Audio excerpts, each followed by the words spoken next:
Today, I'm going to be giving you a tour of one of the largest pastors' libraries on YouTube. This bookshelf tour is breaking a world record as the first bookshelf tour ever. That's over 24 hours. It's over 36 hours total of raw camera time. Over 100 gigabytes of raw Zoom recordings went into the 12 sessions that make up this bookshelf tour, and it's going to be released in 4 parts, and I'll get more into that later. This library contains dozens of Loebs, both in Greek and Latin. It also contains editions of the Tatti and Dumbarton Oaks sets put out by Harvard University Press.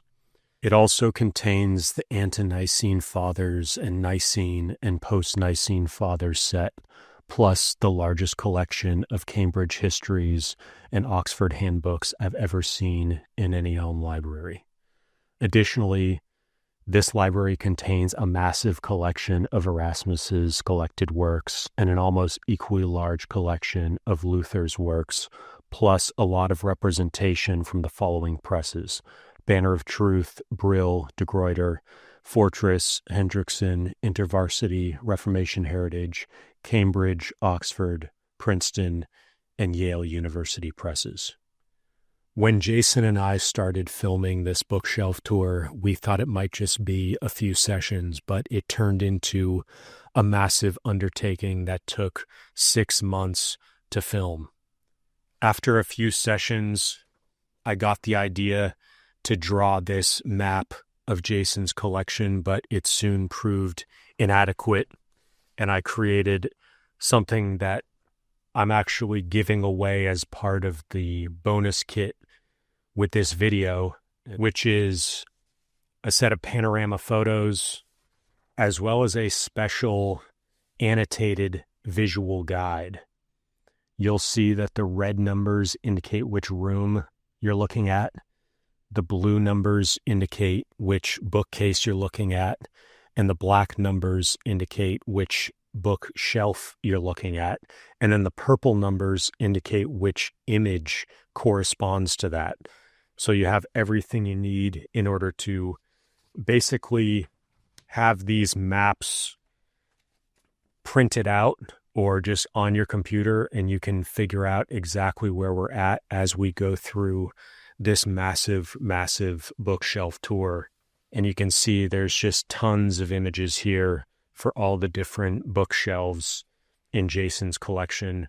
And there's even a special set of slides where you can keep track of where we are in each call. So these golden arrows tell you which call you're in, which part of which call you're in, and there's timestamps down below. So you're going to be able to go through this bookshelf tour at your leisure, whether it takes you days, weeks, or even months to get through the entire thing. You have everything documented for you. And I joked with Jason, this could even be some kind of course people take or assigned video watching people get, because there's never been something like this before where you really get such a broad and comprehensive view of what a pastor's library actually looks like. I also just wanted to show you a couple Facebook posts that Jason has posted of just a small part of his collection, and got a lot of positive reception from that on Facebook. This image right here just shows you what his reading stack looked like from 2024, what his completed reading of 2024 looked like. And you see the Loebs there at the top. To help pace yourself, I came up with this idea of a 30-day challenge. So going along with the guide that I created, you can pace yourself at about an hour to an hour of 15 minutes each day over the next 30 days. We're going to be releasing these videos every 7 days over the next month, so you'll have plenty of time to get through the entire collection. And you will get priority selection in the book giveaway that we're doing if you do complete the entire 30-day challenge and watch all 4 videos to completion in that 30-day period. If you'd like to participate in the 30-day challenge, leave a comment down below that says the word challenge, and I'll reply to your comment with how to participate. Jason has very generously offered to give away several books from his collection, including a Folio Press edition, which some of you know. These are some of the nicest books out there. And so you can click the link, first link in the description, to get more information about that and all the other books that Jason has offered to give away. Another thing that I've added to the bonus resources that go along with this video is a collection of all the best tips and advice from the 55 hours of bookshelf tours that I've done so far in 2024 and 2025. And as we close out 2025, I wanted to bring all that advice together in one place, and I'm sharing that as a PDF, and that's part of what you'll get in the resources that go along with this video, and that's in the first link in the description. Jason has also offered to be available in the comments during this month that we're doing one video a week as part of this 30-day challenge. So Jason will be available if you have any questions for him, any suggestions for him of books he might be interested in, or anything else you'd like to leave in the comments. I will be available to respond, and Jason will also be available to respond to your questions. And we're also going to be doing an AMA. So any question you have for Jason, you can sign up for this live AMA we're going to be doing over Zoom. That'll be in the first link in the description, and you can ask him yourself live, or you can just ask your question in the comments, and I will ask that question to Jason on your behalf, and Jason will also answer it down in the comments, but we want to get that in a video so people can get all in one place instead of having to scroll through potentially hundreds or even 1,000+ comments connected to these videos. So make sure you subscribe with the notifications on below so you'll get that AMA as well as the other 3 videos that are going to be coming over the next few weeks in this video series.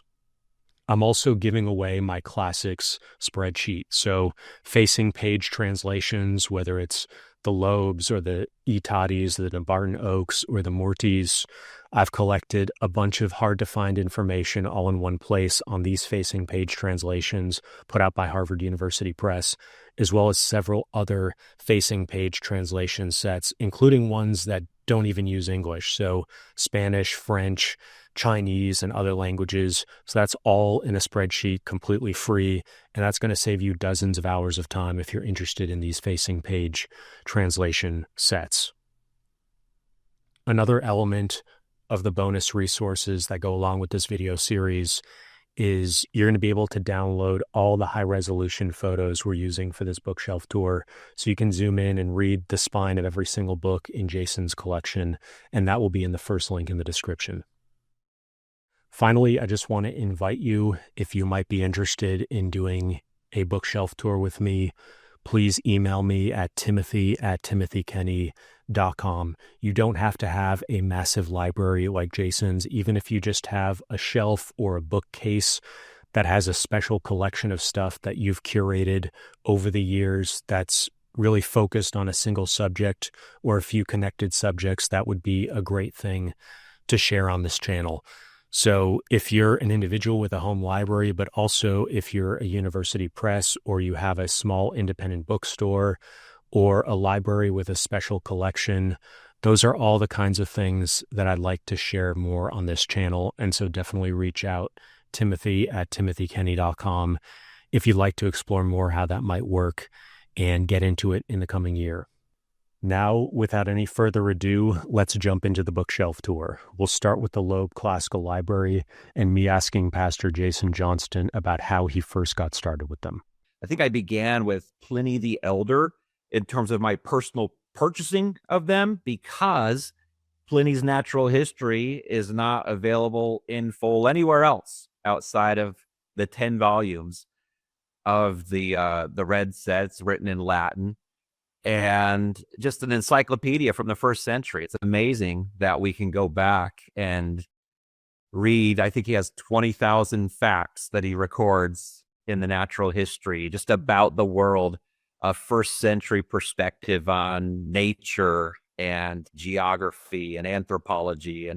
And so really exciting. I mean, I was first introduced to the series at college, just finding it in the library.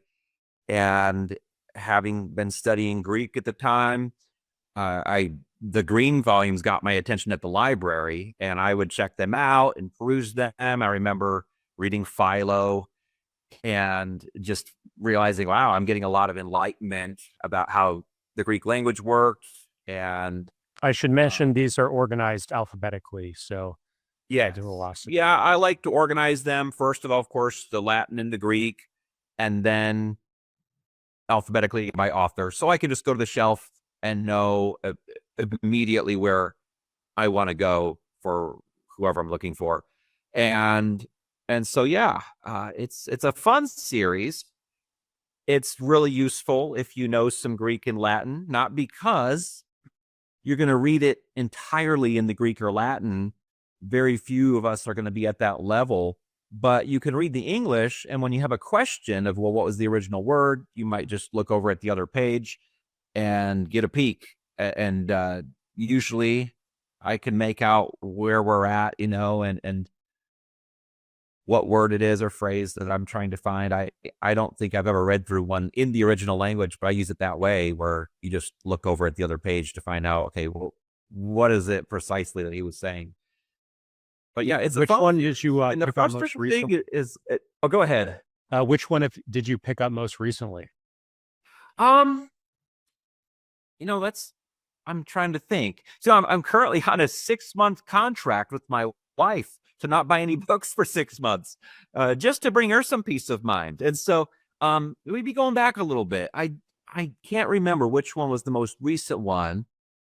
We might see it here and it will pop out to me. It might have been, this one right here. I'm not sure how to pronounce his name. Aetius, perhaps? Placida, and it's a summary of, I think it's a 2nd century, I haven't read it yet. It's a 2nd century work that's summarizing the philosophies of his day, going back to the pre-Socratics. And he actually preserves a lot of philosophers who we've lost all the information about, and you have to go to Aetius to learn whatever you do want to learn about him. But yeah, I think that's the most recent one. And this is very recent in terms of being published. It's right. It must be like 2024 or something. Yeah, it is. And they release new ones quarterly, I think. I think it's every quarter. You can go to the forthcoming books on the Harvard University Press website and see which ones are coming out next. And a lot of times what they're doing now is retranslating some of the older translations, because the older ones are becoming pretty archaic in their English and they need to be updated. I got that early Greek philosophy set not too long ago either, and those numbers are higher. And yeah, this looks really interesting. Yeah, it's pretty much the pre-Socratics, the philosophers who predate Socrates. That's how you do Greek philosophy. There's, Socrates is kind of like this dividing line in those days. But it's more of a reference collection. You wouldn't really read through it. I mean, some people might. They're just fragments mostly from those thinkers. You don't have any of their complete works from that early period. So a lot of the time it's just quoting what Aristotle said about them. And when Aristotle quoted them, well, now we have, this guy's a fragment from his work, a sentence or a paragraph, perhaps. But yeah, Herodian, I've read that from this set and enjoyed that. And Herodotus, one of my favorite books in the world, is Herodotus's Histories. And but I didn't read it from that. Whenever we get to the version I read, I'll tell you all about that one and highly recommend it. And read the Iliad from the set last year, and also went ahead and read Homeric Hymns, Homeric Apocrypha, and Lives of Homer. But several of these I haven't read. It's good to have books on your shelf that you haven't read. When people walk into a library, they often say about your personal library, well, have you read all of these? And I think, what a nightmare to have a library where you've already read everything. You want to have books you haven't read, but you're interested in reading. Would you say a little? Yeah. Go ahead. Or just so that, when you're done with your book you're currently reading, you have the choice to maybe go to that book or maybe not. Could you talk about Josephus? Because I know you have some other books that we'll come to later. Oh yeah. So Josephus is Josephus. Yeah, he's a hugely important author. It's just unbelievable how important he is because he was a Jew in the first century, and he was writing kind of in that set right there, Jewish Antiquities. He was writing a summary of Jewish history up to the first century, and he was writing it for a Roman audience. And so it's really cool because the Bible is one of the most impactful books in the world, and you have this guy who lived in the later period of the New Testament, and he's writing from his perspective everything that happened. So he's been famous throughout ever since he first wrote. He's been well known. That book has been preserved and copied throughout the history of Western civilization, and it's been treasured. And so Jewish Antiquities is what you call rewritten Bible. It's where you have somebody who rewrites the Bible from their own perspective. And so really awesome. Also, the Jewish War, the 3 volumes toward the beginning, that's a hugely important work because he zeroes in on the first century AD, and tells a story in great detail of how Jerusalem ended up being destroyed by the Romans, which is a pretty climactic period of their history, anticlimactic, I don't know how you want to say it, a really big deal for the Jewish people because it's from that point forward, they have no geographical center for their worship. And you see this playing out in the world today with the situation over in Jerusalem and Israel. The temple it was destroyed back during the Jewish War, which Josephus records in 70 AD. It's still not there. Now there's a mosque there. So hugely important to history. Yeah. So, and maybe you can correct me if I'm wrong, but I'd like to give people kind of a paragraph length understanding of the Jewish War and really the context Jesus appears in, where the Romans are occupying whatever the land was, territory was called at that point, but they're really want to keep a tight lid on that area, and Jesus comes in and he's sort of a troublemaker, and then after Jesus there's this war, and that's when the temple is destroyed, and Judaism was temple based, like it was very much a kind of centered around a specific temple in a specific location. And when the temple was destroyed, that sort of inaugurated the Judaism a lot of people think about today, where it's like you can be a Jew anywhere in the world and you have a synagogue, but that's not what it was at the time. So is that generally right? And would you add anything or correct that? Generally, yeah. Yeah, and Jesus did fit into that story. He was seen. So the whole time throughout this era, Judea, which is what you call it, it's actually in the Roman province of Syria, but it's this ethnic zone. It's this special zone with a long history. The Romans don't like it, and it's this and Pontius Pilate's the head of concern. Pontius Pilate's the head of that, so he's like the governor in charge of that territory.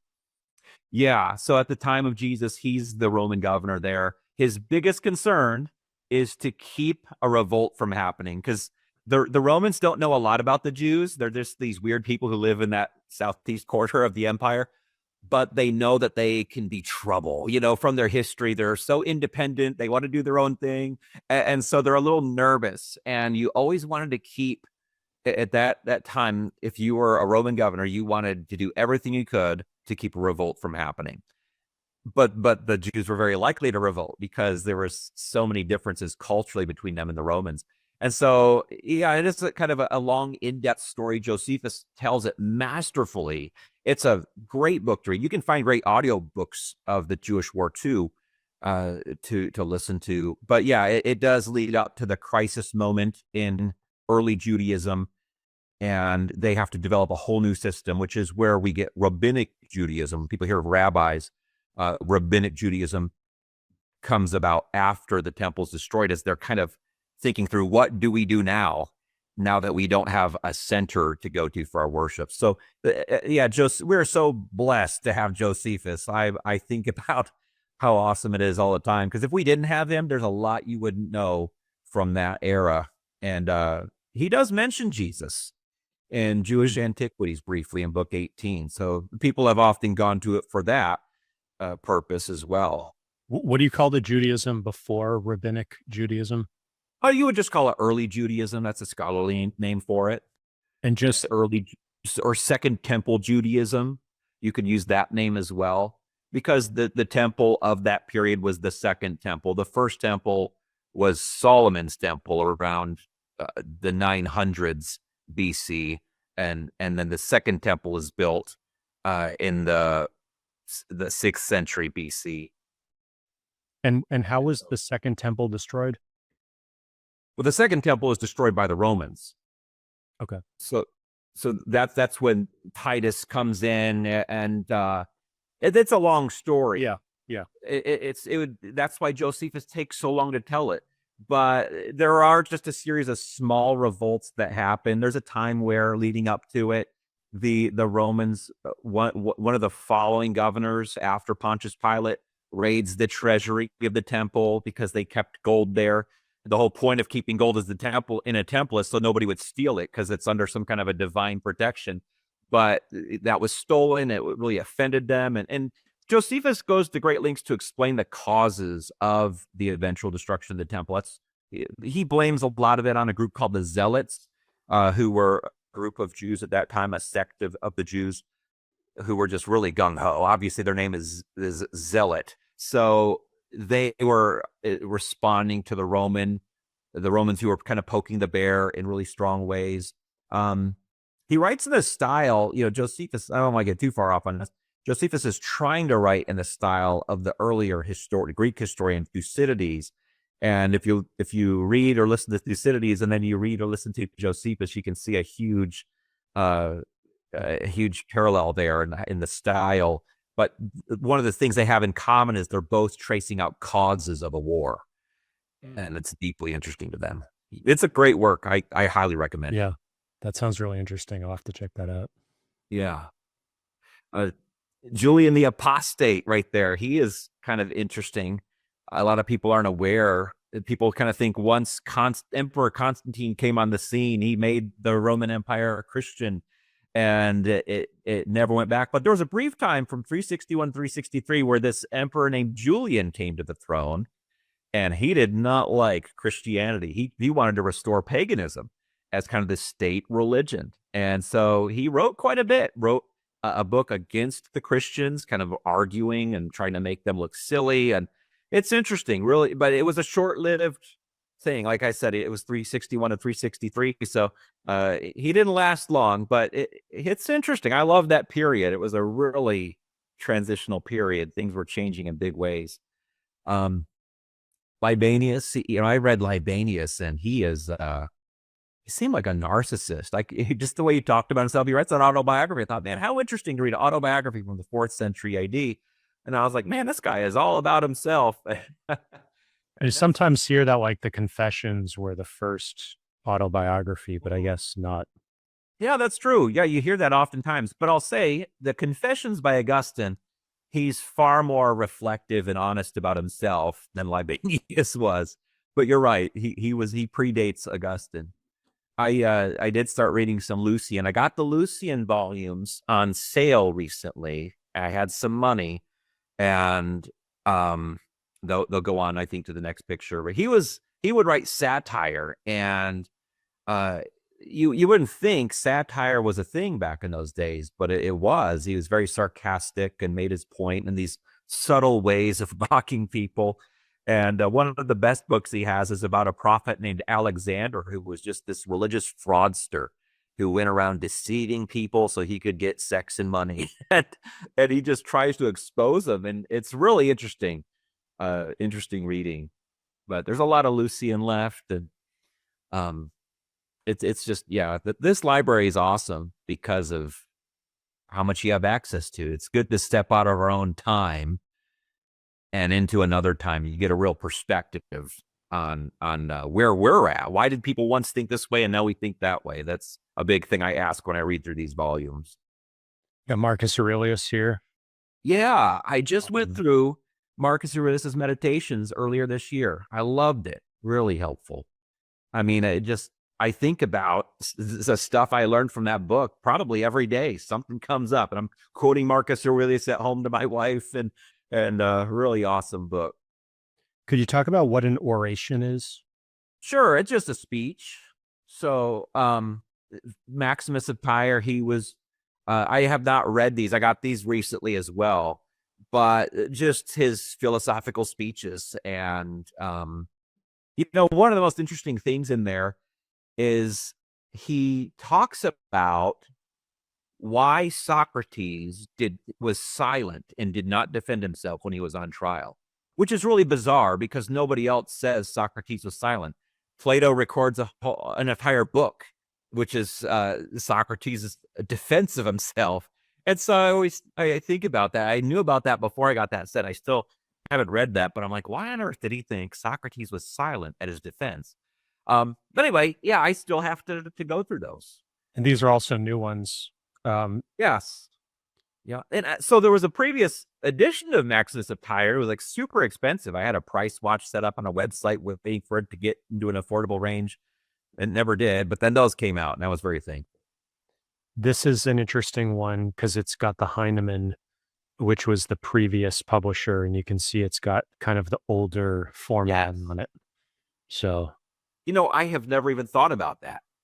So tell me about. So I did not realize Harvard hasn't published them the entire time, their entire history. Yeah, I think they were originally, I forget all the details, but I have a 1-hour video on my YouTube channel just on sort of everything you could possibly want to know about the Loebs. And I show some examples and I explain the history of it in that video. So I'll put that in the description. But yeah, I vaguely remember that. I don't want to say the wrong thing. It's too long ago. Yeah, I'll have to go back and watch that. And I did get that one used, so that's why it's different. Philo, he's another figure. A lot of people might not know this, but that book has been intentionally preserved and very carefully throughout Western civilization because he was a Jew who lived in Egypt and he lived in the 1st century. And he wrote a lot about the Bible, but you get another really great perspective on 1st century Judaism, but from an Alexandrian Egyptian perspective. And so a lot of people aren't super interested in him today, but obviously, he's pretty important. That's a lot of stuff to preserve over the ages. If you think about copyists throughout the Middle Ages, that's a lot of stuff to write. So,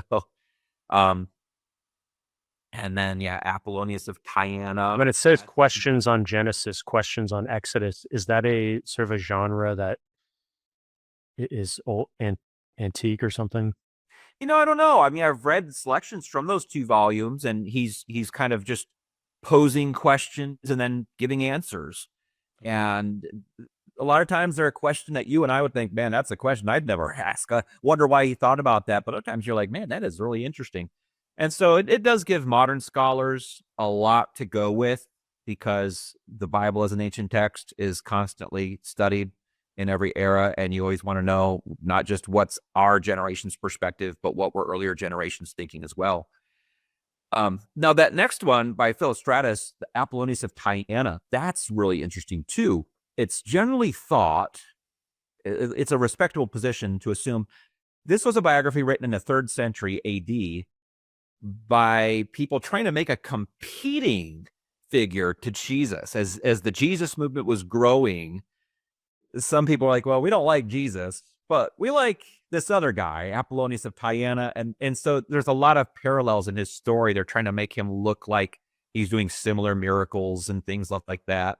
He has similar teachings and similar selflessness. And it's a lot of people are unaware of that, but it's pretty interesting reading. The very first, I misspoke earlier. I said I began with Pliny the Elder, but I actually had that first Plato volume I think I got that in the late 90s. So that was my first Loeb right there. The one with Euthyphro, Apology, Credo, Phaedo, and Phaedra. What is that one? I can't read this. Phaedrus. It's the five great Phaedrus. That's right. It's the five great works that are often put together, and they're kind of interconnected. But yeah, very good. And I have the Republic out of order. Look at that. And the Republic, I think, is one of the most important books in history. I mean, it's amazing. Really, the big point to the Republic is to just answer the question, what is justice? Which is a pretty important question. And that's the answer, those two books. There's also, I often draw on it in terms of the Philosopher King or the Guardians and like the sort of that thinking about democracy versus an enlightened either monarchy or sort of collection of wise men or wise elders. Yeah. I wonder, I often reflect on why Plato wrote the Republic. And I think, personally, I like to think that he wrote it just to answer the question, what is justice? And Socrates says at one point in the book, he's like, well, in order to get a good perspective on what is justice, what we need to do is take this little question and blow it up and look at a really big example of what justice is, so we can have a chance for our eyes to look at all the aspects of it. And so then he starts to describe the Republic, and it's almost like it's this figurative description of what justice is. And justice is really described in the book as doing your part. Everything's working together toward the common good. Every part of society, based on how it is, whether you're a philosopher king at the top or you're one of the ordinary workers at the bottom, you have your way of fitting in and contributing to the greatest good for everyone. And I think the Laws, which is a later book by Plato, is more reflective, at least, of what he thought the ideal society would look like in his more mature years. But the Laws is usually ignored. Go ahead. There's a book that you mentioned in one of your other videos about, it was sort of celibacy in early Christianity. And I thought that sort of if I'm remembering correctly, the training of the guardians and sort of telling them this narrative that they don't have a family and they're sort of trained in a group. It's got some interesting, that divergence from the nuclear family and just the family in general is an interesting and often not talked about very much because it's so radical compared to what we have today. But it's interesting to see how these great philosophers of the past really identified the family and family ties as a thing that needs to be broken to have the ideal world. And Jesus says, like, I'll set father against, what is it, father against mother, or father against parents against children, and parents against children, all that. So there's an interesting tension there. Maybe when we get to that other book, I forget where it is, but if you have any thoughts on that now, but we can go more in depth on that later. Well, I will say this: it is interesting that so many philosophers don't. They tend not to get married or have a family. It's pretty rare. I think it's because once you have a family, you don't have time to do philosophy. You just have more important things. You're like, man, I gotta train these young people, and I gotta work on my marriage. But yeah, even in the earlier period, you see that kind of like the family is going to hold you back. And a wise man, in ancient Greece and beyond, they tended to view him as somebody who didn't have a family. Plutarch's like the one guy from the period who was married and was a philosopher. So really interesting. You say a few words about the Moralia? Sure. Yeah. It's just this hodgepodge of like whatever Plutarch was thinking about. So I really enjoy it. I haven't read all of them. There's a ton. Uh, I don't know. So for me, it gives a lot of enlightenment about the period because I'm deeply interested in that period of history. And so he's writing in the 2nd century. Plutarch is a Platonist, and so he's writing at a time when Stoicism was pretty popular, and so he kind of has a lot of opportunities to argue against that. One of the coolest works in there is the sayings of the Spartans and sayings of Spartan women. There was this idea at that time that the Spartans, which we still have this idea, were the toughest people who ever lived. But you could tell they've kind of talked them up by that time, and they've made the Spartans into people that they weren't. Almost like the Chuck Norris jokes that people have today, that Chuck Norris can do anything. Well, that's how they talked about the Spartans, and but there's still a lot of wisdom in Plutarch. Sayings of famous Romans. He goes back into the Republican period and gets some really great, quick sayings that speak to you today. They'll give you wisdom for leadership and decision making, but he's a really practical guy. And I think that's some weird. Go ahead. Well, I was going to say, one, I think, easier entry point into the Loebs and into the classics for some people is these works that have these epigrammatic, which just means sort of a one sentence or a saying, or even sort of, you can think of it as a meme or a tweet. You're right. In the Bible, you have the Ecclesiastes, you have, these. The Proverbs is like Twitter in a sense, Yeah. Yeah. So you have these kind of, I think they're an easy entry point because you can literally, it's a sentence or a few sentences, and they're like little nuggets of information that are self-contained. You're right. That would be an easy entry point for modern people. And I think you start to discover from there, wow, these people had a lot of wisdom and they have a lot to say to me. It would be worthwhile to dig even deeper into this. Could you say a little bit about papyri? Because that's Sure. kind of. Yeah. So those books, they're like private documents, it says right there. What we find today is, in certain areas of Egypt, town called Oxyrhynchus, there's a lot of buried papyri, and they've been digging it up since the late 1800s. They're still digging it up. There's so much of it, of the papyri, these written documents that they found, they're nowhere near being completely translated, but they're just like letters, personal letters. Often they're just one or two sentences. And they're not juicy or exciting. Usually they're just kind of daily life things, because it's people were done with them and they'd throw them into this garbage dump in Oxyrhynchus.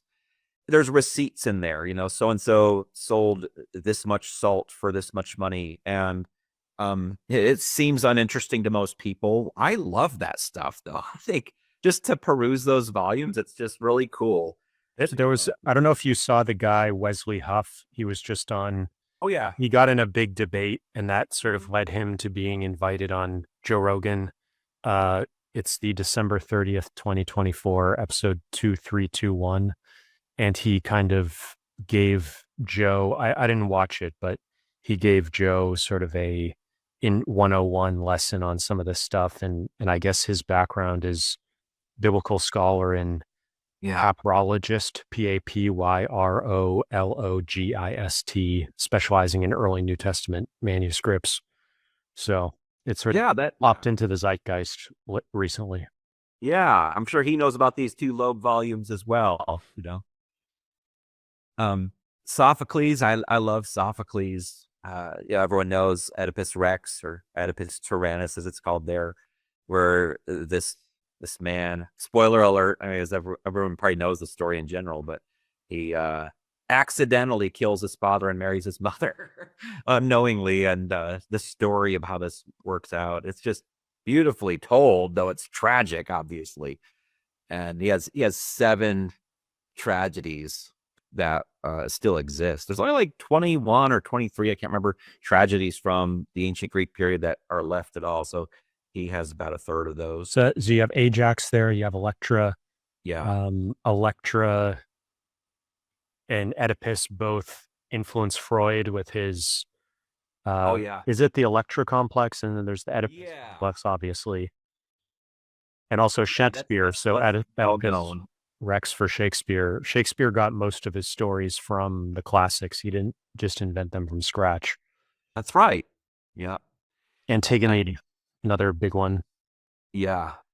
And Yeah. that's had a Yeah. second life in more feminist circles with sort of she's seen as rebelling against the patriarchy and uh sacrificing her life to do so. So it's Mhm. one that's pretty popular today for different reasons. Yeah. Yeah. I think she's bricked into a wall and yeah. She Um, wants to give her brother a proper burial, which yeah. goes against the king, and so she's executed for that. Yes. Yeah.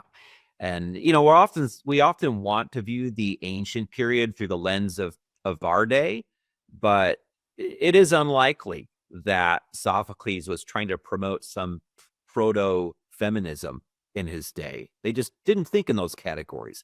Though it was, but it is true that he did, with Antigone, put a woman in a very prominent and respectful position where he makes the audience really feel for her, because ancient Greece was a very misogynistic culture. And so to make people identify with this heroic woman was a pretty big deal.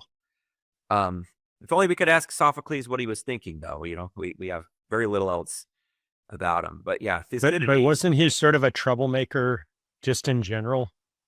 Sophocles? No, I wouldn't say. I mean, he did a lot of stuff. He was a treasurer and a politician. He was a general at one point.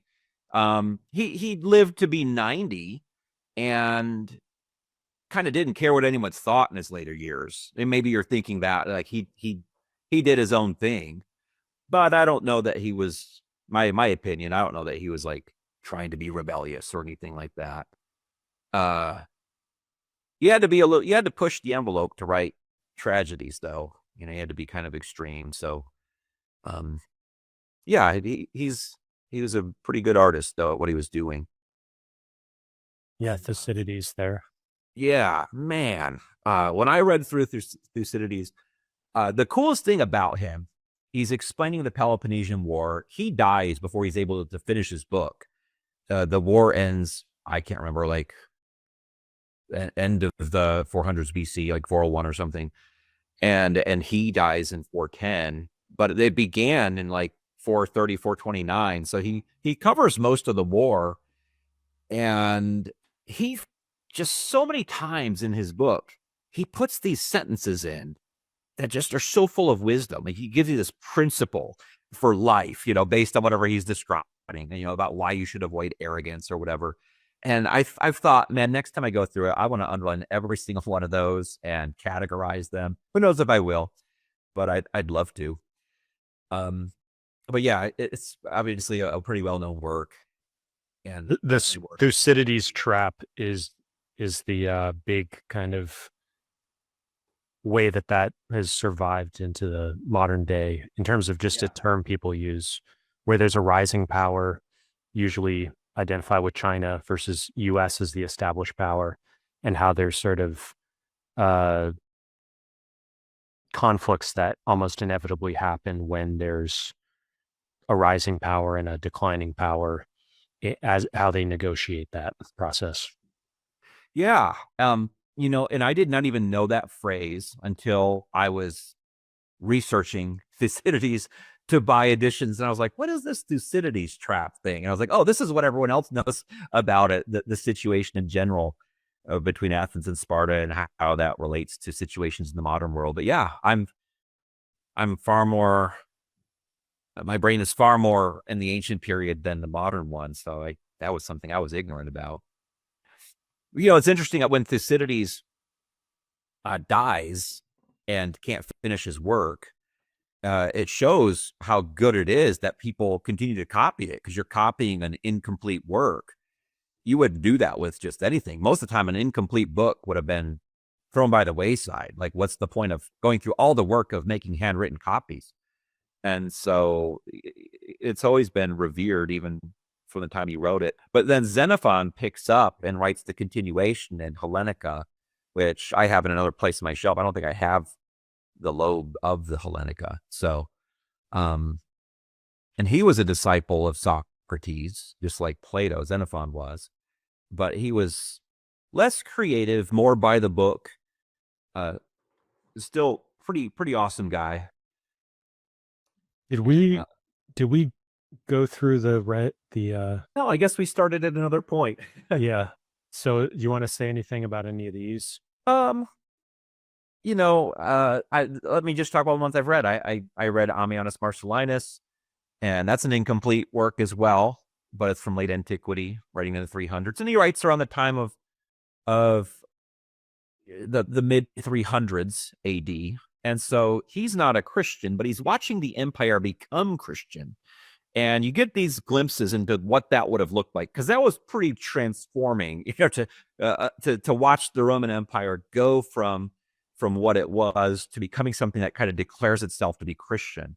And so you get a pagan's perspective. Then he's not just writing about that; he's writing about the wars in the East, which he saw firsthand, and pretty valuable. Bede is interesting. That's probably like do you think that's the latest work in the Loeb Classical Library? Bede was in the 700s AD. I can't imagine. And Yeah, there's something, I think I covered that in the video also. They originally were going to extend the Loebs out more into the Middle Ages, and then they decided to pull back from that, and so Dumbarton kind of is filling that space to an extent. Yeah, I see. Yeah, it would feel pretty natural for Bede to come up in the Dumbarton Oaks series. But yeah, that's his ecclesiastical history. Bede wrote a ton. Not many people were writing anything in the 700s. And if they were, it just was not passed down. And so when people want to learn about the early medieval period in England, they're generally going to Bede for everything. And they're everything you can get. Let me just read this little AI summary. Bede's is 673 to 735, roughly, also known as the Venerable Bede, was an Anglo-Saxon monk, historian, and theologian, best known for writing the ecclesiastical history of the English people in 731, one of the most important sources for early English and Christian history. He lived his entire adult life at the monastery of Wearmouth, Jarrow in Northumbria, modern-day England. Yeah. Yeah, I remember reading about that library. So this is interesting about libraries. Bede's library, from what I remember, had about 700 books in it. And I thought, man, how many of us have a much larger library than this man, who was kind of like the intellectual chief of his period? And it gives you some perspective to realize that. He also translated the Gospel of John into Old English, possibly the first vernacular gospel translation in England. And also introduced or helped formalize the BC AD system in Western historical writing. Those are both from AI. So yeah, he's just a really important person. And I think a lot of English histories, I don't know if we'll get to the Oxford or Cambridge histories, but a lot of other histories of England sort of Bede is a really important source for them. Yeah, because he's the only source, it's just so sparse from in that period to get much written now. And I have a little bit on another shelf from that same period, but they're just not recording much history. And I need that same time and place. Can you say a few words about Boethius? Sure, yeah. Boethius, he was under the sentence of death while he's waiting to be executed. He writes this book. I read this a long time ago. He writes a book about how really the goal of life is attaining the greatest good. And, I wish I remembered more. I have a secondary work that analyzes this that I plan to go to. But like I said, you want to read all your books and you want to have anything else to read. So, but yeah, he was writing in the 500s. And, but I think one of the reasons that his book has been considered important is because, again, there's just so little being written at that time. After the collapse of the Roman Empire, you have very little literature left. It's actually this one book we'll get to later. It's one of the few writings from the period when we say the Western Empire collapsed, the late 400s AD. But it's not exciting. It's just a chronicle that has very minimal information. So I'm just saying there's not much from the period. But yeah. I just always liked the story of Boethius, and there's a few other authors who wrote their great work in prison, sometimes awaiting death or some life sentence, or Martin Luther had a situation kind of like that. Was he translating the Bible at the time? Yeah, in the Wartburg Castle. Yeah, so there's certain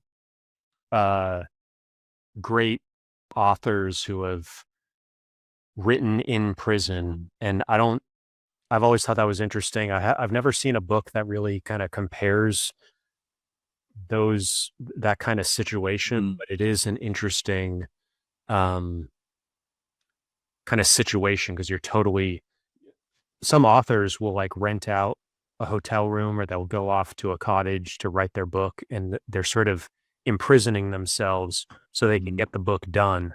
And it's just that's sort of what I think about when I see Boethius. Yeah, I've heard that about novelists, a few novelists at times kind of secluding themselves and then getting their book done pretty quickly.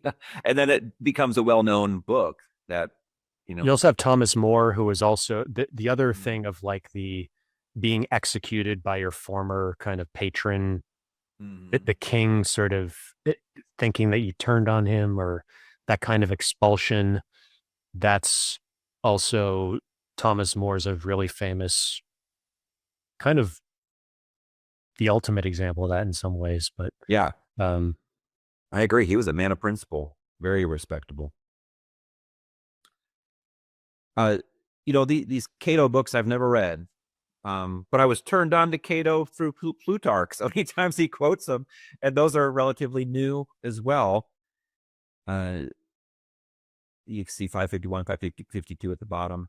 And there's a ton of Cicero in the Loeb Classical Library, and I only have that. And then I've only read On Old Age.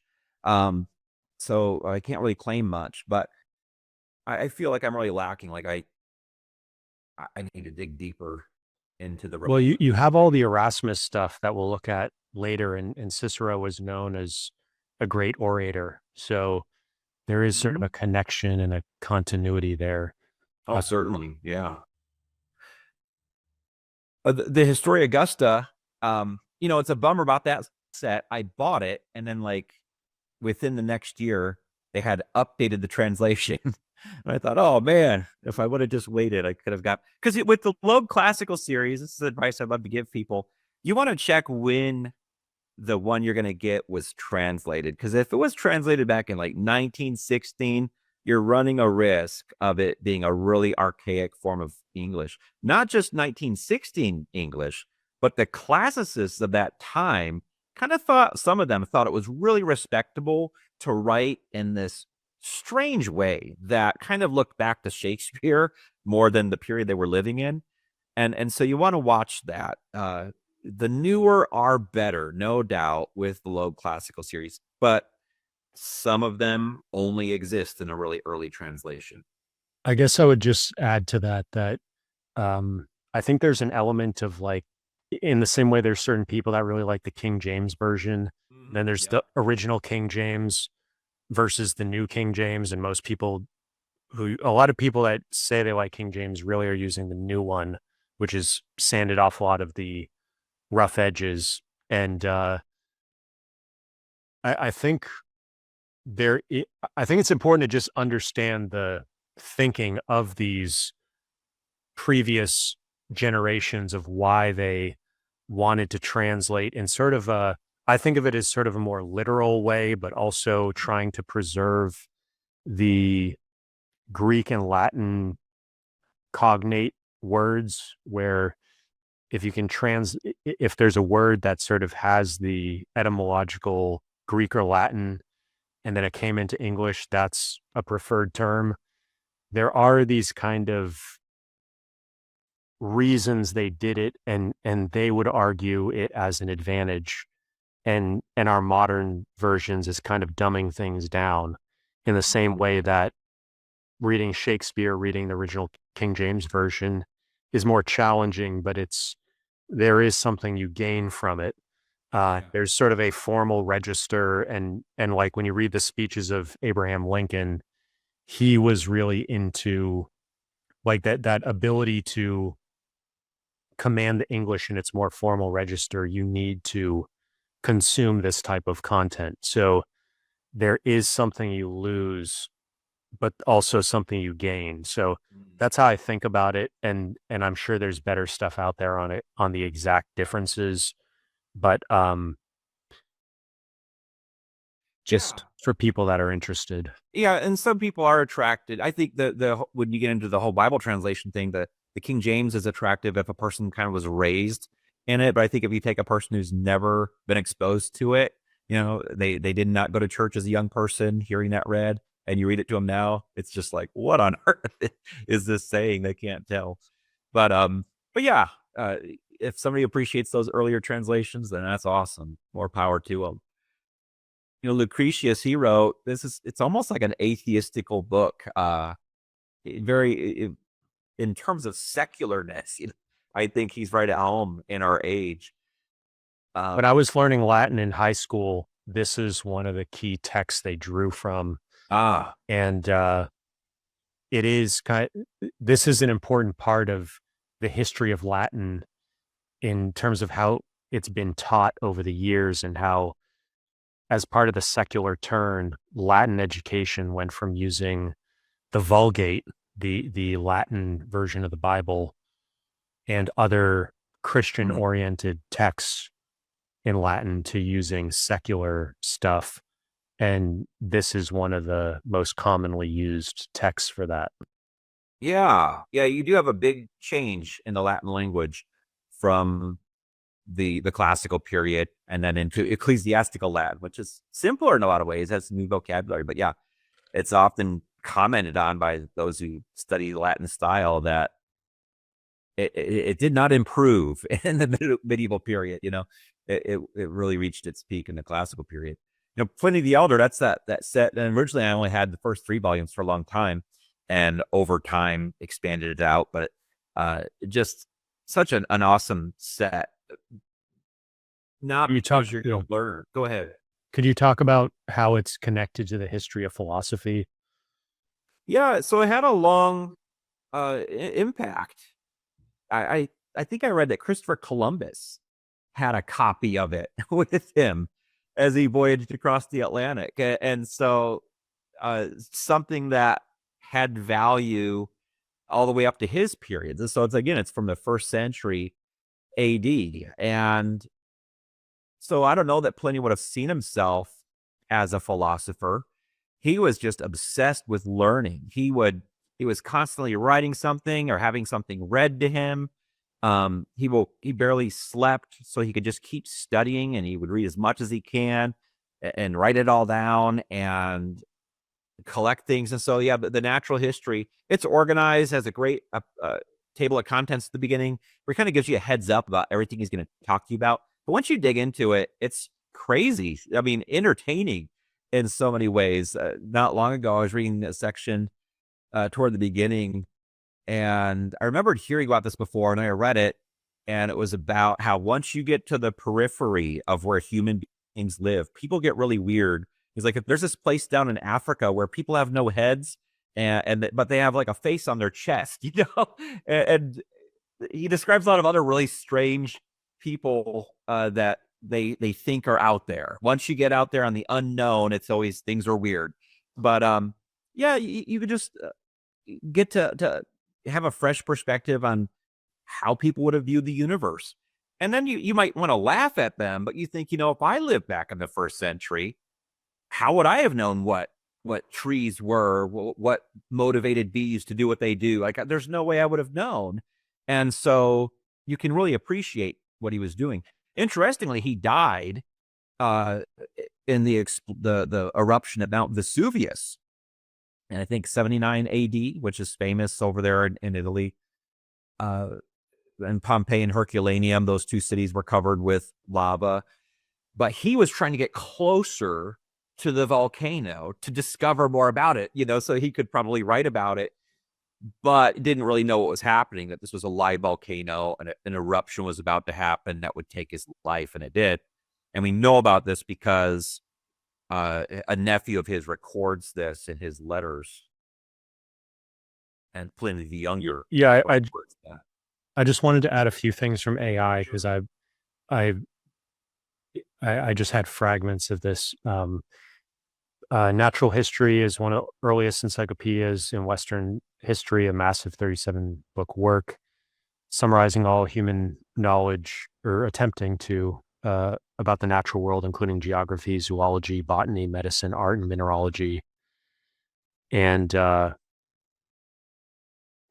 the connection I was thinking with the history of philosophy is that natural history, as used here, was sort of a precursor to natural philosophy.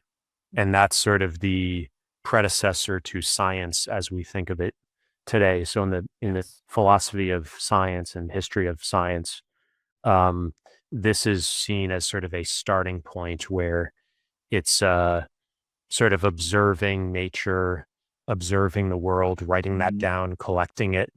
That's sort of the part of the essence of the scientific method.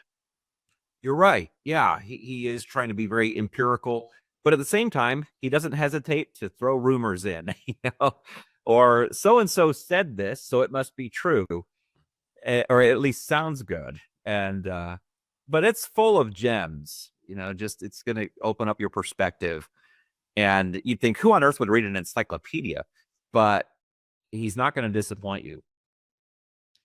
Do you talk about panegyrics here? Because that's another kind of... Sure, that's a genre where you're just speaking very highly of someone. So a panegyric is going to be any speech where you're publicly praising the emperor or some other leader in a way that we would never have this genre today. It would sound so silly. We would say, this is ridiculous. Nobody's that great. In a panegyric, it's the opposite of a roast. You're only saying this person is perfect. Look at all the things they've done. And so we have a lot of them from the period, but they're not very exciting to read because they're not true. But it would get you somewhere in your career if you could give a panegyric about the emperor, and it was known to him. He'd be like, man, I love what you said about me. I just remembered I was teaching something about black swans, like the sort of logical fallacy. And I just checked it with the AI, and I was right about it. This is where this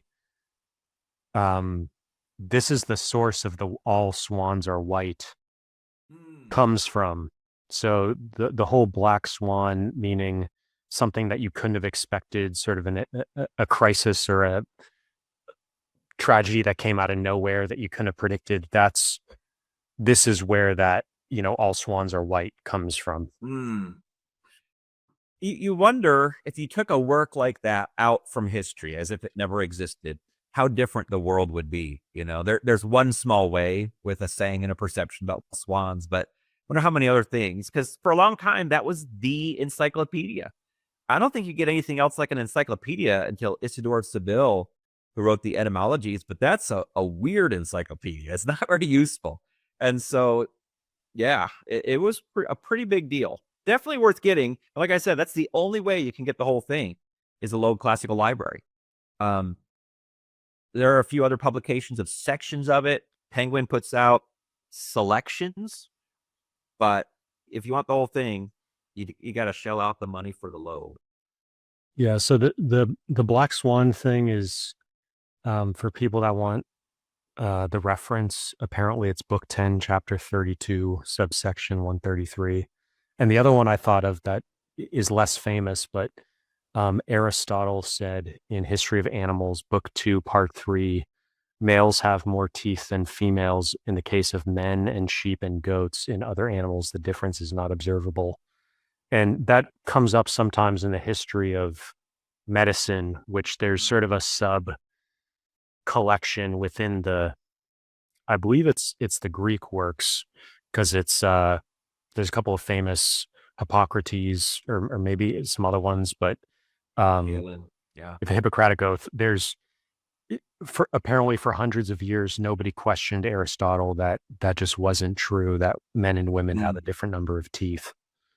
So it was in a time, and again, it's part of the history of science, where there was an importance on observing, but it also wasn't super rigorous. It was still there was a lot of attributing things to authority figures and not really questioning it, or trying to substantiate it, or check it, or reproduce observations. So Yeah.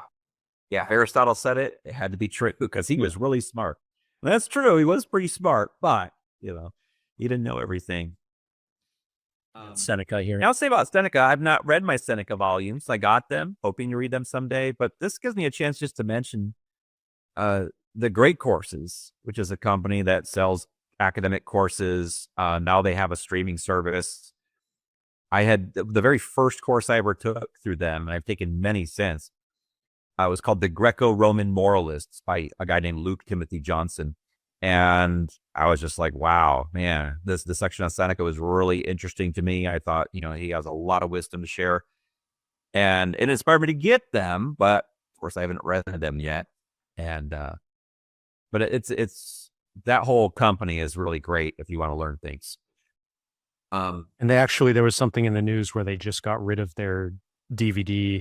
That they went full digital, I guess, a couple months ago, and they did a big sale on selling out the rest of their inventory. So they've gone full digital. Yeah. Although you can find most of their stuff in libraries where they keep it in physical form. So yeah, it's kind of all over the place. On Audible, you can get audio versions of most of the classes. And my library actually has a couple subscriptions where you can borrow the audio versions or the video versions. So you can check with your library, and you might be able to access a lot of them through that. Yeah, definitely worthwhile. That was the course that got me hooked. I was like, man, this is the best thing ever. I think it's 24 lectures, but really good. I've never read Sidonius. I go through phases where I'm super interested in late antiquity, and maybe when I come across some money, I'll buy some books.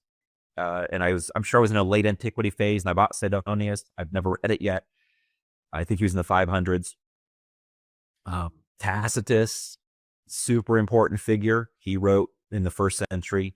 His works are incomplete, but well, not all of them, but some of them are. And I read the Penguin versions in college, but I've not read my Loeb versions yet. So hopefully someday. So I think Valerius Maximus. Oh yeah, go ahead. No, go ahead. No, you can. I was just going to say we can quickly do the Tattis and the Dumbarton Oaks next, and then we can do Cambridge Histories. Yeah, I don't have nearly as many of those as others. But do you want to say something about Valerius? Oh, I was going to say that's another work where you have several short sayings. And so another entry-level work by a Roman, Valerius Maximus. And also Achilles I never have even said his name. I'll only read it. Achilles Tacitus, I guess you might say. That's a novel. So a lot of people don't realize that they wrote novels in ancient times for entertainment, which are usually about the same thing. It's usually about a couple who get separated, and all these natural disasters and difficulties keep them from getting back together. And at the end, they're back together. But they loved those stories back then, and those are novels from the 1st century. Anyway, that's all I wanted to say. I guess we've kind of talked about Aetius and others. So here are your Dumbarton Oaks. Yeah. You got the Rule of St. Benedict. That's a famous one, especially for understanding monastic culture. Yes. So there's a lot more to this series than I have. And, I wish I had more, but I wish I read more of what I already have. the Rule of Saint Benedict is there at the end, the smallest almost from what I have, and so when I've read all the way through, and I love the Rule of Saint Benedict. I think about it all the time. A lot of wisdom there for using policy and having discipline with a group of people. But it's a great series, and I think what it has Latin, Old English. I think some of the later ones do Byzantine Greek. I'm not sure what other languages they include in this series, but it's a great series. It is like There's Old English. yeah. Sorry, what'd you say? You said the Byzantine Greek. There's also Latin and Old English, and I'm not sure if they have any other languages besides those three. But they just added Old Spanish. There's only one, and I have a video on my channel about that one. It's got a green ribbon on it. Okay. Yeah, it's a great series. I wish there were, I've spent some time, on the Liturgy by Amalarius of Metz, just kind of looking at an early medieval period on the Mass, and that's interesting. But I wish that there were notes. They're just, it's pretty rare to come across a note in the Dumbarton Oaks series. There's a good introduction in each of them. Just for people that don't know what liturgy is, it's basically just kind of your plan for how you're going to go through a Mass, like that 1 hour period. What's each section? How much time do you spend? What do you read? What do you say? What do you do? Yes, thank you for that. Yep. And obviously that was a big part of people's lives at the time. So, it might not be a part of your life, but if you went back to that period, that's really important to everyone living at the time. And so on the Liturgy was a chance for him just to say, hey, here's what everything means. Here's what this is a symbol of. Here's why we stand at this point. And here's what it means when we partake of the Eucharist. And so he's explaining all that. The well-laden ship, it's supposed to be, I still haven't even barely cracked that. I think I looked at it when I first got it, but it's like a wisdom book from the period, if I'm not mistaken, just full of short entries that will give you wisdom about this thing or that thing, which are useful. Kind of like you mentioned earlier, like in the Bible, you have the wisdom books, Ecclesiastes or Proverbs. I guess you'll be a well-laden ship if you read it. I don't know. I'm sure somebody knows all about it and they could correct me. Is that connected to the Ship of Fools at all? I don't know. I have no idea. Lives and Miracles. This is like another big genre that we don't really have as much anymore.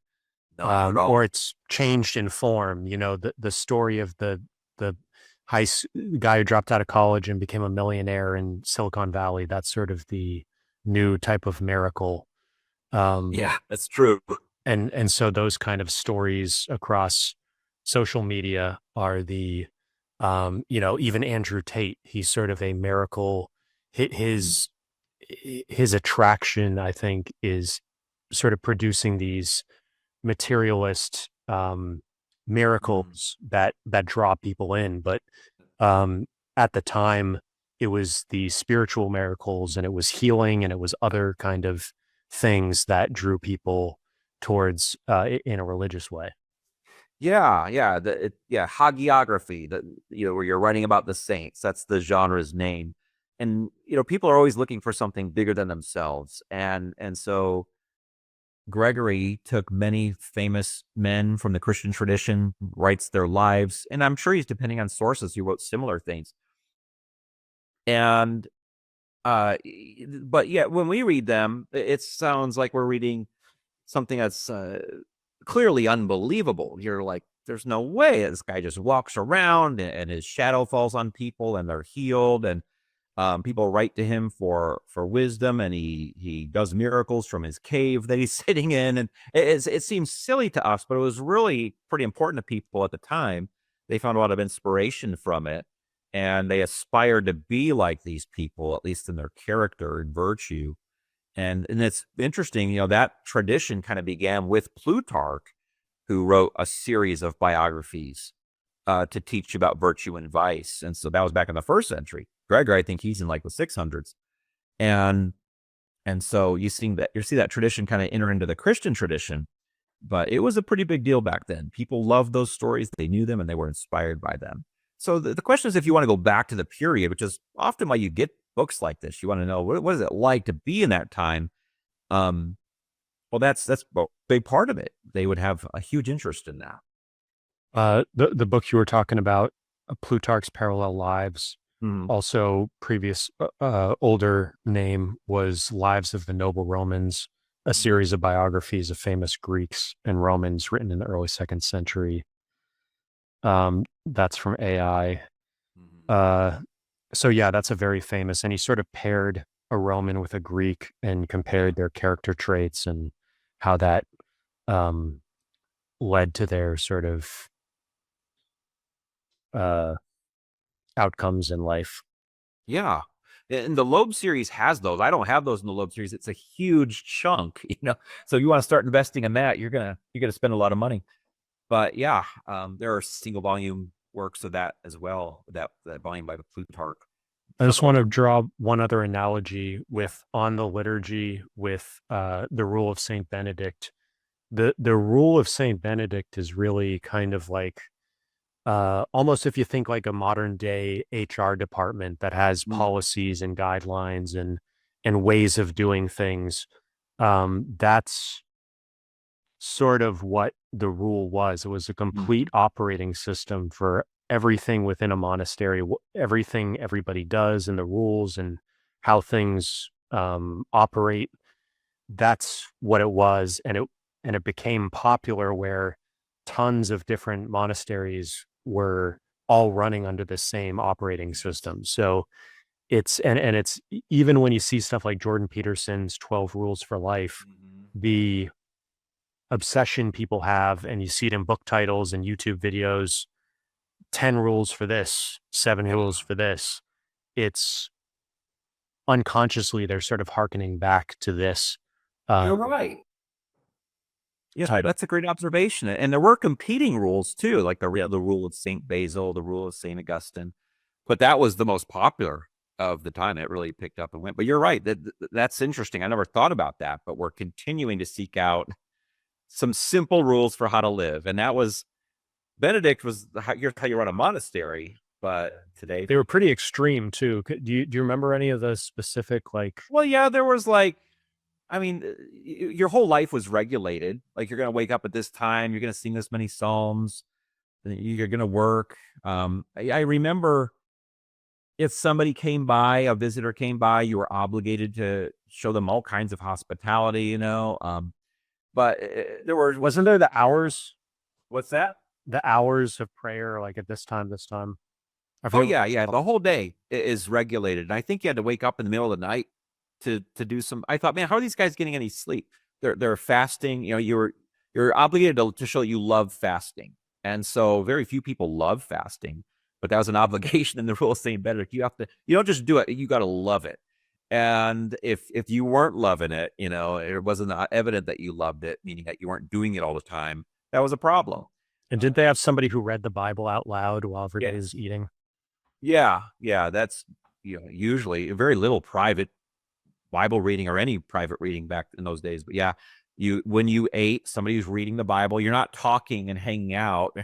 Like we all like to eat with people and visit with them, but there it was like, no, you're going to listen to the Bible again. And so yeah, it was very, very strict.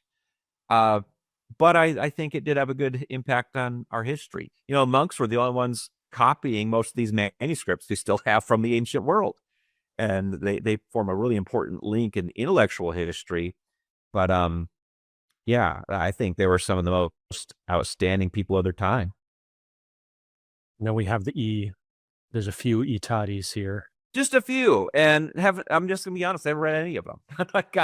I got those ones by Pope Pius II because I read it was this autobiography, and he was in the 1400s. I thought, man, what an interesting period to have a autobiography by a pope. It's called Commentaries because he's commenting on his life.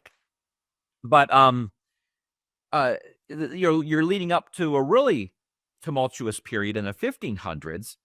The Protestant Reformation is going to happen, and so what was it like in the 1400s to be a part of the papacy?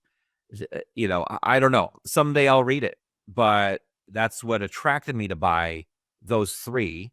I must have had some money at some point and been inspired. Maybe I was watching a great course on the Renaissance or something. I can't even remember. And Nicholas of Cusa, I know he's also a late medieval important figure.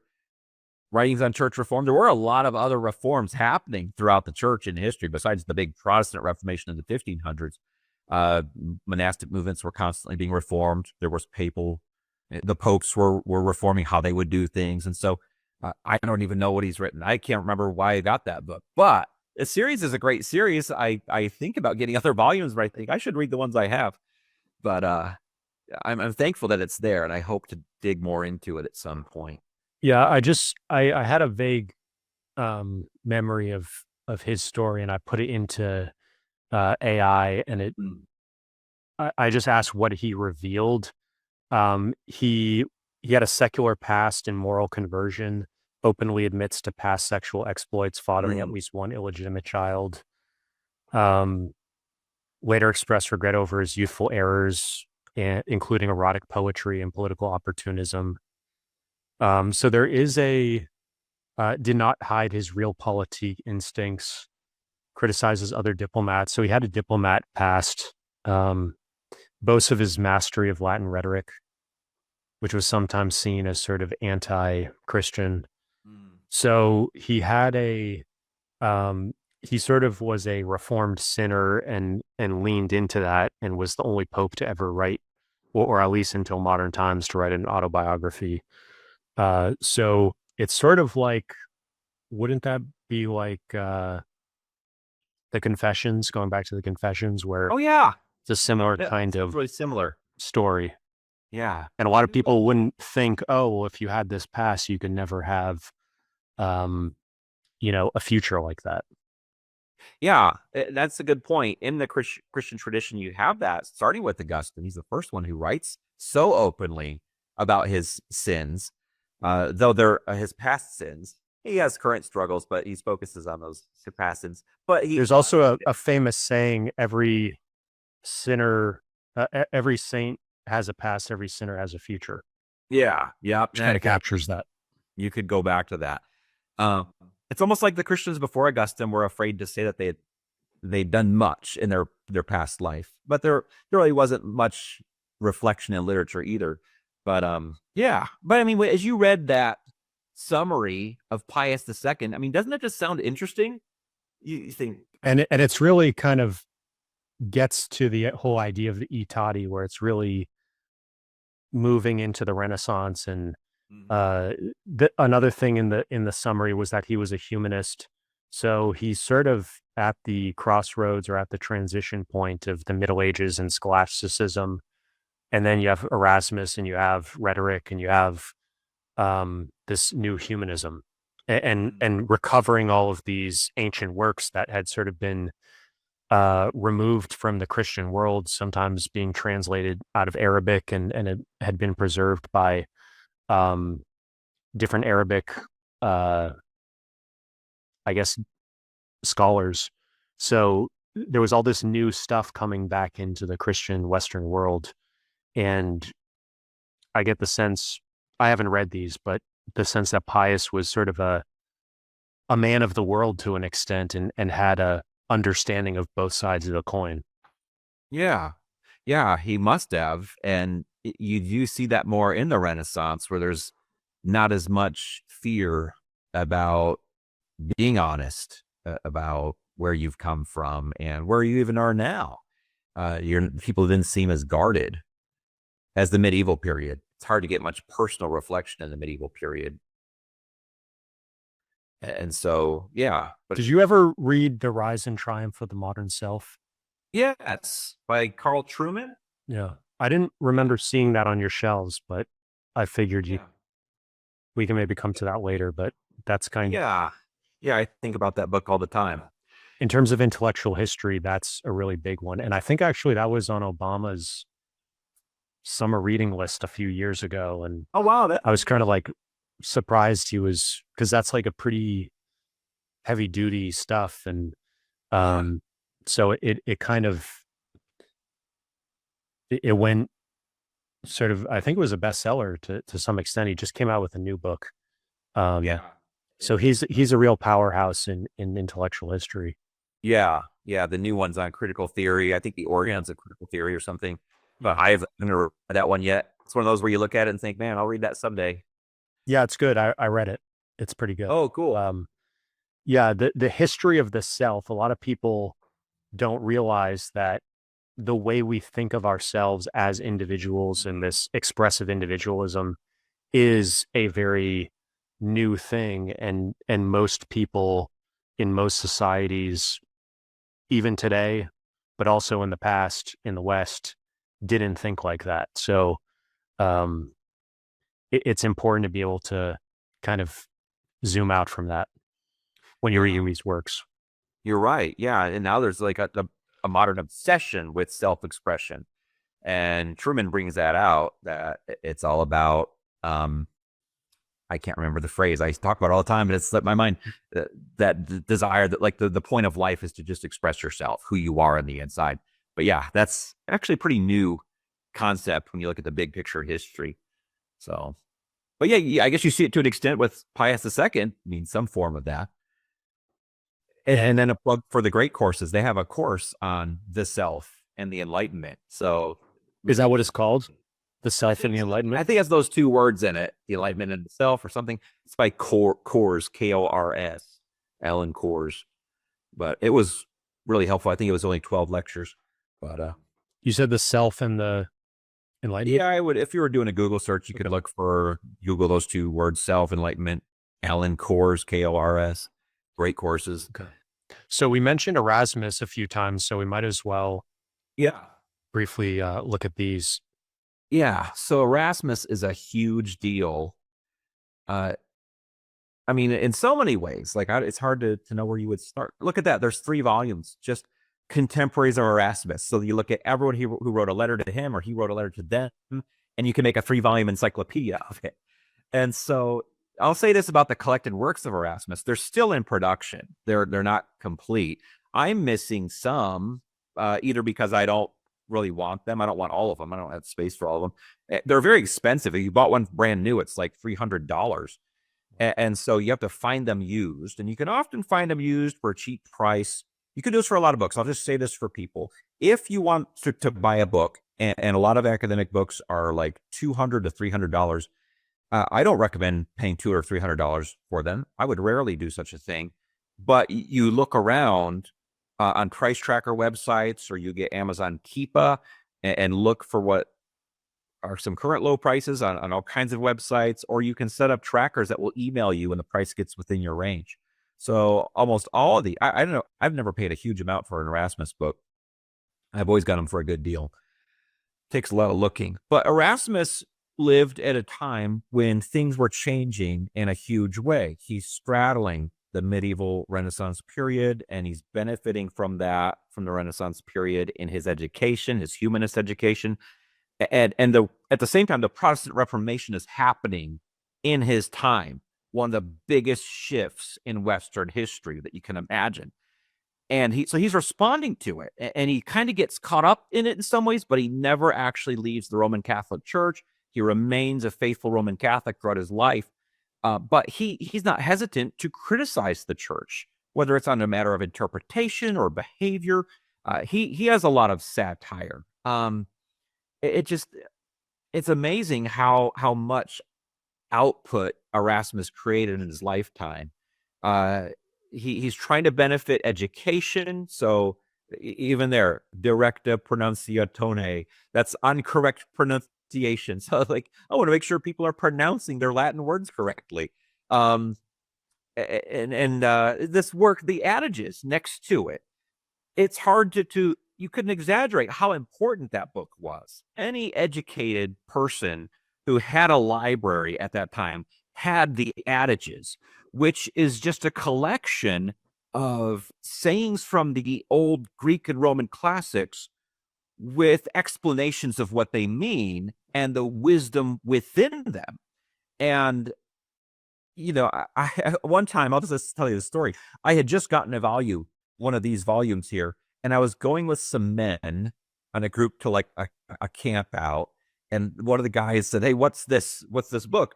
And he started perusing it, looking through it, and he just starts reading it out loud to all the men in the van. And they're all listening to everything he's saying because it's so interesting. But none of these people are interested in history that I know of who are in the van. And my point in saying that is just to say it really is a pretty fascinating collection of sayings. And it was pretty impactful on its period. And I think you still grow in wisdom from it today. This series, let's try to say it, apophthegmata. I'm not sure where the accent goes. It's kind of similar to the adages, but it has it doesn't have many explanations. It just has paragraph sayings from ancient figures like Cato or Seneca. It kind of picks out the best of the best in his estimate from the classical period. And so here, I'll tell you the story about what Socrates did or what he said about this one time. And so it's another one where you're just going to it. You're reading several short sayings that are not connected to the whole, but it's a good, effective way to get some wisdom. I could keep talking. I'm sure I'm going to say a whole lot more about all these books. Yeah, I think any of them that stand out to you. Well, Colloquies, it's a collection of translation exercises that people did back then. If you're learning to translate your Latin. And so he would write these stories out, but they became really well known for how funny the stories were, or how interesting they were, or how much they were just kind of controversial. And so that was interesting. The biggest thing that Erasmus did, he published a lot of books in terms of translating ancient church fathers, Christians from the earliest period. But the biggest thing he did was this is interesting, he wanted to publish and finally get together the Greek New Testament, because the New Testament was originally written in Greek. And so he's like, okay, we have the printing press, we have a lot of standard editions of Greek and Roman classics. Why don't we have an edition of the Greek New Testament? That's pretty important. So he gets all the manuscripts he can find, the Greek manuscripts he can find. I think he gets 6 or 7, not many. There are thousands in the world, but he has access to 6 or 7. And he begins to compile the readings and puts it all together into a Greek New Testament that can be printed. But here's what people don't know. He really wasn't just trying to get a Greek New Testament out there so people could translate it afresh into their own languages. He was making also a new translation of the Latin Bible. The Latin Bible that was still used throughout Western Christianity was translated back in 404 by Jerome, a long time before. Erasmus is like, hey, I'm a pretty good Latinist. I'm going to make my own Latin translation that's going to supersede Jerome's translation. Everyone's going to use my Latin translation. And I'm going to prove that it's the best Latin translation ever, because I'm going to put right next to it the Greek text in another column, just to prove mine's the best. So that's kind of funny, because people think he was doing this noble, virtuous thing. I want to bring you a fresh edition of the Greek New Testament, the original, but really he's just trying to prove his Latin translation's the best, because why would anyone use Greek anyways? We all know that we just use Latin. And so it's interesting. That's what he did. And he wrote a lot about the New Testament, though. He wasn't a bad guy. I'm not saying he was deceitful or anything, but that was really his primary goal. Just shows the perspective of the period. Very different. Yeah. So today, nobody's thinking we have to go back to the Latin Bible for anything. It's a translation of the original. It's not the original. Yeah. I forget if we mentioned this, but the Dumbarton Oaks recently published the Vulgate. And it's a really nice edition. It's I think it's 7 thick volumes. Each volume is at least as thick as this one. Actually, it's more like these ones. And I have that set, and I need to do a video on it. But it shows you the full size of the Bible. If you put it in normal size font, is the equivalent of all these books here, or even a little bit more. And it's just it's probably one of the most if you formatted the Bible like an actual normal book and not try to pack it super tight like sardines. Yeah. It's a very different experience. And I think part of why a lot of people get scared off from the Bible is just when you pick up a normal Bible, it's why would anybody want to read tiny font and Yeah. hacked together? And it's like if you wanted somebody to not read a book, that's what you would make it look like. Yeah. So Yeah, it's very unpleasant. It's rare to have a Bible that's beautifully printed and bound. So yeah, those who do read it, settle for at least the nice leather, but the pages are a special paper that doesn't rip, though that's as thin as tissue paper. But yeah, it's pretty amazing though what Erasmus was able to do, and um, it, it, there's 21 volumes I think of his correspondence, and that's the last one. I'm missing volume 19. I'm still waiting to find it for a good price. But what I do is I just pick those up on occasion and I read through a letter, an exchange he had with somebody. It could be with a world leader from the time or just an ordinary guy that he was tutoring. And I know every time I'm going to learn something, I'm going to get something. There's going to be some sentence or a principle that just is wisdom that I'm not going to hear from today's world. That's why I love going back into history. They're not afraid to say things that people today are afraid to say. And often we need to hear those things that people are afraid to say. That's the missing component of our thinking today. And so I really enjoy a lot of his stuff. I just wanted to say a few words on some of these texts because I haven't studied them in the Latin, but I have studied Erasmus a fair amount in the history of education and the history of pedagogy, which just means the study of how to teach things. And Erasmus, so Decopia is very famous within the field of rhetoric because uh, it's basically a manual for how to add stylistic variations. So, like in the way that you put into ChatGPT, make me write this in give me 10 headlines on this or that idea. That's basically what this was in a much more advanced sense of how to express. And this actually came up in somebody else's library, but it's a lot of it is on letter writing and like how to thank somebody for writing a letter is a famous piece of that. And then the De Ratione Studi, if I'm probably butchering that, because when I learned Latin, you didn't learn how to pronounce it. So you didn't read Directed Pronuncio. How are you saying that? I can't pronounce pronunciation. You didn't read that, but go ahead. yeah, so then the next one, that's on the ideal method of study for young students. And these summaries I'm giving you are from AI. Basically, it outlines a humanist curriculum and some of the stuff when you study homeschooling and you study the different curricula and pedagogy, which is like how does this versus that homeschooling or classical curriculum, these classical, whether classical Christian school or other more secular classical curricula, um, they're often taking stuff from Erasmus or they sort of hark back to Erasmus, and it teaches how to teach Latin grammar, rhetoric, moral philosophy. Then you have this one here, De Conscribendis Epistolis, a treatise on the art of letter writing, which again is sort of connected to Decopia. And letter writing was huge. So if you could write, you could work in the government and you could write, or for wealthy people that needed to write contracts or other agreements or legal stuff. That's what a lot of educated people, if they weren't in the church, that was basically how they would make money and be part of intellectual or written language life. Formula is also a model book of sample letters. So that was like a big deal, how to write letters and sort of how to be an official government.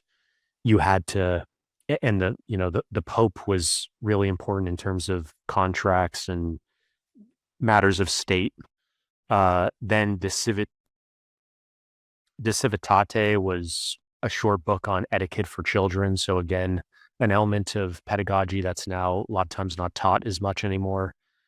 So this one was on correct pronunciation, like you said, and then treatise on the moral and intellectual education of children. So pueris is children or child or maybe boy, but yeah. So He was super important in the history of education, and especially K through 12, educating children in the classics. So that's probably why they put these all together like this, sort of at the beginning, because they are his sort of foundational works, at least in my mind. Yeah, yeah. He was not known in his time for the letters necessarily. They weren't published unless there was a scandalous one. But yeah, hey, I remember wanted just to give you a glimpse of his approach in the there's the other shelf has a book on the biblical book of Romans, but in that writing, annotations on Romans, that's what he calls them. He had annotations on a lot of biblical books, just kind of like further explanations of them. But just to show you his approach, there was a time in Romans chapter 5 where Augustine from the 400s had a perception of what it was saying about the sin of Adam on the rest of humanity. And Erasmus, who's reading it in Greek, Augustine was not. Erasmus is now reading it in Greek. And he's like, it's not saying what Augustine said that it said. He was just reading the Latin. He's like, here's what it really says in Greek. And he's kind of writing this to the church as a whole. He's saying, look, Catholic Church, if you want it to say what Augustine said, you can say that all you want. Like, if you want to teach what Augustine said, you can teach that all you want. You just can't say that the book of Romans says it, because it never actually said that.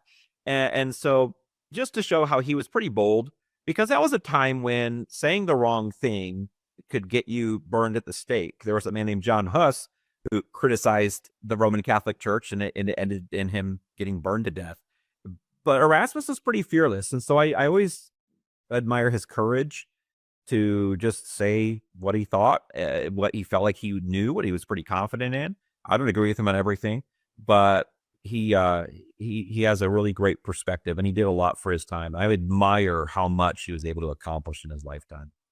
And he lived in the Netherlands for Yeah. a lot of time, right? But he moved Yeah, out. he traveled around quite a bit, and he ended up in England for a little bit, strangely. But yeah, he was often traveling, which is probably why his library wasn't that big. There's a book I have on his books, and I thought it was going to be like Erasmus had a ridiculous amount of books. He really didn't have a lot of books, but he would use other people's libraries and other institutions' libraries because he did a lot of research. And I don't know if this is accurate or not, but there was an overall tradition of people who published more controversial stuff. They sort of had to stay on the move, or they had to find jurisdictions or kings or princes that were going to be able to protect them. So, and that was kind of reminding me of Luther, where he also, when he was translating and he was identifying, hey, some of this stuff that the Catholic Church is saying doesn't match with what is in the Greek. Isn't that right? And so he also, Oh yeah, there was a similar kind of pattern there with Erasmus, with uh, and the average person didn't have access to the Bible. That was another piece of this time, is that yeah, it was only the priests who had access to the Bible, and only they could read in Latin. So the lay people sort of didn't know what was in the Bible, and even most scholars didn't know what was in the Greek. So yeah. there were very few people that sort of had access to the original language. Yeah, absolutely true. And so he had to be saying these new things, would have caused a lot of trouble. There was famously too another man that was killed for translating the Bible into his native language, William Tyndale.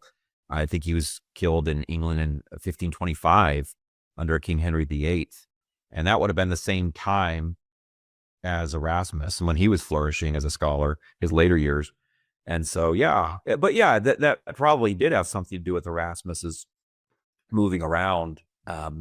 You did need to be in a friendly area at that time. And, you could have neighboring territories that were totally the opposite in their perspectives on religious freedom and what you could say and what you couldn't say. And even a lot of the philosophers that we're going to get into next, they had to also be careful of uh, where they were located, because they also needed protection. Um, Actually, I thought we would go through the Cambridge histories first, and then Sure, let's do it. go into the philosophers. So, this is big picture. You've got pretty much an entire I don't know if I've ever seen a personal library with this many, even close to this many Cambridge histories. So maybe you could first give us an overview of just what what's so special about them, and then we can zoom into the specific shelves. Yeah, the Cambridge histories, there's a lot more in existence than what I have. There are a ton of Cambridge histories. They still publish them now, and there's forthcoming volumes, and they're pretty important. And here's what they are. You might think it's just some kind of a narrative history. It's not. They're all a collection of essays by different scholars. And so there's no Cambridge history necessarily that's just by one author. And they're going to take a concept and look at it historically, or a period and look at it historically, maybe a movement or a war. And they're going to try to look at it from every aspect that they can. And what you're getting is you're getting what's going to be considered a standard level of academic research on that topic, whatever the essay is on. The Cambridge history is very prestigious in that they're going to be cited by later scholars. It's almost a certainty. I don't know what their process is for vetting who's going to write and which one, but it's very careful. I've read a few essays in them where I thought it might have been a little bit of a stinker. Didn't really help me a whole lot, but overall, it's an awesome series, and it's rare that you wouldn't be helped by it.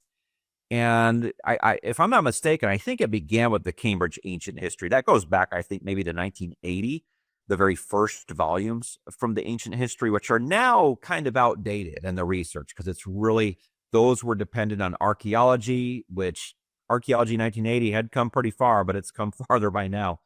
And as you go through the Ancient History, you get up to all the way up to late antiquity, the year 600 AD.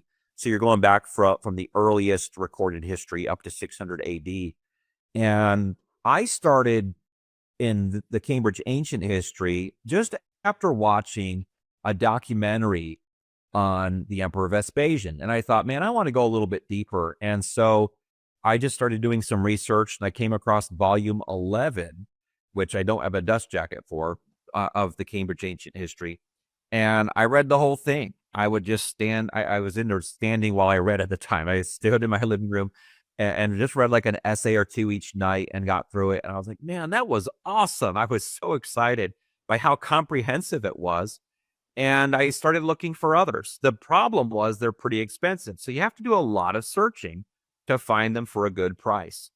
And here's how you find them. Usually, if you're going to get them for a good price, a library somewhere in the United States is just getting rid of their books. They're having a day when people can come, pay by the book or by weight or something. I'm going to pay you $10 for 5 books. And so somebody's come along getting these books, and then they sell them online.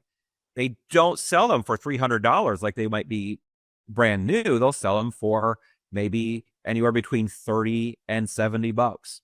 And that's how I've gotten most of mine. The earlier volumes I've not read much of. I read all the later volumes that I own. The Hellenistic World, I've read that one. But they're very good. They're very helpful. Now, people like to get them. They're beautiful on your shelf. It's just hard to get a set that's going to have all the dust jackets intact. But if you wanted it to be beautiful, you want them all to match. I'm often, my personal perspective is, I love the content more than anything, and so I'm willing to go without the dust jacket. But Could you really enjoy them? They're still, I'll tell you this, even though I can't remember when volume 14 was published, maybe 2006. That's kind of a long time ago now, but it's still cited. I still see it cited pretty regularly in contemporary research. So it's a great set.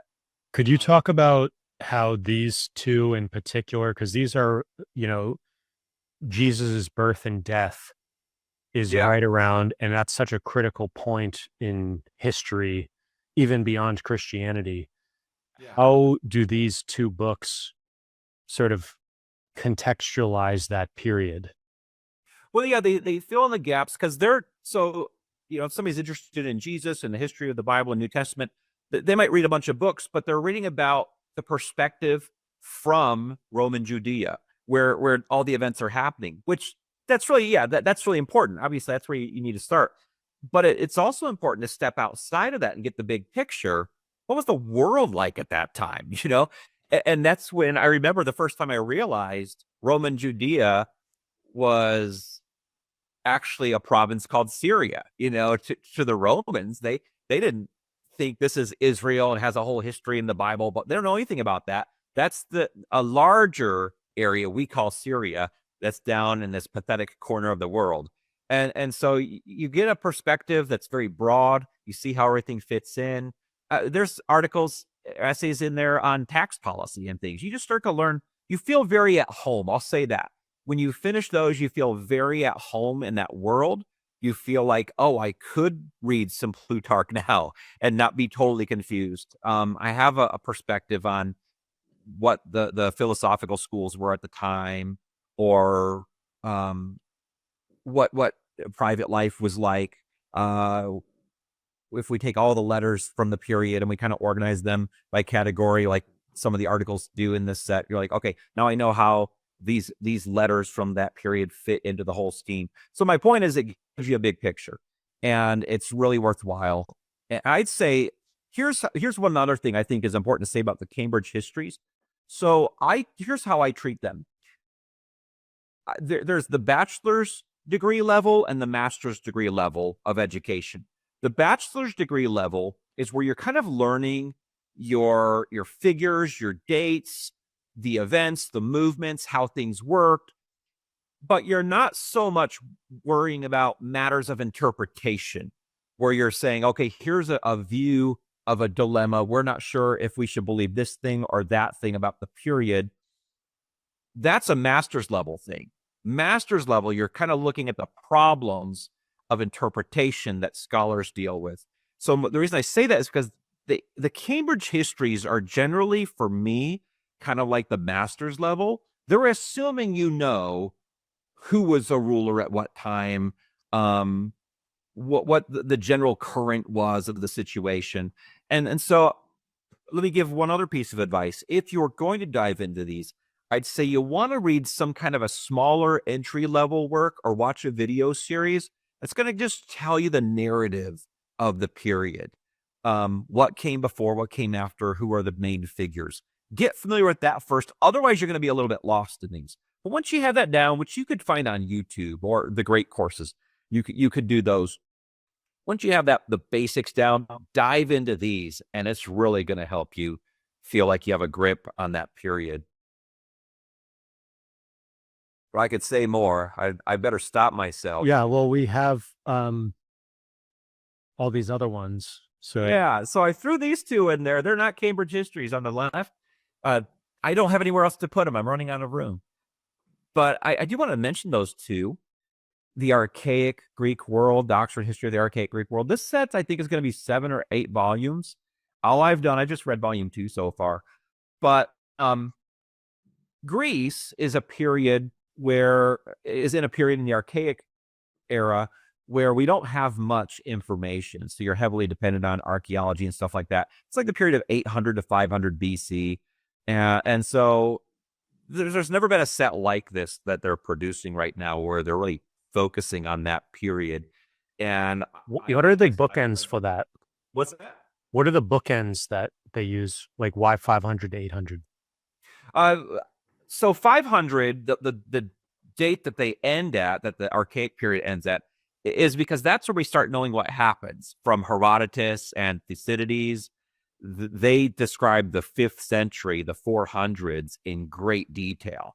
That's really the period that everyone thinks about when they think about ancient Greece, the 400s.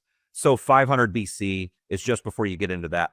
I think 800 is just kind of an arbitrary number going backwards into time, 800 BC, because they go back into like even further into the 1000s or 1100s with some of the archaeology.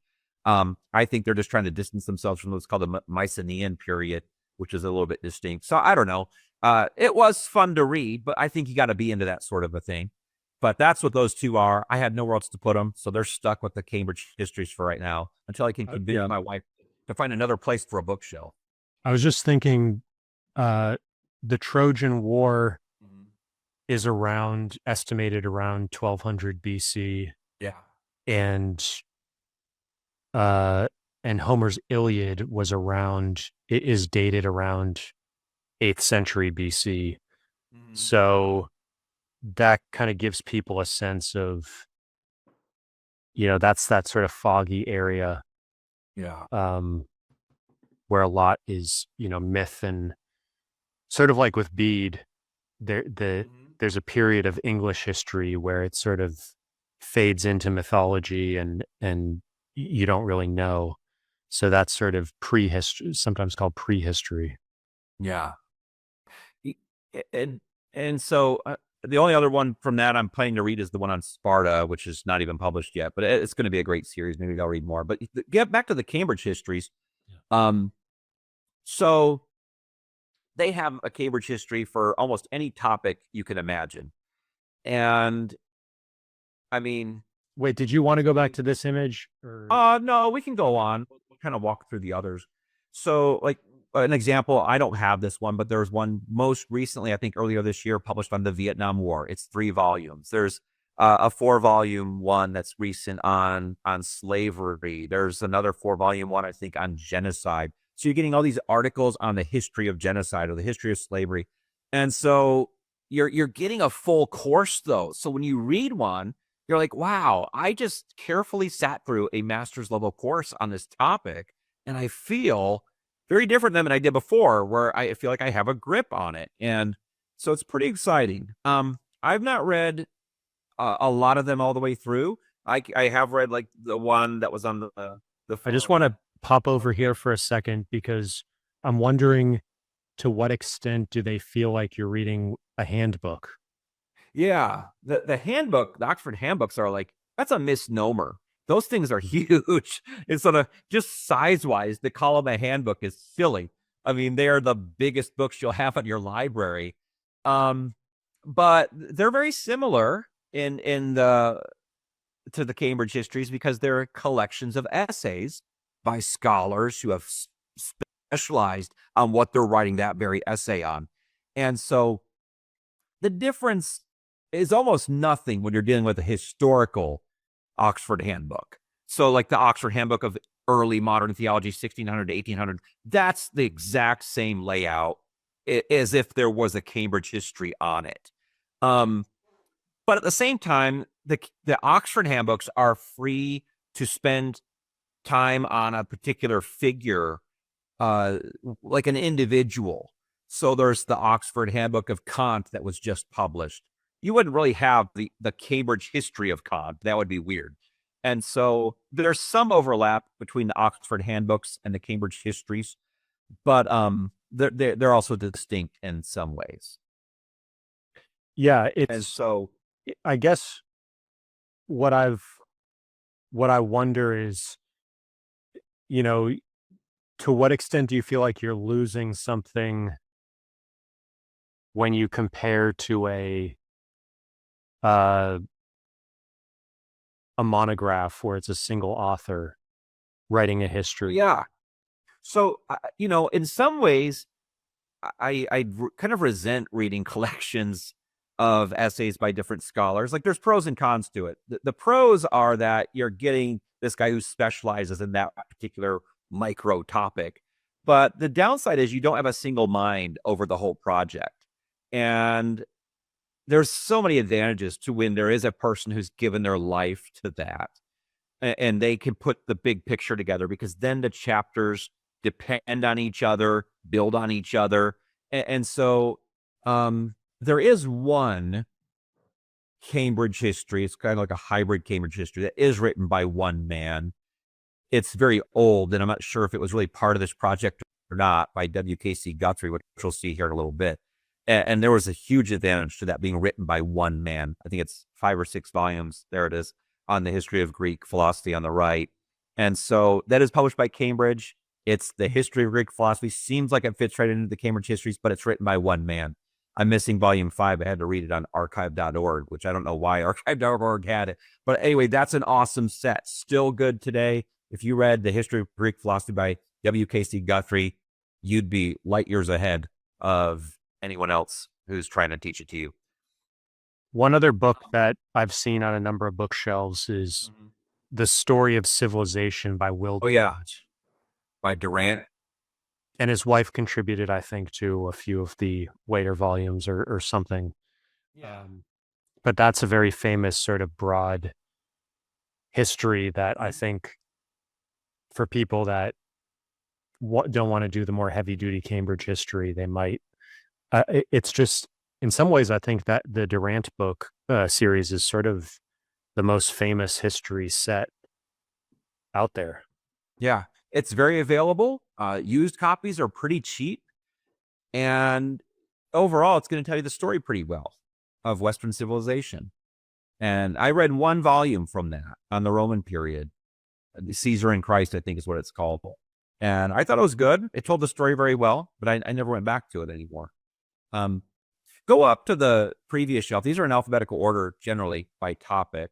So let me just talk a little bit about some of these. So sometimes they'll do an update on their topic. It's not very common, but they did it with the Cambridge History of the Bible. You might think this is all about what's in the Bible. It's actually not. It's like an external history of the Bible. Like, what are the original languages? What is the physical history of the copies and the manuscripts? And as you get further into the history, it's like, well, when was this translation made? How was the earliest French translation received originally? What were the controversies? And so it's pretty unique. Very few people are writing books like that, but they did two.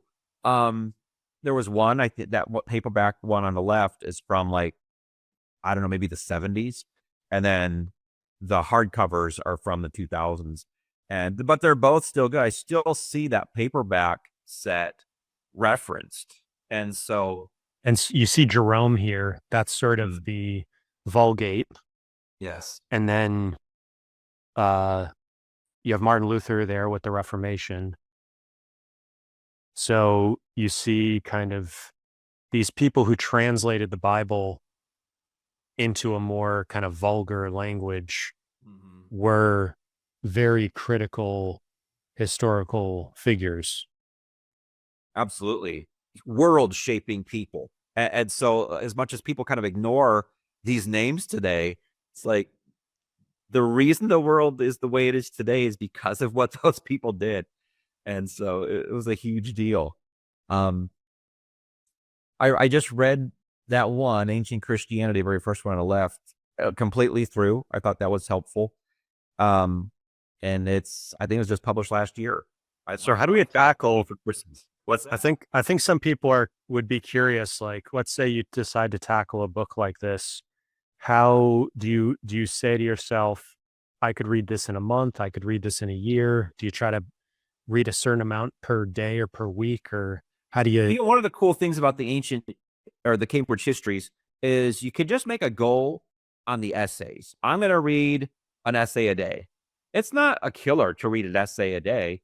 It might take you 20 to 30 minutes. And so say there's 30 essays in one of them. That's going to take you about a month. You might miss a few days, whatever, but you'll get through it. But again, like I said, you might want to watch some videos, get a basic overview before you dive in, just so you're not starting. I wouldn't make that my starting point. Like I said, you got to do something else. Yeah, because it's sort of like when you're getting into academia or scholarly work in general, you sort of first read the textbook, you take your intro video course, your lecture hall, and then once you accumulate a bit of that, then you're ready to read the journals in the field. And these are sort of a collection of 30 journal articles. So that's sort of when you're ready. Yeah, that's a great analogy. They're indistinguishable from journal articles. In fact, sometimes you might see an author saying, this was also published in such and such a journal, and I'm also publishing it here. And because there's nothing else better than this on the topic. And so, yeah, really, really amazing. Let's keep moving over. I can't remember.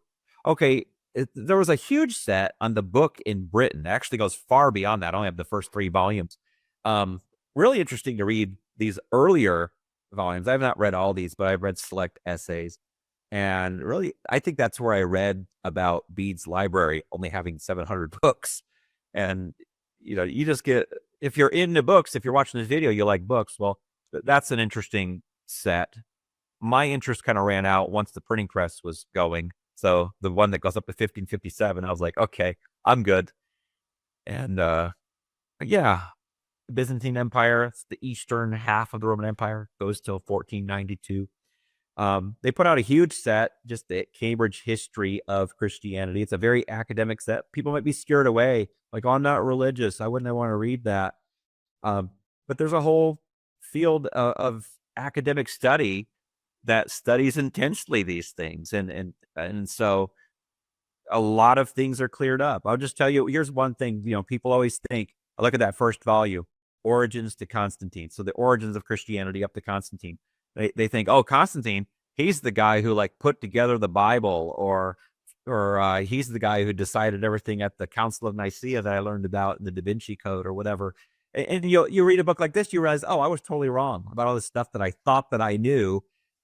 There's just a lot of urban legends about early Christianity out there that float around. And so these are really helpful, but they're really in depth. And this is kind of interesting. Yeah. Christianity is in the plural. You don't see that very often. That's very intentional. So this is a secular work on Christianity. It's not like they got together a bunch of good old Christians and wrote something that would promote Christianity. They're really looking at it from the outside. And so there's this idea from a secular perspective that,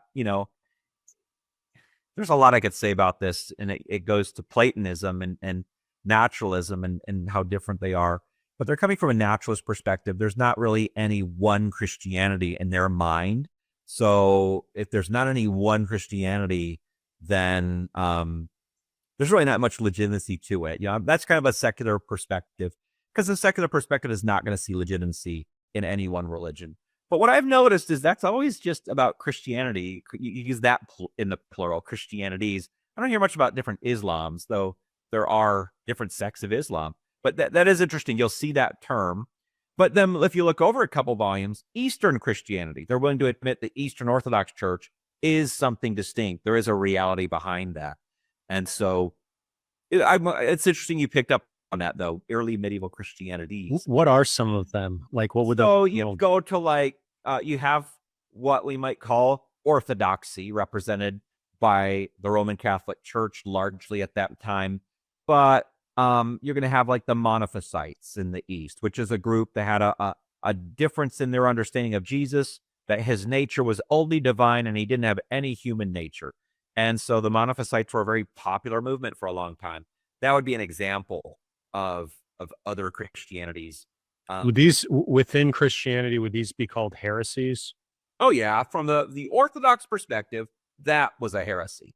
And you had different variations, mostly on the periphery of what was the old Roman Empire and what was becoming Europe.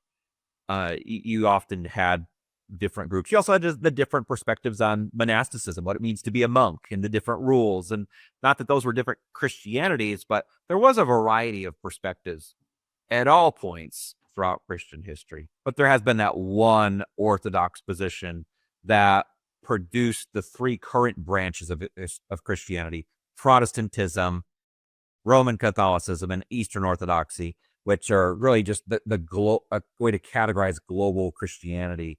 Not that we want to get off into all those details, but I'm just saying those three branches kind of share a common root. It goes back to like the Council of Nicaea.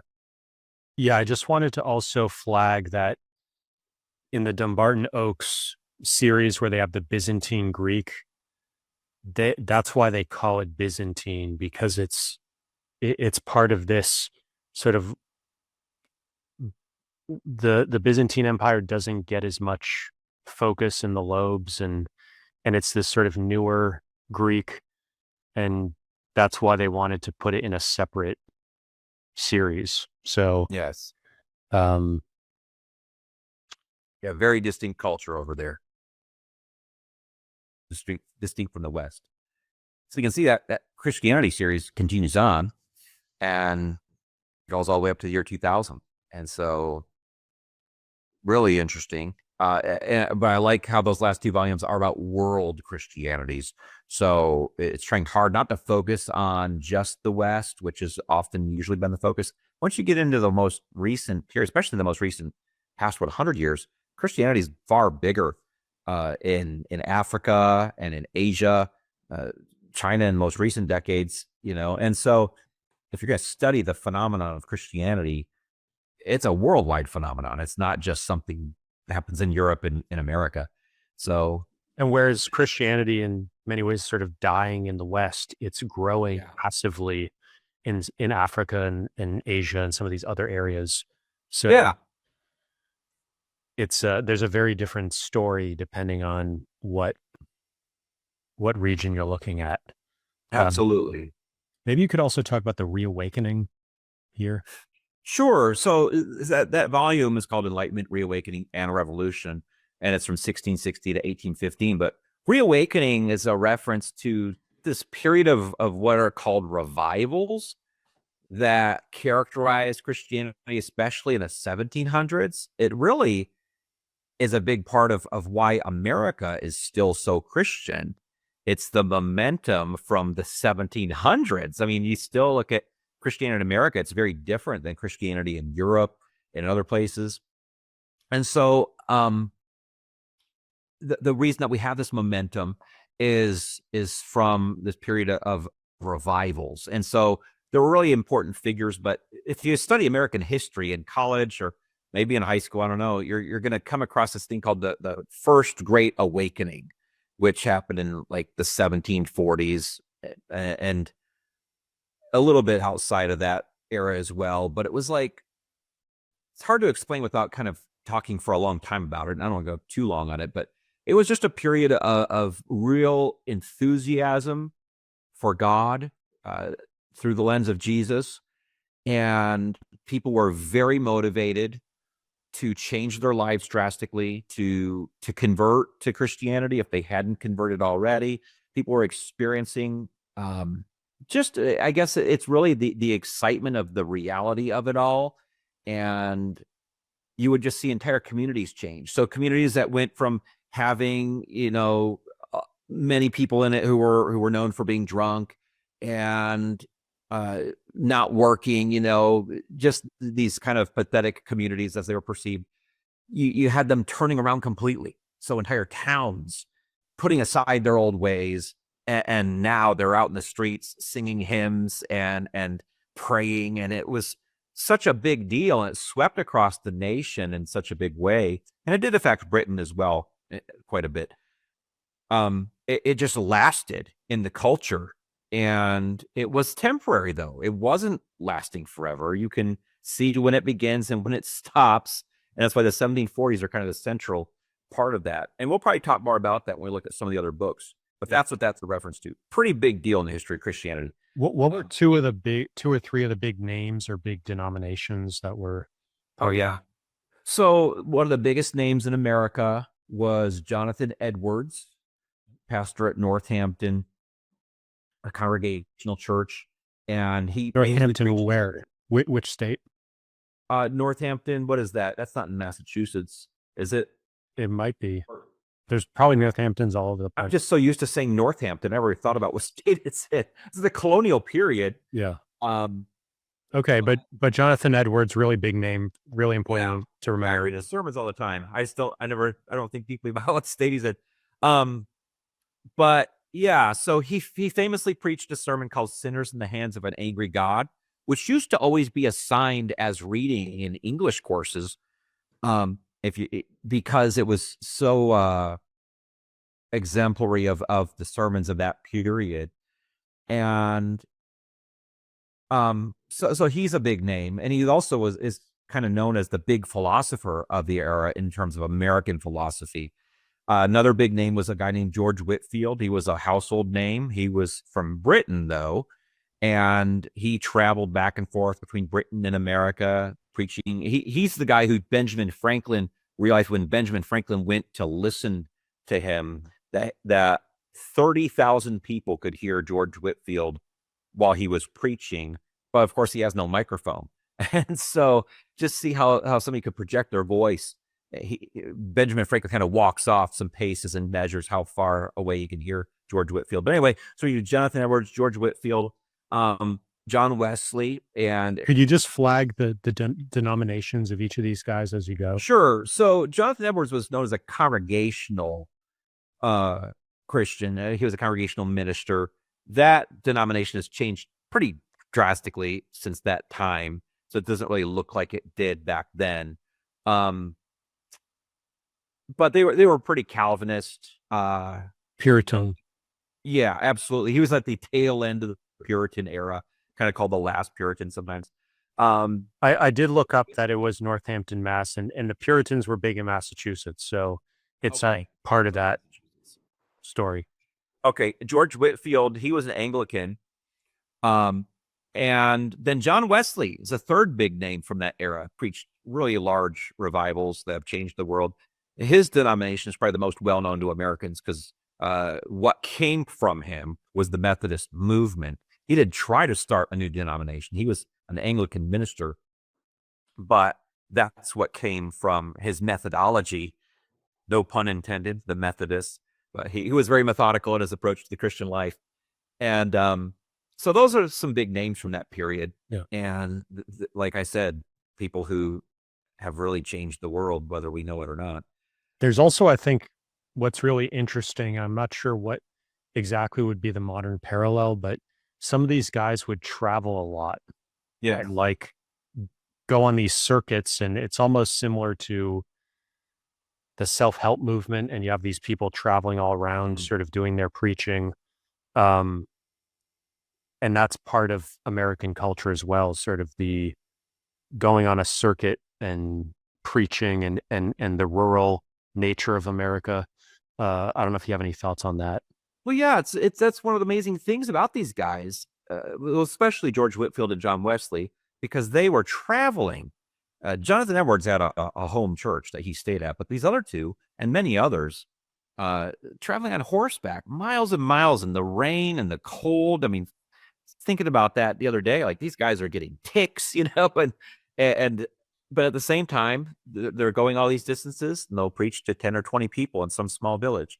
And really, there are measurable impacts on those people because of the message.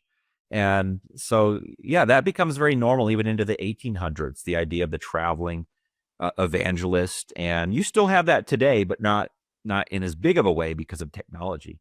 So their legacy still lives on, but it's the whole idea of traveling to speak is kind of diminishing, I think, and within Christianity. You've got the capitalism books here. I got those on sale. I've perused them, so I can't say anything about them. Otherwise, I'm surprised at how early volume 1 goes because I'm not thinking capitalism predates Adam Smith. So I'm like, it's talking about the ancient world, and there's like, I know there's mercantilism back then, but I'm not an expert on economics, so I have a lot to learn from that. I can't really say much about it. I just wanted to look up why 1848 is used. There was all those revolutions in Europe that year that didn't really go anywhere, if I remember. I can't remember the details. Well, I put it into AI, and it's saying it's 1848 is the publication of the Communist Manifesto. Okay, right? well, that would Karl Marx and irrelevant. Engels.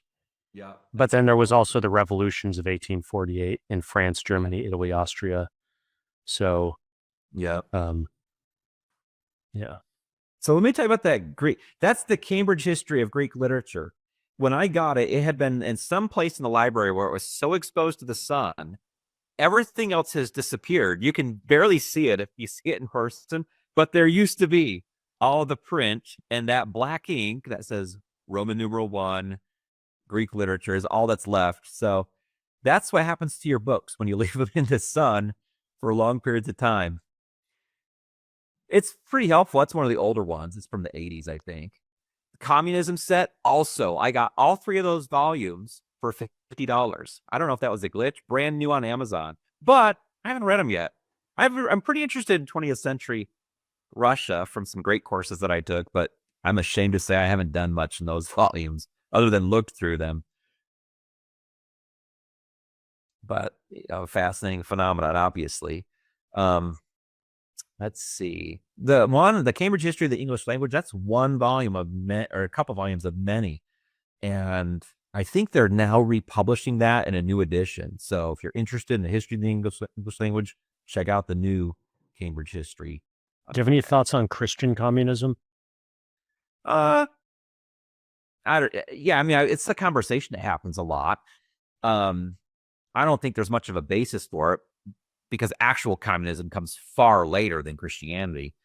And I think the big difference between communism and Christian principles is that communism is kind of coerced, whereas Christian sharing should be voluntary. And so when you do see Christians sharing so much in early Christianity, especially, nobody's kind of told, if you don't do this, there are serious consequences. But in a communist government, you have to. And I guess that's the one thing I'd say if I was just going to share one thing.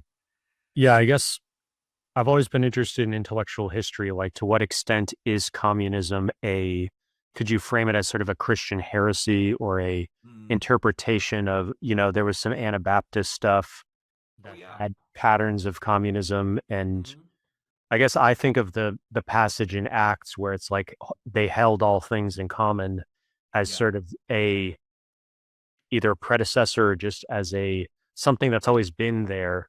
And my understanding is that wasn't hugely influential in Marx and Engels, but maybe, there's always these complex threads of how exactly things are in the air. So, um, that's in mind. It would definitely be worth studying to see, was Christianity in any sense an impact on Marx? What is mostly, obviously, their concern was the overworked people as the Industrial Revolution's taking off, and just, I guess, them being bothered by those inequalities, which were pretty bad, obviously, at the time.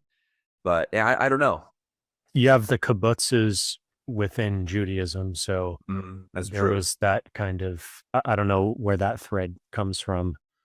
I know that when you're in a survival culture versus a leisure culture, things can seem so different too. Like communism can seem really attractive when you're in a survival culture. People are trying to survive.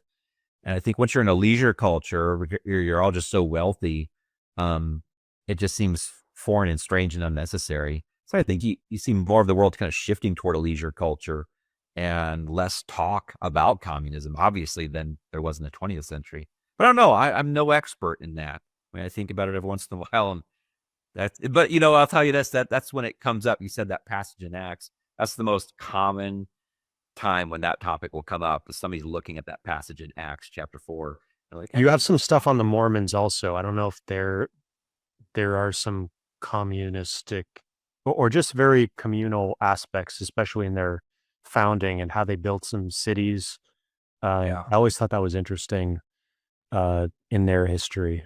Yeah, let's say again, in their early history, when they were more in a survival state, that would make sense.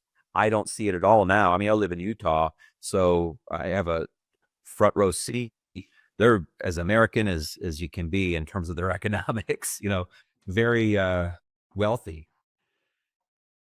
Yeah. I saw a video about how Mormon influencers tend to like kind of help each other grow on social media. And so maybe there's kind of a remnant of that ethos.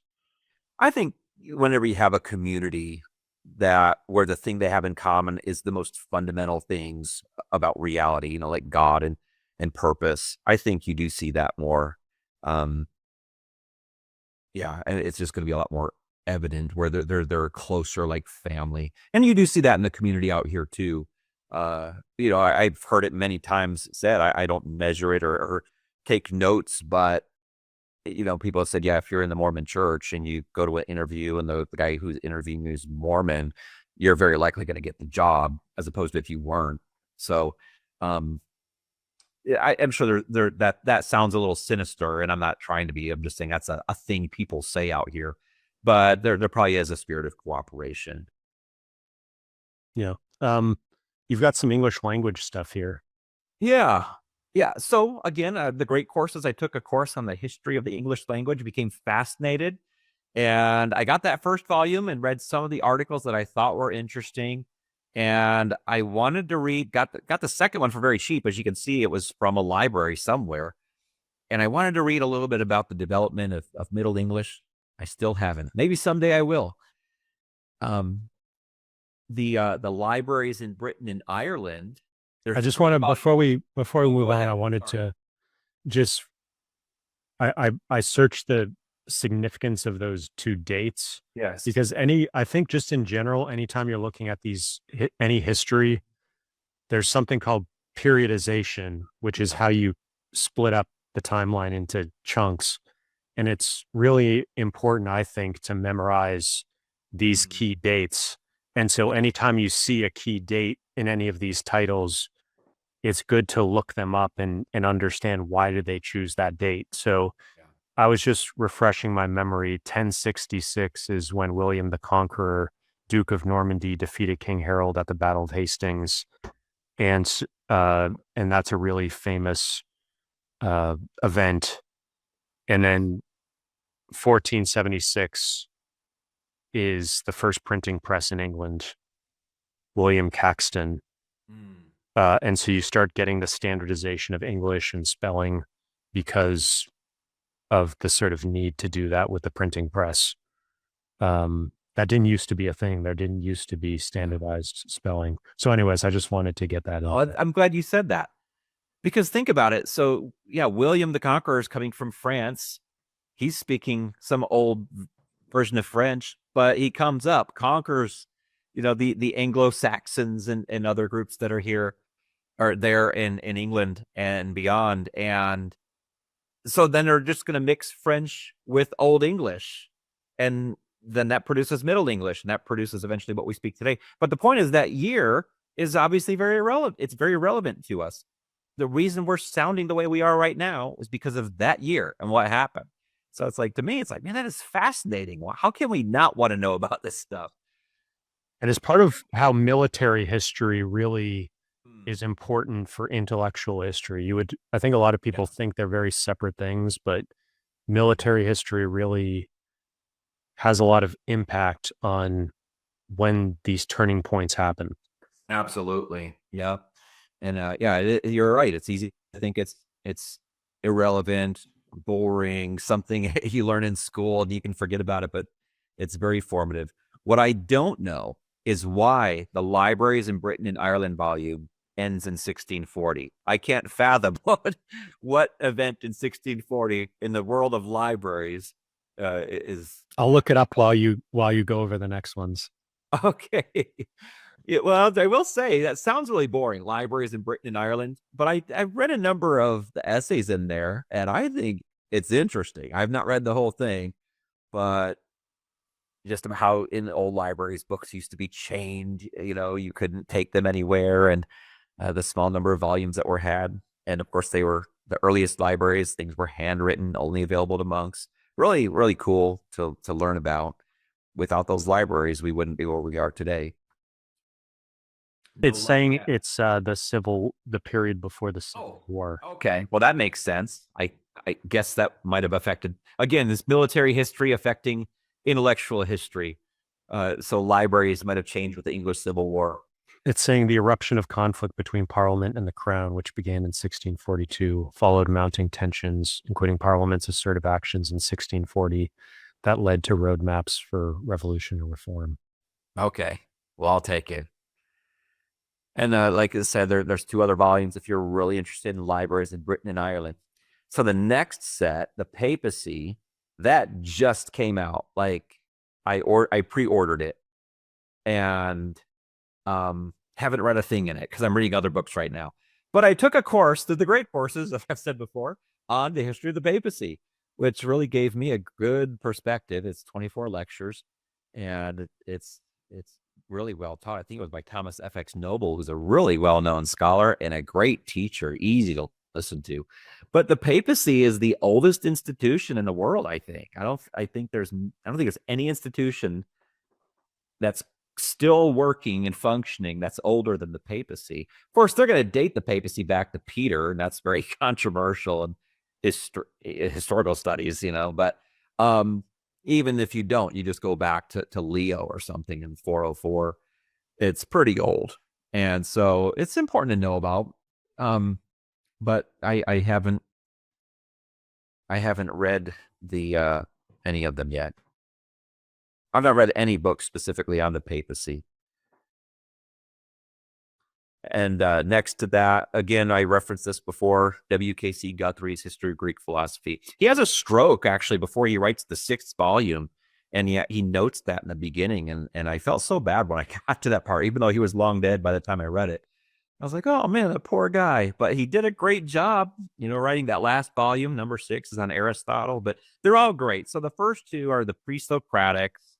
And volume 3, I think, is the Sophists. And then 4 and 5 are on Plato. And 6 is on Aristotle. But you can't beat that. I mean, I read that, and I wouldn't trade having read those for anything in terms of getting to know Greek philosophy. It's just a good general overview. He doesn't seem like he has an axe to grind. He's just trying to communicate the basic traditional understanding. So, continuing some philosophy, because I organized them by kind of alphabetically. So we're at the letter P. Hellenistic philosophy. That's philosophy kind of between, like, the Hellenistic period is like Alexander the Great. So like 323 BC and all the way up to Rome, basically. It's kind of the Hellenistic period. But you have all these philosophies that pop up at the time: Cynicism, Stoicism, Epicureanism, skepticism. And they're very influential in their time. But most of the works of those philosophers who are kind of the founders of those systems are gone. And you just have fragments from later authors referring to them. But that's a great volume summarizing the Hellenistic period in philosophy. If you're interested in that time, which is kind of a chaotic time in history, that's a good place to go. And you don't have any thoughts on Hellenistic Greek philosophy? No, okay. All right. All right. The next one is pretty old. The Cambridge History of Later Greek and Early Medieval Philosophy. I think that's from like maybe the late 60s, but it's not bad. I read it like, I don't know, 2009, I think. It was when they didn't know what to call the period. The period of late antiquity and early medieval, the early medieval era, didn't have a name, and now it has a name, and the name is late antiquity. And so that's been superseded by the Cambridge History of Philosophy in late antiquity, which is, I think, I love that set, probably because it's by one of my favorite philosophers, Lloyd Gershom. He edited it, but I can tell his influence is all over that. It's really answering the question, what did philosophers do with Plato throughout this time period? And so pretty helpful. A lot of people aren't super interested in that, but I think if you kind of dive in, you start to see the attraction of it. I haven't read the Cambridge History of Medieval Philosophy in 2 volumes, but that's a paperback. It's a lot more affordable in paperback than the hardcovers. But that's kind of organized mostly by topic, I think, if I remember correctly, rather than thinker. But I did read the Cambridge History of Later Medieval Philosophy, not the Cambridge History of Renaissance Philosophy. I wasn't that interested. And but a lot's going on. So, but they continue this. I mean, nobody wants to hear about every one of these books, the philosophy sections, but they're all very good if you can find them for a good price. And some of them, an interesting logo. You get the stun. Do you know what is that like a? I don't know what they're trying to communicate. Which one is that? Is it? Well, it's here. It's also here. It's like half of it is a sun. I've never even thought about what that is. Maybe it's the planets with their moons or something. Yeah. I don't know. You made me curious. I'm not very observant with that stuff. But notice the Cambridge History of 18th century philosophy doesn't have it. So, but all the others do. I don't know. Very strange. But you've you've accumulated these fairly recently, would you say? Or No, I mean, these have been, I've been looking for these for a long time. Probably, I don't know. I couldn't even say when I got the first full philosophy one, but they're they're all very good because you don't have to read the whole thing. You say, "Oh, I want to know about this aspect or this thinker." Okay, let me go to the chapter on that movement and just get a good summary of it. And that's one of the best parts about the Cambridge history, that you don't have to read the whole thing because, like we said before, it's not even by a single mind. It's not by one man. Um, the authors aren't necessarily, sometimes the authors contradict each other in these because they have different perspectives. And so the series, actually, I don't have the most recent one. I think the last Cambridge History of Philosophy goes up to 2015. And that was probably because it was around the time when it was published. So we know why the cutoff date was there. But yeah, very good stuff. And I looked up the logo and apparently, so from AI, the circular logo in the image is the distinctive emblem of the British Academy, which often appears on academic volumes they co-sponsor or co-publish. And this doesn't look super official, but it's saying stylized sunburst radiates lines, often interpreted as symbol of enlightenment, illumination, or intellectual radiance. Planetary or cosmological motifs are celestial bodies and abstracted human or divine face in the center. Yeah. So, yeah, it did have sort of, I've been getting more into art history, and I always like to try to figure out what the iconography means. That's awesome. Yeah, like I said, I am so unobservant. I'm that way in life. I'll know somebody for a long time and not even know what car they drive, stuff like that. I just don't see it. So yeah, These political thought ones look pretty cool. yeah, obviously huge eras, hugely important eras for today. Uh, Before the 19th century, there was really no concept of a nation, so these and I was inspired to get those from the great courses.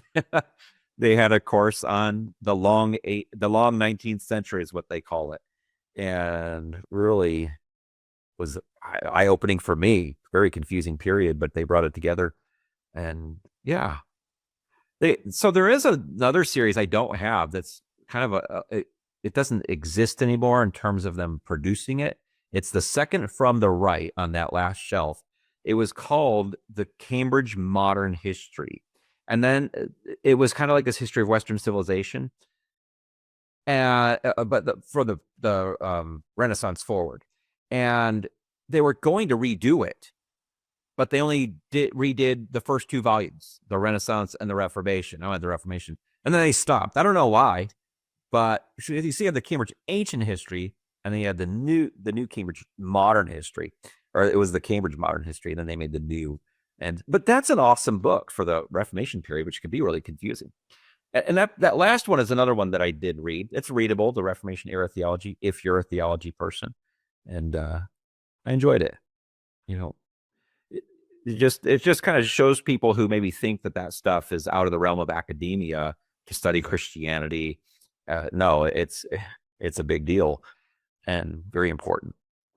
So that set, I got on sale, the Cambridge History of Religions in America. I've read a number of those essays.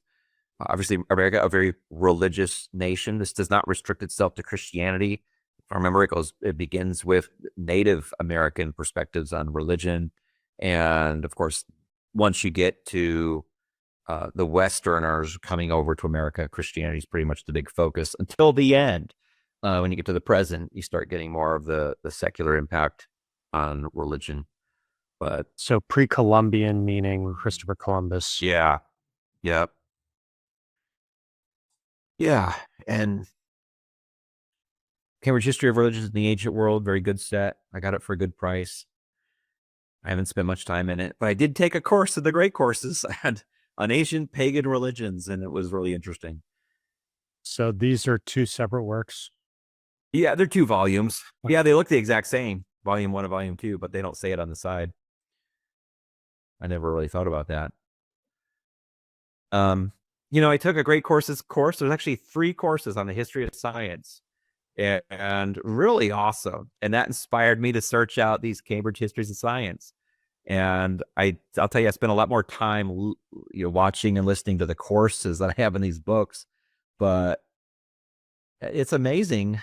We often think of science only existing from the scientific revolution forward, but obviously ancient people had some form of science. The medieval period was like overrun with alchemy.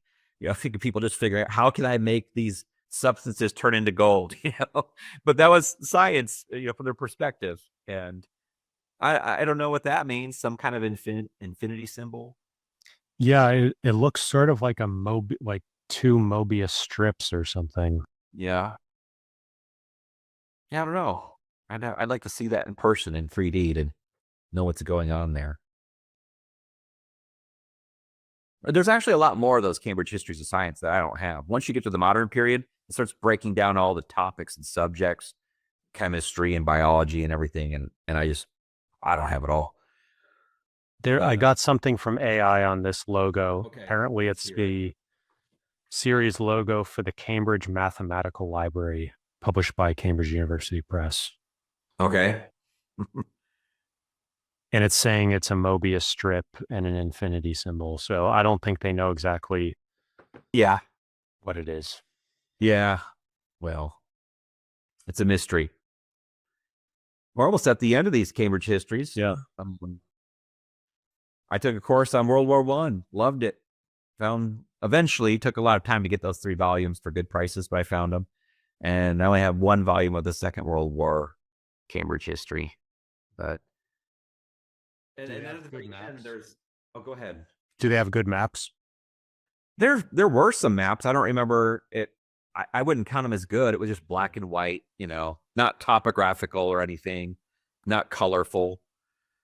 The last ones, those accompany the Cambridge ancient history. The plates mean they're the pictures from that period that accompany. So pictures of statues, inscriptions, ruins. And so I don't have all of them. They have some that accompany all of those volumes. They're not easy to find in my experience.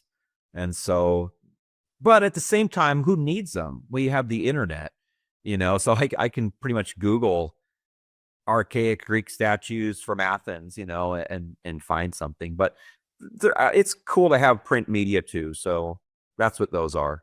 So these are plates that are not in the main volumes. Yeah. Yeah. There's very few, if any, in the main volumes. There's charts and stuff, but I don't remember if there were any pictures.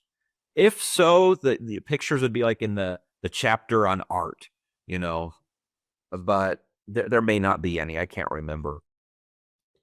So I wanted to skip to and we'll come back to these. Sure. I wanted to jump to the philosophy stuff. Sure. And so this is the first, this is where that bookshelf really starts. And I think this might also be a good place. Well, maybe you can just first tell us what these are, and then at some point we can get into sort of how you started studying philosophy and how that fits into your larger sort of intellectual biography. Yeah. So these particular books on this bookcase, this is the top shelf.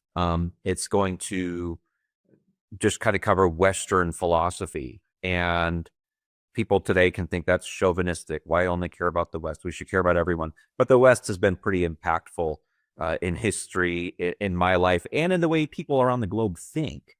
And so that's almost exclusively what's on the shelf. So it starts with the pre-Socratics, which we mentioned before, the philosophers who predate Socrates. And so you're going back to the 500s and BC, and you just have fragments again. Those 2 volumes there, the texts of early Greek philosophy, are the same as the 10 volumes on the Loeb shelf of early Greek philosophy. I mean, it's the same thinkers. There might be a few differences in terms of what's included and what's not, but the core is the same. And so is that Kirk and Raven book. There's just fewer comments. But that period is important. You just have all these guys struggling with this question. Is there just one thing that exists, or are there many things that exist? Which sounds so weird to us. Like, what? Who cares? Oh, what a weird question. But that was what they were generally arguing about. And they have different perspectives. One guy's like, hey, everything's water. The other guy's like, no, there's all kinds of stuff. In fact, the same thing, like a river, is changing constantly. And so you have just arguments like that. But all of that goes away later on with Plato, because he comes along with a new solution to the problem. But anyway, not to go through the history of philosophy, these books are what kind of trace out that story. I just wanted to say, in terms of dates, Socrates is... he dies in 399 or something. So 470 to 399. So yep. So thank you for that. But imagine being so important that everyone who comes before you, they call them your name. It's a pre-Socratic. It's a pretty big deal. Some of these books are really technical. Some you could pick up and just be helped along by some notes. And so that below that Kirk and Raven book is actually pretty easy to get. And it's not in the picture right now, but if people are interested in the pre-Socratics, I would suggest still get that one. I mean, it might be an older publication, but we're talking about guys who lived, 2,500 years ago. And that's what this is all kind of covering. Pythagoras is also, a pre-Socratic, Parmenides as well. They have a few books, a couple on Socrates himself, which is really hard to know Socrates. You only know him secondhand. But then we get to the most important guy, Plato. People kind of know his name because of how famous he is. They don't know much about him.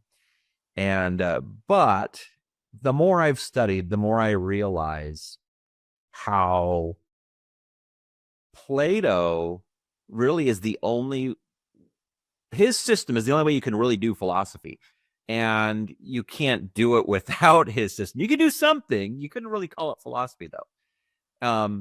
You do some form of philosophy, but you can't ask the important questions. So let me just say, not to get too bogged down, if you wanted to get into Plato, his dialogues, which are really his main remaining works, are easy for anyone to read. They're fun to read. And that's weird for a philosopher. I can read they're just conversations. Socrates is usually the prime figure in the conversation. He's funny. He's witty. He's deep, but he never loses you. As a character in Plato's dialogues, he's really entertaining. But then they're also talking about the most profound things, like what is courage, what is beauty, what is justice? Let's see if we can even know. Sometimes they have an answer, sometimes they don't in the dialogue. And you have the Socratic method in there, which is important. Yep, you're figuring out what the things are by asking questions, drawing out knowledge you already have, showing that it's very possible that we can figure out a lot of things without empirical research. But like I said, some dialogues end up having no answer. So reading his dialogues is a great starting point. Again, the Great Courses has a course on Plato, and it's really good. What about Wordsworth, though, is a modern philosopher. He's still living, and he's kind of, I don't know how to explain it briefly, but he's kind of brought Platonism in its early form, as it was understood by early Platonists, back. It was originally torn apart by German rationalists, trying to just figure out which dialogues did he write, which did he not write. Was this historically Socrates speaking, or is this something Plato made up? Lloyd Gerson puts that aside. He's like, let's just look at the argument of these dialogues and take them seriously. And he applies it to philosophy as a whole. I don't know what I could say about him, because it would. These are books, though, that I think are so important. If we ever went back to some books, I'd love to talk about from Plato to Platonism, or Platonism and naturalism. Yeah, definitely. Those are definitely some really important books. I've never seen Aristotle's Theology. That's kind of interesting. So what he does is there are excerpts from Aristotle's works every time he's talking about God or the One, which is what he tends to call God.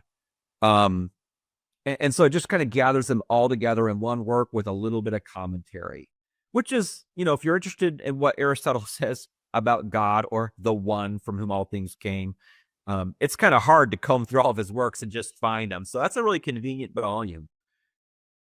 And you have the big three here of Socrates, Plato, Aristotle. Yeah. It's a good way to kind of, if you're just getting started in philosophy, those are the three. Yeah. Did you want me to share at all how I got started on philosophy or? Yeah. Yeah, go ahead. So just real quick, the first thinker who got me interested in philosophy was a man named Francis Schaeffer, and he was a Presbyterian missionary in Switzerland, and he kind of just set up this commune to serve people, like an intellectual center. People, it's a really weird phenomenon that doesn't really exist outside of what he was doing. It was kind of a place where like hippies would go and camp out and talk about deep things.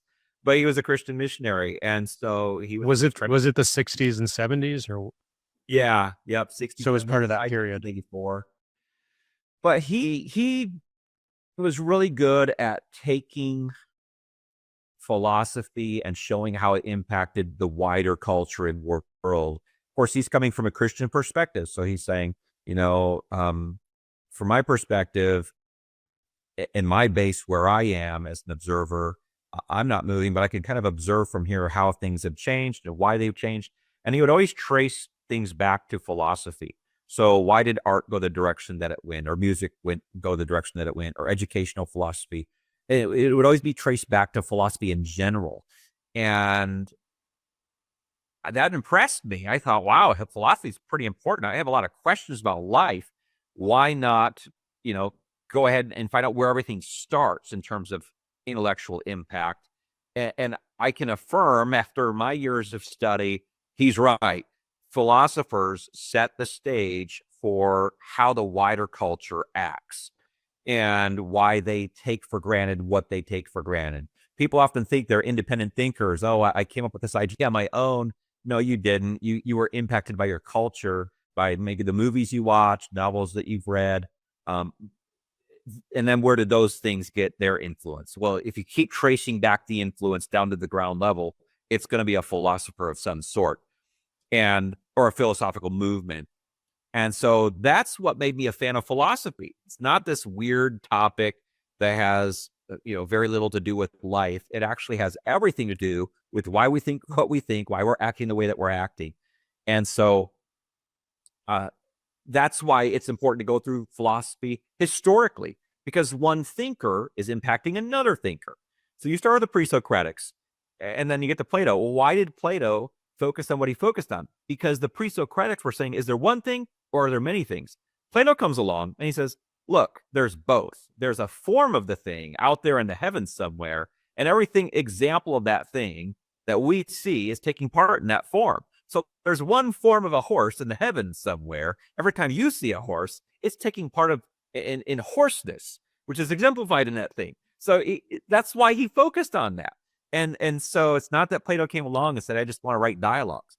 Well, that keeps happening as you go through history. Everyone's reacting to each other. And at the same time, they're impacting the culture around them. And so there's that volume, Christian Platonism, early Christianity, early Christian thinkers, hugely impacted by Platonism. And I just want to make a quick note. I just want to make a quick note on categories and how essences, when you think about how do you categorize things and how should things be categorized and how many genders are there and, all these different category systems, they go down to, is there an essence where two things are fundamentally different? So these aren't just airy-fairy things. These are fundamentally what should the categories be that we use to describe reality and have concepts and mental models.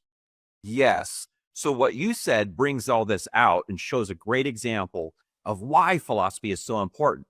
So you have some people who are going to say gender is a fixed thing and it's unchangeable. There is a reality. And you have another group who says it's not a fixed thing, it's fluid. Well, one group is a bunch of, the first group are Platonists. There's a reality behind a concept. The other group is what comes to be known as nominalists. And they're saying, well, things are just the names that we decide to give them. There's not a reality behind anything. There's no real category. That shows that these early philosophical debates are playing out before our eyes right now. People just don't realize I'm a realist, you're a nominalist, or whatever. But they've already been talked about and developed, and that's where the ideas came from. And that's why, if we go back to the antiquity, before there was nominalism, you're going to have a hard time selling some of the nominalist ideas that things are just a name that we give them. They're not actually a reality. One thing that's interesting. Oh, go ahead. Well, I was just going to mention William of Ockham, and he's sort of known for nominalism, but I don't know too much about it. I was wondering if you could say a few words about, because he's known for Occam's razor, but he's also, known for nominalism. So it just rang a bell for me. Yeah. So like Occam's razor is a pretty minor thing to him. That is the way people mostly know his name today. Nominalism was not a small thing to him. It was a big deal in late medieval period of this movement towards focusing. You always have to say something new in scholasticism. And so I have a book called Occam's Nominalism, which I read. It was very hard to follow, but it did communicate to me that was a main thing to him. And it's not any different than what I've already described. There's not a reality behind a thing. This led Christian thinkers to start thinking some really strange things. And a lot of people see it as kind of leading to the Protestant Reformation. That's a whole other topic. But yeah, Occam could be blamed if you wanted to blame somebody for saying there's not actual realities behind the concepts and the things that we interact with. So one good book, if a person's interested in that, it's somewhere on the shelf. It's by Peter Kreeft. It's called The Platonic Tradition. It's very short. It's a series of like 6 talks that he gave. I don't know. It has to be around here somewhere. There it is on the very end, The Platonic Tradition. You have to go down so that we get, I guess, up. Sorry. I was thinking you got to pull the picture down. That's my fault. The Platonic Tradition. This book is so clear and helpful. And he shows how he's a Platonist. So he shows how William of Ockham is the villain, of philosophical history, which I kind of agree with, because I'm a big Platonist as well. And so, yeah. And Plato has the forms. So, Plato's cave, and you have the people, so those are all key things. It's kind of funny.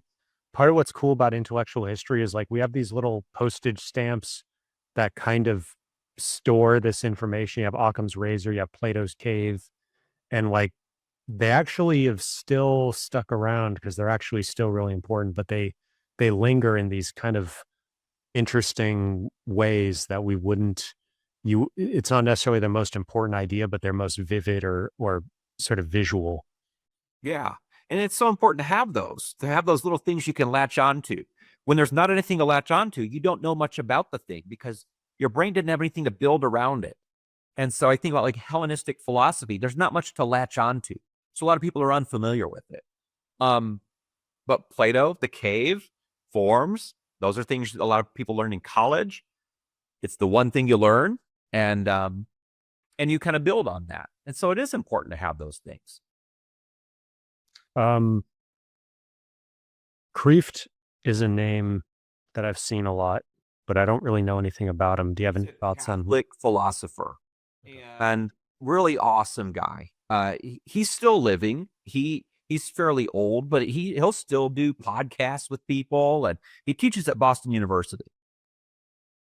So, really, so one of the coolest things about him is he wants to take philosophy and communicate it to ordinary people. He's never talking over anyone's head. And so he writes a series of fun books, like where Socrates and Kant interact in a fictional conversation, but it helps the reader get a feel for Kant, because you can't just read Kant. It's too hard. But I could read a fake conversation with Socrates, who's funny and entertaining, talking with Kant. And so Kreeft is pretty awesome with that stuff. But yeah. What about the Theology of Arithmetic? That one. So I haven't read that. I got those two books at the same time because of a video. It wasn't the Great Courses this time. There was a video I watched. A guy was talking about this book, and there is this weird phenomenon in ancient philosophy where numbers have some kind of a meaning. I don't mean like an allegorical meaning. It all starts with Pythagoras. I still haven't wrapped my mind around it. I'm hoping that book will have some secrets for me. But the zoom in on those again, those two. The theology, Waterfield wrote I don't remember if he translated that. That's like some late antique book, The Theology of Arithmetic. And then this Joel Calvis Maki book, I think, is okay. It's relating that idea, the concept of numbers in early philosophy, to Platonism and early Christianity. So they look fascinating, but there are just more books that are calling to me whenever I finish my current book. Like, which one am I going to read? Someday it will be those ones. Yeah, I was also going to ask if you could, we were talking about this before we started recording, where I was saying I think of theology and philosophy as in many ways very similar things. And the religious aspects of a lot of these like ancient philosophers is often left out of the textbooks, where they actually had like Pythagoras and like the sort of sacred geometry and them all part of a school, and the schools would get banned because the government thought they were sort of heretical religions and cults. So could you flesh that out a little bit more and like help people understand that a lot of these people we call philosophers, they really were theologians of these small cultish, and cult just means small religion. So, and Christianity was originally a cult. So it's just sort of, can you put that into context, how these guys were really theologians of their religion, and then to an extent they use logic, which is a branch of philosophy, to sort of reason about the theology, but it's really a theology first. It is. So they would have thought it was so strange if we told them, hey, just study philosophy, but leave God out of it. That would have sounded bizarre to Plato and Aristotle, Pythagoras. It would have been like, what? I mean, leave out the divine? Like, that's part of reality. And you can't do that until you get to the Enlightenment period and you start to develop a new method, and then you can fully do it after Immanuel Kant. So with Plato, what he reveals in the Republic is that all philosophy, in a sense, is really just kind of the study of the ultimate form, which is the form of the good. Like, what is good? If I had to say at the core, like that's a pretty big concept. The form of the good seems a little abstract in the Republic, but it's God. And later Platonists are very clear about this. He talks very clearly in the Laws. I think it's in book 9. He gives a long defense for the existence of God. And so Aristotle, like we said, we have a collection of his theology. So yeah, that's a new idea, historically speaking, that you could leave God out. Theology and philosophy were like the same thing for the longest time. They were just part of the same project. And philosophy was sort of like the lower half, like if philosophy was like philosophy was like the lower half and theology was like the upper half of the pyramid. At least that's how I think about it. I kind of just see them as intertwined. I don't know if I would have known how to take those two things apart. You know, I think they thought they were interdependent on each other, because if God is the form of the good, and everything else, in order to exist and function according to its design, has to partake in the form of the good, everything in some sense is partaking in God, or deriving something from him. And so to tell Plato, let's leave that out or make that a separate thing, that would have been pretty tough for him. And then Aristotle, you're right, was the logic. Logically, there has to be one first principle from which all things have come. he calls it the one to emphasize its unity, but also understands that, yeah, that's God. What is the Latin for prime mover? Isn't that like a prima? I don't know. It'd have primus and motus in it. I don't yeah, I don't know, just ring a bell for me. Yeah, but yeah, he's the first. So, and you get to like a climax in theology and philosophy with Thomas Aquinas later. Um, and he really kind of shows with his project, like, yeah, these are the same thing. You can't talk about philosophy without theology, nor theology without philosophy. And You got Locke's theology here, so yeah, yeah, absolutely. Yeah, it's not until now even Kant talked a lot about religion, and he wasn't anti-religious. It's just that what he did and what his followers did with his system was they realized, oh, we can kind of dispose of the idea of God because we can't really study him because we can't see him with our eyes. Got a lot of Hume stuff. Hume is not a very strong Christian. I don't, but nor is Pierre Bayle there. So he got mixed. My books are not in great order here. But yeah, it just how affected were you by the Enlightenment? Because that's really the issue. Atheism in France. See, that's by Cours, who's the guy who did that great course on the self and the Enlightenment. But Here's Kreeft again. yeah, and that's just a publication of Pascal and things that he wrote. He lived a very short life, but he had a collection called Pensées, I think, and they were just short.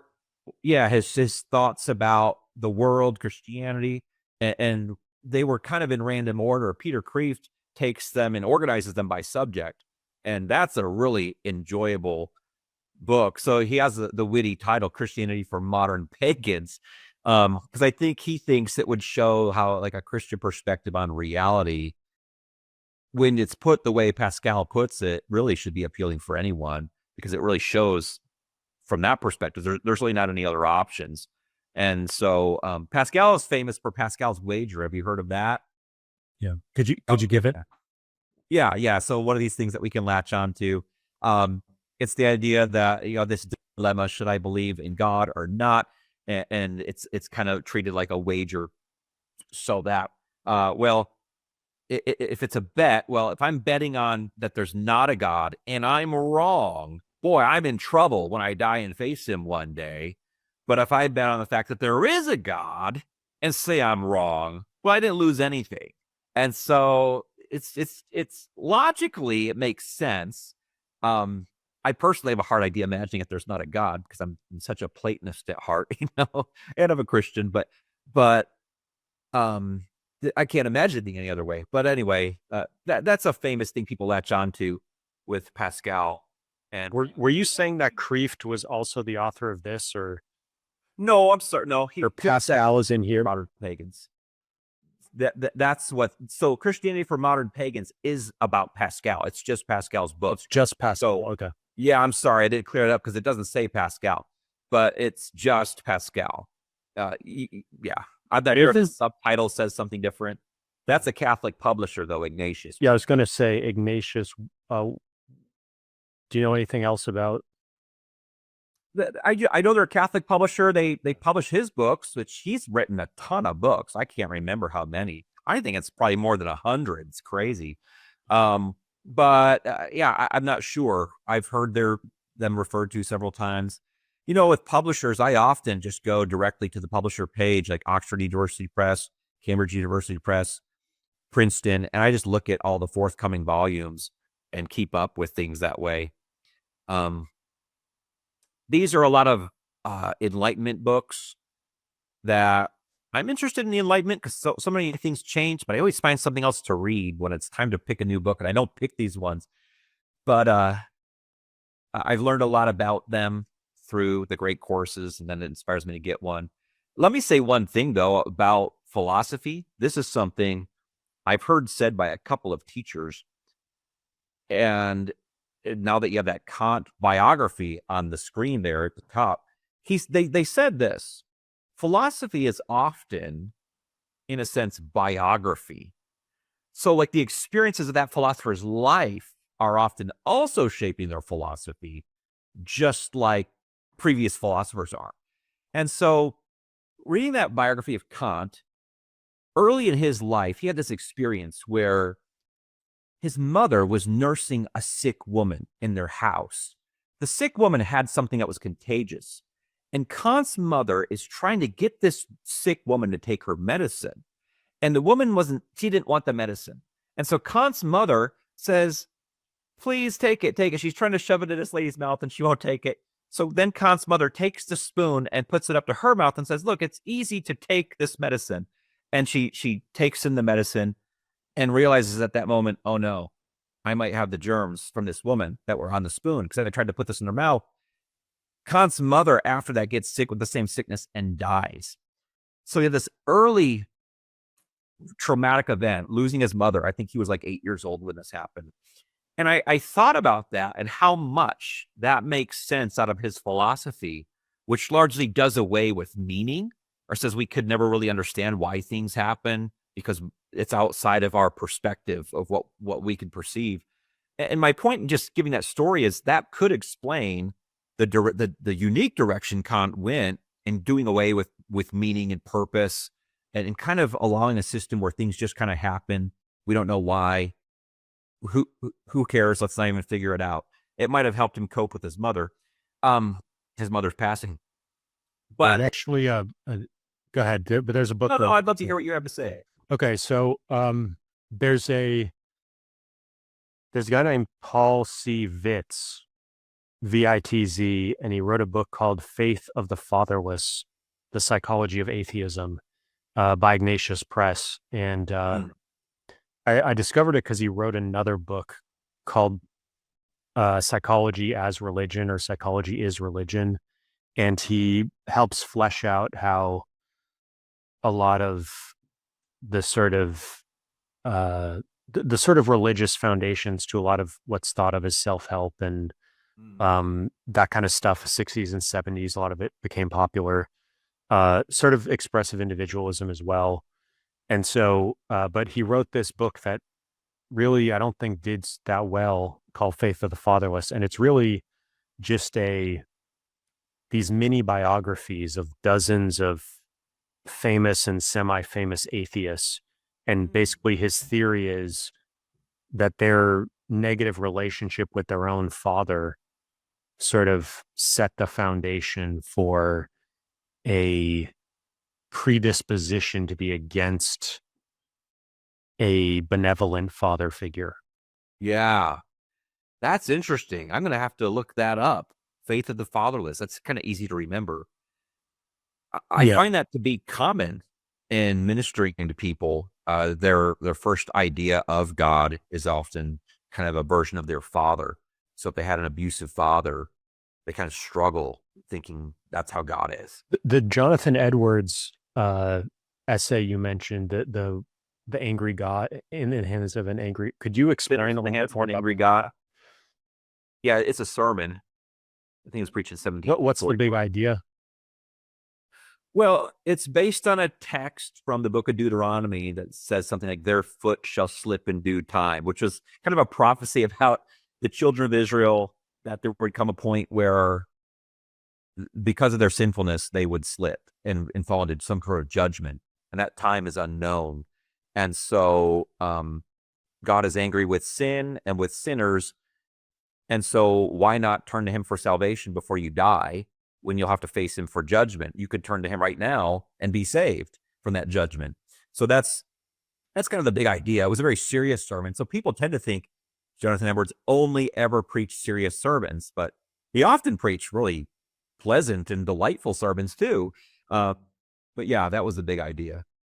Yeah, it was just making me think in American religious history, you have, especially nowadays, a real aversion to the Old Testament sort of more wrathful God, and there's maybe with self-improvement, personal development type stuff, there's more of a interest in the more feminine Jesus or the more feminine New Testament, the more kind of empathetic values. So I don't know if you have any thoughts on that dichotomy. I have a lot. Well, I mean, ever since Romanticism, you have like a redefinition of love. So that, like, if a person loves me, that just means that they make me feel good. They affirm who I am already, and I don't need to change.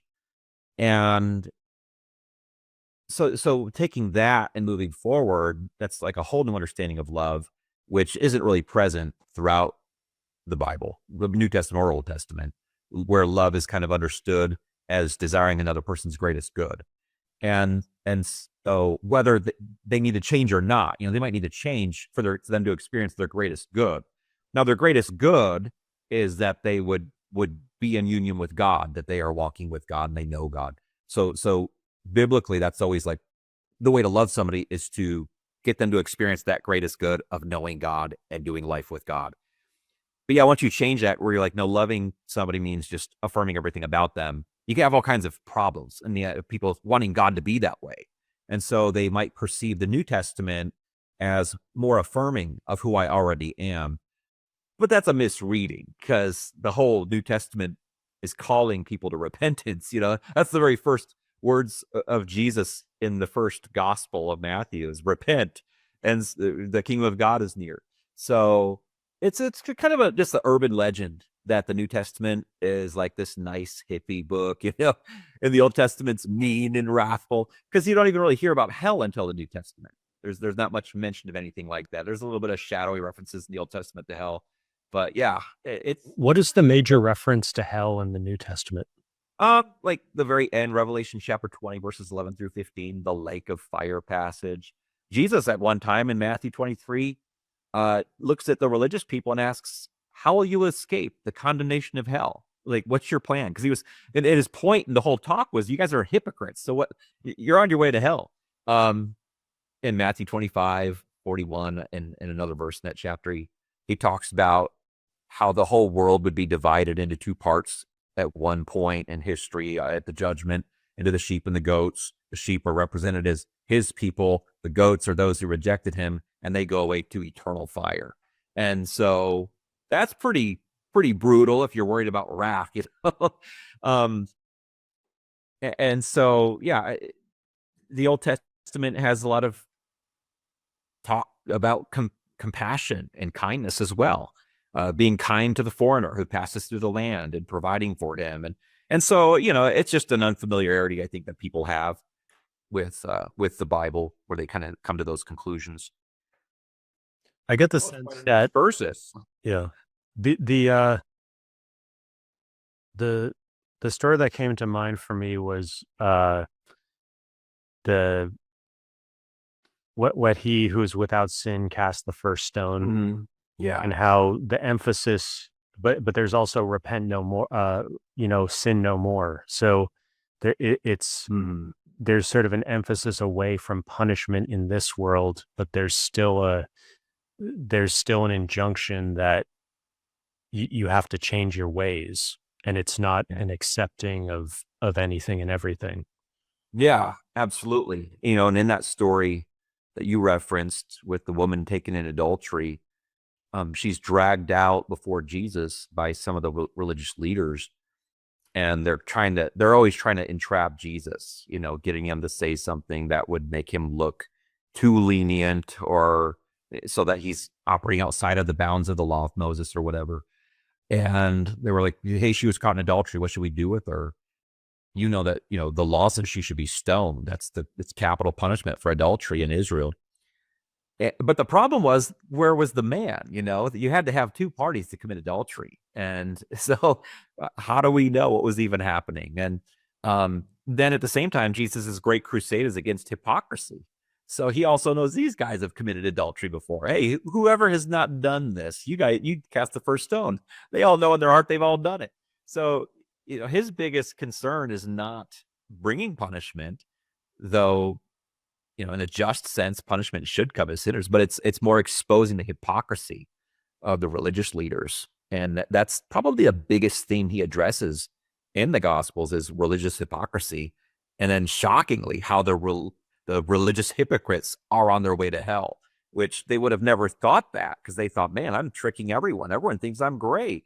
Look at what a show I put on. And so, yeah, There's also the kind of psychological angle where he says, anyone who lusts in their heart commits adultery. So it's not, it's also getting away from actions to, I don't know, maybe thought crime is making it too much of a contemporary thing, but it is getting into psychological crimes or psychological kind of actions and a disciplining of that, which goes beyond just observable things into yes. managing your own inner world or inner. Yeah, absolutely. Yeah. Yeah. He's trying to, one of the Old Testament said there was a time coming when the people of God would have a new heart. And so Jesus comes along and he's doing his teaching, and his teaching, it focuses in a new way about your heart. It matters what you're doing in your heart because God sees your heart. It doesn't matter what you're doing on the outside so much. And if you're doing the right thing in your heart, then you'll tend to do the right thing on the outside anyways. And so, yeah, he's very unique in that. He's obviously the greatest philosopher from my perspective. And what do you think about when he was drawing in the dirt? What do you think? Oh yeah, there's a lot of theories on that. When the woman was taken in adultery, and yeah, they're telling him, "What are you going to do? We got to stone this lady."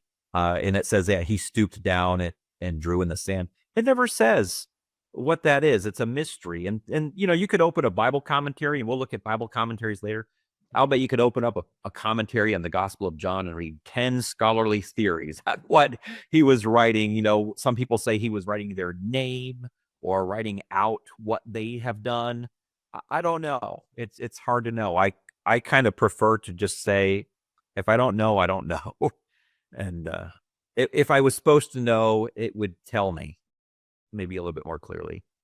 What do you think? You have any ideas? No, but I guess there's an element of like he's focused on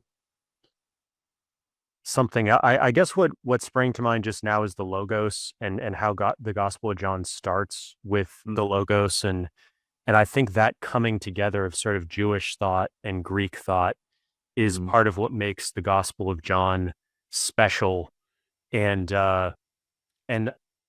I think that there's a sermon that sort of it isn't, I don't know if it's Jesus or somebody else, but sort of brings together those two ideas. And so I thought maybe you could talk about that a little bit, because I feel like that's a really important element of like how there are a couple philosophers who are mentioned and like Greek gods that are mentioned in the Bible. And, but that's often not talked about. And maybe you could just talk about that a little bit. Sure, there's a lot there. So were you thinking more about I say the logos. Logos. Yeah.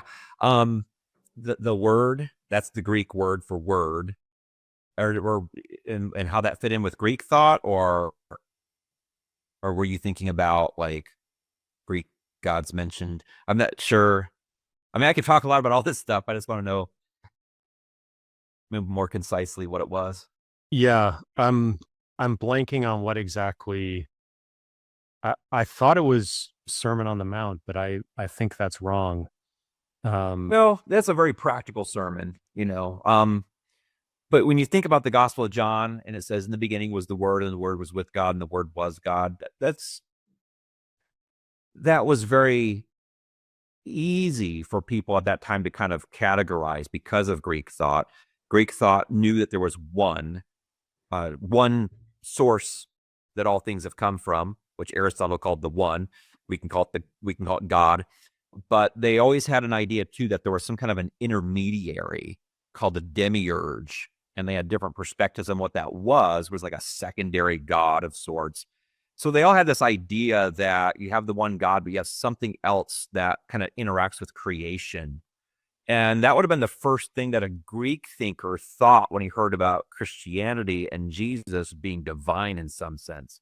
Of course, as Christianity develops and thinkers ask questions and they hammer out how they talk about God, they develop their own way of describing Jesus' relationship to the Father as the Trinity. But yeah, and so there's overlap between the Greek thought and the biblical idea. As far as Greek gods mentioned in the Bible, there is a time where Paul was in Athens at Mars Hill, and he takes what a poet named Aratus wrote about Zeus, and Paul kind of appropriates it for the God of the Bible. In him we live and move and have our being. And but outside of that, I can't think of anything really clear. There's a Pollux at one point, but Act 17, Paul speaks to Athenian philosophers, Epicureans, and Stoics on the Areopagus, Mars Hill. Yeah. Explaining the unknown God. Yeah. And he quotes a poet named Aratus, like I said, but you can get Aratus's work in the Loeb Classical Library, which has the poem that Paul was quoting there. So it's pretty interesting. Okay, so what about this invention of autonomy? See, I haven't read that. I got that cheap somewhere, though. That's a 2-volume set. Moral Philosophy from Montaigne to Kant and Invention of Autonomy. They go together. But what I see as a big problem in modern life is autonomy, which is the word that means self-rule. I'm a rule unto myself. I kind of decide what my values, my goals are on my own without any outside help. And that sounds really commendable in our time. Like it's virtuous to do that, but it's actually not, I don't think, because you're never functioning on your own. You're always influenced by somebody. You're influenced by your culture, your upbringing. And so, you can't really find everything you need within yourself because you're pretty limited in what you can perceive about reality. So I've said it before like this, to be autonomous is kind of like saying, I'm going to see if my milk is spoiled by looking at it. Well, you have to smell it. It's a different sense to see if it's spoiled, right? Your eyes are limited. They can see things, but they can't smell anything. And the analogy I'm making is that, like, you as an individual have limits on what you can perceive about reality. You can only perceive certain things. There's some other things you can't perceive. You need help on. And so to be autonomous is to really be kind of handicapped moving through life because you can't perceive why something's right and something else is wrong with your own mind and know it for sure. You can't perceive ultimate realities with your mind. You need some kind of an outside help. So my point in saying autonomy is what drew me to get that set. Yeah, autonomy is a big problem. It has come from modern philosophy. It does color life today. It's taken for granted that we need to be autonomous, but that's not always been the case. So I'd love to take a deeper dive into that. I know that philosopher who wrote that set is kind of a rogue. He goes off in some unique directions, which I like. That he's not just following the party line and everything. But I don't know. I don't know much else about it. But we start reminded work. Yeah, it reminded me of the rise and triumph of the modern self. So, oh yes, yeah, and I figured kind of documenting these same issues. So Critique of Pure Reason is Kant's most impactful work, and but let me tell you a story, an anecdote that I read in another book. I read a book about a guy who went to Princeton in the early 1900s, and he had to read Critique of Pure Reason. He couldn't understand a single page. This is a student. He couldn't understand a single page. And he joked to his friend and said, I'll pay anyone $1,000 if they can exegete one page of Critique of Pure Reason, because he felt like he knew nobody could do that. He felt like it was so complicated. So it is complicated. It's hard to read. I've never made it all the way through it. He kind of invents his own vocabulary. We're also translating from his language into English, and there's not exact words that will correspond well. What was he, up in Prussia or something? Is in some weird area. So it's German, but it's well, he had his own dialect, I believe. Anyway, so anyway, but the argument ends up being really well known after some time. When he first writes it, it's not immediately taken up as this great book, but as it sinks in and people are reading it and understanding the argument moves very quickly and becomes, it actually reshapes philosophy. So in the same way Plato kind of reshaped philosophy, millennia earlier, Kant reshapes philosophy. And the idea that that book is communicating is that we can only perceive certain things. We only know what our mind is perceiving about objects and things, but there's some part of that we can't see, which is the thing in itself.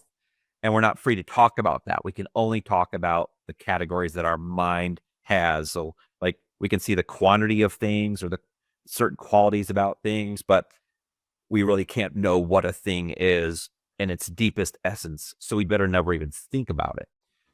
And that ends up doing a ton of damage to philosophy, I think, after that, because it hinders people from really being able to talk about the ultimate realities, which philosophy had focused on for a long time. Yeah, I mean, I don't want to keep rambling about that forever, but it's a hugely important work, but it is hard to read. I saw an audio version of it recently, and I thought, who on earth could keep up with an audio version of Critique of Pure Reason? That would be a bit of a challenge. He writes about many other things. He's influential in his ethics, and he tried to write a book on Christianity, religion in general, and he had Christian leanings because that's the environment he was raised in, and tried to use reason, pure reason, to defend the legitimacy of some kind of religion. I don't think it's gone over well with modern secular scholars, and it hasn't gone over well with me. I don't like his approach, but he's still very impactful.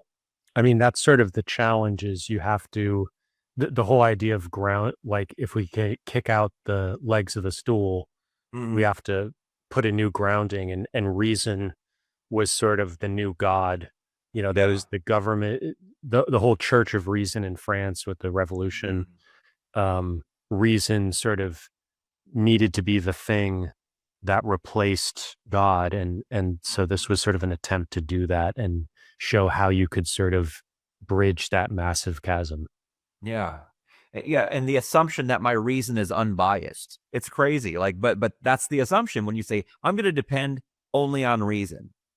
I have no bias. Like everyone has a bias. You can't help it. Your language gives you a bias. Your upbringing, your culture. And it's really the axioms, like you can reason about anything, but you need to start with certain axioms. And that's really where reason fails, is that there are no axioms from reason.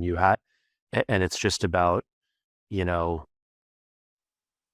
sort of like attempt to come up with axioms, but make them seem like they were, circularly reasoned about, which I don't think anybody really takes seriously.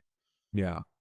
Yeah. If you think about, so his approach to ethics was like, you can say something's right or wrong if you can universalize the rule so that everyone has to live by this rule.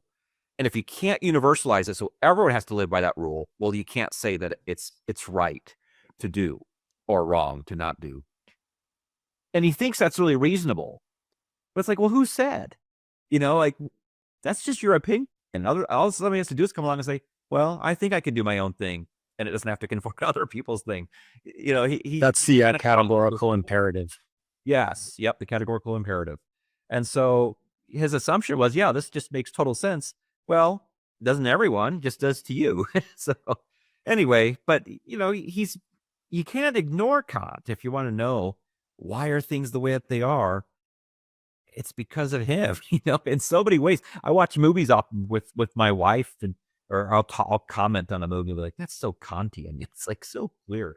The other cool thing is Rawls, who's a more contemporary, his blockbuster work, A Theory of Justice in 1971, he has the, something very similar to the categorical imperative of sort of, before you're born, if you don't know what situation you're going to be born into, how would you set up basically the veil of ignorance It's a thought experiment for, if you don't know what social status you're going to be born into, what kind of systems would you want? And that's his political theory of justice.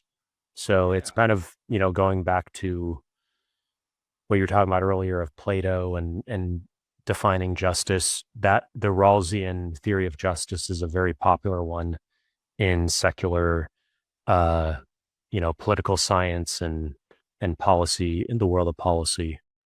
Yeah. Yeah, the idea that you could think anything before you were born, though, because really when you do that thought experiment, you're thinking with your current mind, though, which has gone through all your experiences that you have already. So it's an interesting experiment, but I don't know. What's his name? Uh, Rawls. I think is it? Trying to remember what his first name is. I'll look it up. Okay. Well, it's no big deal. His name would come up a lot in the debate tournaments. Yeah, John Rawls. Okay. He would come up a lot in debate tournaments where you need to kind of establish what your philosophical grounding is, and very popular. So That's unique. I haven't heard that before. I think maybe we could wrap up after Sure. this bookshelf, but we've got a lot of good stuff here. Yeah. This is more a modern period.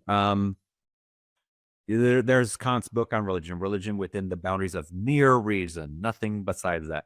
Now, I'll tell you this, to read these books, you often need a help. And there are some great reader's guides and commentaries. So we are blessed to live in the time that we live in because we have access to those. So I did read Religion Within the Boundaries of Mere Reason, and then the commentary that's right next to it. Another one has come out that I didn't know about, 2 books up from that, which is a much larger commentary I plan to read at some point. But yeah, and then there's a Kant dictionary because you need a dictionary to understand him. That's from a series. There's like a Locke dictionary and a Hugh dictionary. But I just wanted to give the German version of the 3 titles of his critiques, because I'm probably butchering these, but it's just kind of so Critique of Pure Reason is Kritik der reinen Vernunft, and then Critique of Practical Reason is Kritik der praktischen Vernunft, and then Critique of the Power of Judgment is Kritik der Urteilskraft. So there is something. I'm learning German to be able to read some of these, and Hegel is coming up, and he's also famously difficult to understand. yeah, I feel like for some of these, for German especially, and maybe French thinkers as well, that are more contemporary, I feel like there's something missing if you don't have those languages. So I'm looking forward to being able to eventually do that. You plan to read Hegel and the original? Yeah. That's awesome, man. But even knowing some of the words and some of the phrases, I feel like it's going to be interesting to see, like,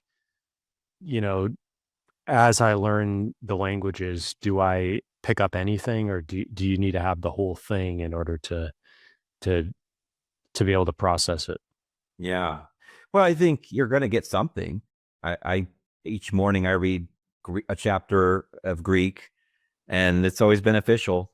And whether it's from the Septuagint or the New Testament, and it beats the English, So, so this book by Tseng, Tseng, that's like it's a guide to Kant. I wanted to just mention that one time, which is really accessible, but it's written by a Christian philosopher, so he kind of has Christian presuppositions.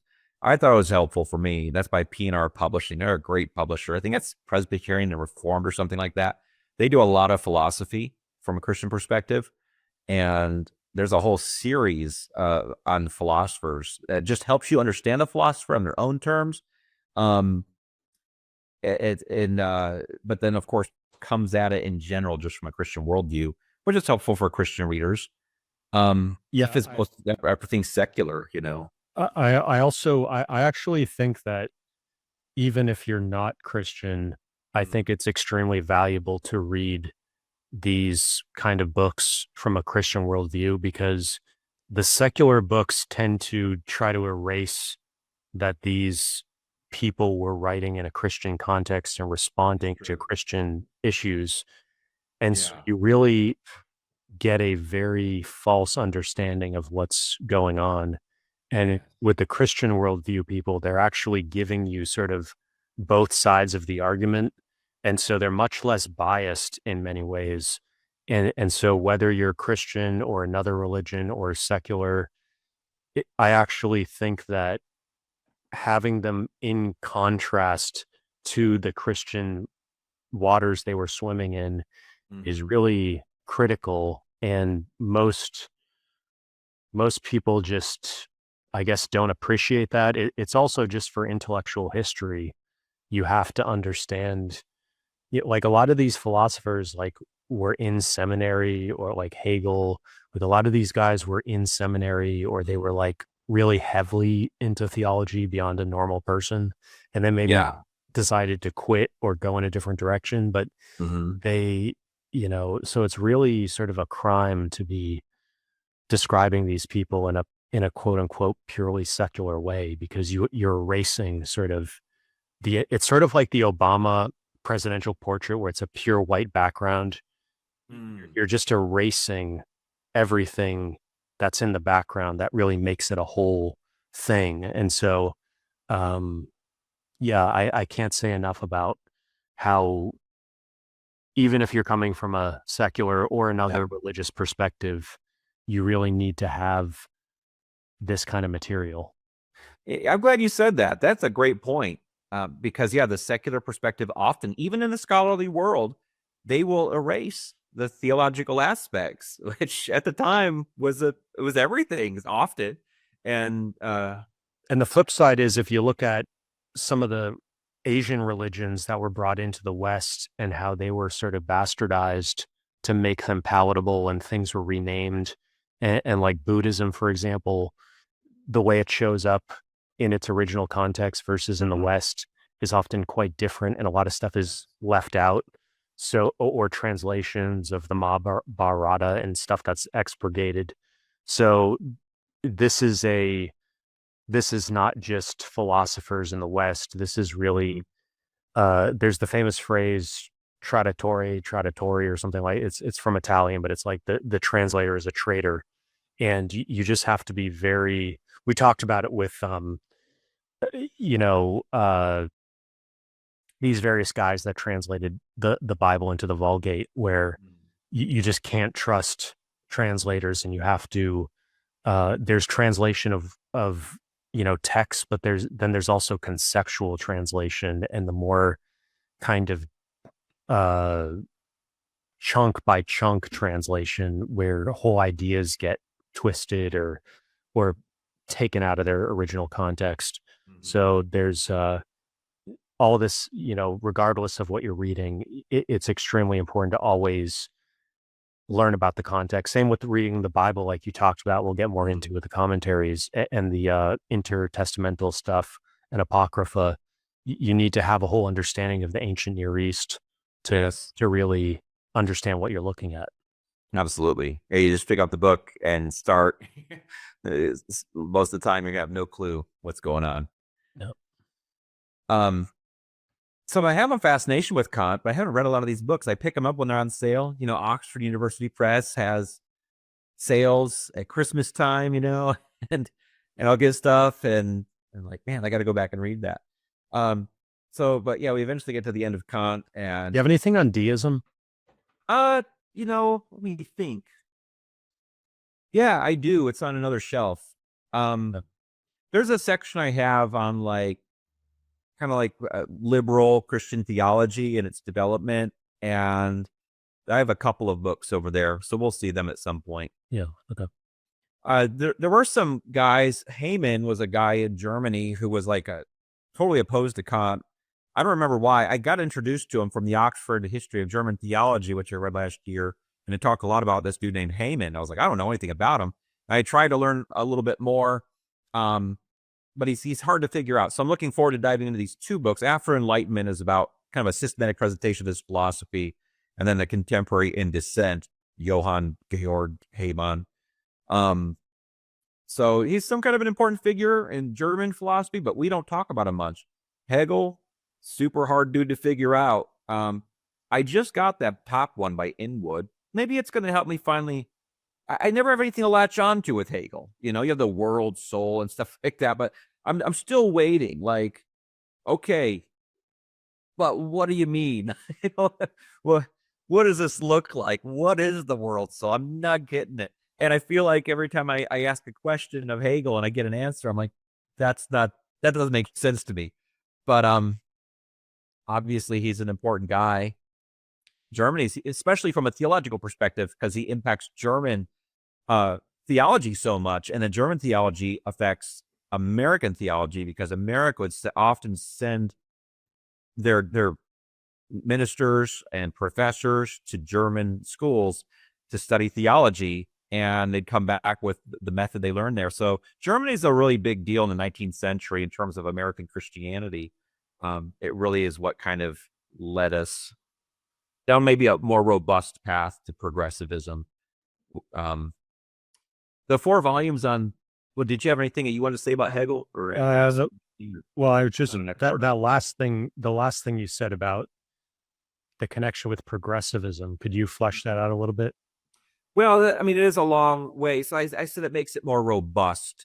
There's a book later on that will be able to kind of put those two things together for us, written by like the premier scholar of progressive Christianity. And it's like, it has Hegelian spirit in the title. And what it does is it kind of causes people who are moving away from more of a grounded traditional perspective on the Bible and theology, to kind of feel free to move in new directions, because the world is changing, the world's moving, it's going towards some grand climax. So we're kind of free to break with the chains that were holding us in the past. We've got to move with the world spirit, you know, towards some kind of a goal that's a better place than we were at before.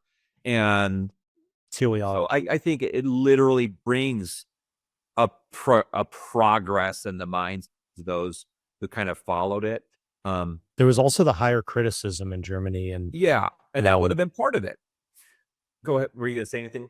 Well, just lower criticism being more, and I don't know if you have stuff on criticism. We could get to this later, but it's just sort of like establishing.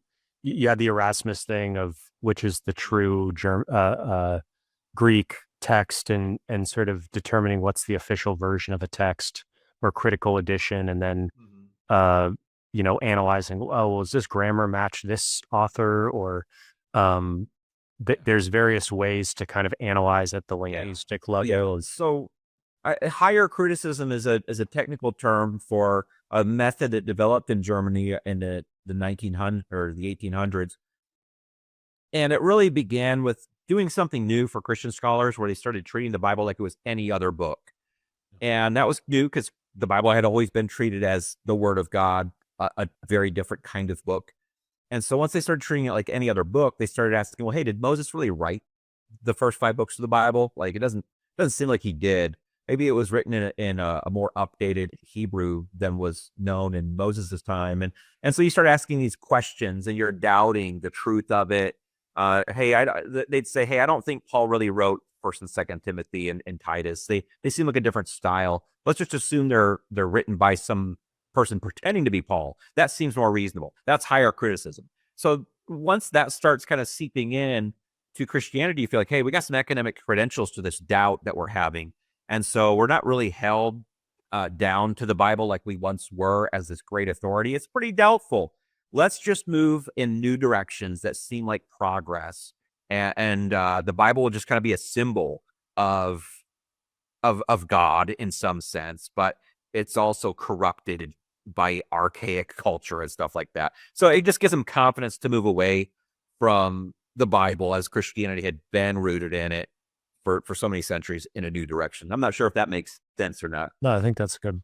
That's good coverage of it. So I don't have a lot on Kierkegaard. I really like Kierkegaard. I actually have.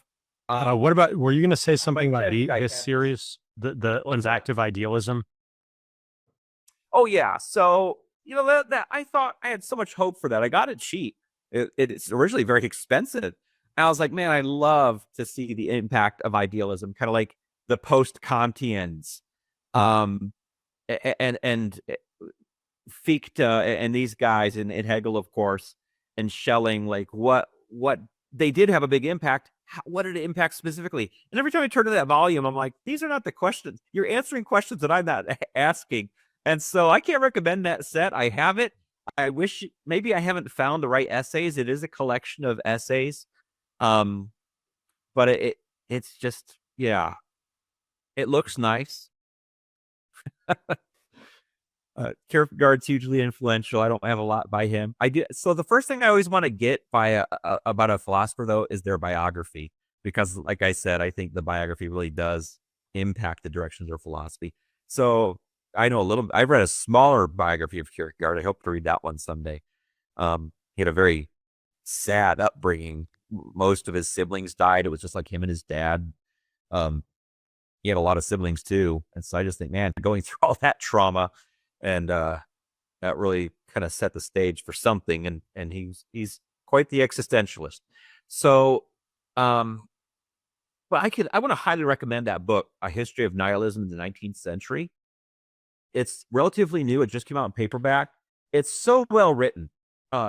Nihilism, the idea that there's really no purpose to life, there's no meaning. Again, an outgrowth of Kant.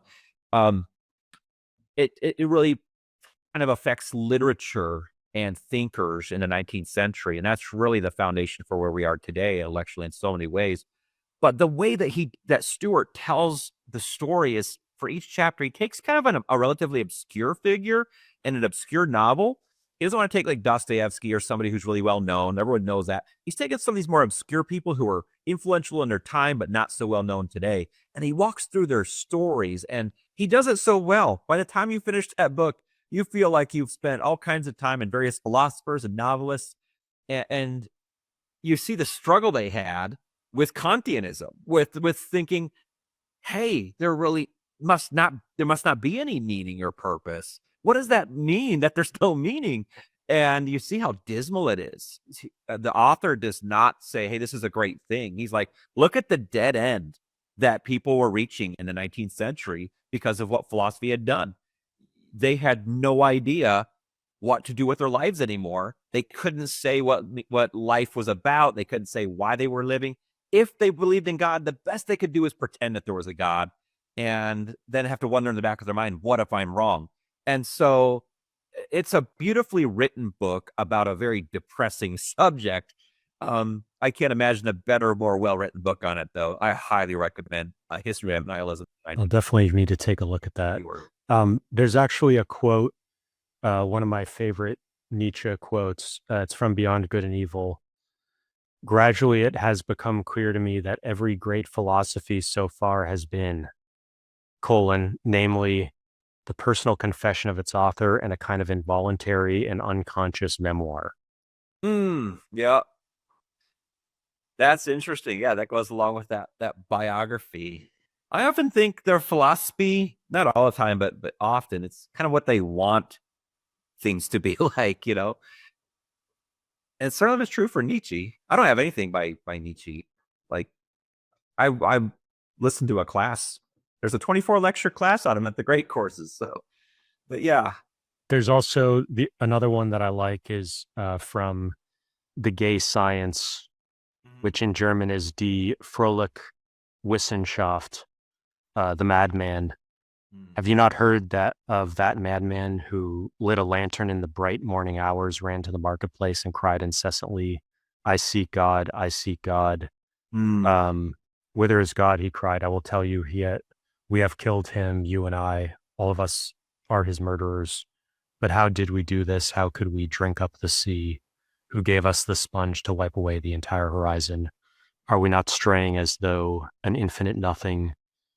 Do we not feel the breadth of empty space? Has it not become colder? Is not night continually closing in on us?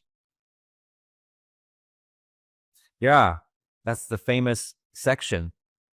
Usually summarized that he said God is dead, Yeah. right? Yep. Yeah.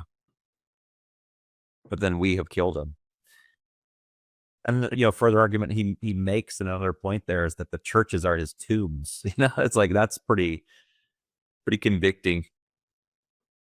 But yeah. Got Schopenhauer. Yeah, this is biography. I am fascinated by him because he does take nihilism to its logical conclusion almost. Like he has nothing to offer anyone. And he's such a pessimist, he doesn't really seem to care. Very strange guy. I haven't read that yet. I got it for a cheap price and it sits there and waits. I also recently got that other book, 24 or so Arguments for God, published by Oxford University Press. So that's a good one, I think, for anyone who thinks it's like anti-intellectual to consider the idea of God. First of all, you have Oxford University Press, a very academic publisher, publishing the book. And then it says 24 or so Arguments for God. Meaning there's a little bit more than that. And written by credentialed scholars, in their fields. So, just something that people can consider. One of my favorite, and it sort of made its way into the zeitgeist. Schopenhauer said all truth passes through three stages. First, it is ridiculed. Second, it is violently opposed. Third, it is accepted as being self-evident. Mm. Yeah, we see that a lot, don't we? And then you have Sovereignty of Good, which is a plane on the sovereignty of God. So she wrote that quite a while back, Iris Murdoch. But yeah, good. She was like, I think she was an atheist. I just read that. I was going to have some surgery for cancer, and I was going to be just by myself in this hotel, and I wanted to read that book because I was thinking very deeply about good and how to define good. And she really helped me, but she never defines good intentionally. She doesn't define it, but she's have you heard of Iris Murdoch? No. I guess she's a famous novelist, and I don't read a whole lot of novels, but I guess people know her pretty well, and she's well known for that. But that's a philosophy book, and it's talking about how the idea of good directs our actions and values and judgments, and we all actually know what it is, though we can't define it. And she gives some great analogies in the book. I thought was really helpful. And it even helped me personally as I had cancer. I was like, I think that what I'm going through right now is ultimately good because it's helping me grow and think through some deeper things and consider, I don't know, just what God's doing in my life, because God and good are interchangeable to me. But could you sort of just briefly describe the sovereignty of God as like, that's a pretty major idea with some branches of Christianity, especially like as a phrase even. Yes. So it's actually, if you think about it, I've spent a great deal of time thinking about it. It's But it goes against autonomy. I think that would be a good contrast for what we. It really can trouble people to think deeply about, but at the same time, it has to be true. And it's the idea that God is sovereign over all things that have happened and that will happen. And people don't like that because they like to think, well, no, I'm sovereign over my life and my decisions. But if there is a God, and if that God is truly God, then no matter what you say, all things that happen came from his doing, his design. He brought them into existence. He gave them the design. He gave them the nature to do what they do. And if that's true, everything that happens ultimately has to go back to him in some way. And if it doesn't, then he's not God. You know what I mean? Like he's not actually the source of all things. So it really comes down to him being what the word I got from Lloyd Gerson is, just the first principle of all things. Then I use that all the time now. If he's the first principle of all things, how can it be any other way? Because he could have made it differently so that things went another way. But what he made you and I and everything with the particular nature that we had, in the circumstances that we have, And if you ever say, well, he was just kind of out of control. Well, once you say that, he's no longer the one who created all things. You know what I mean? The one from whom all things have come in terms of their existence and their design. I don't know if that's confusing or not, but No, I just want to add a couple other go ahead. concepts to that. So, Big Bang Theory Mhm. is sort of leaves open the question of, well, what caused Mhm. that to happen? And so this is one of the issues with different theories of creation of, what started everything. And so prime mover, I was able to look it up while you were talking. Prime mover is primum movens in Latin, and Aristotle talks about it in his Metaphysics.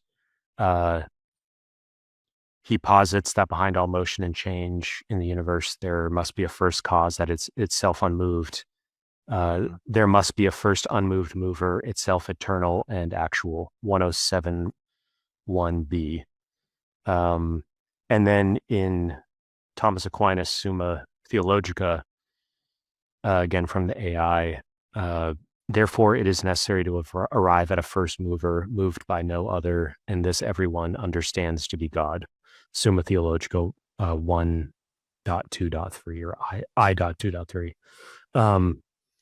So yeah, it's a really important, but then also I think with predestination and the Puritans, this was big, and even in the sort of theory of the Protestant work ethic, you have this idea of, though God already knows who's saved and who isn't, and that really goes to the issue of free will. And so a lot of people don't like that idea because it takes away free will.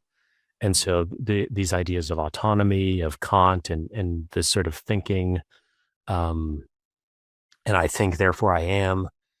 It's putting you in the driver's seat as opposed to God in the driver's seat. Yeah. Yeah. And I think, the autonomy is really attractive. I mean, But it's also scary because, we see with people now where they have imposter syndrome and they don't know what to do with their life. And you were talking about the nihilism where, you either have sort of total control or total lack of control. So yeah. it's kind of picking between two options that neither seem intuitively ideal. Yeah. The good thing I think about kind of the tradition that I glean the most from in Christianity, which, I'm a Baptist, but I greatly appreciate just the Puritan tradition in general. And they were kind of, we'll talk a little bit about them at some point, but they dealt with the whole question of predestination. They were also very well educated in Aristotle. It was kind of, he still was forming the foundation of their curriculum. And so they didn't just say, oh, well, we're going to pick what we want to believe, whatever's most comfortable. They were like, yeah, predestination's true. God certainly chose everyone who's going to be saved. But at the same time, people are individually responsible. And we don't know how that works. People are responsible to turn to God by faith. And at the same time, when they do, God chose them. And they didn't care to try to reconcile those. They just said they're both true, and we don't really understand how they're both true, but they are. And I'm very comfortable with that, like, yeah, because I can't say God's not sovereign. Otherwise, like I said, he's just not God. There has to be somebody above him then. Um, and at the same time, I really like to be able to say we are responsible. One reason is because the Bible assumes that we're responsible. So that's my go-to place in terms of revelation and understanding reality. So you're called to do things and you have to do them. And if you don't, there are consequences.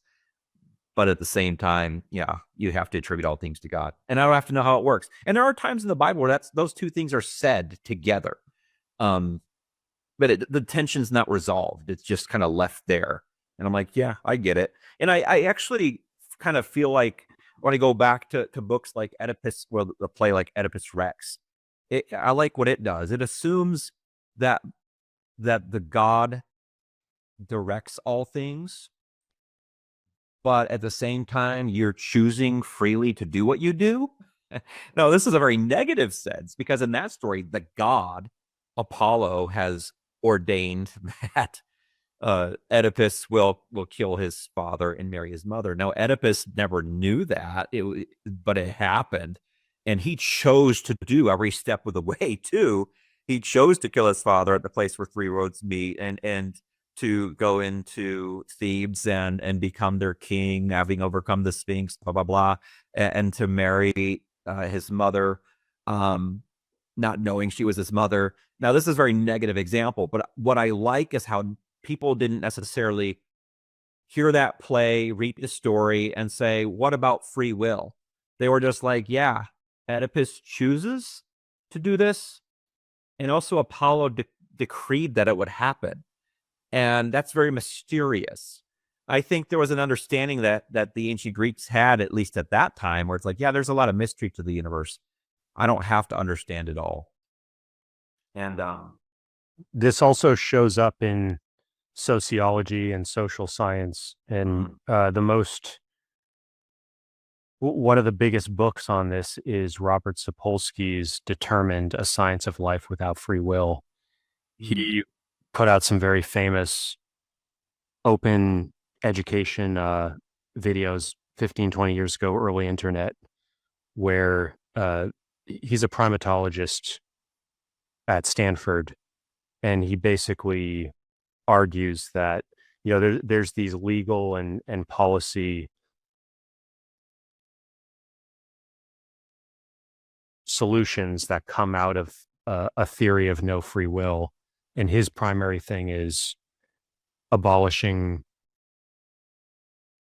retributive punishment or retribution type punishment and focusing on prevention, rehab, and not morally blaming. And so, like, the criminal, sort of like we were talking about Jesus earlier and cast the first stone, there's more of an emphasis on prevention and rehab and less on punishment and revenge.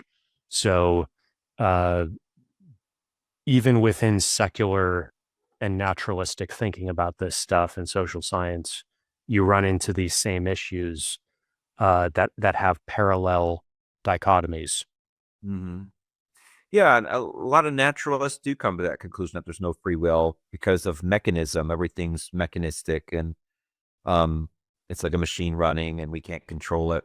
I think where Christianity has an advantage is they're anti-mechanistic, and there is some spiritual element that we can't see or understand, and we're okay with that. And so then you're okay. You say, yeah, God is all powerful, he's omnipotent, but somehow I have free will and I'm responsible, and those don't contradict each other. And people have tried to wrap their minds around it in the Christian tradition. They usually just pick one extreme or the other and argue about it and straw man the other side. But I think you just have to kind of settle down and be like, you know what, I don't really get it all.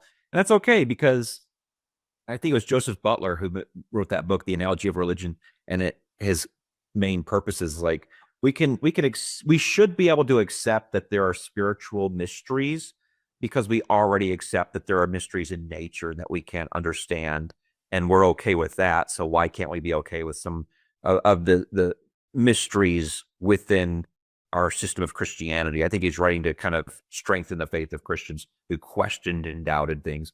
But yeah, I think it's just so healthy to be able to say, I don't understand it all.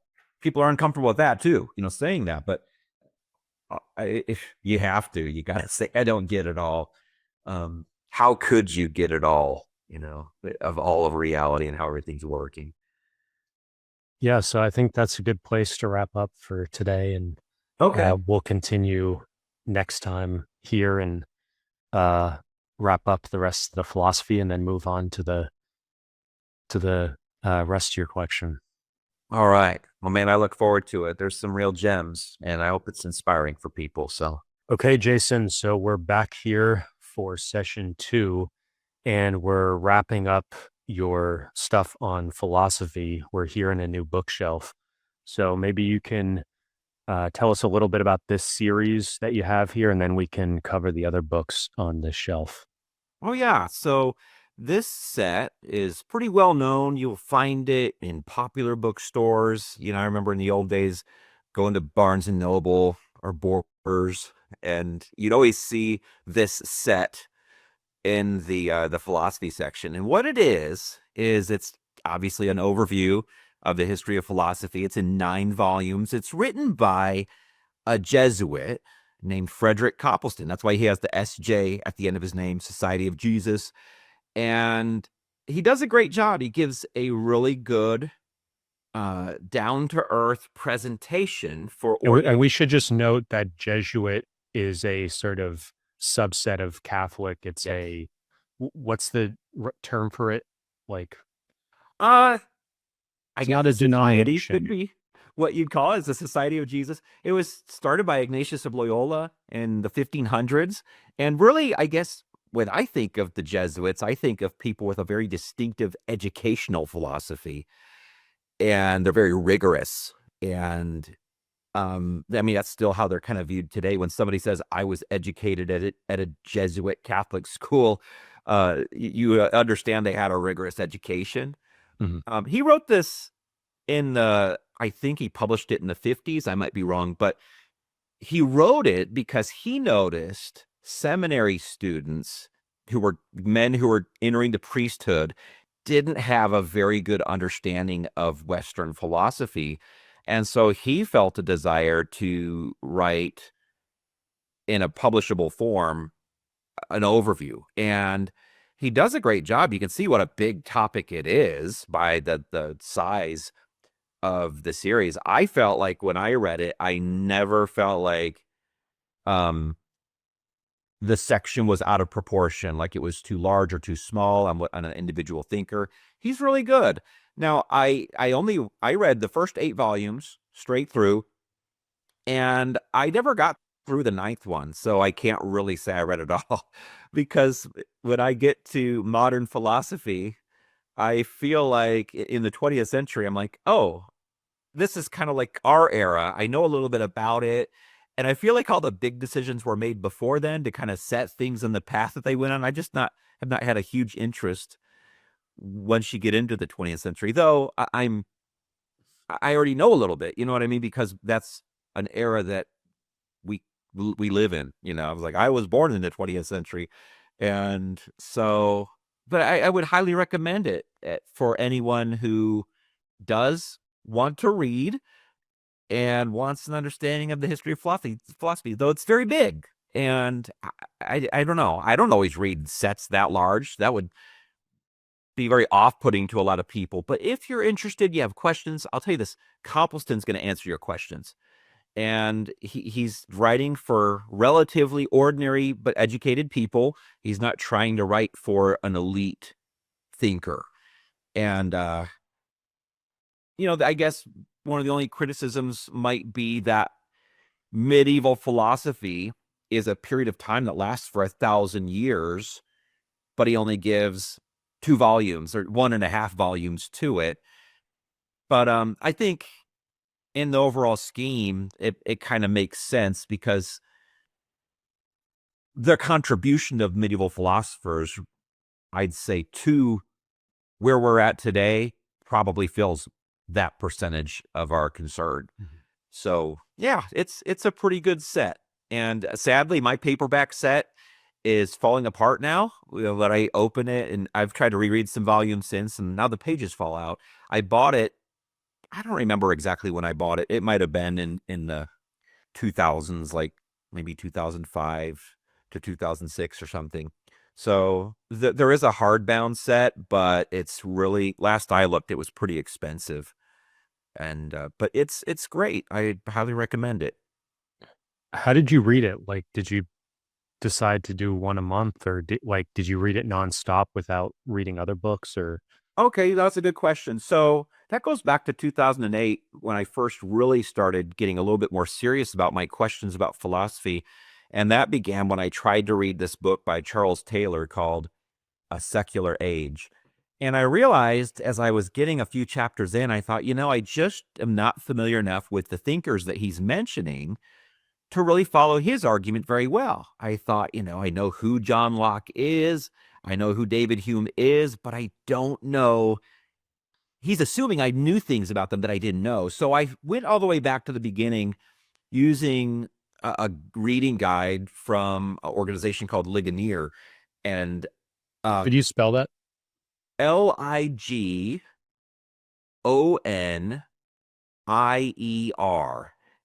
And I don't know if you could still find these reading guides, but they had some classes and that went through Western philosophy, section by section. And so they'd have like a little bibliography. So my point in telling you that is I was using that to just start over. I started with the pre-Socratics. And so I would actually read like W.K.C. Guthrie, which we talked about on early Greek philosophy. And then I would, read volume 1 of Copleston. I can't remember exactly how I fit it in, other than I remember back in those days, my goal was to always read 50 pages a day and at least 50 pages. And so, I remember sitting in my truck back then on my lunch break reading Copleston, but I can't remember exactly the schedule or how it was. But that was my goal back then. And we didn't have kids, so it was a little bit easier to dedicate each day, say each day I'm going to set aside time to read 50 pages. But that was, so I would kind of go through the history of philosophy with these Ligonier reading guides, and I would incorporate Copleston into the period that I was at the time. And I don't remember how long it took to actually go through that, where I felt like, okay, now I have a grasp of these basic thinkers and their arguments and how they're interconnected. The funny thing is I never went back to read Charles Taylor. So, but in that book underneath on the picture, The History of Western Philosophy and Theology by John Frame, I never had to go back and read Charles Taylor's A Secular Age, because he really gave a really great summary of that book in there. I felt like, okay, I got a grasp of that. And so that book is that one right there. If you're looking for a shorter understanding of a history of Western philosophy and theology, because these two things, like you said in the previous segment, are pretty much intertwined with each other throughout most of Western civilization. He does a great job. He's coming from, though, a very narrow, reformed perspective, and that's within Christianity. It's a subset of Protestant Christianity. I felt he was a little bit too rigid on certain things, but he was still really helpful. You don't get very many one-volume treatments of that period that are going to incorporate philosophy and theology intentionally. But I do want to say one other thing. Yeah. So, but at the beginning of that shelf, there's like that little 4-volume set. This is by Peter Kreeft, who also wrote that book we talked about earlier, The Platonic Tradition. He's that Catholic philosopher who teaches at Boston University. This is a very interesting set. It's called Socrates' Children, but as you see by the titles, he too is going through the history of Western philosophy. And he does it in a very concise way, though. So like, it's almost like every couple pages, it's a new thinker or a new section in the book. And he just kind of lays it out for you in a really simple way, a way that we used to call Cliff's Notes, where you're summarizing things in a really concise way. And it's a pretty cool set if you wanted to just get a quick overview of the thinkers from all those periods. Though I got it not long ago. I probably got it, I don't know, 2 years ago or so. And I've only thumbed through it, appreciated it, thought, man, I really would like to go back to this at a later You know who time. publishes that? I might be wrong. I think it's a Catholic publisher. I don't think it's Ignatius. You might have to look it up. It might be Word on Fire is what they call it. Yeah, that's what I was thinking. It's got to be a flame thing. So Word on Fire makes sense. I think they call that Word on Fire. And I think they're Bishop Robert Barron, if I remember. I was thinking he's sort of the most famous Catholic. He was on the Lex Friedman podcast. Yeah, yep, I saw that. And he's a big promoter of their stuff. So I'm not sure how involved he is with that publisher. But, I really appreciate a lot of Catholic philosophers, even though that's not the same tradition I'm in. I think, man, when it comes to philosophy, they're the best at really just laying out how things are, how things have been, And, I agree with them, of course, as a Christian on a lot of the fundamentals. So he's awesome, Peter Kreeft. Sorry, I just got That's looked okay. for a sec. I was going to say I put into ChatGPT the Legionnaires or Legionnaire guide. Yeah. And so I don't know if you have those on your shelf somewhere. I don't. No, they were just they had a website and I would go. So this was a long time ago, and websites change a lot, over the course of almost 20 years. And I've looked for those reading guides again, and I can't find them. They still sell a lot of courses. I'm assuming uh, I have they. a little summary. I have a little summary here I can read of. Oh, go ahead.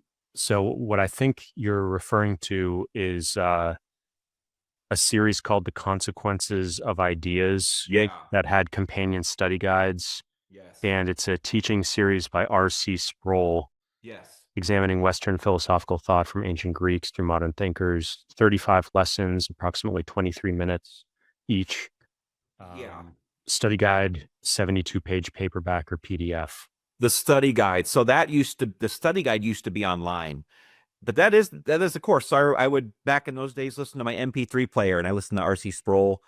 Also, he gives a really quick overview. The lectures are like, I'd say 23 minutes each, but he does a really good job. And he's a great teacher. It's hard to find somebody who is as good of a teacher as R.C. Sproul is for just ordinary people, taking complicated problems and putting them in a way that anyone can understand them. And you still can find that series. I don't know how many lectures that is. Maybe it's 30. Um, but I would Yeah, recommend. it's saying 35 lessons here. Okay, 35. So I think that you could find that on YouTube. And it's a really good series. I would recommend that to anyone who just wants to get a quick overview. He's a Christian, so he's a preacher, but he loves philosophy. And I think those two things together are great because preachers have to be good at communicating to ordinary people. But then he's able to go and just take all these philosophical arguments and bring them to ordinary people in these 23-minute segments. And he's since passed away, sadly, but he has a lot of material out there. And I think that's probably, from my perspective, I've benefited the most from that series. But it was the teaching guides, I think, that those used to be on their website. And I would just go to them, go to the bibliography section at the bottom, and kind of select maybe 2 or 3 items that could have access to and read them and just continue on. Yeah, so I see the companion kind of Cliff Notes thing you're talking about is available at Reformed Book Services.com for people that want to find that, but it should be pretty easy to find. R.C. Sproul is a pretty famous person um, within just, one of these pastors who just put out a lot of content on the radio, these sort of lectures and other stuff. And so of sort of a previous pre-internet era. Yeah. Yeah, he was kind of his courses and things. I think people used to have to get them on VHS tape initially, and over then DVD, and now you can find them online pretty easily. Okay. So, um, Hey, I want to comment on Mind and Cosmos though. That is a really unique book. Do you know who Thomas Nagel is? no. Okay, so he was an Oxford professor, and I might mix up some of the details, but the overall thrust I know is right. He retired. He was a philosophy professor. He retired, but he kind of went back on his perspective throughout his teaching career and had kind of a U-turn in one way. And he had taught as an atheist and almost kind of with a certainty, like this is the best way to go, that there is no God. Darwinian evolution kind of explains everything. And as far as like our modern state, and that's really all we need to know. And he had a U-turn after retirement where he began to argue that really we can't really know that there's no God. there is some kind of mind in some sense. He wasn't willing to call it God. He didn't become some kind of a strict theist, but he says there's a little bit more than can be explained by the naturalistic worldview. And we can't just say, hey, we know life exists because of just the traditional Darwinian explanation. There's obviously something more going on. And so he just becomes an agnostic, which is somebody who's just basically willing to say, I don't know when it comes to the question of God. But it was a pretty big shift from his previous thinking. And I mean, I remember some people criticized him when this book came out, like, oh, he's just old and senile, he must have gone crazy because he knows that it's not possible. He sounds like somebody who's promoting intelligent design, which is the movement that it looks like there's an intelligent designer behind the creation. And so it's kind of his statement of that U-turn. And I thought it was pretty interesting to read. And I would recommend it. It's not very long. It's readable. And he does just kind of say, hey, I'm wrestling with some stuff that I hadn't wrestled with in the past, but I probably should have. So it was helpful. And the rest of these are just, some miscellaneous philosophy that I didn't know where else to put it. Can you talk about Smith, the sacred project of American sociology? Yeah, his argument was that the field of sociology is not so much a science, but it more looks like a faith with certain principles. And, I read that, I don't remember, maybe 5 or 6 years ago. And he did make a good point, I felt, where people quote sociological studies and say, hey, this is an airtight thing. The sociology department did a study, and here's what they said. And he just showed how a lot of the data is often fuzzy, and it seems to, from his perspective, promote a certain set of values that they wanted their studies to promote. It was interesting, and I wish I could remember more details that would pique people's interest, but Well, what I wanted to say about, I wasn't sure if it was going to be a tangent, but, go ahead. This last volume Yeah, it's French of speakers. Copleston, you have Camus here, who's really known for his novels, Yes. much more than like some of these other philosophers did write novels also, or fiction or plays. Yeah. But Camus is really known for his novels that have this they exemplify the sort of consequences of ideas. But then Levi-Strauss is really a sociologist and a structuralist. So it's kind of interesting to um,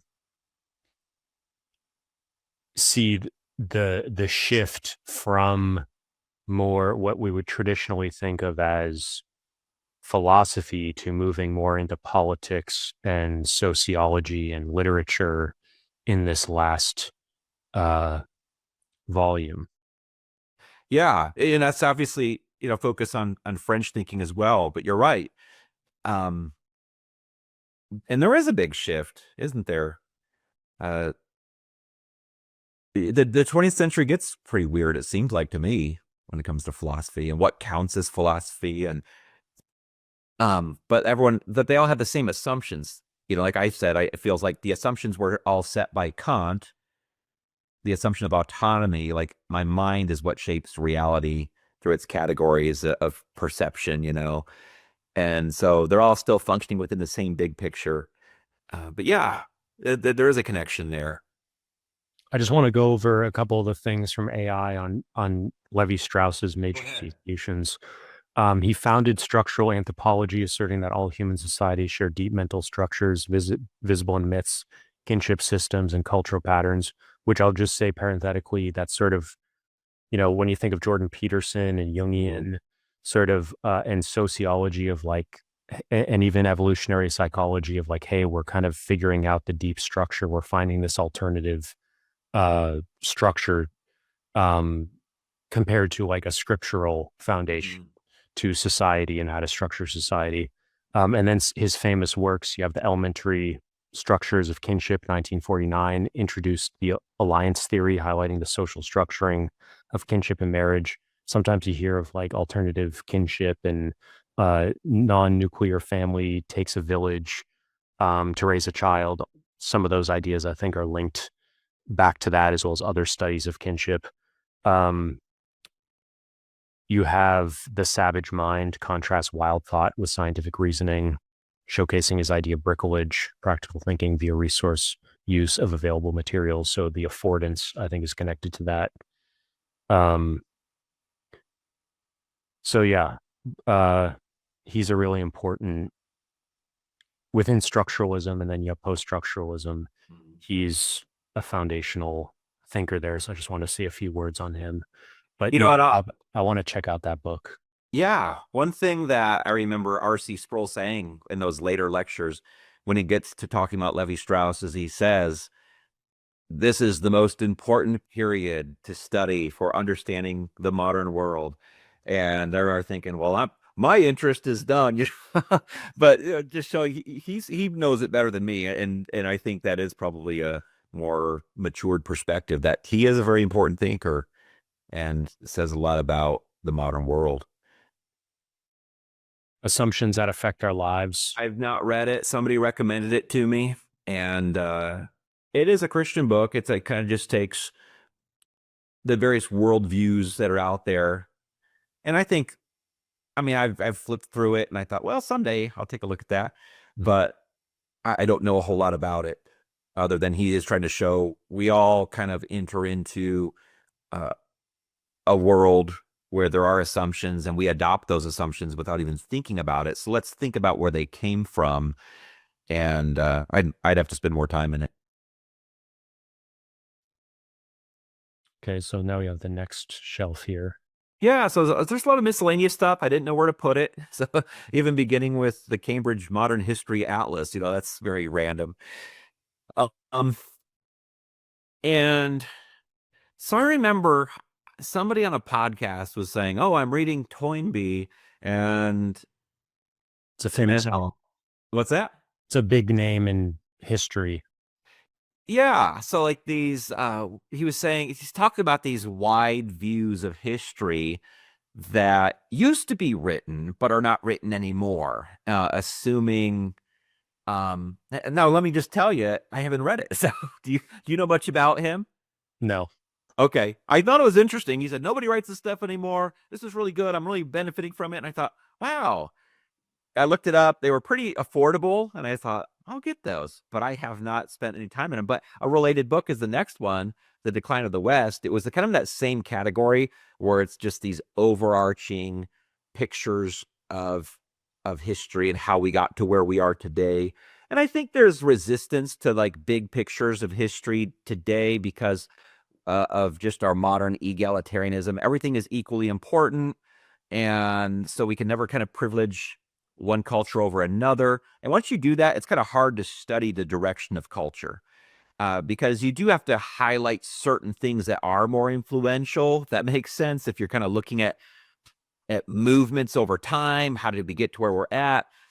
And so that gets to like people who kind of oppose, well, there's the great man view of history, that history is kind of formed by a few great men like Napoleon or Caesar, these guys who did great things. And that used to be an assumption that people would take and kind of do analysis of history. And they'd analyze these great men. What motivated them? What did they accomplish? Of course, now that's really looked down upon as just this kind of a barbaric way of thinking. And it's way more complicated than that. And so my point in saying all that is that I think people kind of are resistant to big pictures of history unless you're kind of able to take all kinds of data in and kind of some kind of empirical conclusion. And I just want to mention a book that's kind of maybe represents the opposite pole of great man theory. Probably the most famous one is Howard Zinn's People's History of I think the United States of America. And that was I don't know if it came out in the 60s or 70s, but it was sort of, I think, of that time, and still popular today, but it's kind of taking a bottom up view and looking at the average person or the peasant's point of view. They're generally in history mostly ignored, and they don't write anything that gets kept. So, sort of a top down versus a bottom up. Mhm. And you learn different things from each of those perspectives. So, Yeah. Yeah, I've heard of that. And you're right. That is kind of the counter to the great man view. Let me just talk about these thin books real quick. yeah. So one of the recommendations I have, as my specialty is theology and Bible and Greek and stuff like that. And so I have questions about other things. Sometimes I'm like, I don't want to read a 500-page book to learn about something. And there are a lot of these short little study guides that have been put out. A lot of them are published by Cambridge and some other random publishers. But seminar studies, that's what some of them are called. And I find them really helpful if you're like, I just want to get a quick glimpse of this period. They're so thin, you can read. They're dense, so I would never say I'd read it in a single sitting, but it wouldn't take too many times to get through one if you're interested. I haven't read all those, but some of them I have. That pre-Reformation church in England, 1400 to 1530, that was in my car for like 4 months, and whenever I was waiting in my car, I'd read a couple pages and put it down. But yeah, those are pretty handy if you're interested in history and just want to get a quick overview of something. Could you say a few words about what the Glorious Revolution is, and also the 30 Years' War, and its, to what extent do you, for example, trace the 30 Years' War to, um, American history or anything else? Yeah. Well, the Glorious Revolution is kind of the way that, well, the 1600s in England was really chaotic, and it's hard to give an overview if you know even a little bit, to travel from the early 1600s up to about 1688. It's like, how do you begin to describe that period? The civil wars, and um it all comes to an end, and I wish I could remember all the details. Comes to an end in 1688 when they're able to get a new king. What is his name? Charles or something William of Orange or something. And I don't know, it was a bloodless revolution, right? It was a quick and easy end, but I wish I could remember all the details. So there's a course in the great courses. It's 48 lectures, and I've actually listened to it twice, on the history of England from the Tudors, and it goes up to Queen Anne, like in 1704 or something. And it's really awesome. It brings you through that period. But I don't know. I mean, to describe it quickly, like how they get to the Yeah. Bloodless Revolution and why it's so important, isn't that easy. We're gonna come later. We're gonna do a separate section. Probably it's gonna have to be in a part 2 video, because Yeah. but we're gonna be going over all of your great courses that you've gone through, and there'll be a list. Yeah. So we'll check out the links in the description for that. And then anything on the 30 Years' War. So the 30 Years' War goes from 1618 to 1648. It's in Europe. And I find it to be a very complex war. I don't know. I'm not sure how familiar you are with the 30 Years' War. I haven't read that book that's at the top, which is the larger one of the 30 Years' War. But let me just tell you this. Every time I come across it, as I've listened to courses and the great courses, it's going to feature on anything that goes over European history in the modern period, from 15, the Protestant Reformation forward. It seems so transformative. Like, Europe goes in 1618, and even to trace out the origins of the 30 Years' War, I think, is complicated. I mean, there's this event called the defenestration in Prague or whatever. Some dude's thrown out of a window and somebody's offended. I don't go to me as an authority on it, but it's kind of like, it seems to me like Europe was in this state where they were just ready to fight, with the wars of religion previous to that, the provinces dividing into Catholic and Protestant, and there's just all this tension, and it's a really brutal period. So every time I've learned a little bit about it, it just sounds so intense. The people who lived through it, sounds like there's a book above it, Coping with Life During the 30 Years' War, because to make it through that period in certain regions of Europe was incredibly difficult. And for me, one of the most interesting things about it, and I know I'm not getting much detail. It is a complicated thing that I don't fully have a grasp of. But at the beginning, the papacy has still quite a bit of authority, just like it has for many centuries. And by the end, the papacy reaches this point where people are not taking it seriously because of its role in 30 Years' War and the way it was directing things from its perspective and trying to influence things.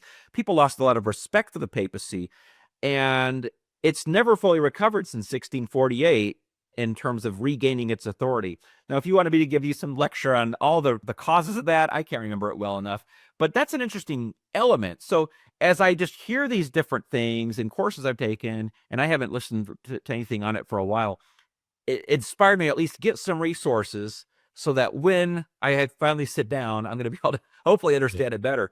But it's really, to me, I while you were talking, I pulled something up with AI that I'd like to read that just was kind of what I was thinking and had a sense of, but kind of reminded me. So, in terms of the effects of the war, death toll, 8 million people died, mostly of famine and disease, particularly devastating for Germany. Peace of Westphalia, 1648, ended the war. It recognized the sovereignty of over 300 German principalities, allowed rulers to choose Catholicism, Lutheranism, or Calvinism, weakened the Holy Roman Emperor, strengthened France and Sweden as powers. Legacy, it marked the end of major religious wars in Europe and helped establish the modern state system through Westphalian sovereignty, yes. non-interference in domestic affairs of other states. Yeah. So obviously that becomes foundational to America in the following century. And so the Peace of Westphalia, thank you for mentioning, that's obviously the biggest legacy, I guess, of that war would be that statement. And so there's that war and also the Civil War in England. And all these things, I think, begin to make Westerners start thinking differently about what it means to be a nation and what it means to hold a religion. And do those two things have to go together? If you're in a nation, do you all have to be of the same religion? Do you get to choose? And at this point, yeah, nations are allowed to choose, but then it's all eventually going to move to a point of more human freedom where even individuals should be able to choose. And in England, when you have the Glorious Revolution, that's where this all comes to a head there. And there's religious freedom in a sense, so I'm a Baptist, and there's the most famous Baptist confession of faith is the London Baptist Confession of Faith, 1689. And it's 1689 because the Glorious Revolution happened, and finally Baptists could say, hey, we have a statement of faith too. Prior to that, you couldn't really be a Baptist and be comfortable depending on who the king was. And so you had to conform to the state church.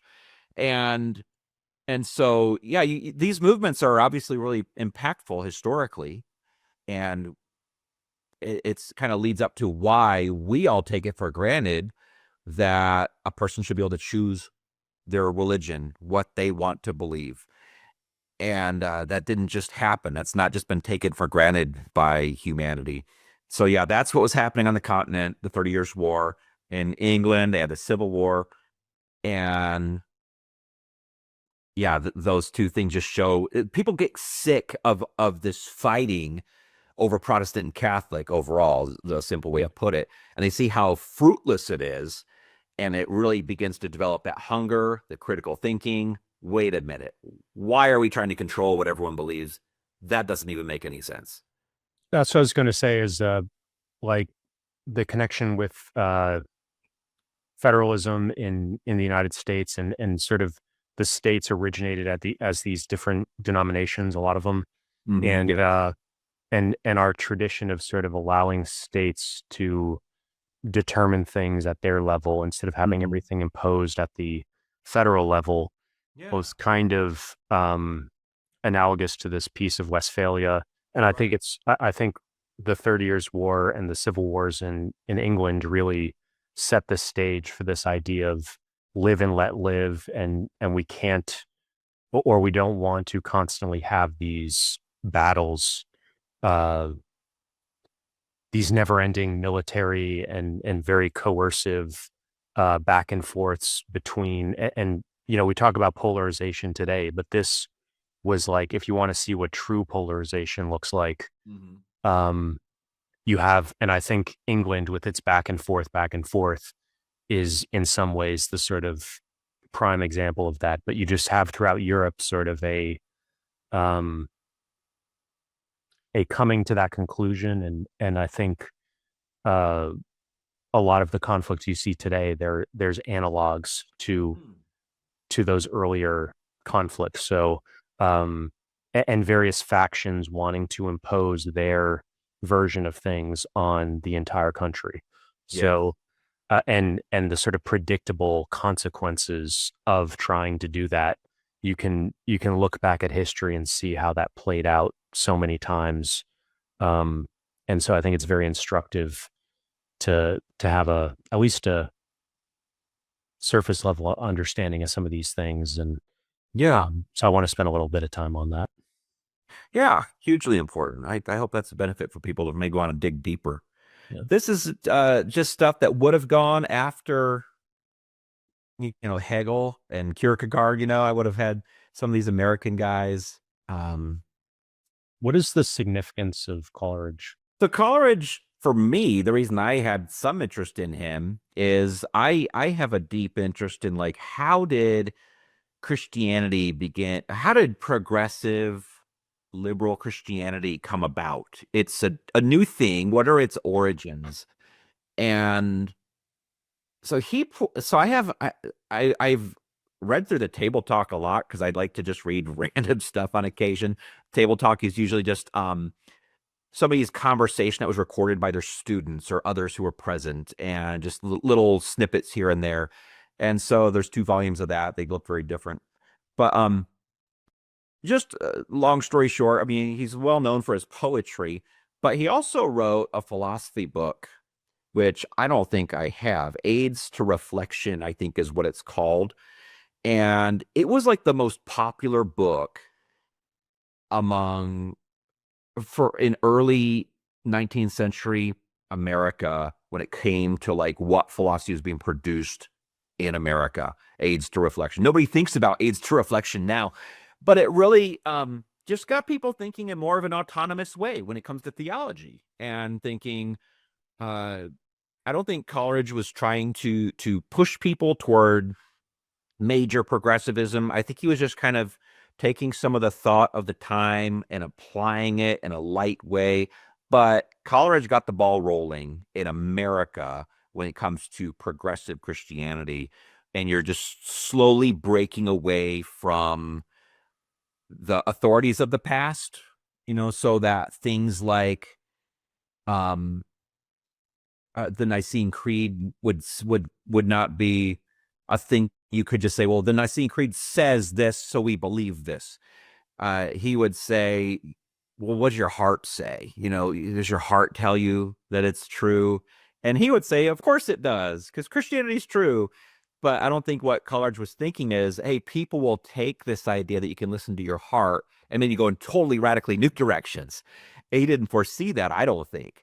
And he thought following your heart was more of just a romantic understanding of how to process reality, and it went with the feel of the time, the spirit of the age.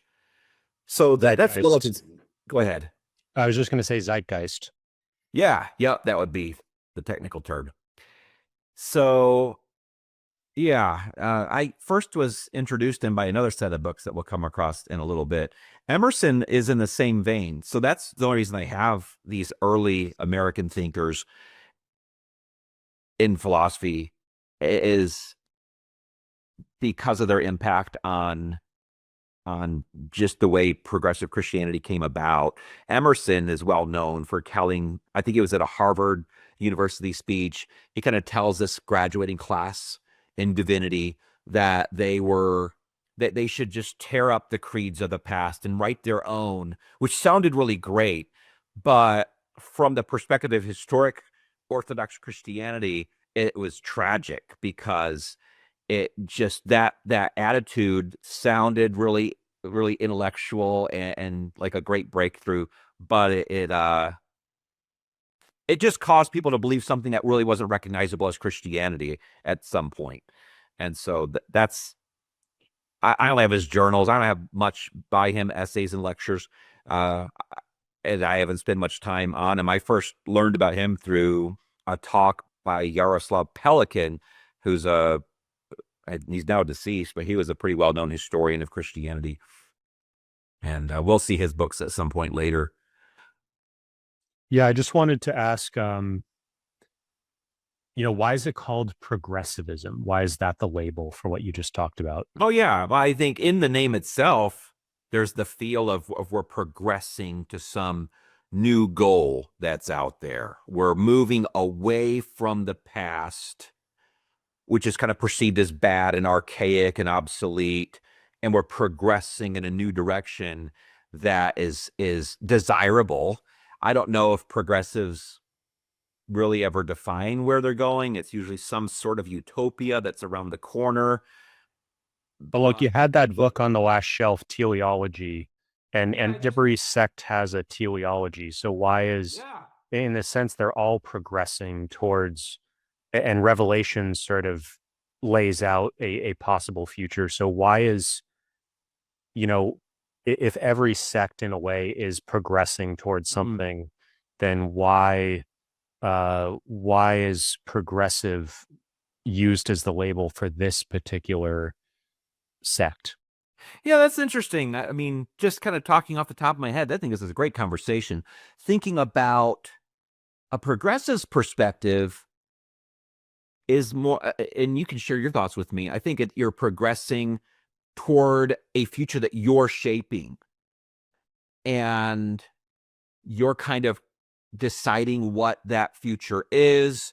You're thinking, based on my observations and my desires and my feelings, I think we should go here. But if you have more of a conservative leaning, which is the opposite of progressive, your goal isn't necessarily to move to a place that of your own making, but it's more of some established reality that's already been there, whether in the past or whatever. You're thinking we're not making things anew. We're kind of going to an established reality. So like you talk about teleology, it's like the study of purpose. So I think a conservative is saying my purpose is not to move anywhere. I'm trying to hold on to things as they. I think I actually meant eschatology, but Oh, sure. related. Yeah. If you're eschatology, the study of last things, yeah, you are progressing somewhere. But yeah, you're I guess a conservative's eschatology. I think that depends on a religious perspective, doesn't it? Their theology, because obviously a conservative Christian thinks they're working towards the return of Jesus. I have something here from AI that Go ahead. might help. It says I asked what's the origin of progressive Christianity, and said in 1898 the German American Lutheran pastor John H.W. Stuckenberg first used the phrase progressive Christianity in his will. I favor progressive Christianity based on the living teachings of Christ. This deliberate critique targeted the stagnation of dogmatism and traditionalism, calling instead for faith rooted in active, justice-oriented discipleship. Yeah.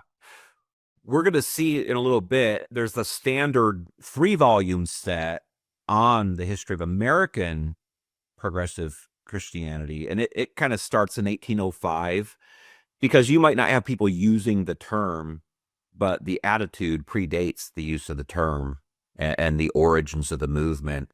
And so I didn't know that that doesn't, I mean, that I've never heard that name before, so I'm a little bit skeptical of that. But I also pulled up a couple things on Coleridge I just wanted to give from AI, because I think I'm not as familiar with him, but so Coleridge, 1772 to 1834, was one of the most influential figures in English literature, philosophy, and theology. His significance lies in his roles as a co-founder of English Romanticism, an originator of modern literary criticism, a philosophical bridge between German idealism and British theology, and a visionary poet whose ideas helped redefine imagination. Coleridge, along with William Wordsworth, launched the Romantic movement in Britain with the publication of lyrical ballads in 1798. He moved English poetry away from Enlightenment rationalism and towards emotion, imagination, and the supernatural. His most famous works are The Rime of the Ancient Mariner, a Christian-infused Gothic tale about guilt, penance, redemption, Kubla Khan, a visionary fragment inspired by an opium dream, often cited as a prototype of poetic unconscious and dream logic, and Christabel, unfinished but highly influential for its eerie psychological tension and Gothic atmosphere. So that's a little bit on Coleridge. It's interesting. I'd love to know, and there's so many things we could ask AI. It's like, man, why don't we just ask it all the time? Get these little summaries, what how it would describe the reception history of aids to reflection in America. I always wonder when ChatGPT is telling me something, like, is it just telling me like what people say today, or is it able to actually go back to the time and really get a good feel for that period? You know what I mean? Because it has access. I think it's more giving a fairly consensus opinion and somewhat of what academics say. Say today.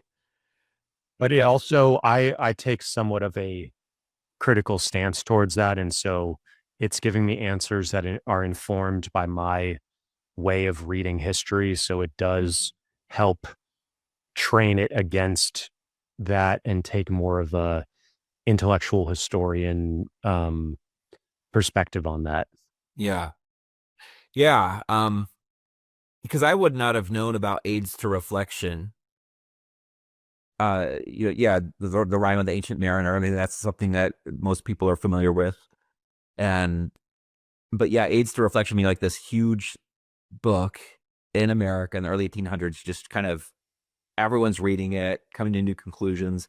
But that kind of gets lost over time. And I'll share with you in a little bit, like, where I came across that. And it's certainly worth thinking about. Go ahead. I just want to say something on Emerson also, because he was influential on Thoreau, who's known for Walden, and in Concord, Mass here, there's Walden Pond. I just want to give a little summary of Emerson also, because I think this transition from kind of like what we're talking about, the 30 Years War, and how that, along with these English civil wars, really created this new era. I think Coleridge and Emerson taking people from who were kind of, I think people got a little bit brain fried from rationalism, and they wanted the pendulum to swing the other way. And so this swing towards more emotionalism and intuition, mysticism is a really important transition. And these are two of the most important people in that. So, we were talking about Kant earlier, and now we're getting into sort of a swing to the other side. So let me just read this also from AI. Emerson, 1803 to 1882, was central figure in American transcendentalism. And transcendentalism also, it's not talked about as much, but a lot of bringing of Eastern works, especially from India, but also just Asian in general, Buddhism and other things, and then sort of translating them.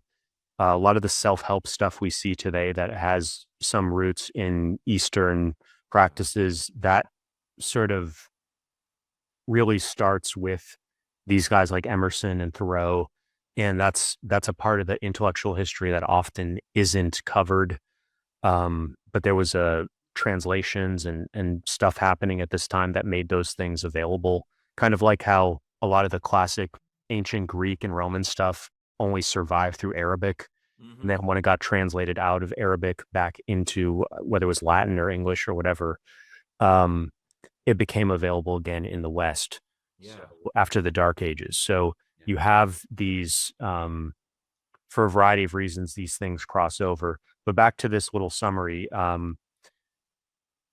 central figure in American transcendentalism and one of the most important essayists and philosophers in 19th century American intellectual life. His relationship to Coleridge was indirect but profound. Emerson absorbed, reinterpreted, and Americanized key concept ideas from Coleridge. So sort of British to America, bringing these ideas over the pond, across the pond, especially those related to idealism, imagination, and the spiritual nature of the self. Key contributions. He wrote Nature, Self-Reliance, The American Scholar, defining American individualism and spiritual democracy. Transcendentalism founded this American philosophical movement rooted in mysticism, self-reliance, and the oversoul, which is a universal spiritual presence. And toward Thoreau influenced Whitman, Dickinson, Emily Dickinson, Walt Whitman, the American Renaissance broadly, and his philosophy blended Neoplatonism, Kant, Coleridge, and Hindu thought into an American metaphysics of intuition and idealism. So you have the Neoplatonism there and the Hinduism there, which don't always get emphasized as much in terms of a lot of the sort of Americanness that we kind of is in the water today is sort of this mixture that you see with Emerson. So I just wanted to point out those kind of, and German idealism comes through to an extent with his stuff and with intuitionism. So I just wanted to give a mystical pantheism here also. So that kind of, and then with nature, symbolic metaphysics, nature is the symbol of spirit. So sort of rerouting things in nature instead of God. Or making nature into a god. And that continues today with some strands of environmentalism. Yeah. So those are just, I wanted to point out those kind of key. Yeah, that's so helpful. Yeah, I'm thankful that you said that. Brings a lot of just insight into why this would be even worth thinking about. Yeah, let me say one thing too real quick about book buying. So a lot of, just for myself, and you don't have to show this shelf, it doesn't matter. Just I think about those books at the end that we're talking about. So a lot of times really helpful books are super expensive. Have you ever noticed this? You might go to say, hey, I want to read the standard study on this figure or this topic, and you look it up and it's like $110. Well, who's going to pay $110 for a book? But that's when you just start looking for them used. And like I think I mentioned before, like I set up price tracker websites and tools like that, things like that will alert me. And I can say, tell me when this book is like $10. And on occasion, something drops down that low. So that's how I got some of those. And I have them because I've heard, hey, this guy's important. This is, and I'm like, hey, this book's $10 right now. I'm going to snatch it up.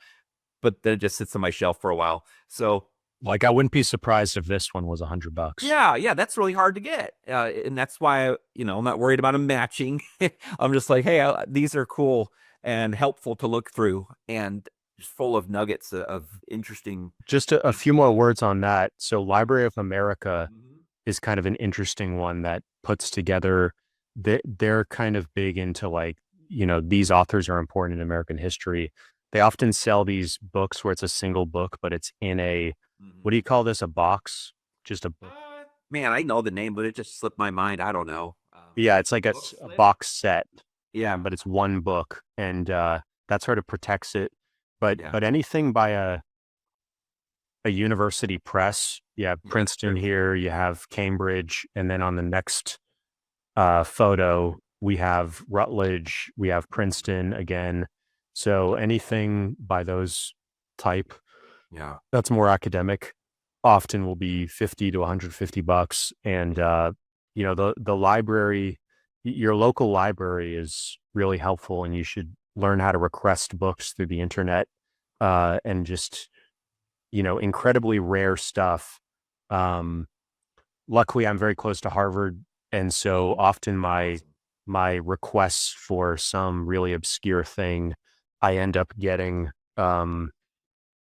I have one right next to me actually, where it's just Harvard. Yeah, It comes from Harvard, and you'll get to, that's called interlibrary loan, ILL.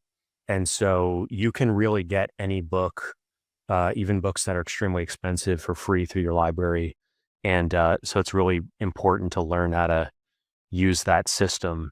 Yeah. And Let me give a qualification on that. So I used to use the interlibrary loan when it's we lived just in slow. Dallas. And yeah, it's slow. And so eventually, though, we moved to Oklahoma. I didn't use it out there. We live in the middle of nowhere, but now we live in Vernal, Utah. And there's a great local library. And I tried to do the interlibrary loan for some of these really expensive books that I would never want to buy.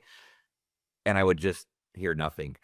Like, I don't know what it was, but I gave up on it after 3 times.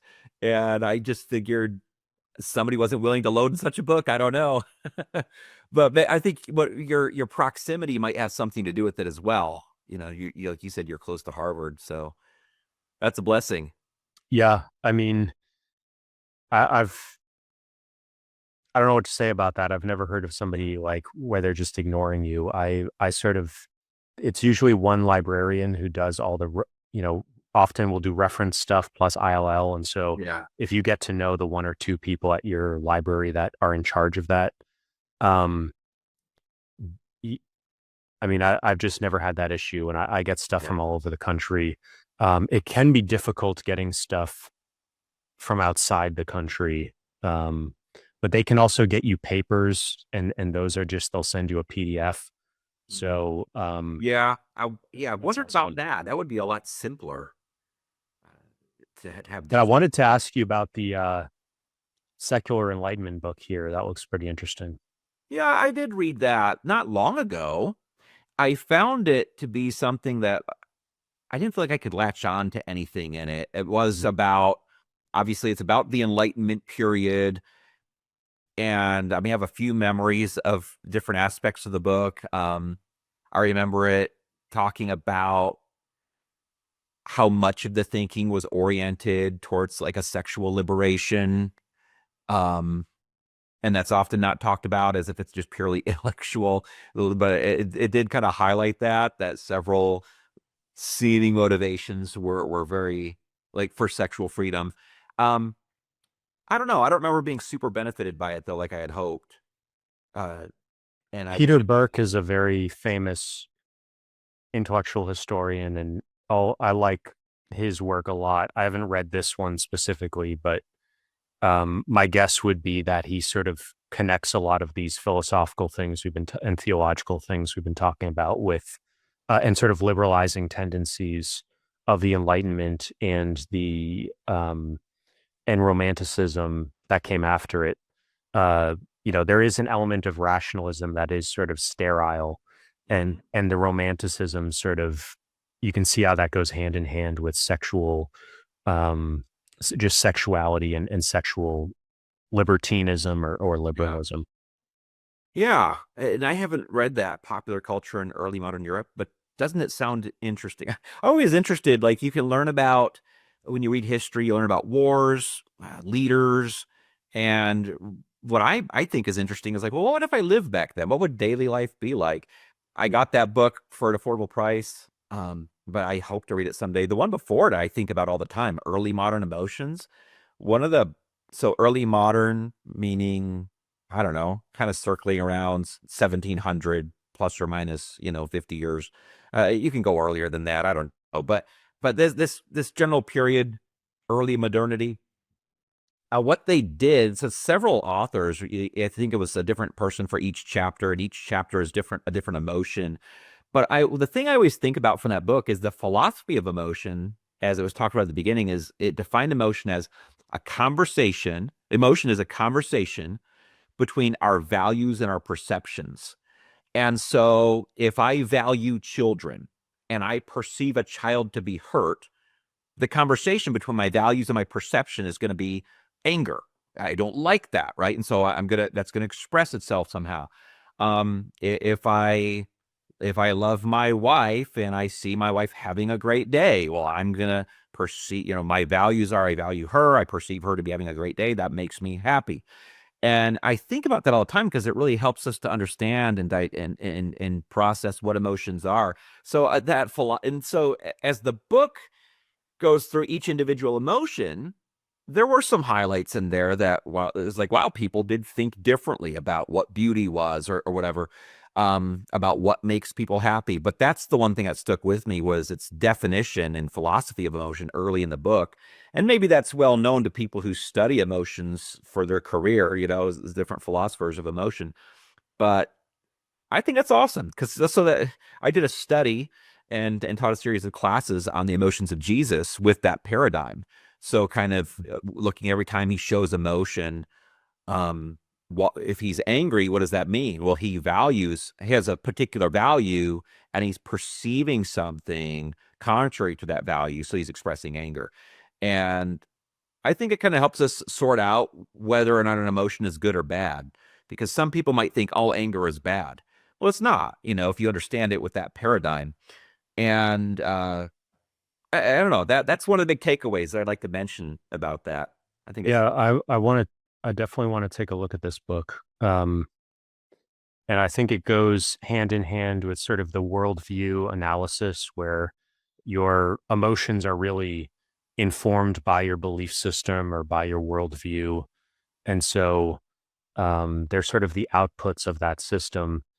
And they're not just these automatic baked in things. There's this intermediary layer. And in the definition you cited, that's the sort of metaphor for that intermediary layer is conversation. But it's just that sort of what connects those two systems together. And then with popular culture, that sort of links back to what I was saying about Zen with the people's history, where it's again, this is sort of a newer type of history where you're looking more at the common person as opposed to aristocratic or ruling class or elite culture only. yeah. So, So anything else on the shelf? the other ones we could just talk about them briefly. I mean, these are ones I've picked up. They're thinking, yeah, usually because I I got first this one got them in a great courses course. on Um, front of the servants. that was mentioned by Patrick Allett in a great courses course. I think it was the one in Victorian Britain. But the idea of the book was the difference in life between the wealthy and the servants, just the radically different cultures and how they interacted. And I remember Patrick Allett was just talking about what a great book that was, how much he enjoyed it. I haven't read it yet. So I haven't read any of these books yet. These are just waiting to be read. The Shakers are really interesting, Yeah. sort of former sect or defunct sect. Hmm. Uh, I don't know if you want to say a few words about them. I can fill in things as well. Yeah, well, the one thing that sticks out to me is like what I would like to know more about. Well, I'm always interested in different sects within uh America and the American religious experience, how they come about and how they die if they have died. And many have come and gone. And one of the things about them, they were committed to celibacy, And so it's like I always think there's various groups that pop up throughout the history of Christianity or just the history of religion in general. It's not just Christians, where celibacy is a requirement. And I think, how on earth are you going to perpetuate yourself? You're depending completely on outside converts. But I watched a documentary. I think it was a PBS made documentary on the Shakers, and I thought, man, this is so interesting. I'd like to have a resource to kind of dig deeper at some point. So I got that for a good price, but I haven't read it yet. But go ahead. What are your thoughts? There's a great museum, Shaker Museum. I believe it's in New Hampshire. It's either New Hampshire or Vermont on, I think it's Route 4. And you go on the tour, and I've been there, and they were basically known for being very technologically advanced. Mm. And you had to, and they were celibate. And, Hmm. was there a connection between those two? Ah. Um, so it's kind of an interesting thing with just technology. And we see technology today with whether it's the anxious generation, Jonathan Haidt, and some of these other, the Unabomber's Manifesto and his technological society sort of warning of some of these dangers. I don't think he had a religious, I think he was a professor at MIT or something, but or was a student there or something. But it's these various kind of, how does technology shape society, um, and how does society perpetuate or replicate itself, is sort of a core engine of society and sociology. And sometimes you don't think about, how does a philosophy or how does a theology or worldview ground out in sort of, will that culture perpetuate itself? Will it increase? Will it decrease based on some of the philosophical or theological axioms that it carries? Yeah. Yeah. You mentioned what impact did their celibacy have on, their dedication to the technology of their days and what they were able to develop. And I always think about that, how much having a family kind of diverts your interest and your abilities. How many philosophers, like we mentioned before, didn't have a family? They were unmarried. And, it really stuck out to me when I read the biography of John Locke and how much he was able to do because he had no wife or children. I thought, you could do a lot of stuff, if it's just you. And it would have no doubt had an impact on them. Now, that book, This is MIT Press. Oh, is it MIT? That's the logo. Okay. That's probably the only MIT book I have. Yes. And it's not really written in a way that you could just sit down and read.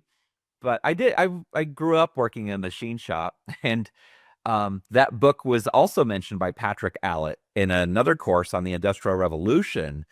And I thought, what an odd book. He mentioned the observations he made from it. And I thought, I wonder if it's out there. It sounds so obscure. And I did find a copy.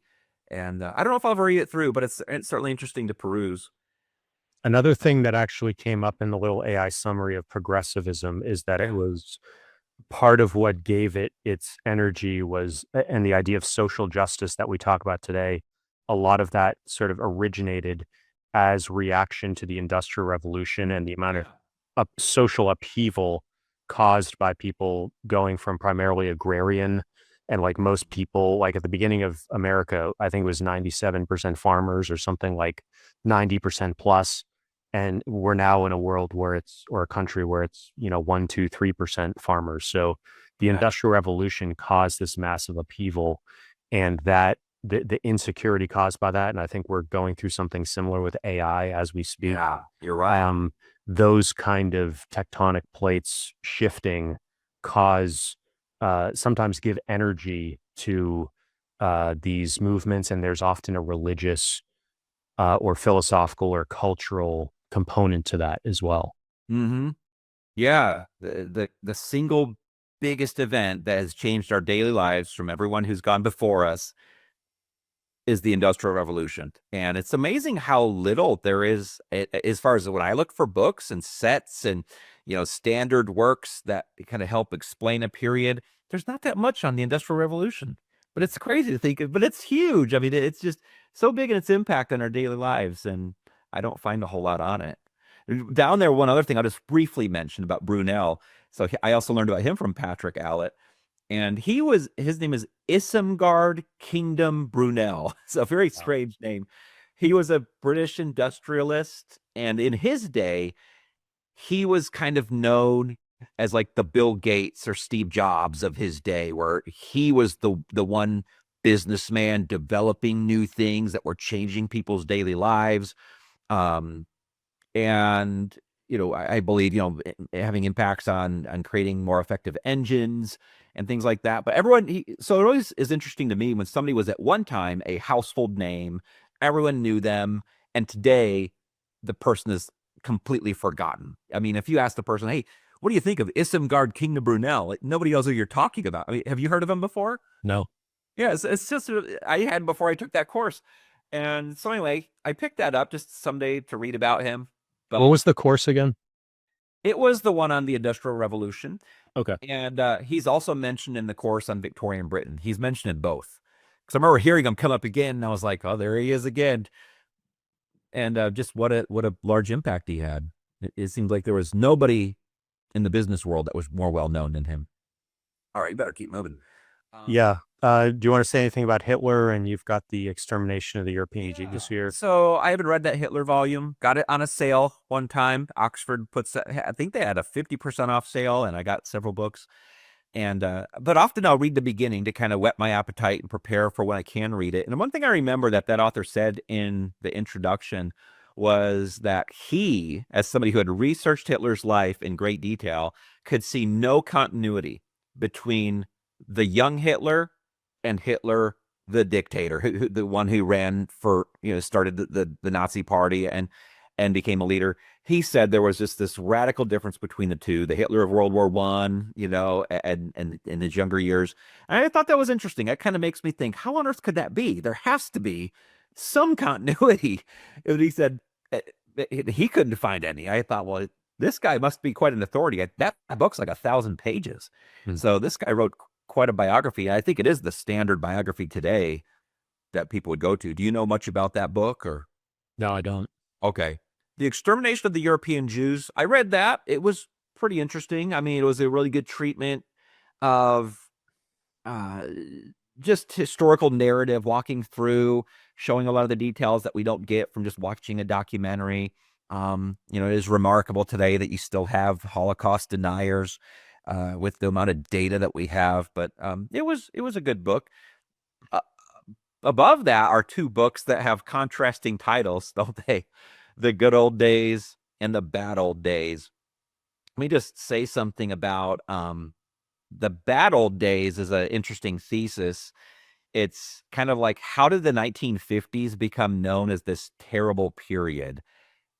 And, a lot of people today, if you mention something is like the 1950s, then that's a derogatory way to talk about it, like, oh, what a backwards period that was. But it says actually there was a lot of good happening.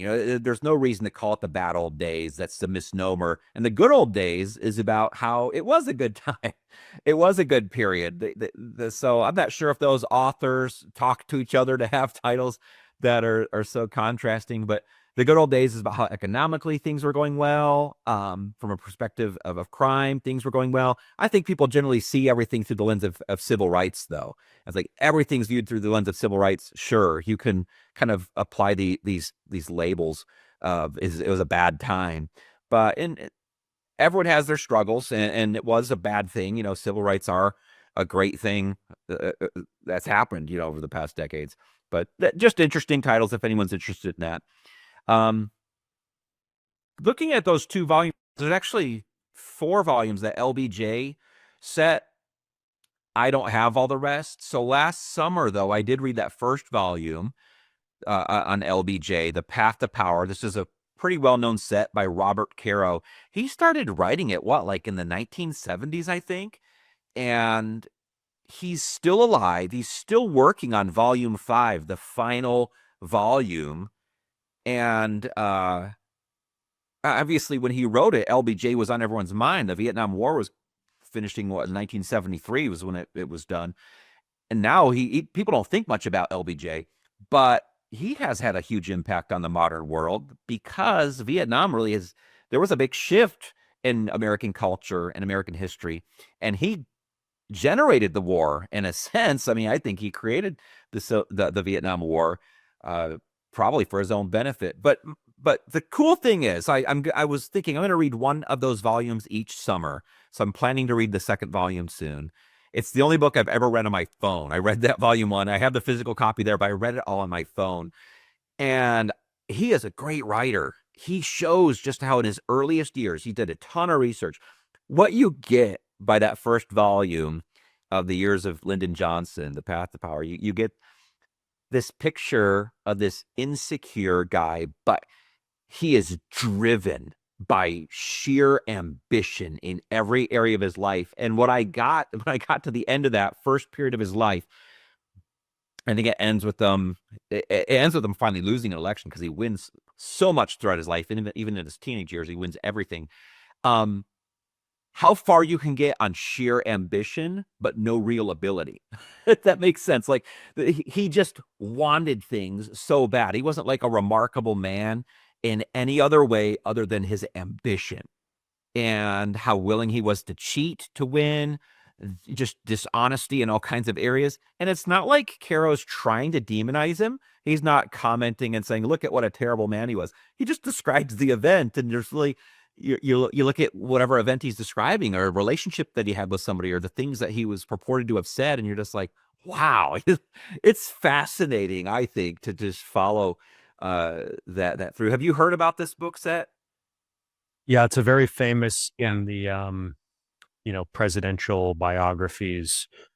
And what's kind of interesting also with Lyndon Johnson is how he really came through the Senate, and he was a power broker in the Senate. And we don't necessarily, it's hard to think about another president who was sort of such a power broker in the Senate and then became president. And he really, I don't think he ever would have become president except because JFK was assassinated, Yeah. because he just didn't have the personality to capture he didn't have the charisma and that JFK had. And he really resented that JFK had very little experience and was sort of a Nepo baby, but he had this charisma. And and so even the relationship between Johnson and the Kennedy family was fraught from the beginning. And so there's a whole interesting story there as well. Yeah. That dynamic is interesting between Lyndon Johnson and JFK, just knowing he looked down on him. He did not have any respect for Kennedy. But at the same time, he was the vice president. And so, of course, it makes you easily entertain those conspiracy theories. Like, did he have something to do with JFK? It's not hard to imagine, but I know Caro doesn't go in that direction later. I actually researched. I was like, what does he think? And he doesn't take that direction when he gets to that point. There's also, go ahead. He had sort of he was a big guy, and he would like literally lean over people and sort of bully people in a way that I don't think any other president really did. And he had somewhat of foul mouth and has said some things that we would now see as pretty offensive or anachronistic. He did pass major civil rights legislation, and he's the one who said, by passing this, we've lost the South for a generation. So he's sort of a mixed bag, and people will see different things in him based on usually what acts they want to grind. But he was an interesting guy, and there's an interesting anecdote people can Google or I guess ChatGPT now if they want to, about his the shower system he installed. It's one of the craziest things in presidential history. And it's just kind of a funny story. So I'll leave that to the viewers if they want to look that well, way. I'll say Robert Caro is a great author, and he was so easy to read and just draw you in. I thought I would never normally think I would be interested in LBJ, but he causes you to be interested. And it's funny, as unlikable as he is, you still feel like you can't look away. And it's not because he's like just like a serial killer or something crazy. You're just like, what is he going to do next? He's so clever, and whatever goal he gets in mind, he's going to accomplish it at whatever cost. And so it was inspiring in this way. It really shows you ambition can get a lot done, but then it gives you a warning. But don't have ambition just for yourself, to exalt yourself or whatever. Have ambition for some good things, and you can really get pretty far. We probably should move on to the next one. Yeah, so this is a shelf where I didn't know where else to put this stuff. A lot of this stuff is liberal, progressive Christianity. And so I guess I'll just highlight a few things here. So David Friedrich Strauss, the father of unbelief. He's a German scholar who wrote a pretty groundbreaking book. It was a 3-volume book called The Life of Jesus, I think. Very basic title. But he was kind of writing this critical biography of Jesus, but he was writing it in such a way where he was just casting doubt upon almost everything and pointing out the discrepancies in the gospels that he was perceiving. And really just by the end, people would read it and they'd think, oh, so it's none of it's true. So he does this, what I think early mid 1800s. I can't remember the year that he wrote the life of Jesus, but like I said before, I really enjoy not just knowing what a thinker said, but what a thinker's life was like. And he actually is planning to go into the ministry initially. You mentioned that earlier in the other segment, that a lot of these thinkers are initially people who are planning to go into the ministry, but becomes disillusioned at some point.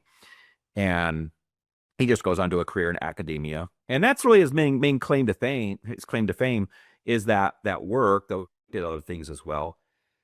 But and sort of a good way, another perspective on that is, when somebody goes into psychology today, the way I view it is they're really learning the dogma of the new faith, the sort of secularized faith. And, yeah, some people go along with that. Some people question it. I see Jordan Peterson, for example, as somebody who questioned the dogma of psychology of his day, which was much more about cognitive behavioral. And he wanted to go in the Jungian direction, the collective unconscious.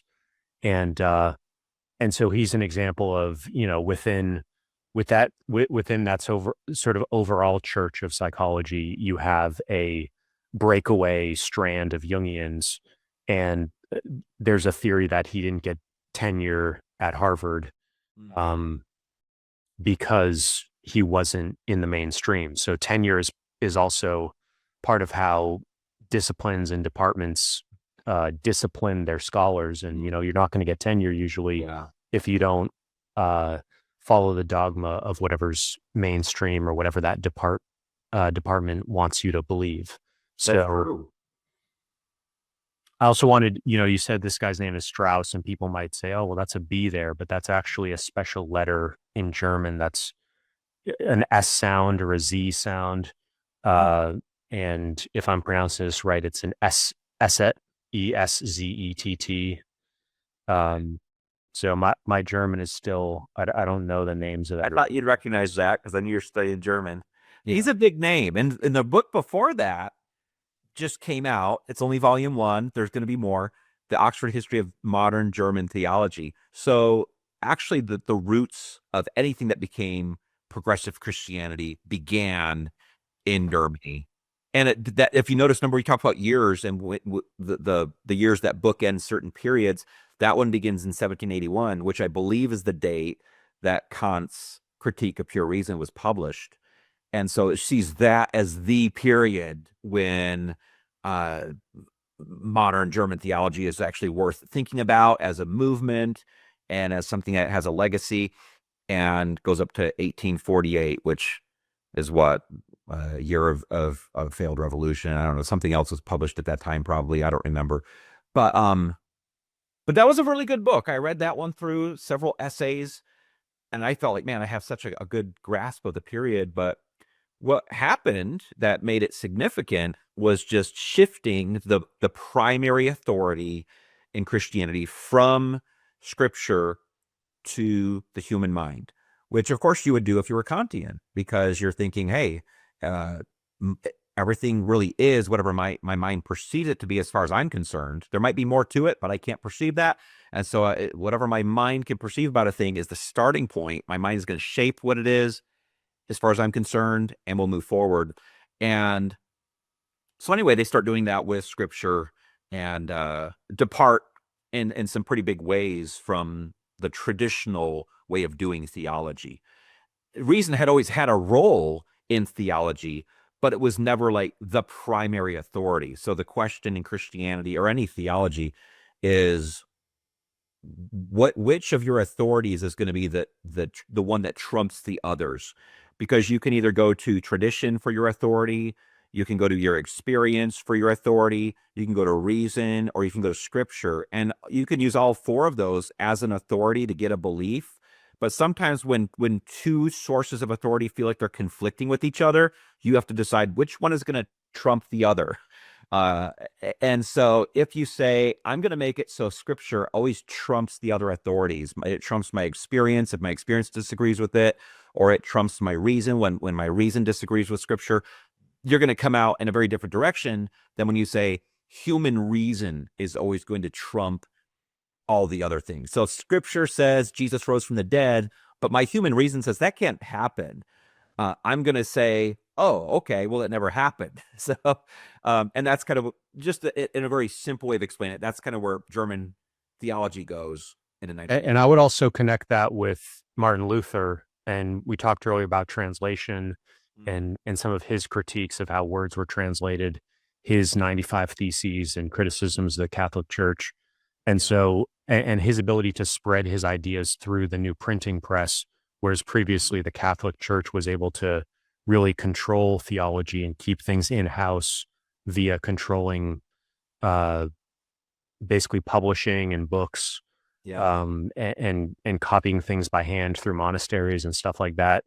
You have sort of the technological ability to publish stuff. You know, you think about the Unabomber, and like he was able to force, whether it was the New York Times or Washington Post or whatever it was, force them to publish his stuff.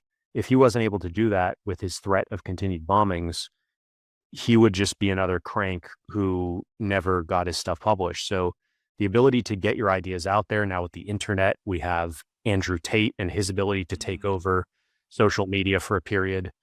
You have these people where if they're not able to break through to a mass public, they would just be these obscure figures, and mainstream opinion would be able to be protected or gate kept from these people. So, I don't know if you have any thought there's a lot of different ideas there, but I think, you know, the Germanness of it, Luther is obviously German. And I don't know if this covers high criticism versus low criticism. It If does. you want to say anything about that, Yeah, that's, you know, that's really what we define high criticism would be.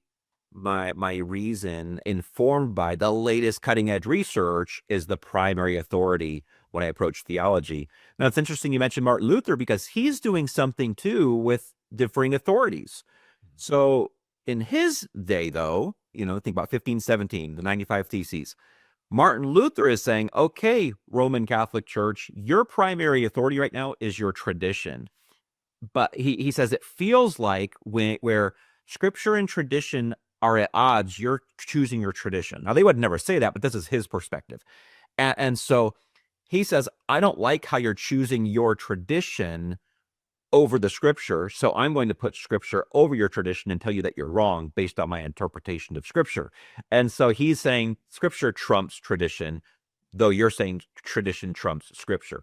That was his perspective. I know a Catholic would disagree in how they describe that. But also, you're right. He's able to promote that through the printing press. And that's one reason I think if you're just looking at the Protestant Reformation from a historical event and natural causes, that would be like the reason it was so successful in the 16th century, because the printing press. And Martin Luther, he's the first guy who really realizes the power of the printing press. I mean, he'd been around for decades, but he says, you know what you could do with this thing? And he just writes like crazy. His books are everywhere. And in a very similar way, so today you're successful in communicating if you can create clickbait, right? If you can get people's attention in some way. Luther was great at getting people's attention. Now, I wouldn't say his books were clickbait, but they were generally the most popular books were pretty controversial. and weren't there pamphlets? Didn't he do pamphlets also? Yeah. He did books, pamphlets, and these have just become very popular reading material. They become ubiquitous. They're everywhere. And so yeah, a really similar idea. But to go back to 19th century German theology, yeah, they have an ability. They're just very prestigious. Germany is becoming prestigious educationally. America is starting to send some of its clergy there beforehand, or the professors are starting to go there. Later on, we'll see a book by Charles Hodge, who's an American theologian, and he went to Germany just to study in that system intentionally not wanting to believe it though. So he comes back to America saying, I know what they teach in Germany and I can tell you why it's wrong. And let's stop following the Germans and their theological approach. So anyway, I mean, you want to get too Yeah. caught up there. But another Can you say a little bit about Schleiermacher? Yeah, Schleiermacher, he's called the father of American liberalism when it comes to Christianity. And that's kind of his systematic theology, his systematic presentation of theology. That was a hugely, majorly important work in its day, early 1800s. Um, and the big thing to take away from that book is that he was trying to teach that religion is not so much in a creed as it is in your dependence. It's an attitude of dependence on God in some way, whatever that is. So it's just an inner attitude instead of a content of beliefs. So that's very different as well. And we can see that connecting to some of the others that we've talked about before when we talk about Coleridge and what he was doing. This is the same era, but the German side. And so he's in Germany, he's kind of blazing the trail. And it's a pretty important work. And I've not What read. denomination was he? What would we? I guess you might want to look it up on AI. I'd assume he's some kind of Lutheran because he's in Germany. Yeah, I've not read his biography or anything. I'm just aware his name comes up in all the systematic treatments. And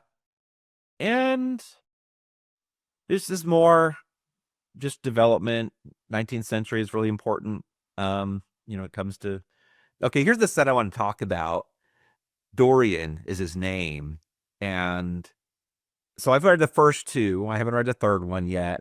The Making of American Liberal Theology. And so you see the first one, Imagining Progressive Religion, 1805 to 1900. And so he just goes systematically through the different thinkers. This is specifically America. He's going to talk about influence. So Coleridge is as a huge topic, but as an influence on American thinkers, which is why I said Aids to Reflection was the biggest book around in its day, by Coleridge.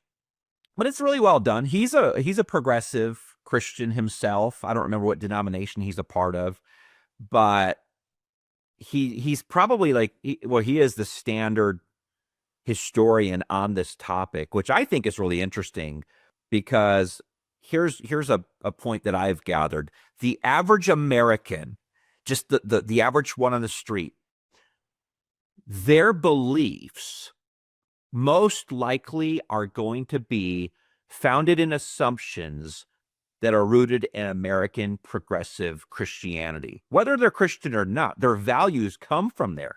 The idea of equality is taken for granted by modern Americans in a kind of a unique way. Doesn't reflect the same way that the founding fathers thought about equality.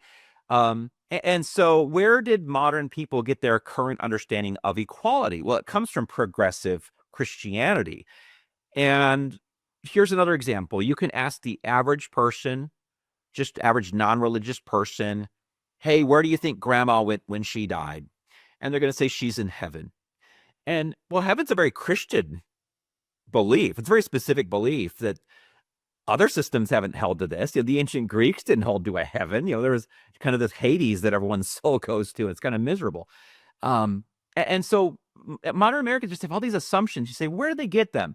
Watch a 1-hour drama on TV in the night, and there's going to be certain morals that come out in that drama. Where are these morals coming from? If we could trace them back genealogically, what's the origin of them? And I would see them in this tradition. They're coming from the American progressive Christianity.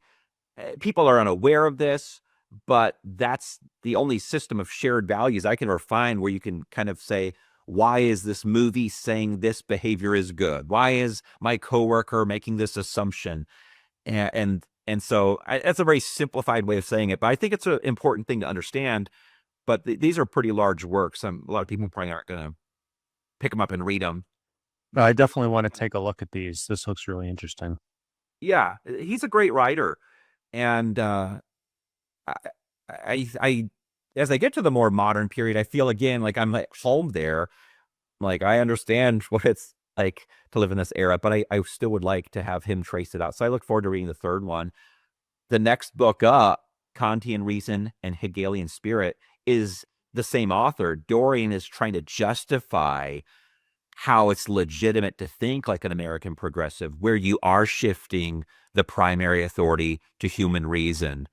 And he's saying this is a legitimate route to take. And I don't know. I mean, there's probably too much to explain in our video with this, but it's interesting. He has another book too, where he's a little bit more systematic. I'm not familiar with. I just have seen it out there. He's very dedicated to the cause, but he's still really academic. That's a Wiley Blackwell book, so it's not like it's just some rants of a guy who isn't thinking things through. He has a method, and he has some content that is coherent in his system. I think the only other thing I'd say is Thomas Oden, that last book. He is a man who began as a liberal, and what denomination was he in? I guess I can't recall, but I read that long ago, but I can't remember what his denomination was. But he was liberal as a Christian, and he was a professor. I can't remember, some Ivy League school. And he was dedicated to progressive Christianity and was pushing for all sorts of progressive causes. And just to make a long story short, one time he's sitting down with a fellow professor who was a Jewish thinker, and he was this Jewish guy is asking Thomas Oden about certain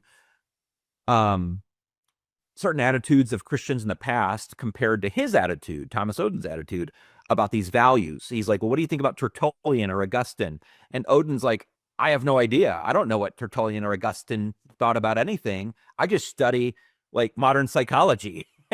And it caused him to have this huge moment in his life where he realizes, I don't even know my own tradition. And he begins to go back and read the Christian tradition, to read Augustine and to read Aquinas and to look at what happened in the Protestant Reformation.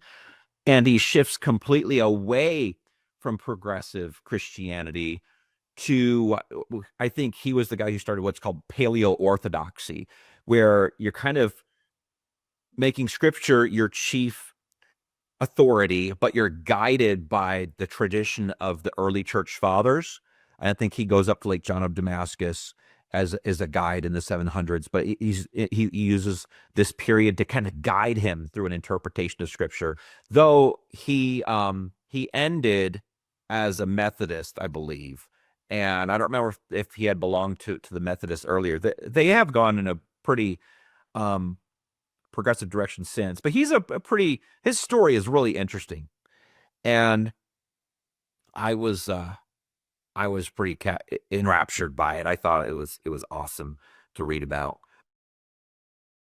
Could you just say a few words about process theology? Yeah, I mean, so process, I always have a hard time explaining it. It's so weird. It's a perspective on God, and some person who's really studied this would be able to correct me or certainly give a more precise answer. I know that it's this perspective on God where God is kind of going through history with us.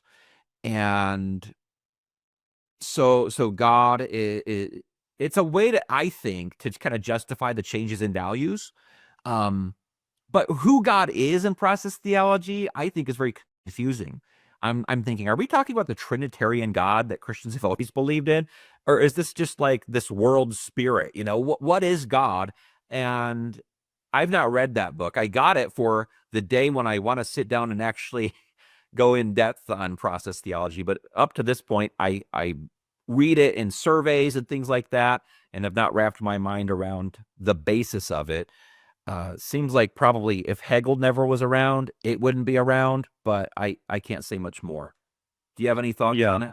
Well, I compare it to Hegel, and I think it's kind of interesting. You have them two almost next to each other, where the Hegelian spirit, and we talked earlier about Hegel coming out of a seminary as well and trying to kind of piece things together in his time. There's also process sociology, which is sort of a quote unquote secularized version of this, but it's with Hegel and you have the dialectic, and it's like, I think a good way of understanding it is that there's constantly seemingly these debates, these intellectual debates of a various time or zeitgeist, and then they somehow get resolved, and then you move on to the next thing. And so right now we're seeing Zohan Mamdani running for mayor of New York, and he's sort of revitalizing the Democrat Party and potentially finding this new, more populist message. Yeah. We see Trump did that on the right 10 years ago, and he was a real innovator in doing that. He sort of figured out Twitter in a way that was kind of unexpected for somebody of his age. We're seeing Mamdani really excel in native TikTok and Twitter and YouTube content. So often you have these people who kind of figure out, they have a thumb on the pulse of the zeitgeist of the culture, but then they're able to fashion that in the grammar of whatever the technology is of the time and express themselves in a way that goes sort of viral in that medium. And so these realignment of parties, I mean, with LBJ and Lost the South for a Generation, or with some of the other realignments throughout history, that's sort of an example of, okay, the debate is sort of changing into this new thing. And when you have a populism on the right and then a populism on the left sort of reacting to that, that's seen as sort of, oh, wow, both sides are sort of converging on a populism. And so that's sort of a synthesis or a resolving of a certain tension, and there's this sort of new consensus.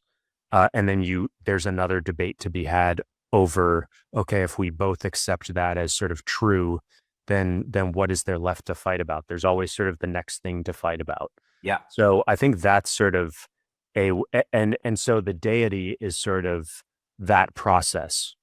So it's sort of making that process of change and of debate and then of consensus, and then there's a new debate. That process itself is sort of an engine that is God, that is the deity, or sort of that is the fundamental way that reality is structured. These conflicting forces, and then constantly shifting alignments and coalitions. That's all sort of it sort of centers that process, and it also gets into ontologically, going back to pantheism or Platonism and atomism. Like, what is the fundamental nature of reality? Sort of take for granted now that we have protons and neutrons and electrons, but even then you have dark matter and you have like string theory. So there are always these questions of metaphysics of like, what is the fundamental nature of reality? Is it fundamentally things are always in flux and always changing? Or is it that there's these solid truths and then people debate them? And so that's kind of centering that the fluidity and the tension and the conflict.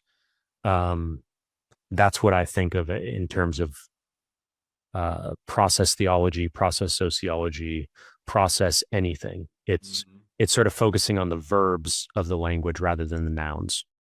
Yeah, that's helpful. It makes me think about Feuerbach, which was he was a German theologian from the 1800s, and his main idea was that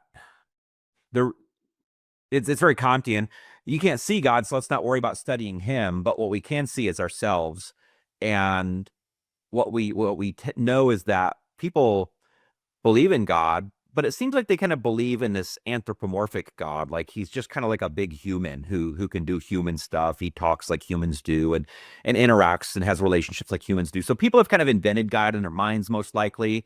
And so let's just kind of treat God as like the thought that people have of him within their heart. And it's really just this belief that people have within them that we can study. And let's not worry about studying God himself. And so once you have God as merely this idea in the minds of people, yeah, I see how you could really say, well, he's changing, because the idea within people of who God is changing as they go through the struggles of humanity. And you're imagining things are improving. We're refining as we have thesis plus antithesis equals synthesis over and over and over. It must be getting better. And the thing I always think is like, Is it really getting better though? Because you look at certain areas of life that don't seem to have improved. Um, like when you look at 20th century art compared to 17th century art in the West, like did it really improve in an aesthetic sense? It doesn't feel like it did. So, but still, it's nice for people to imagine what that we've improved. I think the only thing that's improved is technology, and so people latch onto that. Well, look, we have cell phones now. Clearly, we're better than we once were. Everything's improving. I'm like, well, technology is improving. I don't know if a lot of other stuff is improving naturally. Here and there, sure, but I don't know if you could say it categorically for everything. It's all improving because of time and the passing of time. Anyway, we Yeah. probably should go to the next shelf, unless you have some more you wanted to share. Well, I just want to, I'm thinking in terms of art history, like what's the iconic image of God from that sense you were talking about? And I thought of the creation of Adam by Michelangelo, where Yeah. it's that famous one where God is touching fingers with Adam. And that's sort of the image of God as this old man in the sky. Yeah, that's true. Yeah, which has been repulsive to Protestants most of the time to depict God in such a way. But yeah, that was the standard way to depict him in medieval art. And that's on this from AI ceiling of the Sistine Chapel in Vatican City, dated 1511, 1512. And then, what you said about modern art, I think the way I think about it, that's maybe a little bit different, is that I don't think art is always meant to, like art of previous generations before modern art, I think was celebrating the beauty of God and the beauty of these, taking parables and other famous scenes from the Bible and depicting them and celebrating the beauty of that. I think it's not true of all modern and postmodern art, but I think some of what the art is meant to do is to represent the sort of ugliness of this new reality without God and without these uh spiritual and religious scenes and like what is a world like without an anchor in that, or once you turn your back on that. So I think there definitely are people who celebrate modern art and they like that new reality, but I think there's also a significant current of modern and postmodern art that is really, it's sort of the veil of tears. It's saying this is the ugliness of when you do turn your path on God and on that reality. So yeah, I would agree. The famous picture of the guy, sort of, what is it called, where he's sort of screaming? Is it Scream? Yeah, I know what you're talking about. It just, yeah, that look of panicked horror on his face, and Yeah. So that to me is sort of the iconic image of that sort of lament of losing that. And what happens at a societal level, like Nietzsche said, that blood will fill the streets, or we can't imagine the blood that will be shed with when we killed God and we have blood on our hands. yeah, So it's not all. I think it's oversimplistic to look at guys like Nietzsche or look at various modern artists and say, oh, well, they think all this stuff is great. I think a lot of them that's a good point.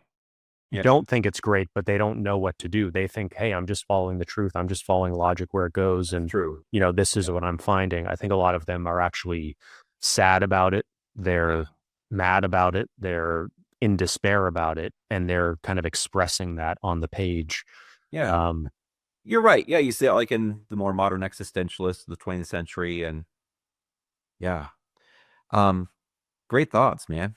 There's a lot of, this is just more miscellaneous stuff. I don't know where to put it, so I put it here.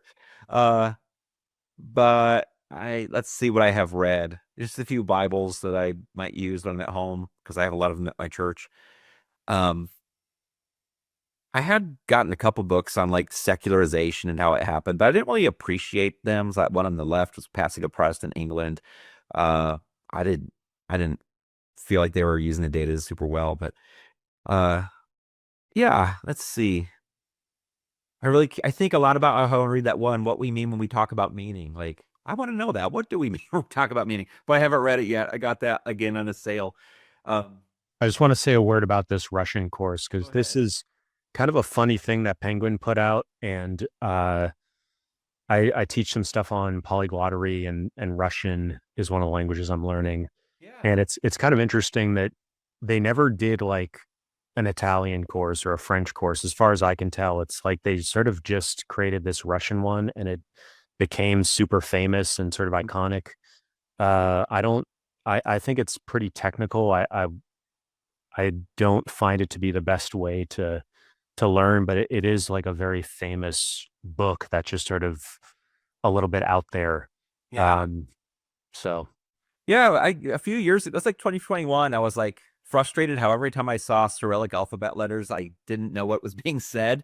And I was like, I just want to be able to sound out the word at least. And so I watched a lot of YouTube videos and got it down so I could at least read the words, and I watched some videos and got some basic vocab down, but didn't go too far with it. But still, every time I see a Russian word, I sit there, I sound it out. And it's amazing how many times it's just transliterated, from English or some common root language that we share. I remember one time looking at shampoo and it had Russian on it, and I was like, I'm sounding it out, and I'm like, oh, it says shampoo. Just that's what it sounds like in Russian. But yeah, that's cool. Thanks for sharing that. I didn't know that about that course.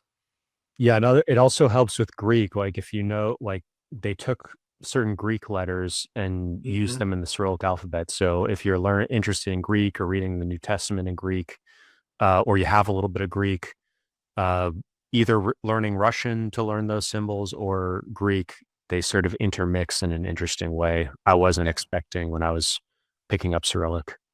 Yeah, that's cool. Um, I've read these books, Weirdness of the World, that was entertaining, but I wouldn't say much more than that. And I read this year The Emergence of a Scientific Culture, and that's actually part of a huge set that goes through um kind of the development of science up to the modern period. I don't remember how many volumes there are, but I was interested in that period specifically, which started in the 1200s and moved forward and just started talking about it. I think maybe went up to 1600 or something, pretty big swath of time. But it was helpful to see how limited the method of thinking in the medieval period was. If you're rooting your thinking on a syllogism, well, you're going to have a certainty, but at the same time, your certainty will never go beyond your syllogism.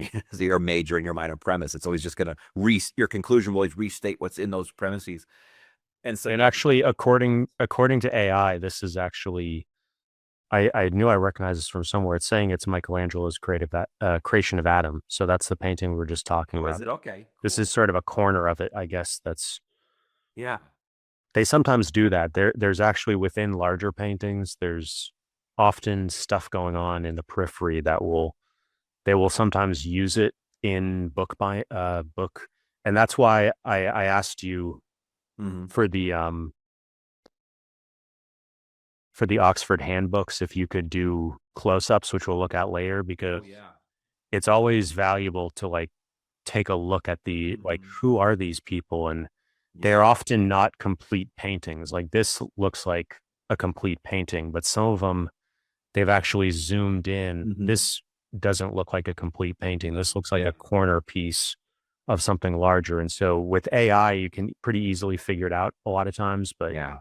it used to be very difficult to figure out, hey, what painting are they citing?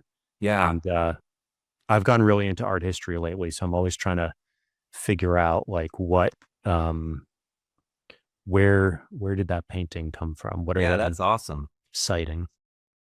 Yeah, I wish I thought I'm gonna even when I was working out this week and I was near, which is where I have to like I work out in the same room as the medieval bookcases, and I was looking at a lot of the art on the books and thinking about you and how you were commenting on these various symbols or pictures, and I thought, man, I never think about that stuff. I probably should. So yeah, let's see. Uh I would recommend that book on evolution, the history of evolution. It was I don't know who that publisher is, but it was really really good. If you want to know how did this come about, that's a pretty big idea. It's assumed now, but it at one time was not assumed. And how do you trace it out? And so I thought that was helpful. Uh, I haven't read these other books. Um, queering an American child, obviously just going, obviously that's a pretty big shift that's important in the modern conversation. How is it that we started seeing children through the lens of sexuality that wasn't normal in the past? And so I know that those authors try to show an account of that, and I'm sure that it's helpful. It was recommended by several people. I haven't read it yet. Actually, Freud was Oh really, yeah. it's kind of, you don't think about it as much today, but Freud, one of his big things was that children were sexual, and that was part of their unconscious drives and just motivation in general. And that was very controversial at the time, You're right. now sort of taken for granted. And so the queering and sexual, identity or orientation or gender identity, it is somewhat in line, in my mind, with Freud kind of calling into question some of those things and getting the ball rolling. And Freud is the last volume of the original great books of the Western world. So that's sort of where they end. And I always thought that's kind of interesting. They end with Freud. Yeah. Yeah, that is. I know that set you're talking about. That's pretty well known. It's yeah, and you're right. A lot of that did start with him, but it's obviously impacted our time quite a bit.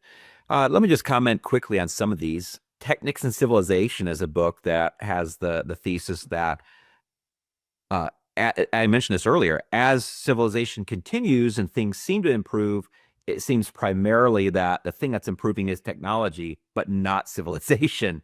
And people seem to have the same nature in all times and in all places. And technology is improving, and it will seem like a civilization's improving, inherently improving because they have technology, but that's just the way that human beings interact in a civilization with technology. They're not new human beings, if that makes sense. Now, like, because we're in a world where we're so interconnected with the internet and cell phones, we're inherently better than the previous generations. No, we're just human beings who have that advantage, and nothing's actually changed about who we are at our core. So it's pretty interesting thesis there. The next one. I just want to make one note because you asked me earlier about what this is. And apparently AI is saying this is Princeton University Press. So I guess it's a special. Yeah, maybe it's an earlier one. If this is the normal, this is the one right here. It is, yeah. That's what I see every time. But yeah, it may be a subset of a series or something that they're doing. Dopamine Nation is a recent book. Have you heard of it? It's pretty popular. It's Anna Lemke. She's obviously a medical doctor, but she's a research doctor who's focused on dopamine, the dopamine system, which is a pretty big deal today because of addictions. And so she's largely writing about how dopamine works when it comes to addictions and the process, the chemical process, the experience. And so she cites a lot of cases that she dealt with specifically. And I think about that book probably every day because our culture is kind of a culture of addiction, and addiction is rooted in the dopamine system. And it's very practical just to read that book. You wouldn't think it, but it is. You had said you read The Rise and Triumph of the Modern Self, didn't you? Yeah. Yeah. Mostly about explaining the origin of, what does he call it? Expressive individualism. People today think that the primary purpose of life is to express who you are on the inside. And so you got to discover yourself and then express yourself, and nothing else can trump that, you know. But then he put out a more easy to read version because that's kind of, I think that was technical for people. I don't remember. There's a simpler one that he put out because he really wanted that to be known, his thesis to be known. I can't recall what the simple version of that book is, which would be probably still helpful. He gives quite a few details in this one about the history that might lose people, but I thought he did a good job. And it's certainly, no one else seems to be trying to explain that from the perspective that he's using. Of course, he's writing from the Christian perspective. I can't remember where he teaches. Do you remember where he teaches? No, I don't. Marygrove or something? I don't remember. Um, but yeah, he's a pretty profound thinker, and he's always going to represent. He's usually the position he's representing is not one that you're going to see if you're just taking a casual glance at the horizon of life, this conversation. I need to correct something I said earlier. Go So ahead. this actually isn't Princeton University Press. It's University of California Oh, okay. Press. So I misread the AI. I told it take this book at the bottom, and it actually analyzed this orange book. Oh, I see. Yeah. And so it really looks to me like a Chinese character. Yeah. And I'll eventually figure out what's going on with that. But Yeah. I think okay. the other University of California books just say California at the bottom. So, yeah, I don't know. Maybe I'm mixed up. Okay, so unless you have any other thoughts on these, we can now move to the next bookshelf. Sure. Okay. Yeah, let's do that. Yeah, so I thought we'd just zoom out for a second and remind everybody where we are now. So we're jumping back to sort of where we started. We talked about the Loebs. We talked about the Cambridge histories. And so what we're going to be doing next is going through the rest of these two bookshelves that we were looking at earlier. And so the zoomed out photo is a little bit of an older vintage than the photos we're looking at, so they're not going to match up perfectly, but it is basically the same books, just in slightly different order. So if you notice slight discrepancies, that's why. So where do you want to start here? Oh, we can let's just talk about some of these that might be of interest to people. This shelf particularly is just a collection of ancient Greco-Roman stuff. Some of it's primary sources and some of it's secondary resources. And what that means, if something's a primary resource, means it's like a writing from the period itself, and it's the original writing, perhaps by Plutarch. And it's a secondary work would be a work analyzing that or discussing that. And so let's just kind of talk about some of these that might be interesting. The Delphic Oracle, that book. I was glad I learned about that book. So in ancient Greece, there were oracles that people would go to for direction. And it was a human being speaking for a god. And so the oracle at Delphi, people would travel the difficult route to get to Delphi, and they would go to the temple of Apollo there. And there would be this prophetess inside who would, you could ask questions to, and she would give these answers. And it was assumed these answers were from Apollo. And so that this book contains all of the recorded answers that the Delphic Oracle had given that exist in literature, with a little bit of commentary about them and how the whole system worked. And I always think it's interesting because the Oracle at Delphi plays a role in a lot of stories that are famous from the period. Some of the time you don't know what was that really what she said, or does that just fit into the story that's being told by an author? But one thing that's usually the case with the Oracle at Delphi is that her answer could kind of go either way. You say, hey, what should I do? And she gives you an answer. And it sounds like, okay, she's giving me some direction and I'm going to go ahead and move forward with it. But you might move forward with it and find out that your endeavor failed based on her advice. And you could go back and say, why did you tell me this? And she'd say, oh, I didn't give you this specific aspect that you wanted. So, for example, Croesus, a king of Lydia, requests information from the oracle and says, should I go up against the Persian Empire and fight them? And the oracle says, if you go against them, you'll destroy a great empire. And he's like, oh, great. I'm going to fight him. And he goes against Persia and loses. And he's like, how on earth did I lose? I was supposed to destroy a great empire, but the oracle didn't say you destroyed the Persian Empire. Maybe you're going to destroy your empire too. And so what he did was he went up against Persia, destroyed his own empire because he wasn't powerful enough to fight the Persian Empire. And so the Lydian Empire fell. And so it's just one example of how she often gives these answers. Is you almost always, I guess there's always a female. She give these answers that could go either way. And you see that in the early Christian tradition as well, like in the late antique period, where certain holy men are playing this role of being able to give this great wisdom.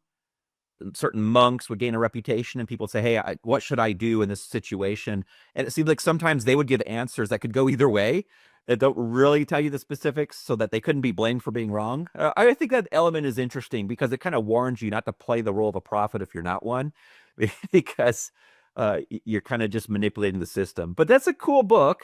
It's a very systematic book, but I would certainly recommend that if you're interested in that sort of thing. And Kind of reminds me of what you were saying about the monks, the original Desert Father, Saint Anthony the Great. yeah. And part of his biography, I was always wondering, like, how did he survive out in the desert? And apparently, people would come to him for advice and bring food with them. So, and the Desert Fathers are really important for sort of the history of monasticism. And you have some books on that we'll come to later. But just wanted to give a little note for that. And then also just this kind of book, we don't have to get into it, but Courts and Elites in the Hellenistic empires. That's a good example of what we were talking about earlier of sort of cult, as opposed to Peter Burke's popular culture. This gets into, oftentimes a big divergence between what's the culture of elites versus what's the culture of the everyday people. The big court case with P. Diddy that just got a verdict. That's that's an example of a modern day, the kind of culture that might exist for elites, but then everyday people, it's sort of a big revelation when it gets revealed, and it's often kept secret from the popular culture. So there's all these Epstein as well, and the Epstein's list, and what's going on with elites. That's sort of a secret, and the other conspiracies. There's throughout history sort of often a big divergence between the two. So just wanted to make a little note about that. Yeah. I mean, with the ancient world, you're kind of stuck with that as your primary information because most of the time people were going to record the elites, their lives and their accomplishments, and not the accomplishments of ordinary people. So you have to go to things like we had in the Loeb Classical Library, the Select Papyri, and study receipts and wills and things to understand the lives of ordinary people. It's a lot more work. I haven't read that book, Athens After Empire. I got that not long ago, again on a sale from Oxford. But everyone kind of thinks about Athens. They think about the 5th century BC with the Peloponnesian War, the war against the Persians before that, Plato, but yeah, the Athenian Empire falls, at the end of the Peloponnesian War, and it's not much. It's kind of a slow decline after that, but it's still there as this prominent city. So I look forward to reading that. I'd like to kind of see the story laid out. I also just wanted to say something about Edinburgh, because I've very rarely see something out of Edinburgh University Press. So it's kind of interesting that that's where comes from. This is one of the major and oldest universities in the world, and it was the core of the Scottish Enlightenment. And so when you think of like a Scottish university, you think of Edinburgh. Yeah. I didn't even think about where it's published. Good. Yeah, we'd mentioned that set before. Caesar and Christ is one volume of it. The Story of Civilization, the Will Durant set. A lot of people have that. And I only have one volume from it, and that's the one I read. But it's helped a lot of people. And I know it's been around for a while. When did he write that? Is that in the... I'll look it up as we go. Yeah. Feels like it was like the 50s that was published, but I might be wrong. Um, Several small volumes. Those ones with the various colors they're all published by Cambridge. You can see they're part of the set, and there's a lot more to it. My numbers aren't in order, but they're just like collections of excerpts about that topic. So if you want to learn about Sparta, here's a bunch of primary resource excerpts that are categorized to give us some insight into what life was like for Spartans. And then throughout all those others, so I have a mix of Greek and Roman stuff there in that set. I just keep it together so I could find it. By the way, so AI is saying this was originally published in 1944. 44, okay. Wow, before World War II was done. But yeah, still valuable. I'm sure it's not used in history classes in college or anything, but for ordinary people just wanting to get a good overview, I think he's going to speak to them and help them. I don't know how in depth we want to go on these, but the Landmark series of books, there's more coming up, but there's the Landmark Julius Caesar. Those are really valuable. There's about 5 or 6 Landmark histories out. And so if you want to go back to certain histories from that period, you're at a disadvantage because you don't know where things are. You know, the text is assuming you know where a town is or a river is, or what things were like, whatever. These books are full of maps and charts that just help a reader, and it's like it will repeat the map over and over. It's not assuming, oh, we showed you this map 20 pages ago, you still remember. It's just guiding you through, holding your hand, which is really what we need for a lot of these books. So they're the best you can get if you can get one of those histories in the Landmark series, and really helpful. Do they have a lot of maps, I assume, in them and images? Yes. Yeah. Mostly maps to keep you on track geographically. But they're also full of appendices. They all have an abundance of appendices in the back to address questions that a beginner reader would have. And, let's not pretend like we're not. When it comes to these works, the vast majority of readers are they're beginners. We didn't go through to get our degree in this particular area. So the Landmark series, top of the line for just anyone who has an interest in these books. Then we talk about Celsus on the True Doctrine. That's what is that? It sounds like a strange title. He was a philosopher, I think the 2nd century, the 100s, and he was writing against Christianity. And he was trying to show how it's an irrational belief. He's trying to disprove it. And we don't have Celsus's book preserved. Nobody was copying his book over and over because Christians were not interested in retaining anti-Christian literature. So you say, well, how do we have a copy of it today if nobody was preserving it? The way it was preserved was through a Christian named Origen, who lived into the 3rd century. And he wrote a book that was called Against Celsus. And he has so many excerpts from Celsus in his book that you can reconstruct Celsus's original book. And so Oxford published this edition, which I love reading that stuff, to know the conversation that was happening about Christianity in the 2nd century and what were the hang-ups that somebody would have with it at that time.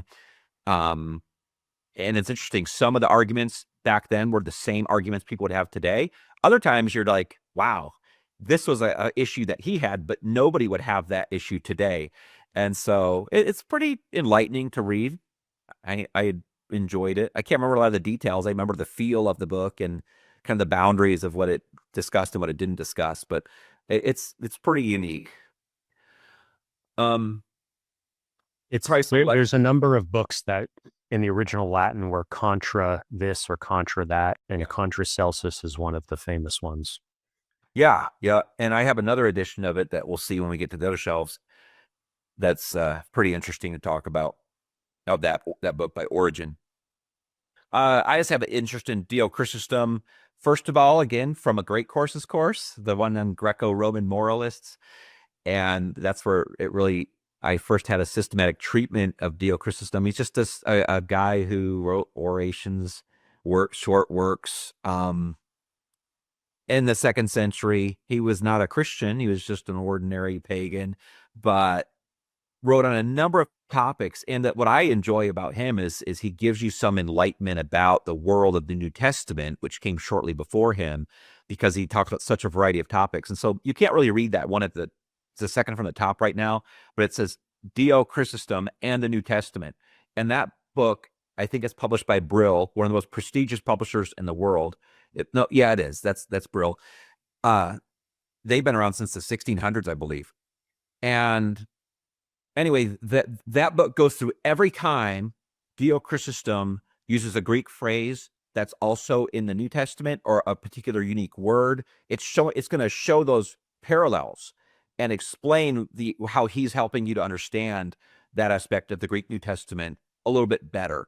It's a really rare book. Those are sets that people are largely unaware of now. People don't write stuff like that anymore. It's a lot of work to do that, especially before computers.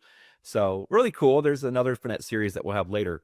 I Galen? just want to say one other thing before we go to Galen. Yeah. So on the contra thing, I just got a list of other famous works that have that contra title, and I don't know if it's probably not just a scholastic thing, but it's sort of like it gets to how there were debates between scholars, and you'd sometimes have a book that was just titled basically against this person or against this school of thoughts. You have Contra Celsum, which was against Celsus, a refutation. And there was also this sort of culture of heresy hunting and sort of purifying the theology and sort of going against and sort of marking somebody as outside the fold by a contra this or a contra that. There's Contra Marsonium by Tertullian. There's Contra Heresisis by Irenaeus. There's Contra Academicos by Augustine of Hippo. Or Augustine. Is that Augustine of Hippo? Yeah. How do you say it? So Contra Gentiles by Thomas Aquinas. Contra Eros Graecorum, Thomas Aquinas. Contra Latinos by Gregory Palmas. Contra Pelagianos and Caelestianos by Augustine. Contra Anabaptistus. So yeah, there's Contra Heidegger, did you say? What was that last one you said? I don't think that's a real one. That looks but yeah, so the ones I listed, I'm familiar at least a little bit with most of those, and those are which is a common pattern of titling works and kind of takes you into the intellectual culture at the time of that whole idea of like really publishing something against a specific person. And Yeah. when you read a lot of academic stuff today, they don't usually highlight how much they're against another school of thought. It's more about, it's usually implicit, or it's done in a more kind of polite way, or a more under the surface way. Yeah.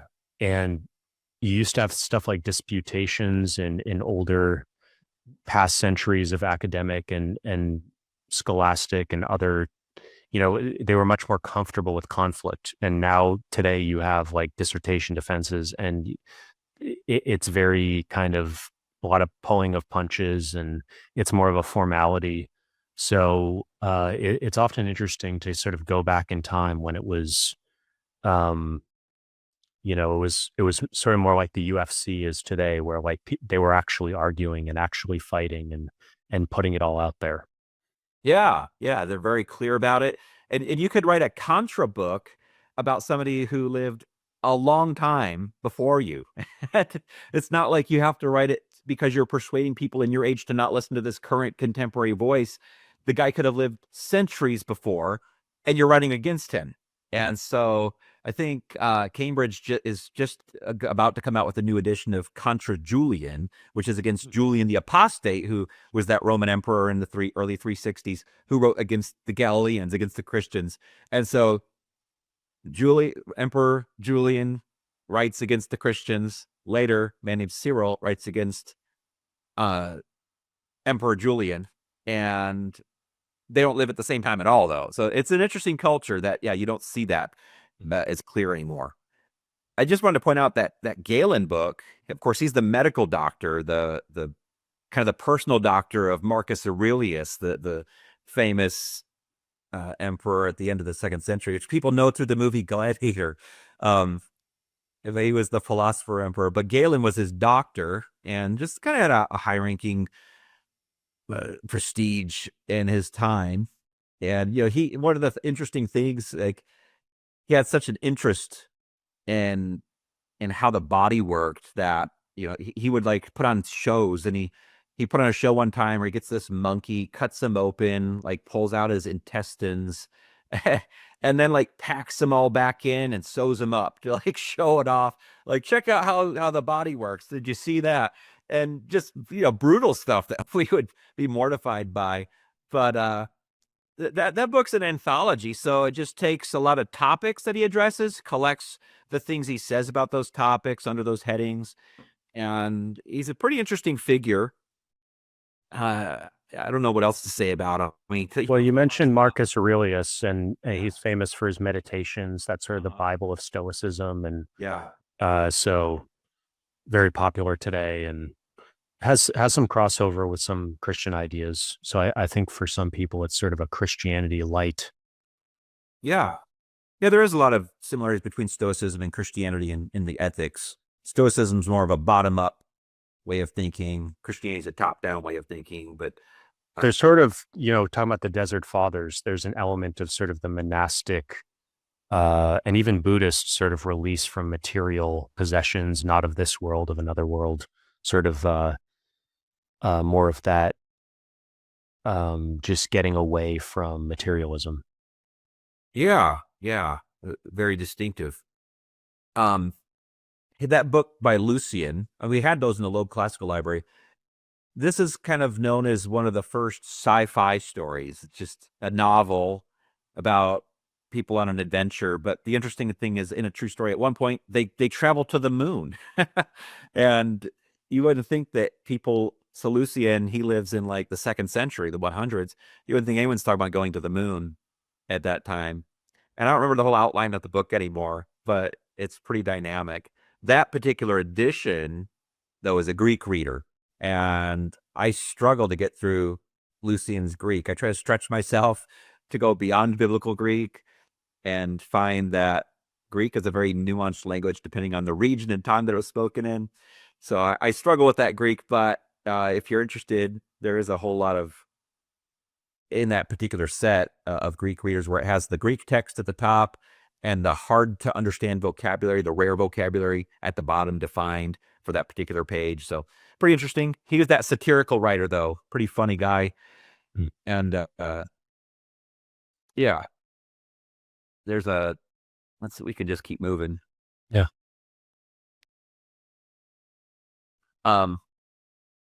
Those books, those are more books by Brill, same as the Dio Chrysostom book. This is the others from that set by Plutarch. So anytime Plutarch said something in Greek, whether about ethics or theology, because he talked a lot about theology being a Platonist, they're showing the parallels between what he says and the New Testament in terms of the vocabulary and the phrasing and the arguments to give a better understanding of New Testament Greek. So pretty in-depth stuff. I am always benefited when I go through those. But so anyone who's interested in New Testament, has a little bit of Greek, those are cool books if you can find them. There's my only book from the great books, a few books up, the Plutarch volume, and that's his lives. I didn't have his lives in the Loeb Classical Library because I don't want to pay that much money for that many more, but I did want to have access to them. But it's an older translation that I think in English is pretty hard to read. It's called the Dryden translation. It's a guy's name who translated it. And I've read a few of the lives in there, but they're not easy to get through. But but then Porphyry, up a little ways. Porphyry's against the Christians. There's another Contra book. Like, he was a Platonist philosopher, again, just like Celsus, writing against the Christians. And so I think his book, again, was not preserved by Christians. They're not trying to copy this. I think, if I'm not mistaken, it was preserved by a guy named Macrinus who wrote against Porphyry. And so it was a Christian writing against Porphyry who wrote against the Christians. So it gets to be quite a mess. But again, more just arguments against Christianity from the early period. I think I can't remember when Porphyry lived. It might have been the 200s. And I don't know who that publisher is either, but those are in the same vein, those two books. I think one book from the classical period, or I guess just from what we call the imperial period, the period of imperial Rome, is Suetonius, the 12 Caesars. If anyone hasn't read that and you're interested in Rome a little bit, that's the easiest entry point, because he's writing about, he takes Julius Caesar as the first and then just moves across over the next 11 leaders. Now, Caesar himself was not an emperor. Augustus was the first emperor, but we can call them all Caesars, right? So Julius Caesar is a Caesar. And so what he does is he just takes like court gossip and also just the general life of these emperors, and he writes it, and it's usually like called, like, it's akin to a tabloid. They'll describe really grotesque things about them, sensational things, and focus on those things. So it's easy to read. It doesn't seem very noble, but he's still one of the main resources if you want to learn about the first century Roman Empire. And so, he'll talk about the gross incest that's, pretty repulsive, but it gets people's attention. Talks about Caligula and all of his disgusting behaviors. And you do find that most of these men, not all, have quite a few vices that he wants to talk about. But at the same time, he's trying to give a serious presentation. And so it's easy to read. I read that a long time ago, that very same copy, probably in the late 90s. And it's always interesting. There's nothing in there that's boring. And you can find some the audio versions of it too. But I enjoy it, not just for the gross sensational stuff, but it is very interesting, and it's a fun time period. So I'd recommend that. Yeah, so we were talking earlier about how the time of Jesus itself was this critical time period in history, and this kind of gets to that where for people that aren't familiar with this period of history, you have the Roman kingdom, and this from AI, 753 to 509 BC. Then you have the Roman Republic from 509 to 509 BC to 27 BC. And that's when you have the Senate, and you have sort of a semblance of representative democracy. America is also a representative. It's a republic. It's not a true democracy where everyone's voting directly. You have representatives in Congress. So a lot of the stuff, a couple years ago, there was a big thing on Twitter of like, how often are men thinking of the Roman Empire? And Oh, yeah. and that was really a popular representation in popular culture of this sense that America is on this trajectory that's very similar to the Roman Republic ending in 27 BC, and then being followed by basically these 12 Caesars and the imperial era of Rome, where you have these dictators, basically. So fears that we're headed towards dictatorship in the US, but also just with polarization increasing around the world, there's always a temptation of, well, we're too polarized. We can't give up power because then the other side's going to get it. And so these same issues, and reading from AI, the late republic was marked by deep social conflict, wealth inequality, militarization of politics, and the collapse of traditional Republican norms, culminating in civil wars. And then the civil wars gave rise to, a strongman takeover. So all the stuff you hear in the news today about, oh, Trump's sending troops to LA or Florida or whatever, that's all the narrative of people that are very worried about that is that, hey, this is the similar with whether if there was overreach during COVID, and was that imperial, was that strongman, was that so on both sides there can be narratives and drawing back to this time period of is the history rhymes, and maybe we're headed into a period like that again. So that's why the 12 Caesars and this work by Suetonius is so important, because it kind of gives you that history of this move into dictatorship from a formerly uh, sort of republic or democratic type of government. Yeah, you're gonna read about that whole transition in the very first two sections, the one on Caesar, then the one on Augustus. That period's covered, and he does a good job. He's like the main guy that scholars are going to go to for a general framework. And of course, this is recorded by a lot of other people, but he's pretty close to the time period, and so really helpful. He goes up to Emperor. I think he ends at Emperor Domitian, who is kind of an oddball as well.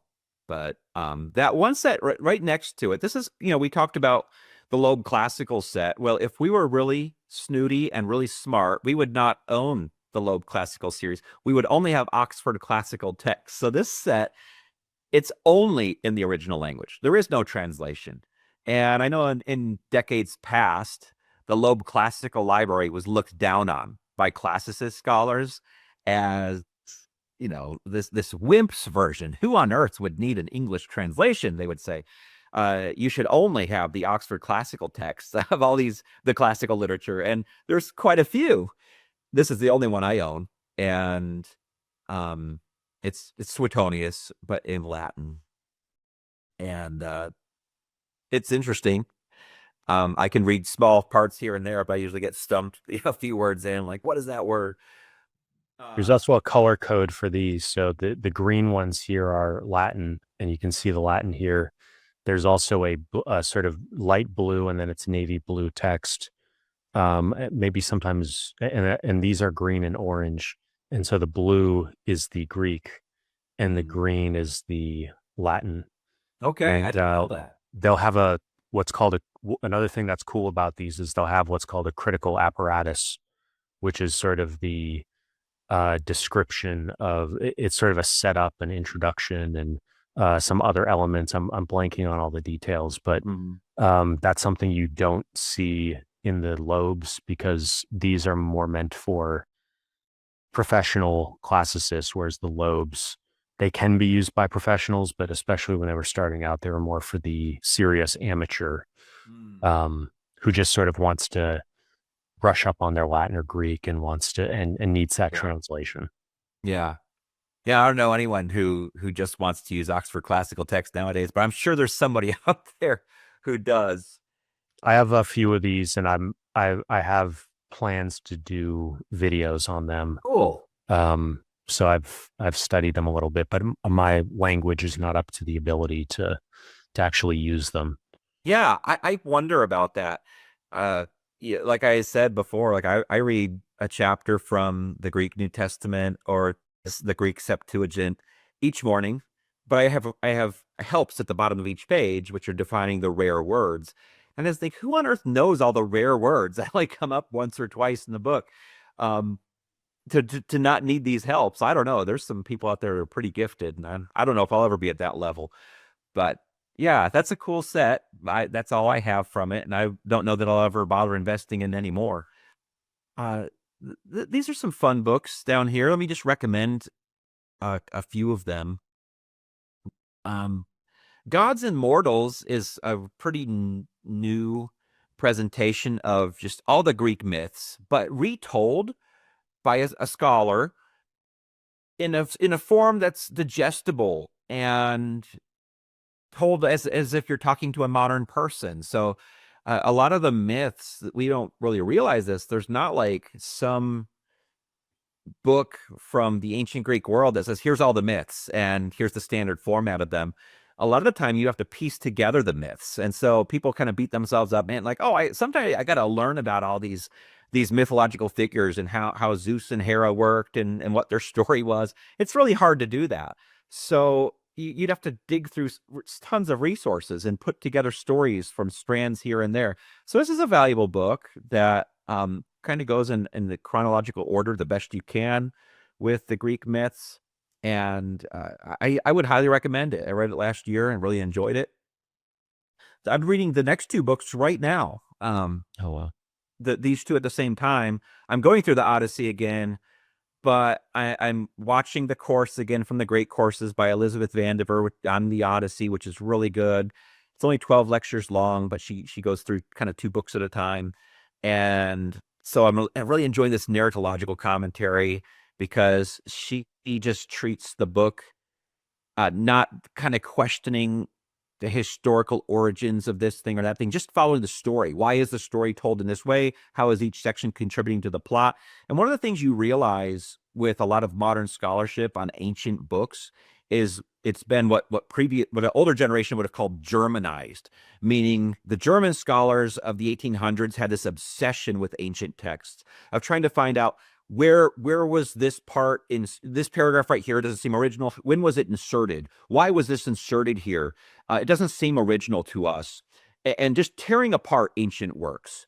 How many authors were there? How many layers are there in this particular ancient book? There's a bottom layer, and then people have added to it later, and we've got to just tear it apart. And they think that was studying the book. And it's like, well, there's a little bit more to it. The book has a plot and elements that are contributing to the plot, and there's a big picture here. And so old German scholars never paid attention to that, but they kind of took over the industry. And so what De Jong is doing is she's trying to focus on something called narratology, which is like, let's just focus on the main point of the story and why each section is told in light of that. And I like that because that's what I do with the Bible. I don't try to tear apart like Second Corinthians. How many letters was this? Was this all strung together by later church authors, trying to edit a new version of Paul's letter? I don't care for that. I'm like, what's the overall argument of the actual canonical letter? And she does that with ancient literature. So I really enjoyed that. I'm like a little over halfway through. Highly recommend it. And the next one is just kind of a big picture, reading the Odyssey, just a big picture view of the book as well. And kind of talking about historical antecedents that might have been contributing to it. But I think they're pretty good. And I did also just finish the next one on Sophocles. I read that on my vacation, and I loved it. It was pretty enjoyable to learn about his career and his style of writing tragedy. And if you're interested in Sophocles, I'd recommend it. But you do have to have a little bit of background. It's 5th century BC Athens. Yeah, up here is like a Herodotus section, which is probably one of my favorite books. And Wow. it's like, so if somebody just asked you, you know who Herodotus is? Do you have any lights turning on? Or I don't know much about him, actually. okay, so I just, I think that's probably most people. That's why I ask you. He's the famous. Yeah, sorry. I was going to say my brain was just fully turning back on after our break. But yeah, he's the father of history. Yeah. And I didn't mean to put you on the spot there. I'm just saying, like, a lot of us aren't super familiar with him. And we might know that label. But so he wrote a book, and I can't remember. I think he's writing like perhaps in the early 420s BC, but he's writing it about the Greek and Persian wars, which happened in both 490 and 480 BC. And really the main point of the story that he's telling in his book, which is just called Herodotus's Histories, is he's trying to show how great the Greeks are because they overcame at one point the greatest power in the world, the Persian Empire.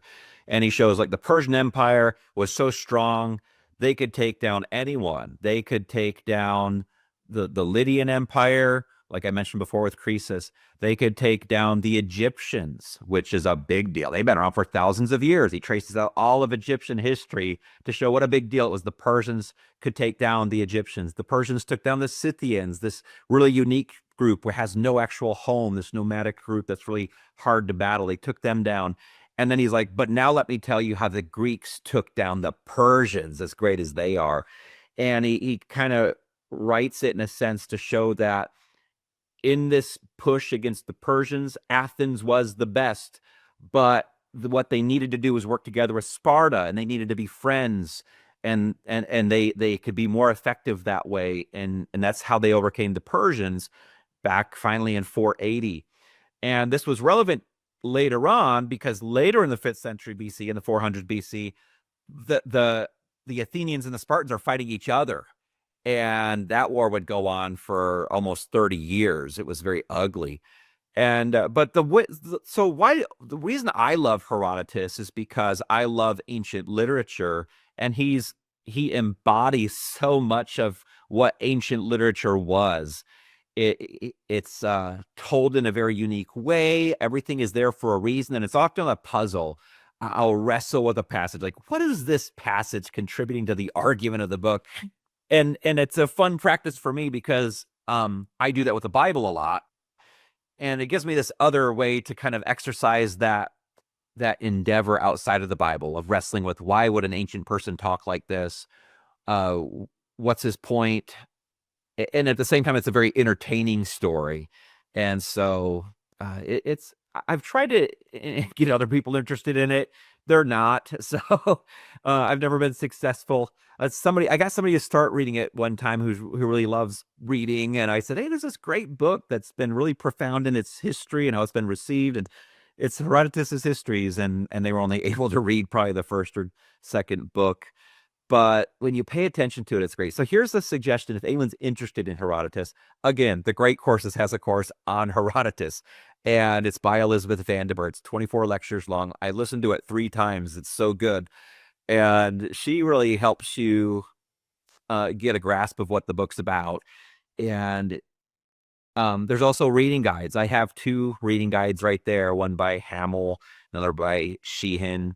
I'm not sure how to say his name. Sheehan, I probably is the name. Those are just like how to read it. Here's a big outline of it if you get lost, because you can get lost in ancient literature. It's not written like a modern novel. And so there's also this big commentary on it. There's never really been a follow-up to that, books 1 through 4. There's 9 books total in it. And that's written in a very technical way, but it's fun to comb through and find answers to questions. But I would highly recommend it. And even beyond that, there's the Herodotus Encyclopedia, which came out not too long ago. And that just shows you how important it is. Like a 3-volume encyclopedia, just to like look up any figure that's mentioned in the book, or any nation, or often just words or concepts. And that's very expensive. And I can't remember how I got it. It took me a lot of figuring out, how on earth could I ever get this? And I did manage to get it. I did not pay full price for it. I was very far from paying full price for it, but somehow I did manage to get it. And I love it. I was just reading it actually last night. I was just kind of reading some of the sections in it and the articles. And, if you're really into Herodotus, you can get the encyclopedia. But there's a Landmark Herodotus there too, which is just like that earlier Landmark Julius Caesar, the Landmark Herodotus, which has tons of maps and guides to help you understand the book. But once you do, it's well worth it. I think the effort that you put into it. And the sequel to Herodotus is Thucydides, who writes about the Peloponnesian War. And that's the war where Athens and Sparta were fighting each other from like 429, I think, to 404 BC. And really a devastating period where Athens comes out as the losers at the end. So they had gone from being the big dogs after they fought the Persians at the beginning of the century to being just humiliated and devastated losers at the end. But they were kind of destroyed in the Greek mind by their own hubris, their own pride, thinking they were so great. So really just amazing stuff to read. But honestly, it does take a while to get familiar with it. And if somebody was interested in Thucydides, again, there's another course by Kenneth Harrell called The Peloponnesian War, and it's 36 lectures long. And I've watched that one twice on DVD. So it's kind of a lot of work nowadays to watch DVDs, but that was the only way I had access to it. But those are really good ways to understand this stuff. And once you get into it, it seems distant and uninteresting until you get into it. And you're like, man, this actually has a lot of great life lessons to impart to us that nobody else is really teaching me. Now, I don't want us to get too bogged down in this, because this might be really boring for people. Well, I just wanted to give a few touchstones that might help people. So, and you can correct me if I'm wrong on any of this. So, the movie 300 covers some material that's in here. Yes. And also, to a lesser extent, the movie Troy with Brad Pitt. Herodotus covers that as a myth, but or to an extent, right? But Yeah, he's going to refer to that quite a bit. So if you want the sort of Herodotus version of those two movies, you can you can use those as sort of entry points. Yeah, Troy's going to be about the Trojan War, which is from like 1200 BC, and that's telling the story of it. But that story is foundational to understanding anything Greek beyond it. They're all referring back to the Trojan War and the story of the Iliad, which is just a small snippet of the Trojan War, is the most famous story from that. And yeah, so those are great ways to kind of connect modern culture to this period. And then with Thucydides, you have the Thucydides trap, which he didn't come up with. He didn't coin that, but that's a reference to his, the sort of fear of being taken over by a rising power. Yeah, yeah, and that's how everyone felt about Athens, because they were the rising power and they were kind of getting too big for their britches. Building a big navy, building an empire. You think about the other famous naval empire, especially the British Empire, but now the U.S. Empire, and there's a famous military book. I'm blanking on it, but it's sort of sea power, something about sea power, and Spartas. Those are the big kind of heroes in 300. Is like the intensity of the Spartas, and they grow up in this super militaristic culture, and they're always kind of preparing for war, and they go up against this fundamentally sort of naval force, and then that plays into the battle with the Persians and that big naval battle I'm blanking on. So there's some interesting stuff there. Yeah, and people don't realize there's a lot of myths that we believe about this time period, like the Spartans. People really don't know who the Spartans were today. I mean, the most casual people, they think, yeah, they're these tough guys, just trained warriors, and they absolutely were tough. But there's these other aspects of Spartan culture that are weird to us. We would all be deeply offended by their culture because it was kind of built on a form of pedophilia. You would team up young boys with older men, and they'd kind of be connected in this training relationship that was also sexual. And boys would be out training for their entire childhood with these older men who they're in a sexual relationship with, and also learning like really intense special forces ways of fighting. And then when it was time for these young men to get married, well, they'd not been around women. And so when they would introduce these young men who are now at a marriageable age to their wife, they'd have to dress the women up like a male, because that's what they were attracted to sexually, and they couldn't look female. And it's like, you start telling people that, and they're like, oh, that's weird. I just feel really uncomfortable with that. What does that mean? And so in some ways, yeah, they certainly were as tough as you could get. They were all slaveholders as well, so they're not like these super noble people that we, according to our standards. And so they had all these slaves that they would mistreat, and they lived in fear all the time of their slaves rising up against them. And they knew there were so many slaves in their property. There was this constant danger. They knew if these slaves get coordinated, we'll be overtaken. And so it just just shows you how alien ancient cultures can be. But I think that piques my interest, when I hear that, and I think, wow, I want to learn more. What does that tell me about humanity? And so, yeah, it's a fun area to study and get into, because you just learn a lot more, like I said, about ourselves and about reality. Do you have a book on Spartan culture that you were drawing from with the stuff you just said, or is that covered in Herodotus? Yeah, Herodotus is a primary source for that. He's going to be a really good source because he's living in a time of Spartan power. They were the big threat to Athens, and that's why Athens and Sparta fought each other. They were the two great powers. Athens thought they were greater, though, and didn't want to be defied. So Herodotus, Thucydides is going to tell you even more about the Spartans. but Herodotus tells you quite a bit.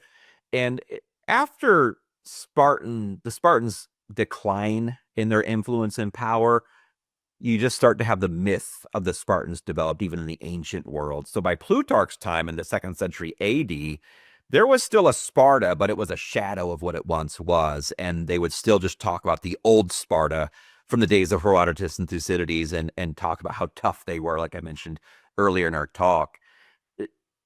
And I have that collection of primary resources as well in that Cambridge set that where was that Plutarch stuff? Was that that must have been a while back. So it was, yeah, that was back in the Loeb Classical Library.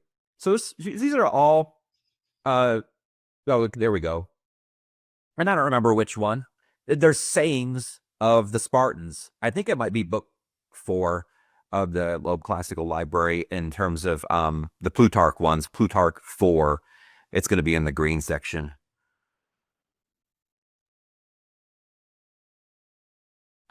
okay. It's around here somewhere.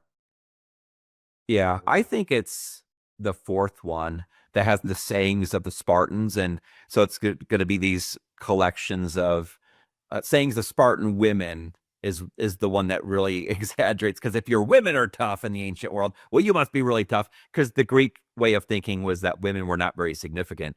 And so Spartans had even tough women. And so that's always a fun section to read, because it's trying to show how tough they are. And one of the sayings is either the mothers of Spartans would say to their sons, you come back from battle with your shield or on your shield, meaning you either come back as a victor or you come back dead, but don't come home if you lost, So these sayings are, I think, entertaining, and I'm not sure how accurate they are, though it's true. They were probably the roughest known culture in terms of military focus. The Romans obviously were pretty big on that too, but I don't think their mindset was not. It's kind of like the Spartans were the Marines, just being tough was what mattered more than anything. So, but yeah, these are several of the Landmark books. I think that's all of them that are out, including the Julius Caesar one, and I think they're working on one, Ammianus Marcellinus, who we talked about in the Loeb Classical series. Can you say a little bit about Xenophon and him as another so key historian? Xenophon, there are 2 books by Xenophon right there, the Hellenica and the Anabasis. And Xenophon was a disciple of Socrates, just like Plato was, but Xenophon goes in a very different direction. He's a very straightforward writer. He just wants to be moderate, share the facts about things. So Thucydides, I've mentioned this before, Thucydides dies before he finishes his book.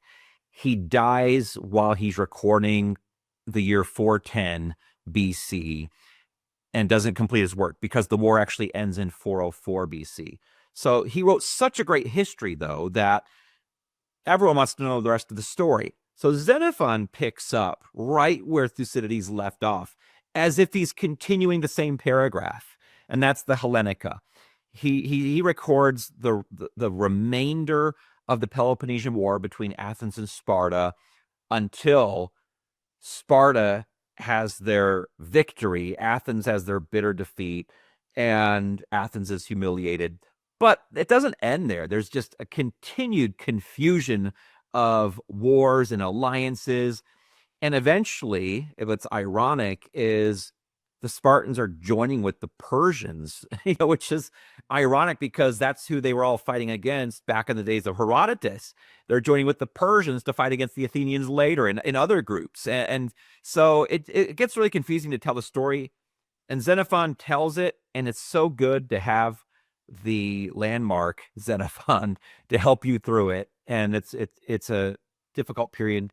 And it all eventually just leads up to Alexander the Great, who gets power and kind of puts an end to all the old Greek stuff that we're ever following through those authors to begin with. So, yeah, the Anabasis, though, is a story so the Anabasis used to be one of the the chief books that was used when teaching Greek to young people in the West, because he is so grammatically perfect and prim and proper in his Greek. But it's a fun story where a group of Greeks heads out to help one Persian.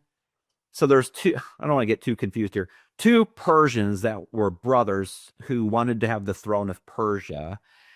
A contingent of Greeks goes out to help one of those two brothers overcome the other. And what happens is this contingent of Greeks, military contingent, comes out, says, we're here to help you fight your brother and gain victory.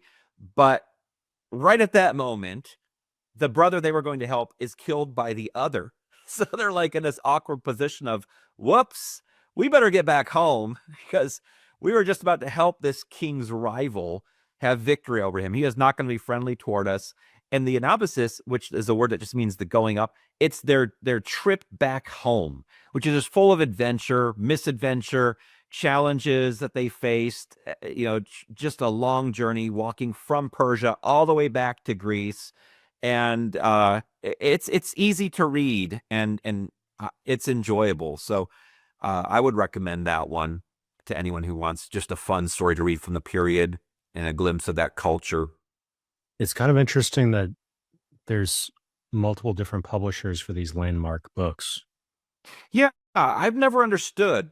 There's a website just for them, and there's a lot of backing for these books of other scholars who are supportive of them, but I don't know what's going on with their actual publication. What FP is and Pantheon and Anchor, I don't know. They've kind of slowed down, but supposedly I've also heard that Polybius was going to be in the series, but they haven't put anything out for a while. If you want to know like the story of Herodotus and Thucydides in an easy to read format, there's that book called the Greek Histories, which kind of cuts and pastes from them all to make it one unified story. And it has some explanation in between. The only problem with that is each author had their own purpose for writing what they wrote. And when you cut and paste authors together, you lose that. They weren't just recording raw data. But nevertheless, it's still an easier to read way to approach the big story. And I can't see who the authors are, but Could you say a little bit about this one? I just got that one recently. It's called Experience in Teleology in Ancient Historiography. And I understand the argument is going to be about how the ancient authors included what they did in their stories to tell to make a particular point. Things are going in a particular direction that I want you all as my audience to learn from. And so I'm going to tell you all the elements that point in that direction so that you can arrive there with me as I tell the story. Does that make sense? So that's my understanding. I still have to read it. I think I got that book like a month ago. So I was almost about to read that, and then I read the Odyssey instead. But yeah, just about how there's purpose in what they're writing. All right. Well, this is actually the shelf above the last one. I guess we should have done this one first. Now, I don't know what people do. You feel? I'd love to know your feelings when you look. Do you feel like it's boring to look at dictionaries and encyclopedias? No. Okay. I don't. I mean, I've often struggled to find people who would be interested in these. I think it's fun. If you have a question about something, it's fun to just be able to open up a standard encyclopedia or dictionary on that topic and get maybe a 2-paragraph or 2-column explanation of the big picture of something. It saves you from having to do all kinds of research.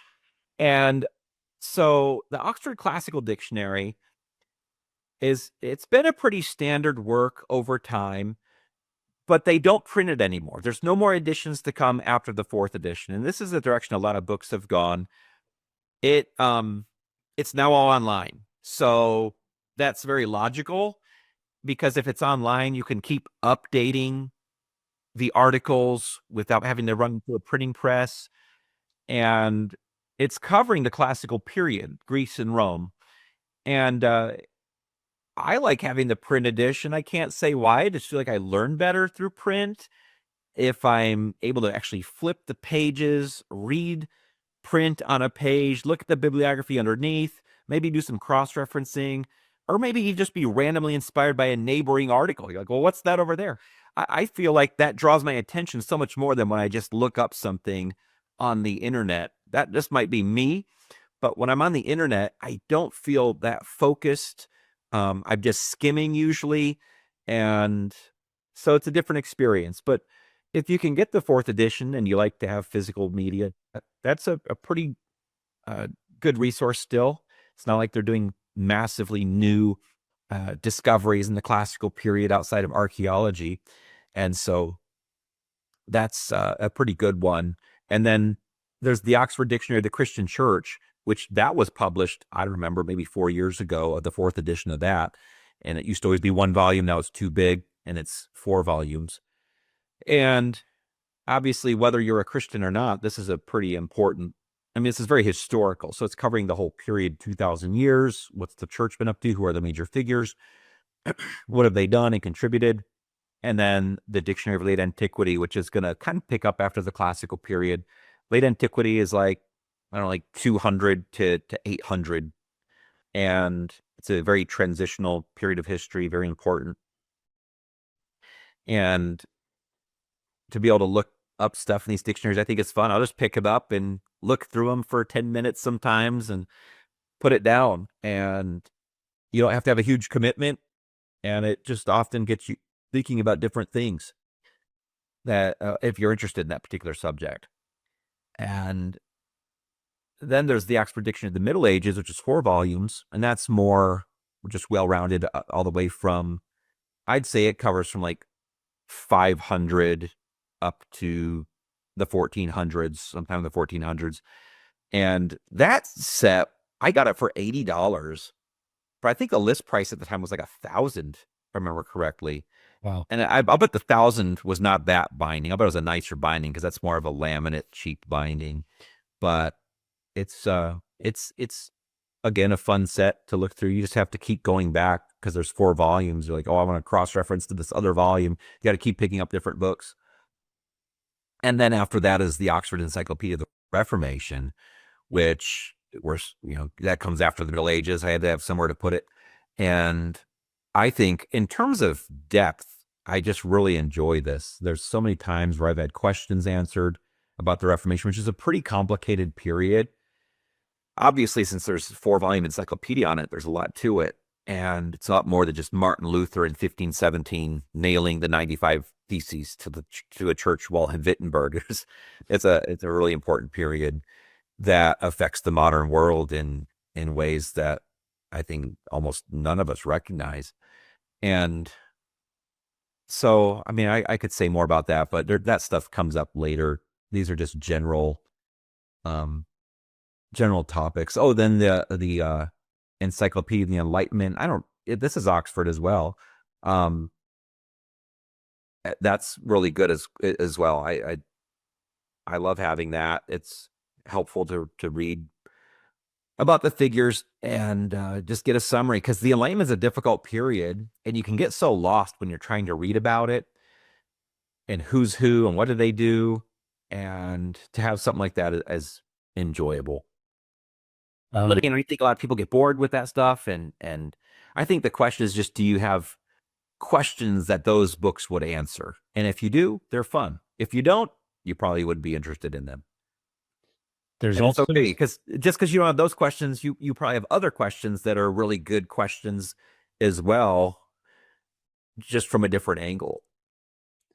there's sort of an ambiguity with stuff like this between what is considered a dictionary and what is considered an encyclopedia, because you could sort of rename this encyclopedia and it wouldn't necessarily be that much different. No, I don't think so. It seems like, I think if it's an encyclopedia, there's freedom to have longer articles. Yeah. Than a dictionary. Dictionaries tend to have shorter articles, but I don't know. I think you're right. There's a lot of overlap where I've read some pretty long articles in dictionaries. I think it's good also, you know, you look at Wikipedia and it's good to just take some things that you're pretty familiar with on Wikipedia and just compare the article in the encyclopedia or dictionary from Oxford. And, Yeah.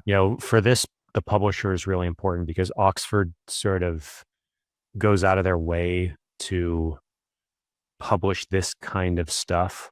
Mm-hmm. And I did notice actually that it looks like recently ChatGPT tends to be using Encyclopedia Britannica a lot when it's doing web search. So even just comparing an Encyclopedia Britannica article to Wikipedia, you get a sense of kind of what the difference is between the flavors, Yep.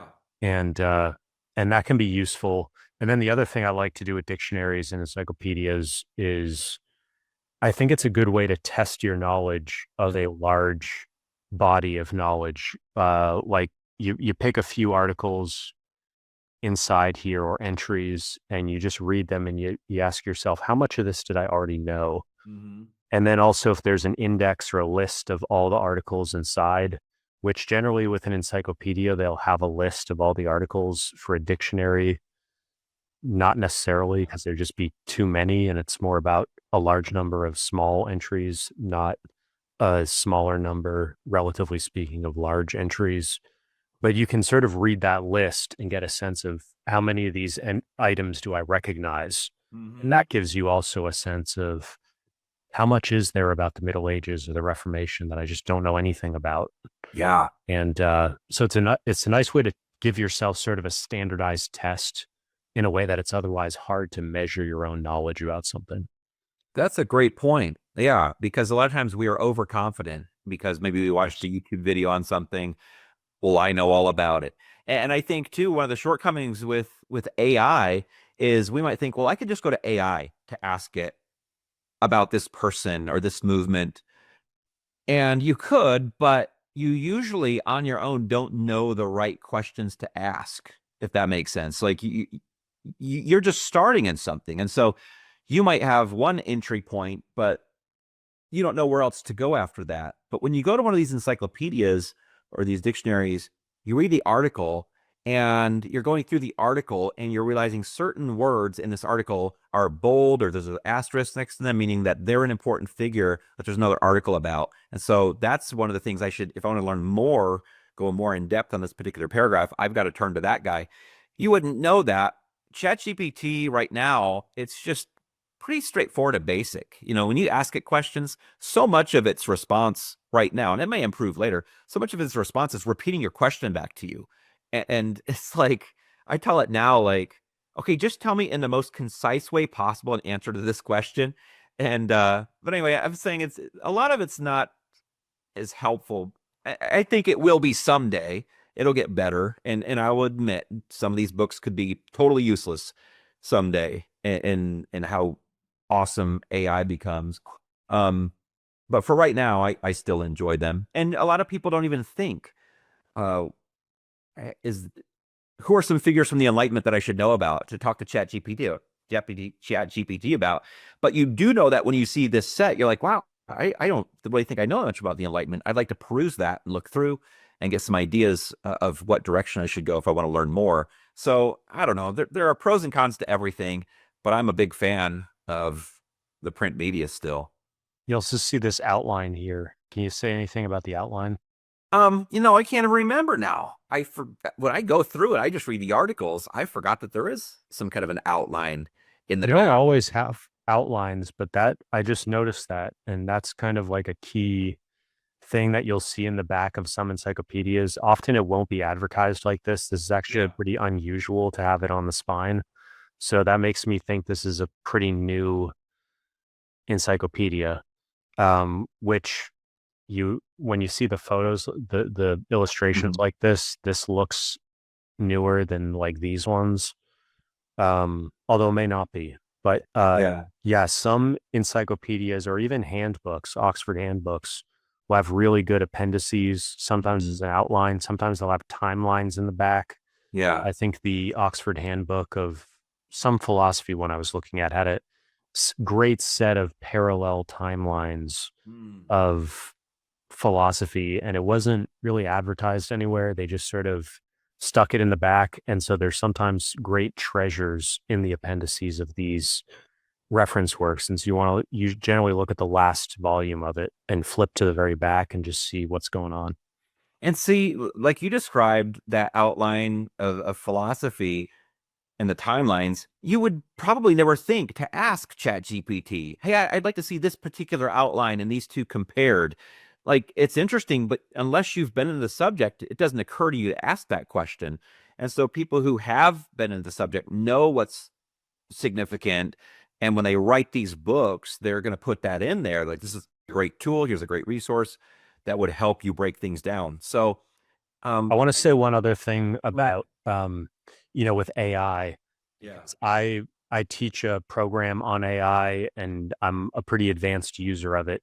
And part of the value of getting familiar with these really top shelf, top of the line reference works is you learn what the gold standard looks like. Mhm. You sort of It's like driving a sports car. You sort of learn what it's like to have great acceleration or great handling, and Yeah. you sort of gain a better understanding of like what really high standards are, and then Mhm. you can teach your AI to produce that kind of stuff Mhm. and give it custom instructions and adjust it over time, because these AIs are trained based on the average person.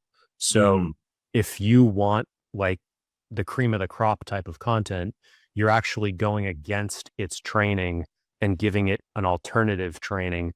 And so by knowing what the top line quality content looks like, you'll be able to shape it. And so that's why I think my AI stuff is better than maybe what a lot of people get out of AI, because like I've trained it to sort of think as an intellectual historian, and I have all these custom Mhm. instructions to talk to me like I'm a PhD in whatever subject you're talking about. Yeah. That sort of forces it to try to write more similarly to this kind of stuff. And when you've read enough of this kind of stuff, you then know what the stuff that the AI might be leaving out, and you can ask the right follow-up questions to get it sort of nudge it over time more and more in that direction, and eventually it'll sort of default to that Yeah. a lot more at a time.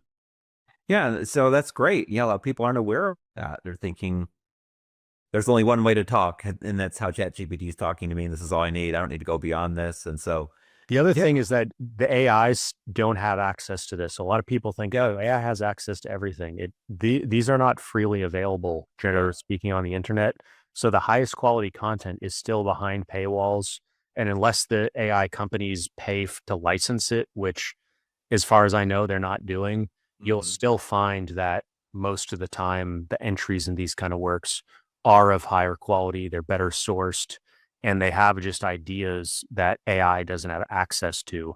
And so that's the big thing with AI that a lot of people don't talk about is these AIs are not legally allowed to be trained on copywritten books. And so they don't have access to that information. And a huge amount of stuff in these high quality academic books never makes it into the open internet.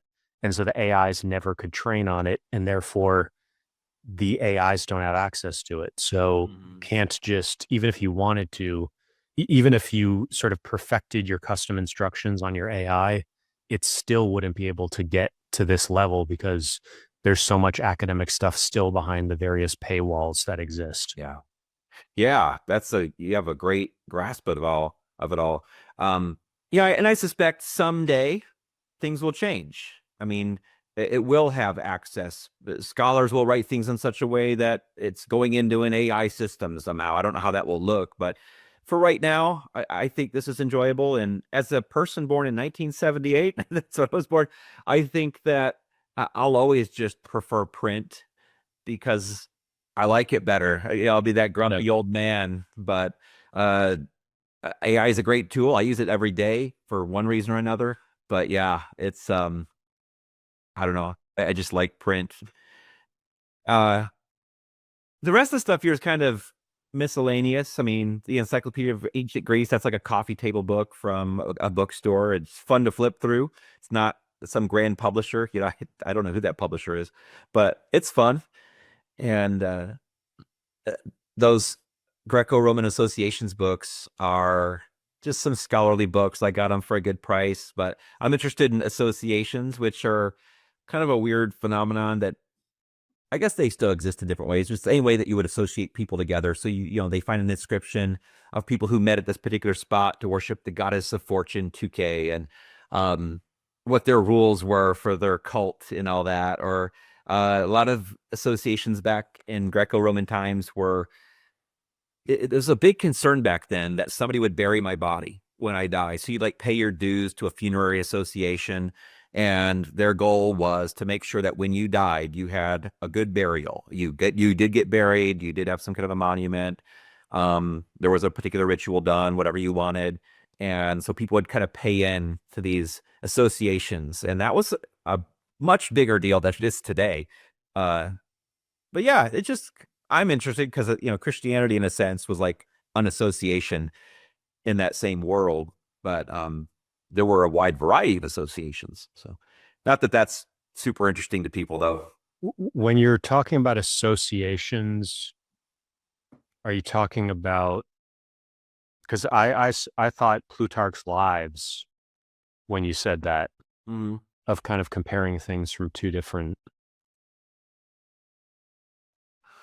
Well, associations is going to be like a group of people. Yeah, so it's a different meaning to it. Yeah. So this is like a particular social group. People are associating with each other. A club of some sort is what we might call it. But yeah, not super interesting to most people, though. So those are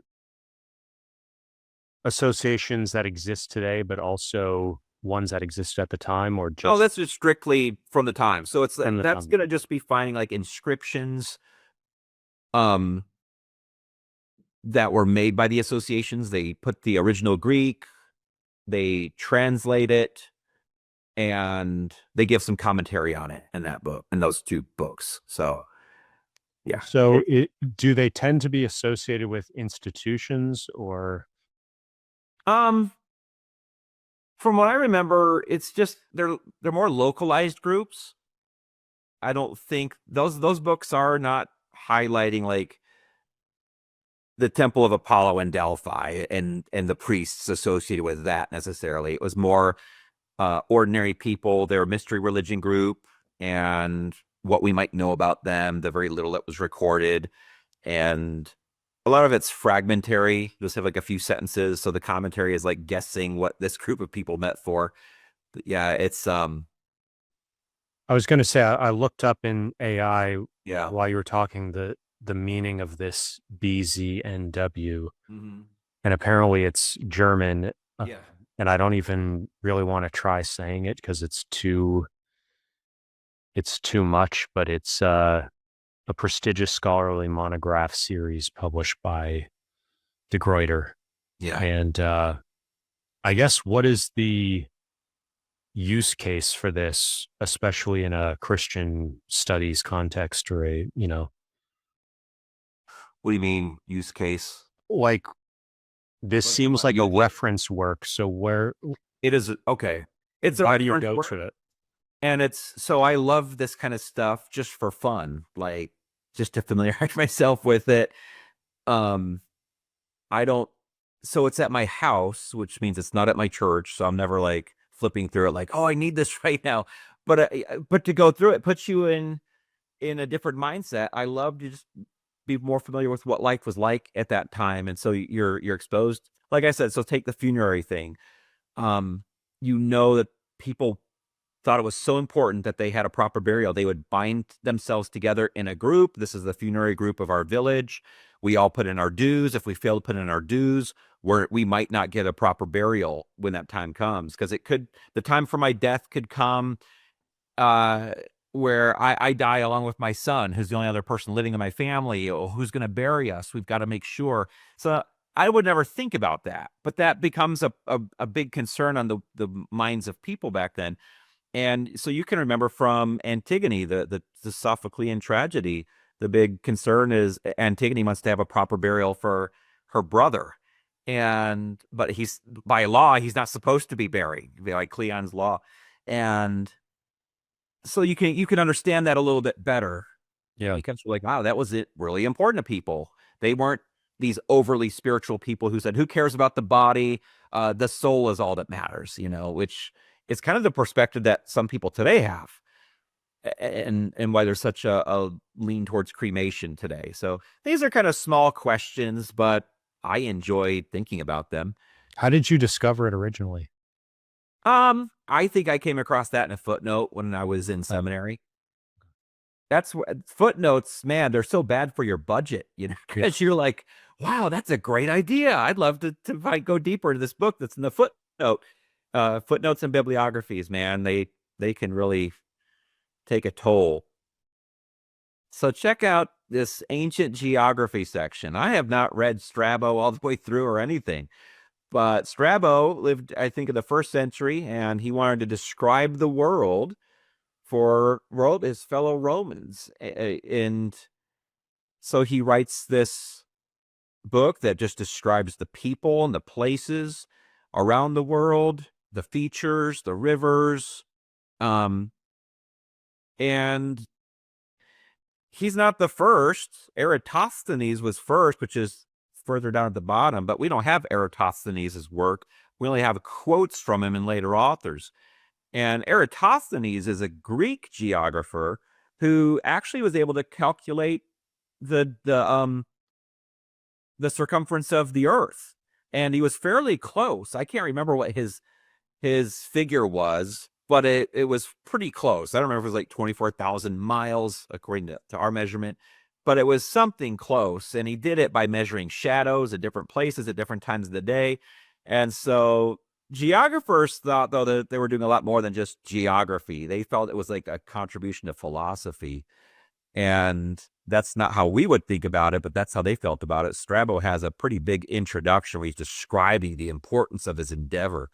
And so I have 2 translations of it, but the better one, I think, is the Princeton one, because it has a lot more maps in it and some good introductions, whereas the one above it by Dwayne Roller is very barren of anything else, because he has a second book he wrote, which is a whole commentary on it next to it.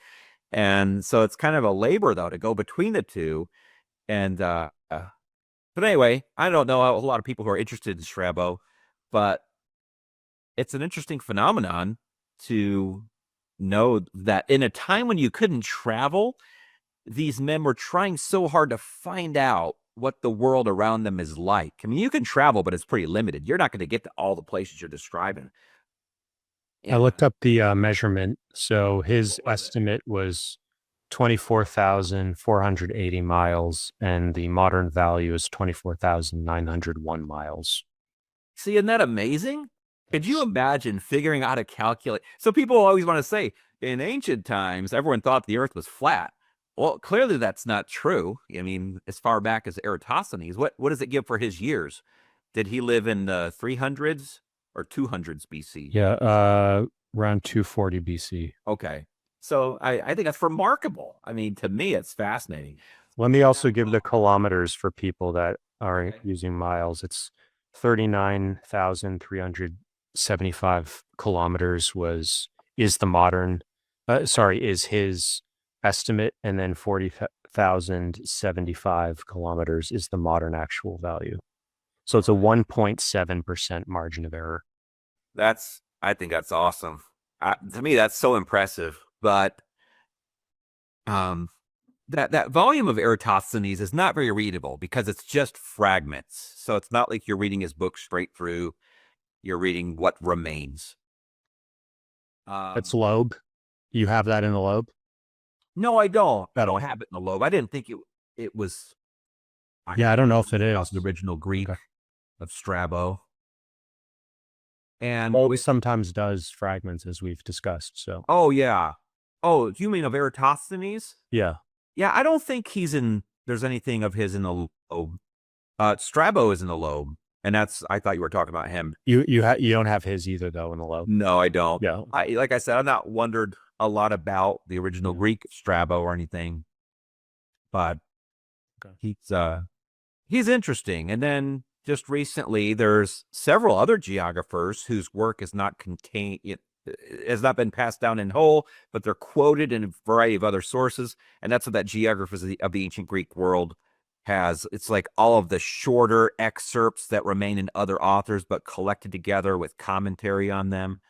And there's one other, so the geography continues, but Pythias of Massalia on the ocean.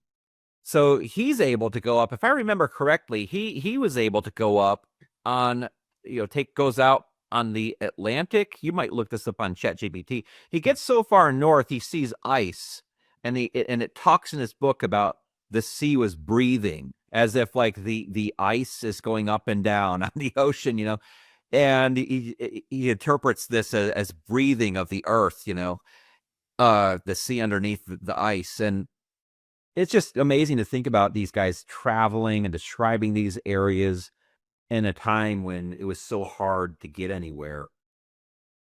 And yeah, I mean, the AI is saying he went up as far as the north as the Arctic Circle, possibly Iceland, Norway.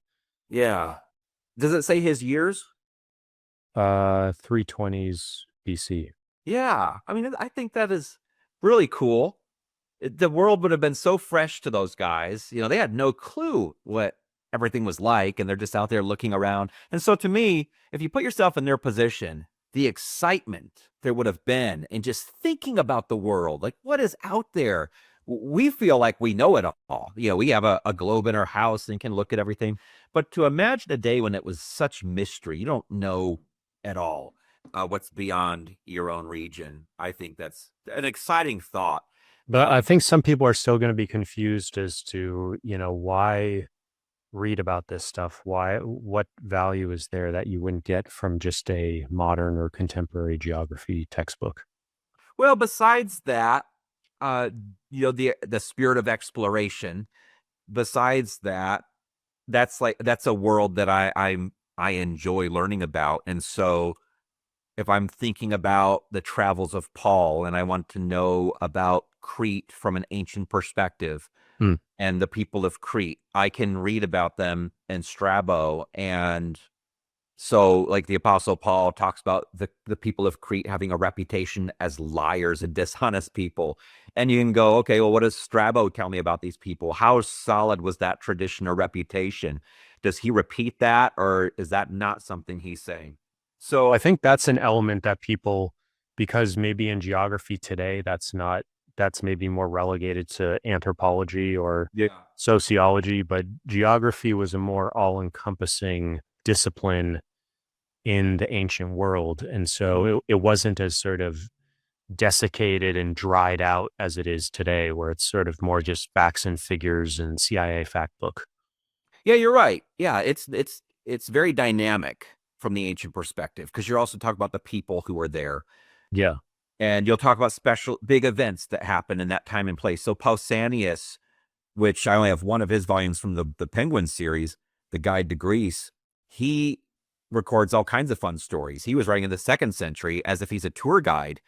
And, he talks about, Nero competing in the Olympics and his chariot crashed, and like information you don't get from other people, little anecdotes that are fascinating. And so it's a different way of writing. It's kind of conversational sometimes, just trying to keep the reader engaged.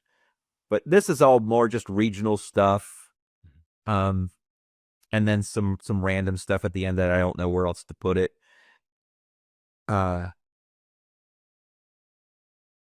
The Atlas of Rome is a pretty fun one to look through. I just look through it for fun and entertainment, but it's very beautiful as well.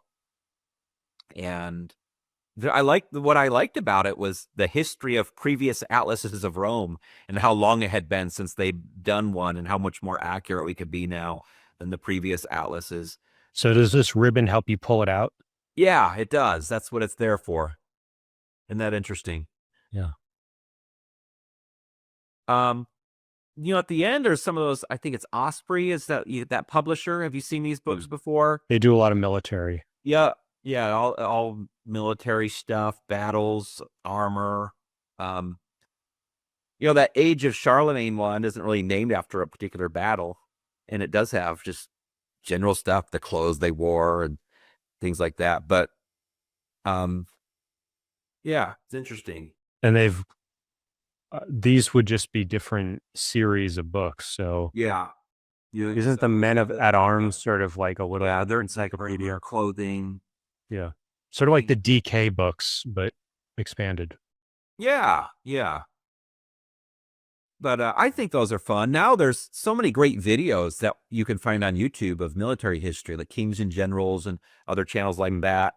It's really impressive at how well done those videos are at giving you a grasp of military history. Okay. This shelf has some really awesome stuff. The Blackwell ones on the bottom, there's a bunch. If you're interested in history, they're going to give a really comprehensive perspective, lots of charts and dates. So it's kind of like you're getting a really well done bachelor's level course on these periods. And I read that second edition of the History of the Later Roman Empire. I liked it so much. After I read it, the third edition came out like 2 months later. I was like, wow, what a coincidence. And there was some new stuff in it. So I picked up that third edition. That's anyway. I don't have anywhere else for this stuff. I like to have this stuff at my house because I love reading it. So that cover is damaged. It came that way. The next quest for the historical Jesus. The quest for the historical Jesus is this academic endeavor to try, without the bounds of scripture, to find out the real historical Jesus, as if there's some Jesus outside of the Gospels that we can discover. I just like to keep up with the trends of scholarship with that. That book is pretty brand new. But this book series, The Reception of Jesus in the First 3 Centuries. So this is about an area of history, historical studies called reception history, which I am really interested in. Reception history is not just the events, facts, and figures from history. It's what did people do with this historical phenomenon, whatever it is. And I think that matters because I really want to know like how one thing affected another. So the reception of Jesus, what does that mean? It's this very comprehensive set is trying to take everyone who said anything about Jesus and take them individually and write an essay on that particular individual, like Tacitus or Suetonius. They both mention Jesus. Just Josephus. So these are all early historians outside of the Bible who talk about Jesus, whether it's very quickly or a little bit more expanded. And this will take that and flesh it out, show the argument of it, what we can gather from it if we really mine it. And it goes all the way up to the end of the 200s. And so it goes through the New Testament books as well individually. It goes through other early Christian literature. But a lot of people are like, hey, we can't know anything about Jesus. He's a mystery. Nobody talked about him. Did he even exist? Well, this book series is showing you he existed enough for us to fill 3 volumes with essays of what people said about him. And so it's a pretty significant series. One of the things I'll tell you about this series, I noticed one of my friends from school wrote one of the essays in it. And I said, hey, man, I saw you wrote this. I said, that's awesome. Tell me about it. And this is interesting. It tells you a little bit about academic writing. He said, oh, man, I wrote that. And he said, but then I learned about reception history after I wrote it. And he said, if I could go back now, I would write it so differently. I say that because, you get a set like this and you're like, wow, this is great. This is so scholarly. This is going to bring me the cutting edge research. But it could be that one of the authors didn't even really know what he was doing. He just had a contract with a publisher. He's like, okay, I'm really swamped right now. I got to put something out there. And he did it. I did read his essay and it's still very well done. I'm not worried about it, but it was interesting to hear that he felt like he didn't know what he was doing when he wrote it. But I would highly recommend it. I've not read the whole thing because some of them I'm not super interested in, but I think about it often, it's fun to kind of take a particular book and just say, let's take everything that says about Jesus and boil it down. But really interesting. And then this next set, this is what I bought before I entered the 6-month no book buying contract with my wife. And this is the Brill Encyclopedia for Early Christianity. So this was the straw that broke the camel's back. It was, yeah. Yeah. And I actually did not pay full price for it. Brill, who never puts out coupons, put out a 35% off coupon. Well, at one of their conferences, and it got advertised on Facebook. And I was actually planning to pay full price for it right around that time. And so I was like, wow, this is awesome. And so I did purchase it, which still, it was pretty expensive. how much was it roughly? Like $1,000? I think I paid 1,300 for it, maybe. I can't remember. I'd have to go back. My brain did not catalog the exact number away. I probably wanted to forget about it. So, but I love, like I said, I love encyclopedias. I listened to a podcast with the main editor. I think his last name is Hunter, and that really inspired me too. He was talking about how long they've been working on it. And the unique thing about the Brill Encyclopedia of Early Christianity is that they have in every article a history of the research on whatever the topic is, which I really like. I'm like, okay, what if people always thought about this? Or is this something that's been kind of ignored for a long time and it just now started getting studied? Or what? Who are the major figures in developing our current view of Origen or Isidore of Seville or whatever? And I really enjoy it. I was disappointed because there's not an article on Platonism in it, which I really expected that to be like Platonism and Christianity or something. But other than that, it's great. And I just will sit down and read an article before bed or something. And I've enjoyed it. It's like it's paid off. One game you can play is to try to guess which word. Oh yeah, the 3 letters, because I was saying Origin would be Origin, Shenuo, Zosimus, Isidore. I don't know what DIV would be. I can't think. Dib, Divinity. I don't know. But yeah, well, Bible. It would just be Bible, I guess. ABA, maybe. I think that's father in some languages. But I think that would be 2 B's, so I don't know. So you wouldn't have 1 B. I don't know. I have to look it up. I've not read the first article, so. But yeah. Now, real quick, I know we probably need to move on past this shelf. This isn't probably that exciting for people, but there's actually 3 books. One of them's covered up in this set at the end, and it's Greek and Latin authors on the Jews and Judaism. This is the beginning of a new section on Judaism. And this 3-volume set, like I said, there's 1 book you can't see because it's covered up. It takes everything that Greek and Latin authors ever said about Jews and Judaism, and then it comments on them. And I think that's published by JPS. I'm not sure, which is Jewish Publication Society. They're a pretty prestigious scholarly group, but I might be wrong. But I'm very interested in that because the Jews that's the people of the Bible, the Hebrew Bible. And this is the context of the entire Bible. And so to know not just what the Bible says about the Jews and Judaism, but to know what outsiders say has been very helpful at just situating yourself in that time and place. One of the interesting things from that book is, and you can read these in the authors themselves, but this collects them all together. But Tacitus at one point records how distasteful he thought the Jews were because they would not they wouldn't marry Roman women, and Romans couldn't marry their women. They wouldn't even eat with Romans because they were concerned with kosher laws. And he thought they were just horrible people because of this. And I bring that out just to say, it's good to know that's how, there we go. That's how they were perceived.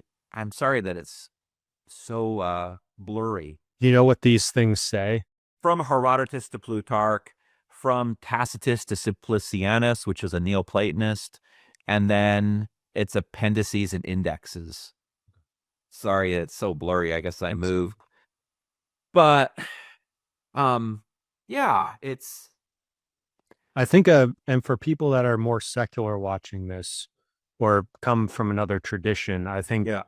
uh, a key lesson here is that you will find that really in any other field, like especially literary theory or just any field that analyzes texts, or history or anything, the the the literature, the Christian literature out there, and the level of depth it goes into to really try to understand the full context of the situations in the Bible, the scenes, the stories, is really second to none. And just the amount of money and man hours that have gone into analyzing every tiny little thing of and every different angle of looking at each parable, each story, each historical thing. Um, it shows you kind of like what we were saying earlier about the encyclopedia of like how to use encyclopedia as a standardized test or use it as a gold standard of what is the highest level of rigor look like.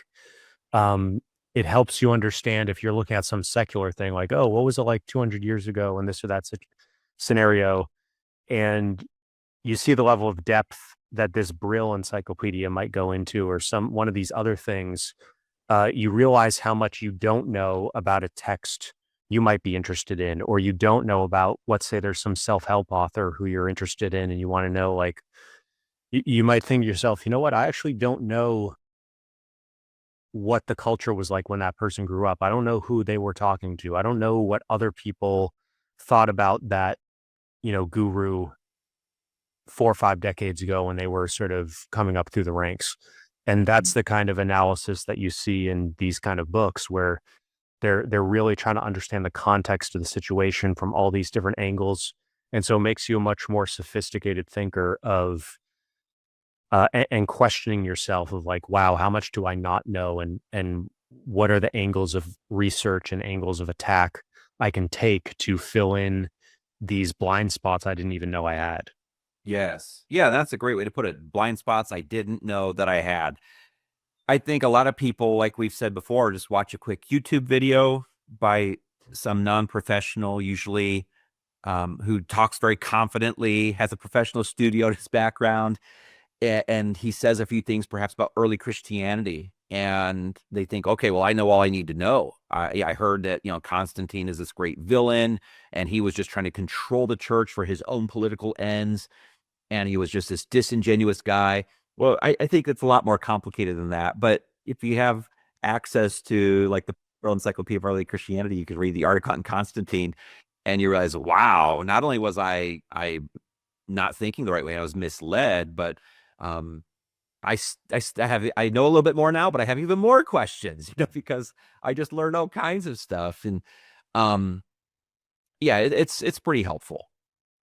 So this begins a series that I think is relevant because people do like to kind of look at secret things regarding the Bible. I think all people, whether you're a Christian or not, that they think there's some kind of like uh the missing books of the Bible has always been like a an interest of people. They think there's maybe a sinister scheme where certain books have been held back as secret and nobody wants anyone to read them. And anytime we think something's a secret, we're deeply interested in it.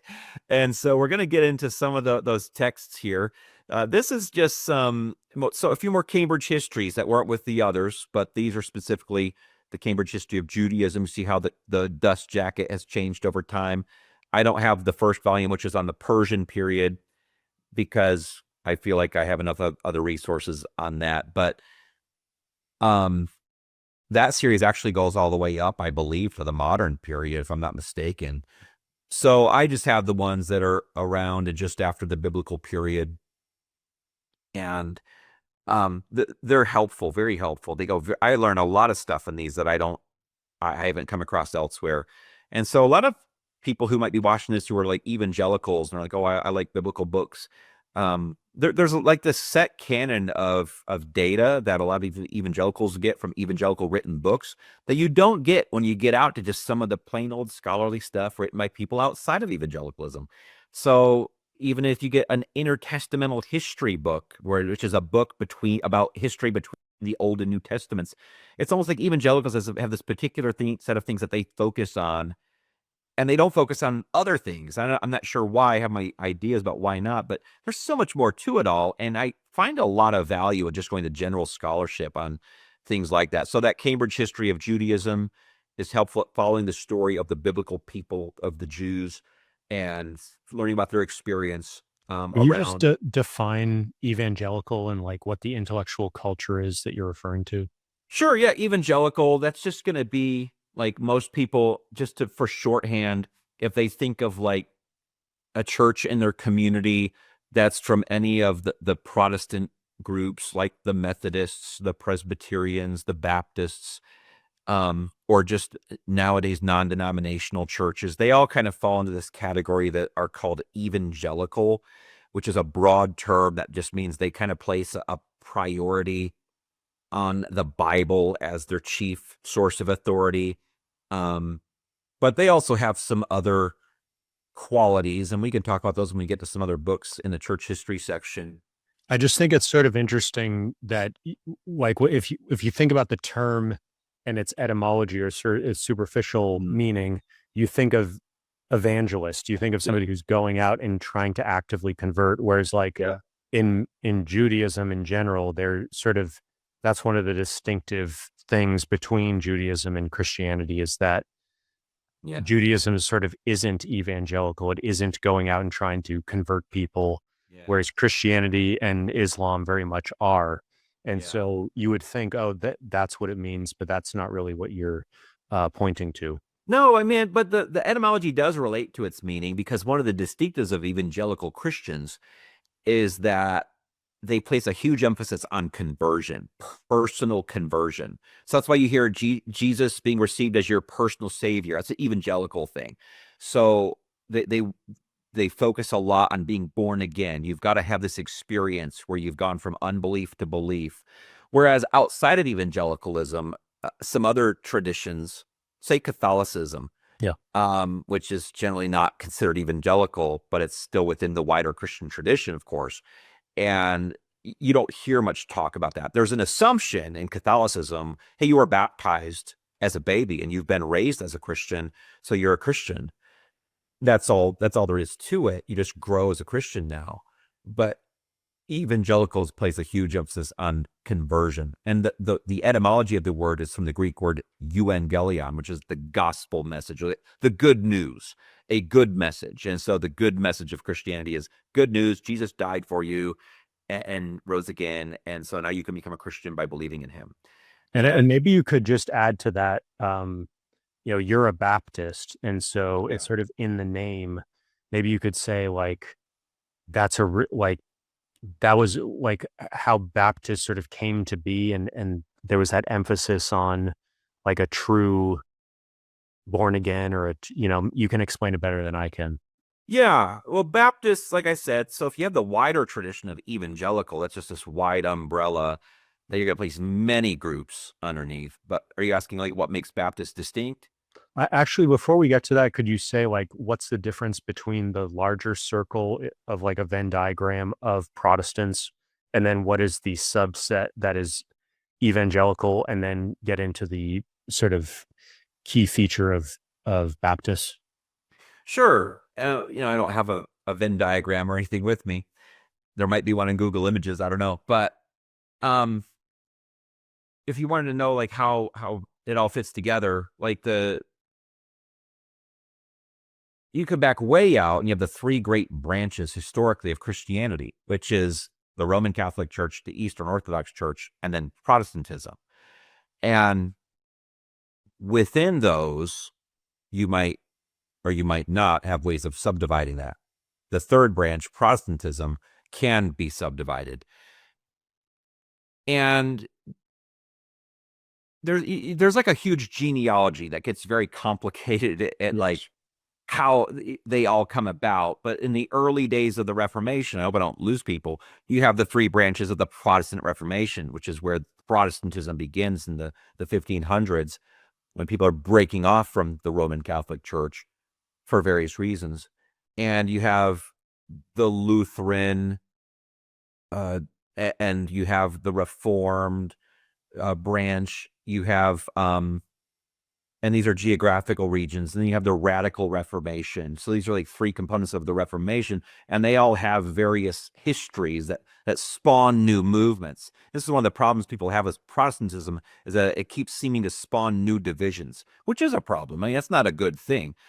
But from the Reformation, you have the Lutheran branch, the Reformed branch, the Radical Reformation branch, and like I said, this gets very complicated because there will be debates about where Baptists can be traced back to. Some would say it goes back to the Radical Reformation, which is a group of people called the Anabaptists in the 1500s. But others say, no, this is a movement that came out of England, which was a very distinct group of Baptists who had a unique way of reading the Bible. And so those three divisions come about with the Reformation.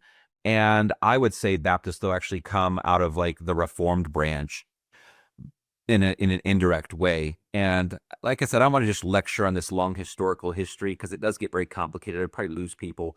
But you could just say, like, what are the most the biggest denominations that are outside evangelical but are inside Protestants? So, it is hard because evangelical is such a hard term to define. Sometimes outsiders are going to say like almost every Protestant is an evangelical.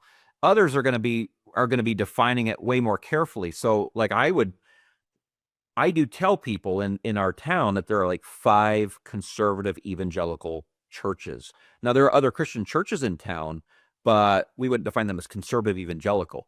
So you could have one that's like a liberal evangelical church, and they're going to fit the definition of evangelical in some broad sense, but they're progressive. And so you really kind of have ways of dividing evangelicals. You also have like high church tradition, like the Episcopalian or Anglican churches. They don't seem to be anymore fulfilling the definition of an evangelical, though they used to. I mean, it gets really complicated. Yeah, so maybe we should link people to, or people should just look at an actual Venn diagram. But They could. Okay, Yeah. so And I apologize because that is a question. There are entire books written about how complicated the term evangelical is and how nobody really knows what it is anymore. And that's why I usually qualify it with conservative evangelical, just so that tells you a little bit more about what to expect. Okay, so we were So these guys here. Real quick at the very bottom here, there is an interesting book, Two Gods in Heaven. There's a number of books coming out with this same theme where people are kind of discovering that Jews between the Hebrew Bible, the Old Testament, and the New Testament really seem to have this idea that there are two divine powers. We just think of the Jews as this monotheistic people, and they were. There's no doubt they were monotheistic, but there were somehow two powers that were divine, and they would talk about God, but then maybe the angel of the Lord is the separate figure who seems to have divine characteristics. Or in the book of Daniel, he's called the Son of Man, and it seems like he's this figure who's divine, but has like some kind of anthropomorphic aspects. So this is one of those books. There are several others. One's called Two Powers in Heaven, and there's another well-known one. I can't remember its name, but this is an interesting aspect a lot of people are unaware of. And of course, Christians see it as being fulfilled in Jesus. They say, well, Jesus was that second divine figure. Not that he's a separate God, but he's this second person, we would call him, of the Godhead. But it also, these books try to explain, and this guy, he's not a Christian, this author, he studies Judaism, but he's talking about this. But one of the things that did historically was it caused Jews after the New Testament period to really say, enough of this two powers idea. There's just one. There's a singularity. There's no kind of plural aspects to God. And it's that rabbinic period after the New Testament, after the first century, that seems to really hunker down and getting rid of that idea. So there's a lot more I could say about that, but those books are pretty interesting. But yeah, I would recommend these Cambridge histories for anyone who's a little bit further ahead, and you just look through the essays in them and read what kind of piques your interest. The Erdman's Dictionary of Early Judaism, you had asked me a while back what the name of this in the earlier segment, what the name is for Judaism in this period, and I said early Judaism, and it also could be called Second Temple Judaism, and that's really the period from like the late 500s BC all the way up to 70 AD. You call that period of Judaism early Judaism, even though it does predate that time. That's just the name. And if you do want to have a good intertestamental history where you're trying to read what happens between the Old Testament, the Hebrew Bible, and the New Testament, Bridging the Testaments is the best one you could ever read. It is far more detailed than any other. It includes stuff you're not going to find anywhere else. So I'd recommend that one. Can you give dates for that? End of Old Yeah, Testament? usually it's like 400 BC, and it will bring you up to like the first century, maybe up to 70 AD when the temple is destroyed. But yeah, a lot of people who are familiar with the Bible don't ever think much about how the fact that there's like 400 years or so missing from that particular narrative, unless you're reading the Apocrypha, which is going to have a few gaps filled in, but still the story's not told. So these rest are just some general books about that in-between period. But I'd like to talk about these 3 volumes, which are published by the Jewish Publication Society, called Outside the Bible. And they're beautiful books. I think that's a picture of the Isaiah scroll on the outside from the Dead Sea Scrolls. It's a copy of the book of Isaiah there. And this has a huge collection of books written by the Jews in between the Old and New Testament, around the time of the New Testament, that are not in the Bible. And people say, why are they in the Bible? And the answer is like, well, not everything written is supposed to, at that time period, is supposed to be in the Bible. People are allowed to write other books. You're allowed to just write some wisdom down, to write a record of your local area, to comment on the Bible itself. And you're not trying to write scripture. And so there's not like a conspiracy when something is ancient and it's not in the Bible. It's just not something that either the Jews or later Christians said, hey, this is scripture. It's just other stuff. Now, the value of it is that you do get a lot more familiar with the time period, with what people believed, with what was normal to believe, with what people would have assumed was true when they did read the Bible. And so, but I always like to promote that, just let people know there's not a conspiracy to just keep everything out of the Bible that's ancient because it's dangerous. People just kept records and wrote books. And so there's a lot of valuable stuff in there. But I'd say the most valuable stuff is even covered next to it. These are commentaries. So commentary, we're going to take the original text and then just teach about it, give insight. Here's what this word means in the original language. Here's some cross references. Here are some possible things it's alluding to historically. And I'd say one of the most popular books that you'll find people talking about on YouTube is First Enoch, which is a book written probably in the 2nd century BC. And it's this very mysterious book. Enoch was a figure from very early in biblical history. He did not write this book. This was written long after him. But those who wrote the books would say, okay, if I just write a book in my name, I'm a nobody. Nobody's going to read my book. But if I write it as if I'm a famous person from early in biblical history, people will read my book. So some group or individual took on the persona of Enoch from early in the chapters of the book of Genesis, Genesis 5, and said, I'm going to write a book that kind of unveils a lot of secrets about reality and tells the truth about what's going on in the world of demons and angels and the future. And it was a very impactful book on the time and was pretty well known. It's actually quoted in the New Testament, in the book of Jude in the New Testament. He quotes First Enoch. Yeah, rang a bell because I was rereading your bio today, and one of your sons is named Enoch. Yes, yeah. I'm a big fan of the original Enoch from the Bible. There's very little known about him other than he lived before the flood. He was born into a godly line, as opposed to the ungodly line at that time. He walked with God in his life, and then he was taken to heaven without seeing death at age 365. And that might sound crazy to people, but there is so much to it, to that number 365, and to a parallel in some other ancient another ancient Sumerian text and stuff. It's really interesting. But for this purpose, this is a 2-volume commentary on the book of First Enoch, which is kind of hard to know because we have it only in the complete text of it in Ethiopic, which it wasn't originally written in. It was originally written in Aramaic/Hebrew, and we only have fragments of the original from the Dead Sea Scrolls. But there's a ton I could say about it. I don't want to bore people.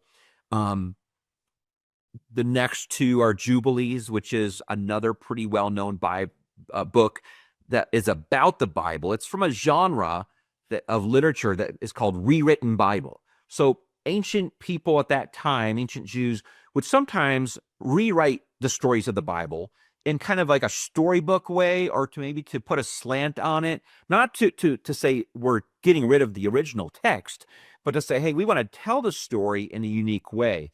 And you still see this today with like children's storybook Bibles. It's rewriting the Bible, but for a particular audience.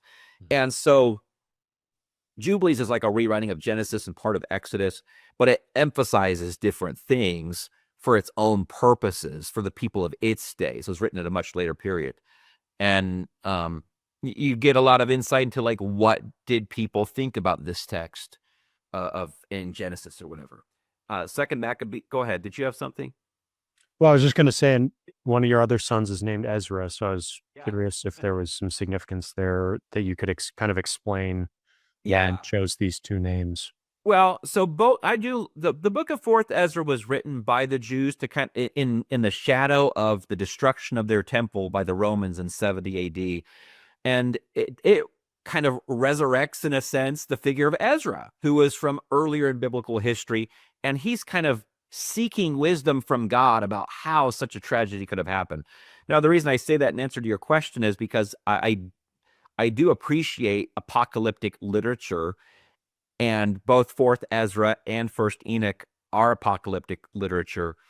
And they're also great biblical names. They're timeless names. And so I named them after those figures. Another son of mine is Zeke. And so that's Ezekiel, the prophet Ezekiel. He didn't exactly write apocalyptic, but it's kind of close. The book of Ezekiel is slightly apocalyptic, and they all start with the letter E. They have some commonalities, and we ran out of apocalyptic figures from the Bible/early Judaism with our fourth son, who's named Elisha, just named after the prophet Elisha. We have no writings from him, but yeah. What is he known for? Well, he was the disciple of Elijah, who was a very prominent prophet in the Old Testament, had his famous face-off with the prophets of Baal in the book of First Kings. But Elisha was his student, and he had a similar ministry to his master, Elijah, but dealt more with people on a personal level, various healings and things, kind of the beacon of hope for the worship of Yahweh at a time when everyone was worshiping idols. So yeah, I had to pick another E name that was biblical. But I like I said, I ran out of apocalyptic names. So that's cool. Yeah. But apocalyptic literature is really just this genre where you have a figure who is kind of taken into the heavenly realm, where he gets to see, in a sense, the reality, the true reality that underlies the earthly realm, what's really happening behind the scenes. And he kind of shares that with his audience. So you have that in the Bible with like the book of Revelation. You have the Apostle John. He has this special vision given to him by Jesus through the intermediary work of an angel who kind of guides him through heaven, shows him all these things. And that's really what's going on in the world leading up to the end. And so it's a really interesting kind of literature that, of course, doesn't exist anymore, but it was popular back then. I was going to ask you, like, are there any contemporary, I mean, people might think of movies. There's plenty of apocalyptic movies. They tend to not be spiritual. They tend to be sort of some type of natural disaster. There's an asteroid coming to hit Earth or... Great point. So yeah, there's a difference in the old word apocalyptic, and you're referring to the genre of ancient literature, and apocalyptic movies, or post-apocalyptic is what they're called often. And I think that's because the most popular apocalyptic book in terms of the genre is the book of Revelation, but the book of Revelation is about the end of the world. So it's now when we use the word apocalyptic, we just think immediately of that principle from the book of Revelation, the end of the world, things are terrible, and not really thinking about the actual academic meaning of a look behind the scenes in the spiritual realm. One thing that's interesting about that, I'll just say, not to just ramble too much, but it really has something in common with Platonism, where Plato says the reality underlying our experience is somehow in the heavens where the forms are. And if we could kind of get a glimpse of those, we'd have a better understanding of reality. So Platonism is about contemplating the forms. Well, the Jews in their apocalyptic literature kind of go in a different direction where they're saying, well, if we could just kind of get up there into heaven in some visionary sense and view stuff, we also can get a clue about what's really happening in our daily life experience and where everything's going in history. What about Martin Luther King with I Have a Dream? Yeah, I guess that's a visionary experience in the sense of like, I want something to happen. Yeah, so how do you distinguish having that sort of grand sweeping vision with sort of true ancient apocalyptic literature? Yeah, the ancient apocalyptic literature is going to say there is a certainty that perhaps we as a persecuted people right now are going to be vindicated. I know it because I saw it in the heavens. Whereas Martin Luther King Jr. is saying, I have a dream and it's like my hope, and it's a little uncertain. I hope we get there. It depends on your dedication to the cause, but that's the direction I'm hoping that we go. And so I think that the difference is in the certainty there. The ancient apocalyptic literature has a certainty, whereas Martin Luther King would have been saying, I'm hoping we're going here. You guys getting to work is going to show me if that's going to happen or not. There actually, this makes me think of some of the stuff like on Joe Rogan with psychedelics and people sort of having these psychedelic experiences, traveling to another realm.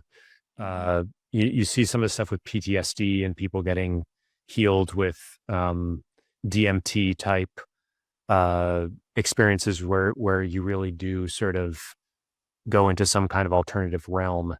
And so there is sort of, I don't know if you would call that a purely secular, it's some kind of maybe parallel in the sense that you have people claiming they've gone to a very much a different reality that is maybe a base truth, or they believe it is, and then they're coming back to sort of everyday reality and they're sharing what they learned, or they're having some kind of insight. And so it sounds like that's maybe kind of a parallel to, you're going into another realm, you're discovering the truth, and then you're coming back and you're sharing that with a sense of certainty. Yeah. I think, even with psychedelics and things like that, from a naturalist perspective, you're thinking, oh, this is only altering the cells in your brain and your chemicals are malfunctioning right now. And so it's just this distorted phenomenon of your perception. But I mean, I don't know for sure, but I have a feeling that there is something spiritual going on with them too. And like I said, I can't explain it all, but it does sometimes affect people in huge ways, really profound ways, if they have certain experiences. And yeah, so I would say there is a spiritual component probably to both, though it would be beyond my realm of explanation. Now, this shelf has some standard books on it that people might be interested in if they do have any interest in those supposed lost books, that books that are ancient, that were not written, that were not included in the Bible. And they can look at those. But just real quick to explain what's on the left, that's from a much larger set, very similar to those books on Greco-Roman associations. It's the same publisher, but there is a body of all inscriptions made by Jews or related to Jews, and they call it the Corpus Inscriptionum Judei, which is the body of the Jewish inscriptions. And so this is only 3 of the volumes. There's a lot more. I only am able to get them if I find them for cheap, which happens on rare occasion. But I love just finding inscriptions. I mean, it's just cool. Like, read the inscription, read the translation, read the commentary, and it's amazing how much stuff is out there. written down from thousands of years ago. The Dead Sea Scrolls, obviously, they always get some attention from people. I'll say there is a great class of the great courses on the Dead Sea Scrolls, 24 lectures. I'd recommend that. You can even find it on Audible, and you get a great understanding of it. But, I talked to a guy one time, and as a preacher, I always try to talk to people about the Bible, and this is obviously very important to me. But I tried to bring it up with a guy at work one time. I worked in an insurance company, and he said, "Oh, I'm not interested in that. I'd wait for them to unlock the Dead Sea Scrolls." And the idea that I've noticed ever since that time is that some people think they're like these secret scrolls locked away somewhere and nobody has access to them. It's completely untrue. You can buy a copy of the Dead Sea Scrolls and read all of them. There's right there the Dead Sea Scrolls translated. And so the Dead Sea Scrolls are some scrolls that were found in, I think, 1947 in the deserts of Israel, and they're a group of manuscripts that were kept in jars, and they're from the time of the New Testament prior, books that date from the 2nd century BC. Almost all the biblical books are represented there, I think, besides the book of Esther, and several other books for their particular community. There was a community of Jews that lived out in the desert, and they're called the Essenes. They were very strict on how they obeyed the Old Testament law. And you get a lot of insight into that time period. It's probably the biggest archaeological discovery possibly in history. I mean, the history of archaeology.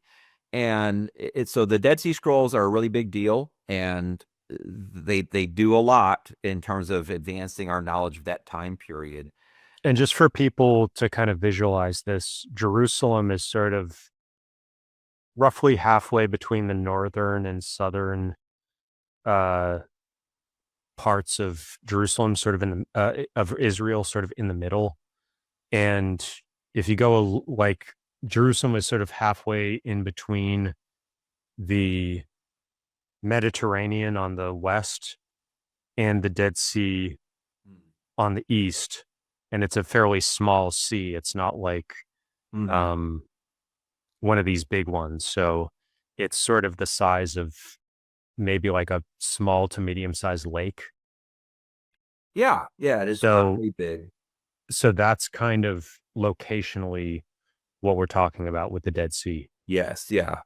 There's the two seas there in Israel. The very small one, like 6 miles across, I think, is the Sea of Galilee at the top, and then the much longer one north to south, the Dead Sea. And it's called the Dead Sea because it's so full of salt. There's no fish or any life in it, and you can just go in it and float in it. The salt content alters the density, and you can just float in the water unaided. But yeah, it was nearby, in some caves, and they still research the Dead Sea Scrolls today. And there's actually a standard set of books. I think it's called Discoveries in the Judean Desert, which just publishes the original text of each of the Dead Sea Scrolls, and it's like 30 volumes or something. Like, it's huge. I don't know exactly how many it is. It's several volumes. I have like one at home, and I think it was like in the corner of one of the pictures. We never talked about it, but that's the standard edition of how scholars would access the Dead Sea Scrolls. But they're very expensive and hard to come across. Above that, just more guides to the literature of that period. The Apocrypha. Just say a sentence about what the Mishnah is, and just later rabbinic writings after the period of the New Testament by Jews who didn't follow Jesus. So, yeah. The Apocrypha, a collection of books that were written between the Old and New Testaments, and some Christians have included them as part of the Bible, others have not. And there's a long history and a big conversation that can be had about that. Even in the early days of the church, sometimes they were like, hey, these are biblical books. Other times they weren't. There's never a time in church history necessarily, but like people imagine, where they gathered everyone together and said, let's vote on each book. Who wants the book of Matthew and the Bible? And some people raised their hands, some people didn't. That never happened at any point. There were just kind of assumptions by different groups in different regions at different times. And the reason for this series of books, is because and not to get too complicated, but there was a set of books included in the Greek translation of the original Hebrew Old Testament that weren't in the original Hebrew. And they were just later. They were written after the period of the Hebrew Old Testament. So you have like First and Second Maccabees, and you have Sirach and Fourth Ezra, and several books like this, which are, I think, are all fine books. But Christians have debated whether or not these are part of the original intent of the Old Testament collection of books, the Old Testament canon. And I think that, Protestants don't include them. Catholics do, and Eastern Orthodox do. And Protestants generally say, well, we kind of stick with the standard Old Testament canon. The collection of books is what canon means. The standard that seemed to be used by Jesus and the Jews of his day, which is the 39 books of the Old Testament. We don't go beyond that. So anyway, the Apocrypha, it's a collection of books. Some people feel like they're super evil, but they're not. They're just books written by Jews from that time period. And I think they're generally helpful, though I wouldn't say they're all true. Some of them are just, a couple of them are just novels. Now, this is a standard set if somebody really is interested in these books from this time period, like I said, the so-called secret books. It's called pseudepigrapha, which is a big word for books written under a false name. Like I explained before, you couldn't write under your own name if you were a nobody. You had to pick somebody famous from the past and write as if you were them. And then people might listen to your book. Now, that sounds really dishonest to us. Like, these are a bunch of liars. Apparently, in that time, it wasn't seen as this terrible thing. I don't know if any modern person can really wrap our minds around thinking that that's acceptable, but it was. And we just have to understand they did not think this was a hugely scandalous thing to do. I would sort of analogize it to the tenure system and how you really have to hew to the line of who's going to give you tenure if you want to. So you have to stay within that school of thought. And so you are largely borrowing their credibility. And so there's very much a quid pro quo. Yeah, that's a good way to put it. That might be helpful for people. Some of the famous people to write as if you were was especially King Solomon, who was known as the wisest man who'd ever lived. So you have the biblical book of Proverbs, says, these are the Proverbs of Solomon from his time period around 900 BC. And so much later, you have people writing like the Odes of Solomon, a bunch of songs as if Solomon wrote them, or the Wisdom of Solomon. And probably the most famous little thumbnail for that is the two women fighting over the baby. And he says, let's cut the baby in half. And the true mother says, no, let the baby live with the fake mother. And that's how King Solomon determines who the real mother is. Yeah, because he sees the reaction of the real mother saying, no, let the baby live. And he says, well, that's the real mother, because only the real mother would care so much about the baby that she would let it go to another person rather than let it die. And I think it's actually, game theoretically, it's sort of like an inverse of the prisoner's dilemma. I haven't ever thought about it, but it just occurred to me.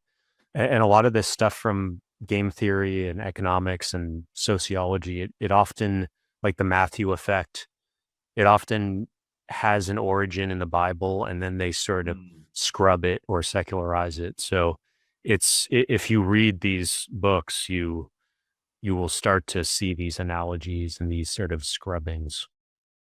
Yeah, there's a lot there that I think we don't realize in terms of cultural influence and things.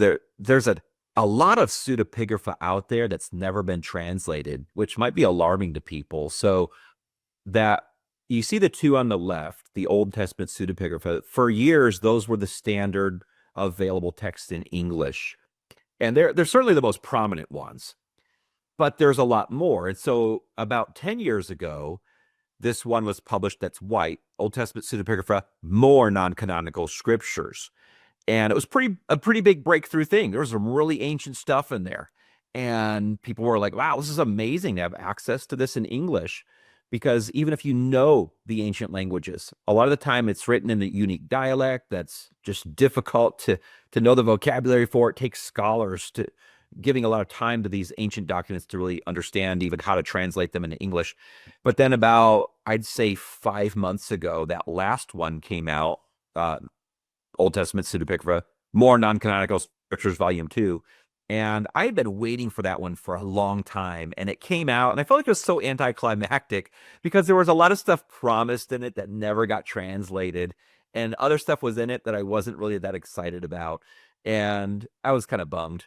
But also, I think it's the last one in the series that they're going to publish. But I would certainly recommend anyone who's really interested in stuff to get those first three. You can get that fourth one if you want to have a complete set. But you're just getting a great window into the period, though.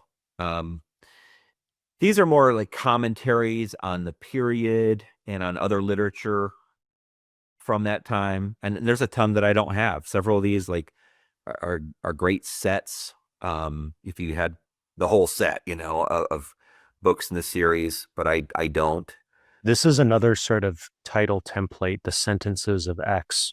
But I don't say anything about, what that means and if so temporary analogy. It's kind of similar to the book of Proverbs or Twitter. Like I said, Twitter is like Proverbs, a bunch of short, disconnected statements. Now, the difference between that and Twitter, or X, as we call it now, the difference is these actually contain wisdom. Whereas it's really hard to find wisdom on X. I've looked, and I find a lot of sensationalism and rabble-rousing, but I don't find much wisdom. So, yeah, the sentences of somebody, that's going to be literally sentences. Now, later we'll see a book, The Sentences of Peter Lombard, which is not just single sentence statements, much longer statements, but the sentence could have the idea, I think comes from the Latin word of like statement. You'd have to look it up. I don't remember, but it's broader than just our single idea of a sentence. These are books from the Anchor Bible series. Yeah, obviously I'm not too concerned with looks. I got that ripped dust jacket there. A good discount. Go ahead. It's a good discount. Well, it didn't come ripped. One of my sons ripped it. That's just life. That's okay. And that's the older of the two. There's two First Maccabees commentaries because one is from like, I think the 50s or 60s, and the other has updated research by Daniel Schwartz. And can you just explain what the Anchor Yale Bible is? Because it's sort of famous. It is famous. So it's just a series. There's a few components to the Anchor Yale series. These are commentaries. There's also a 6-volume dictionary, which is very big. It's still standard, even though it was written in 1992. And then they have studies, books that are studying a particular aspect of the biblical period. So often what people are thinking about, though, is the commentaries, where you're taking a text of scripture and commenting on it. The reason these are in this part of my library is because they're non-canonical scriptures from my perspective. They're just intertestamental literature between the Old and New Testament. And so that's where they belong. But yeah, that's what that is. It's often a helpful series, but sometimes you get a scholar with an axe to grind or a really unique theory that nobody else holds, and his commentary is kind of useless. And we'll talk more about commentary sets later on when you should buy a whole set and when you shouldn't. I think it's rare that you should buy a whole set because of the varying quality from author to author. But that's enough said about that. More commentaries and studies on that period. The Assumption of Moses is a book from the time that is also quoted or alluded to in the New Testament, so that might be interesting to people. Just more stuff on Judaism and that later part of the biblical period. And we talked about Philo a little bit in the Loeb classical section. He was a Jew that lived in Egypt that wrote a lot of stuff on the Bible, and he lived around the year 50 AD. So kind of a contemporary of the New Testament. But since he was living in Alexandria, Egypt, the culture there philosophically was to allegorize everything. So a lot of his works are kind of making an allegory of the Old Testament, where he does believe it happened. He believed the Old Testament really happened, but he tries to find the deeper meaning. What is this thing symbolizing? And so with the Cain and Abel story, I looked into what he said about that as I prepared a message for this week. and he was seeing that the sacrifices brought by Cain and Abel were each symbolizing their inner state. And so Abel brings a sacrifice from the fattest of his flock, and that was a symbol to Philo that Abel has this magnanimous personality and spirit within him that's just larger than life because he's so given to God. But Cain just brings an average sacrifice because he doesn't care on the inside that much about God. And so he's always kind of looking for these deeper meanings beyond the original. And that was the culture there. But still a really interesting figure. He's heavily studied. And they're just now, I think it's published in a month or two, a really large study on the reception of Philo. So the reception history of Philo. What did people do in Judaism and Christianity with the works of Philo? And it's a pretty comprehensive study. I wish I could get it, but it's $110 or something, and I'll have to wait on that one. Also, the whole idea of sacrifice is quite important, and you have the story of Abraham sacrificing Isaac, or going up to the mountain and about to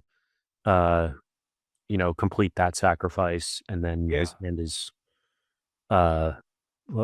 Isaac is spared at the last moment by God.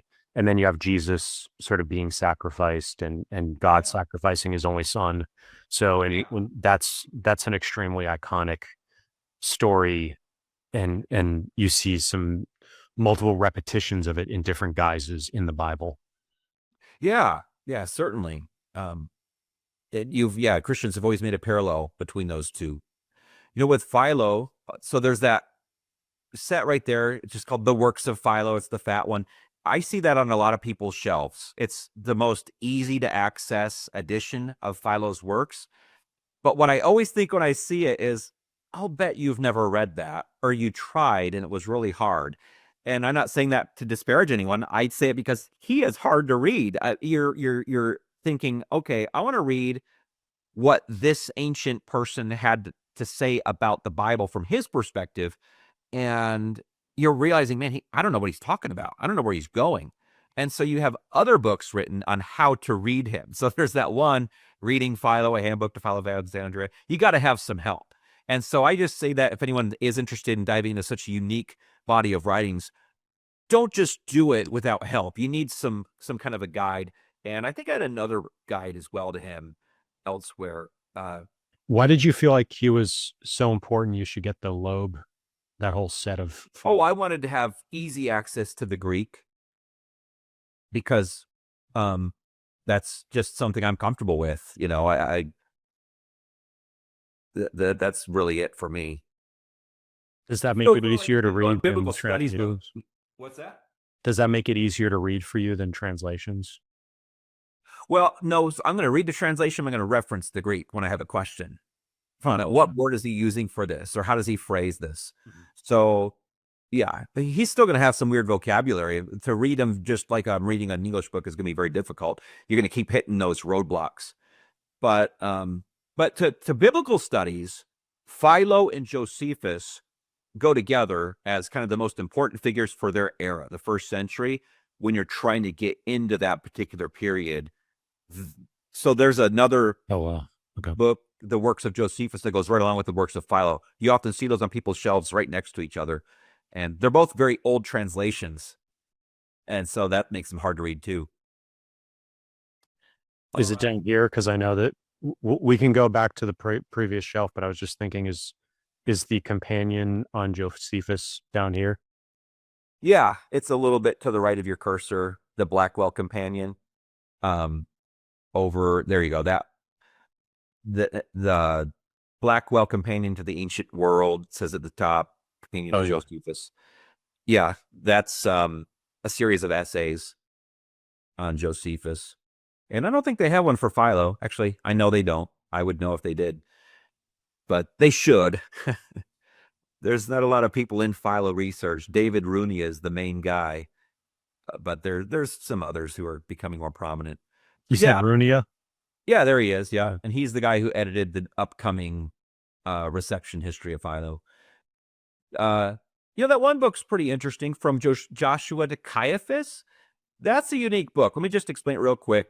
it's a history of the high priesthood of Judaism from Joshua, who lived in like the around the year 500 BC, and Caiaphas is the high priest who oversaw the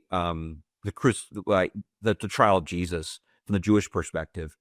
And so it's interesting to think you can kind of trace through what the high priesthood was doing, what was expected of them, what was the culture of that position. And I found that not long ago and haven't read it yet, but the idea is fascinating that we can study that. And so if anyone's interested in biblical history, James Vanderkam is a pretty well-known author. He's a good writer.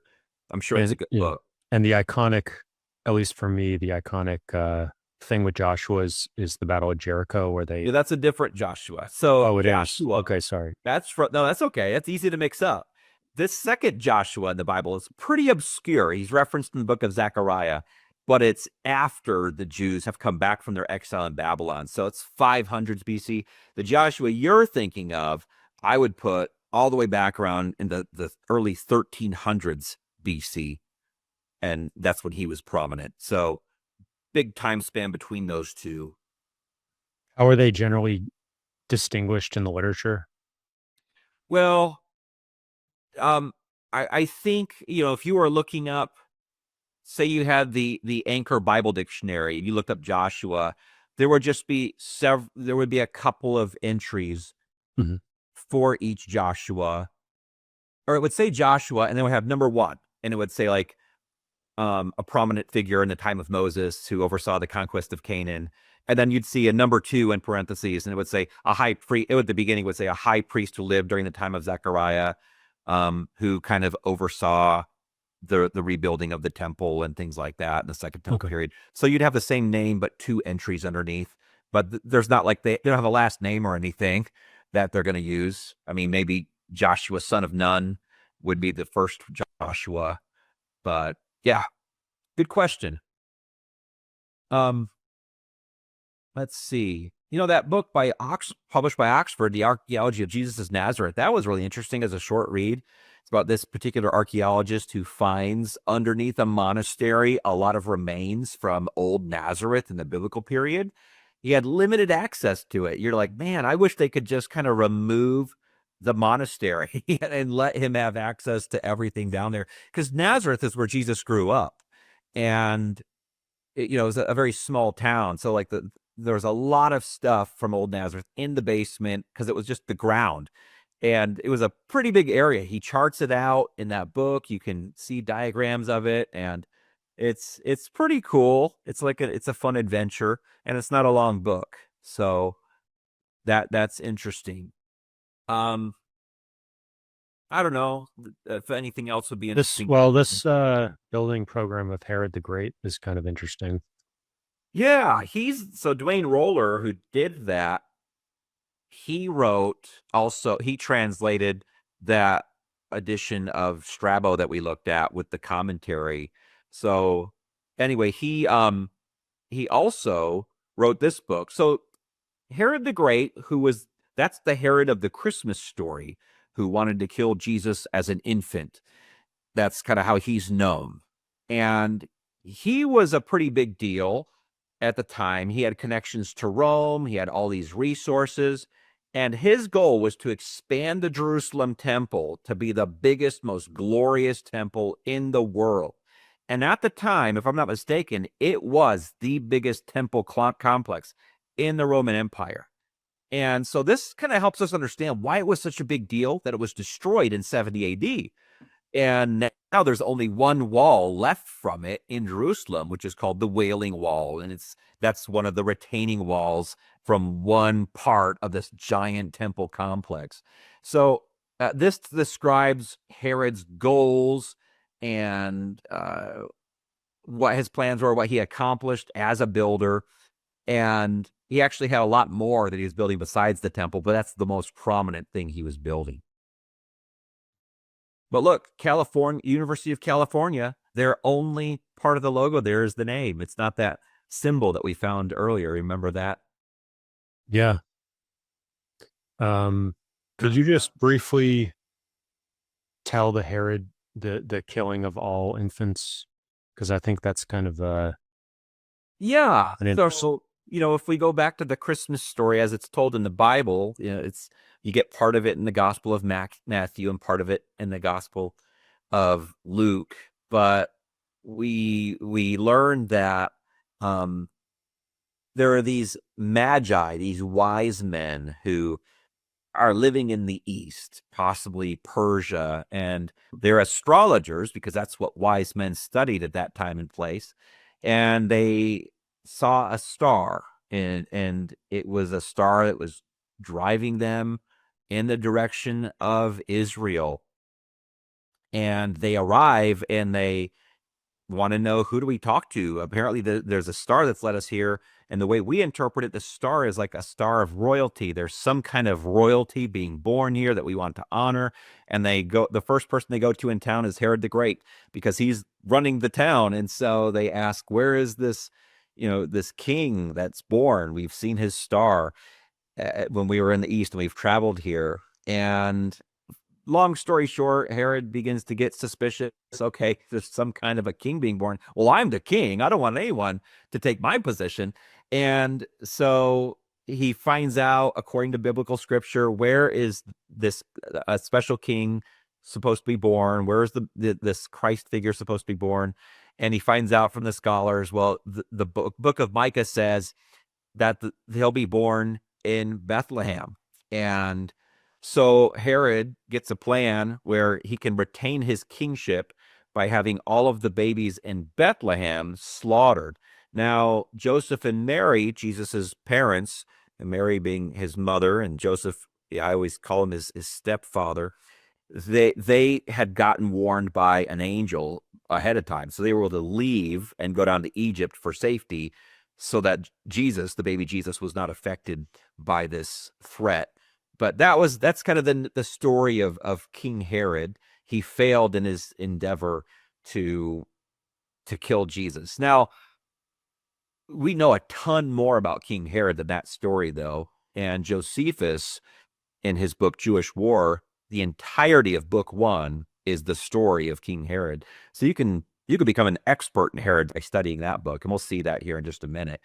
But yeah, that's what people can kind of latch on to with that. Yeah, I think there's several parallels to that story that I think are important from sort of a literary perspective, just the classics. You have Passover and the sort of exempting the death of every Egyptian firstborn, but then you have the if you put the blood on the house or on the door, you're spared from that. So that's the 10th plague. Then you also have uh, Moses, who's put in the basket and sort of, and you also have Oedipus Rex and the Oedipus story of, and that's Sophocles and then Shakespeare. And that's one of the most, that's where Freud's Oedipus complex comes from. So, extremely powerful kind of the story of the abandoned child or the exposed, persecuted, kind of the baby surviving somehow an almost certain death and then going off to do great things. Yeah. This providence early in life, delivering this child from a danger. You're right. Yeah, that is a very common theme that you come across. But I think probably the Jesus one is, I don't, it seems to me like it'd be the most well known of those. Yeah, and that's sort of Old Testament, New Testament of like whether it's Moses or Passover, where it's that you always want to sort of look for those parallels. And yeah, there are a ton of them. They sort of tell you who are the important characters because there's going to be parallels between important characters. And even we were talking about Plutarch's parallel lives. There's a similar kind of pattern there. And I think that's part of why, you get into the classics because you end up finding parallels between these great figures. Yeah, I agree. And that's something I've noticed. Early Christians noticed that.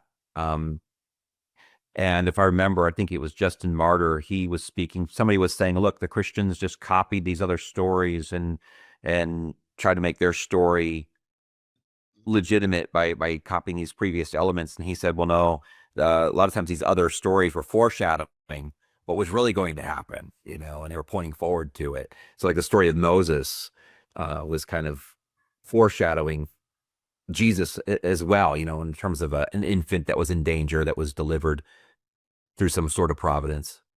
And providential history is is that part of it? Yeah, yeah. I think when you are looking at it from a biblical perspective, you see God's hand directing all things in a sense. And so you'd say whenever somebody's delivered from a danger, that was the hand of providence. And I think that's...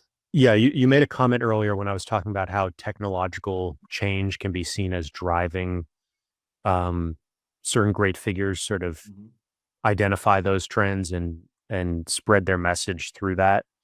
You said, well, that's sort of a secular way of thinking about it.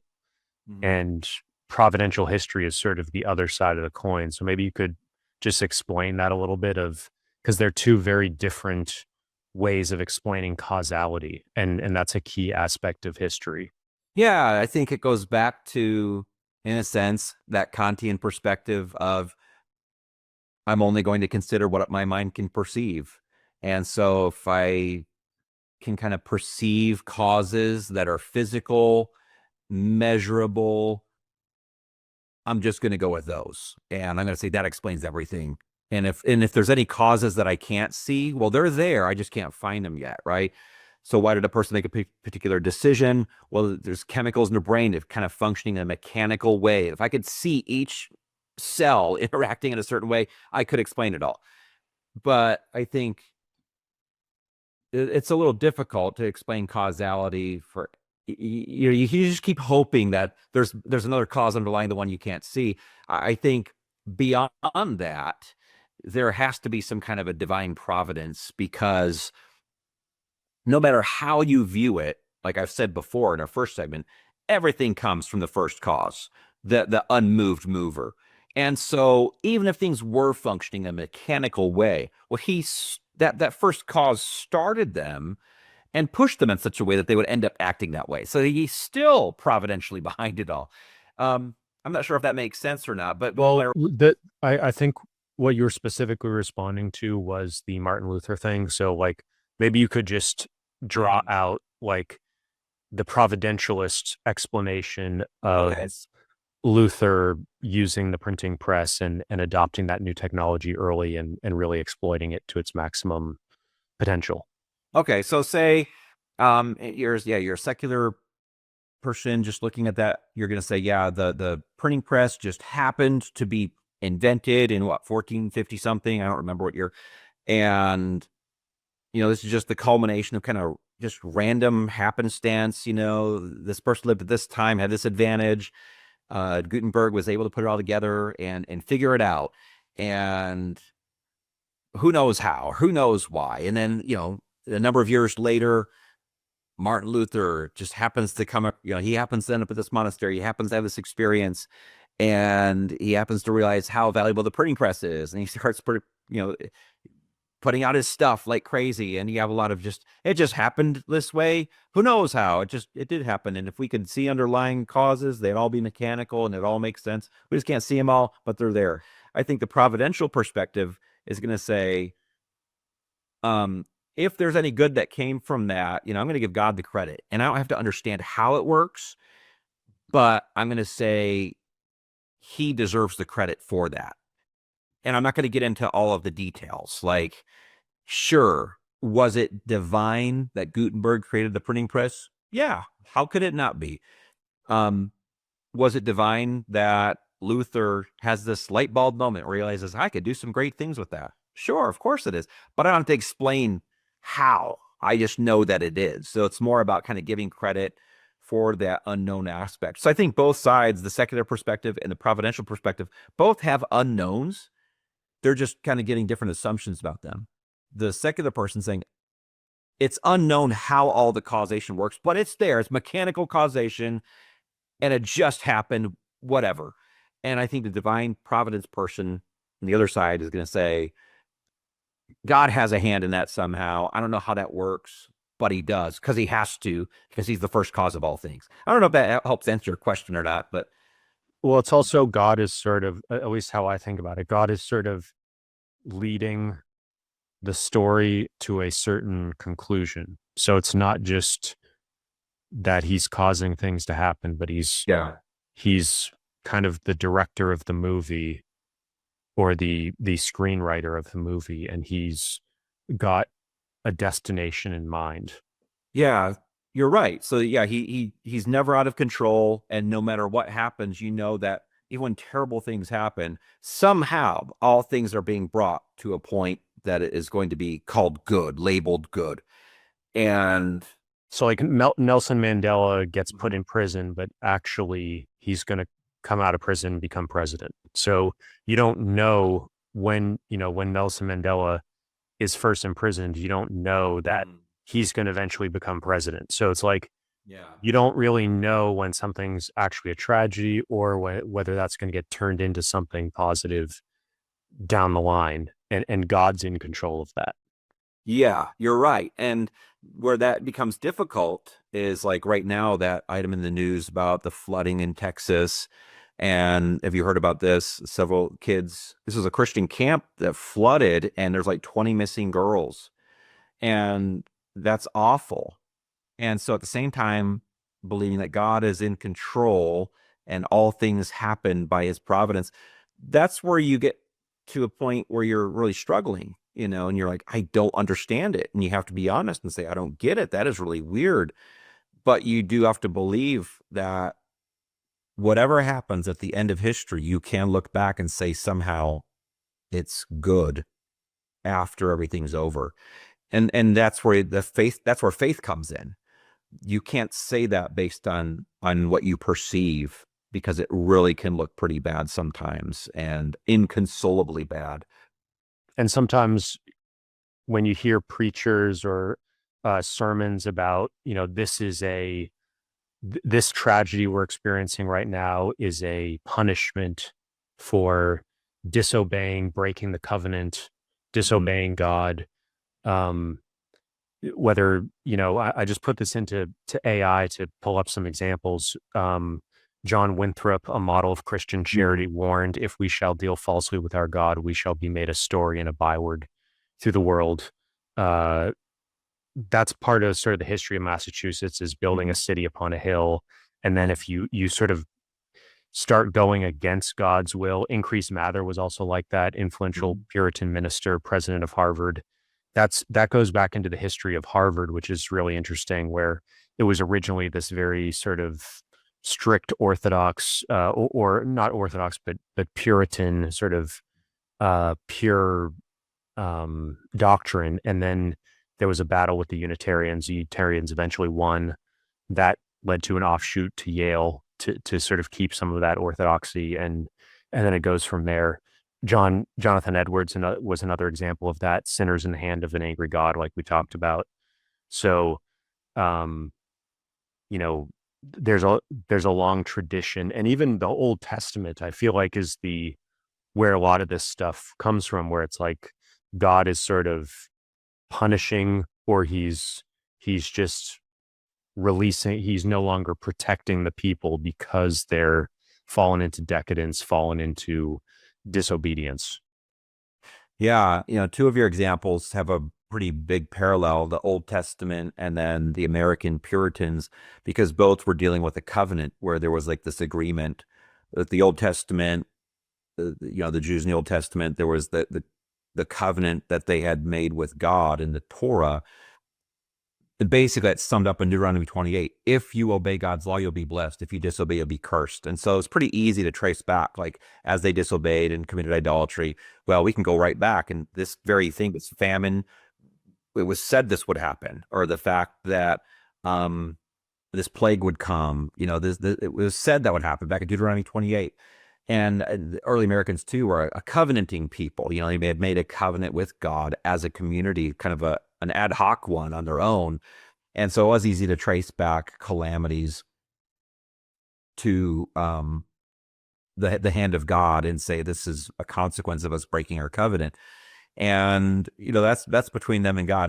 I don't know about what it's like when you make your own personal covenant with God. How much does he abide by that? Because it's kind of made by you personally.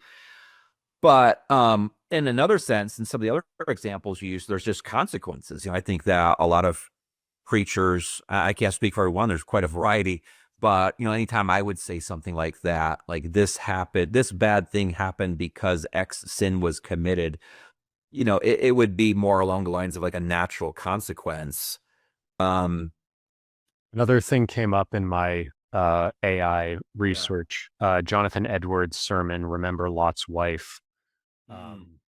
She famously, they were sort of leaving Sodom and Gomorrah, which is sort of a famous, you can say more about that. I don't know so much about it, but basically the family is fleeing the city that's disobeying God, and she looks back and she's turned into a pillar of salt because she sort of wasn't ready to cut the cord.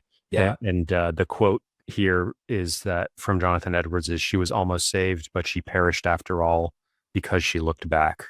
Yeah. Yeah. And I think that sermon is based on Jesus when he said simply in a sermon called the Olivet Discourse, he said, remember Lot's wife. And he's talking about the need for his disciples to flee from apocalyptic danger, and meaning like, don't go back to what you formerly had because that's gone. You're moving forward, you're moving out to safety. But the principle is what Edwards is preaching, that we as Christians are to be leaving the things of this world, the temporary things behind, and we don't even look back, because looking back is a symbol of I prefer that to where I'm going. And there would be some sort of a penalty. There's a fear of a penalty. And I think the penalty that maybe Edwards would imagine is not that any Christian who says, boy, I remember the days when I lived promiscuously or whatever, and I'm kind of looking back to that and longing for that again. I don't think he's saying, well, you're going to become a pillar of salt that moment, but there's that danger of you no longer moving forward in your Christian walk, not advancing towards greater holiness and Christ-likeness.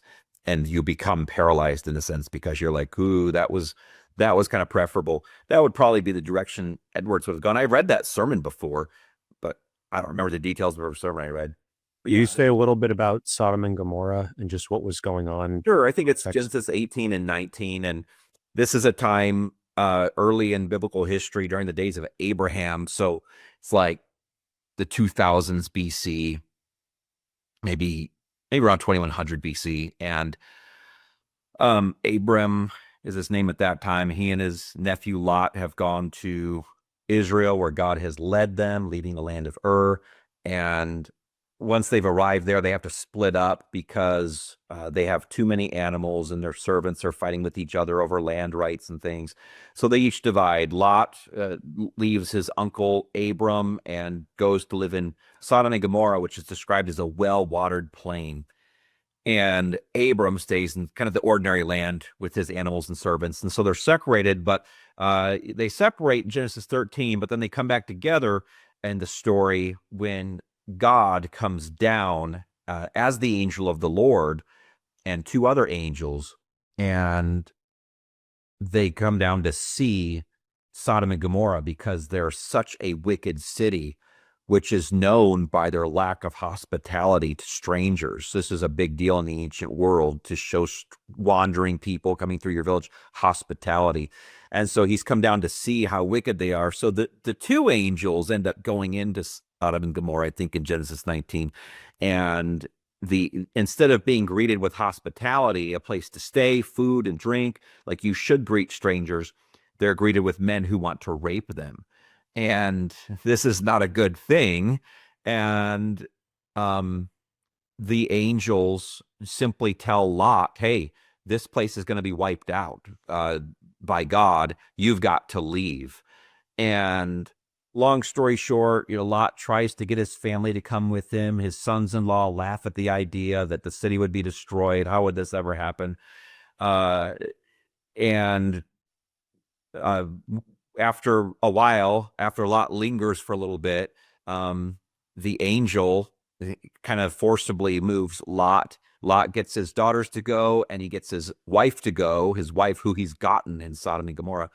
They're all escaping the town, and fire and brimstone rain down out of heaven to destroy the town. But Lot's wife turns around, looks back. The reason this was bad is because she was told explicitly, they were all told, don't look back when you run away, when you're escaping the city. She looks back and is paralyzed.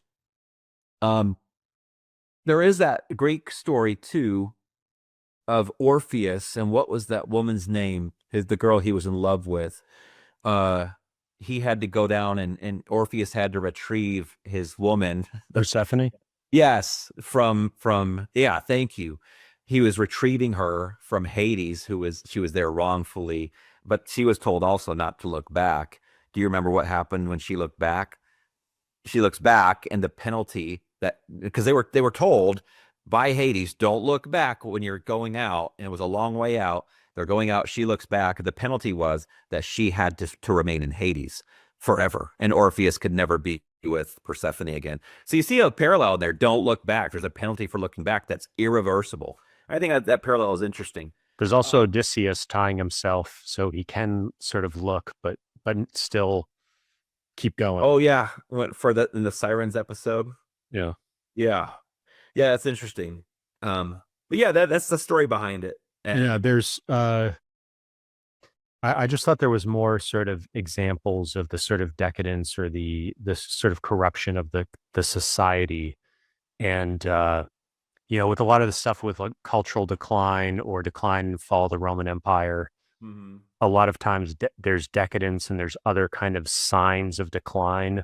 Yeah. In sociologically, or however you want to call it. Yeah. And there's a lot of that kind of stuff in the Old Testament, especially. And that's sort of the sociology of the Old Testament or of the Bible. There's a lot of, when you read this stuff in more modern and contemporary ways, they never talk about how this stuff was in the Old Testament, but there's often a lot of parallels with kind of theories of societal decline and how it shows up in cultural and sociological and psychological manifestations. Yeah, you say that. So one of the functions of the Sodom and Gomorrah story in the Torah, the first 5 books of the Bible, is it shows like this is the epitome of, like, Sodom and Gomorrah are the epitome of bad behavior. And it is specifically because of their lack of hospitality, but it's so extreme that they want to rape people who visit. And then it's so disordered biblically, they want to rape men. They're angels, but they perceive them to be men. And so they're struck with blindness actually by the angels, so that they can't be successful in apprehending the angels. But even with their blindness, they're still pounding the door to Lot's house to try to get in. And while being blind, they still are so driven by their sexual craving. We want to tear this door down and have these men sexually. So it's showing that they're just out of their mind with their self-centeredness. But here's the function of that. And in an additional way is later, this is beyond the Torah. The Torah sets that standard, but in the book of Judges, which is like 1300 to 1100 BC, Israel has become so corrupted that they have a city called Gibeah, and there's a wandering Levite, one of those from the tribe of Levi among the Israelites, with his concubine. And when he enters into Gibeah, an Israelite village, they take his concubine and rape her all night until she's dead. They abuse her so badly. And the point is to say they were just as bad as Sodom and Gomorrah. Look at how far they've fallen after entering the land. Joshua brought them in with great conquest and great signs and miracles. But after 150, 200 years have gone by, they've now fallen to such a state where they're that deserving of punishment. They're just like Sodom and Gomorrah, because instead of greeting strangers with hospitality, they greet them with a desire to fulfill their self-centered desires sexually upon them. So it's interesting to see that. That's a parallel a lot of people don't think of, because the book of Judges isn't super well known among casual Bible readers. But yeah, it's just like what you're describing. Yeah, and I guess I think more about also uh the parallels with modern day, and whether it's OnlyFans or just sort of the lust and the sexualization, Instagram and other things where it's just constantly escalating. It's these are the way some people interpret that as, or whether it's the decadence in France in certain points, or in Rome, you just have, or in ancient Greece, you have, that's often seen as a sign of decline or a sign of decadence, and leading to an eventual some kind of reaction against that, and sort of the pendulum swing in another direction, or providentially God punishing or doing something. So uh, Mhm. that's it's just an important pattern I want to point people towards, because Yeah. it's a key um, to a lot of the public conversation you hear, but it's sort of an undercurrent, and just continually kind of showing up throughout the Bible as well. Like it's not a lesson that you can necessarily learn once. It kind of Mm. keeps reoccurring. Yeah, well, that's a good point. Yeah, I think the core of it is when you start seeing other people as people that I can use for my selfish desires rather than people that I can serve, which is interesting because Jesus's main point about his coming was that he had come not to be served, but to serve. And so whenever you flip that around, like my life is about me being served by other people, then you're heading in that direction of decadence, and it just progressively gets worse unless it stops. So Uh, it's interesting. yeah, a glossary term for people that came up in my research also is Jeremiad, a sermon Yes. or text lamenting moral decline and warning of imminent judgment, often drawing on biblical imagery. Yep. Yeah. Those were the sermons about how we've done wrong. We need to fast. And yeah, those were the sermons preached in early Puritan America. And Jeremiads are called Jeremiads because Jeremiah was the weeping prophet. So it was kind of like a sermon done in the tradition of Jeremiah. We're weeping over our decadence. Mhm. There's also a famous court case, Supreme Court case, relating to free speech, Snyder versus Phelps. That was the Westboro Baptist Church case. Mm. And that's also kind of connected to, just kind of framing various disasters and negative things as Mm. through this kind of frame that we've talked about. And basically, the Supreme Court said that you can pretty much, say anything. And even if it's offensive, Mhm. even if people don't like that you believe that something is happening for providential reason, and it's part of God's wrath or God's punishment, Mhm. you're allowed to say that. And it doesn't matter if you offend people by saying that. Yeah, yeah, that Westboro Baptist Church thing was very challenging. You want to be a fan of free speech, but that's weird, the Yeah. stuff that we're saying, signs they were holding. It's That was 2011. So that was fairly recently. Is there anything else here that you want to discuss? no, I mean, Okay. nothing noteworthy that I think people would be interested in. I don't know. Um, this would probably be the last shelf in this session, Yeah. maybe a good stopping point. But Yeah. um, so this set on the left shows. So three of the volumes I have are paperback because if I could get one in paperback, I would. Those are fairly expensive. They're commentaries on the work of Josephus, who again is that first century Jewish writer who wrote four major books that kind of inform us about that time. And just to review, Judean Antiquities is also called Antiquities of the Jews, oftentimes. And it's a retelling of the biblical story, but then beyond the Hebrew Bible, the Old Testament, all the way up to Josephus's time, which was like he was writing in the 90s AD. And you get a lot of insight. He was a Pharisee. He was a priest who had served at the temple before it was destroyed. Also was a general for a while in the Jewish resistance. to the Romans, but switched sides at one point. And anyway, so there is a book called The Life of Josephus that he wrote. It's kind of his biography, and it's actually just covers a very short period of his life. I'd love if he talked about the whole thing, but he talks very briefly about his earlier life and then gets into his experience as a general. And but that's a commentary on it. So the book itself isn't that big, but that book has the text of Josephus's book with lots of commentary on it by scholars. Against Appian is a book written against Appian. Of course, another contra book, contra this, contra that, contra Appian. Well, Appian was a Roman, I believe, was a Roman who had written against Judaism, and Josephus is kind of trying to defend Judaism and make an argument for its superiority to other ways of life. And so those are important books. They're published by Brill. Brill is I love Brill as a publisher, but their books are usually so expensive. They're hard to get. But yeah, paperbacks, only some of this series has been put out in paperbacks. The rest are hardcovers, and they've been pretty hard to come by. I have price trackers informing me about their drops in prices, and that's how I've gotten most of those hardcovers.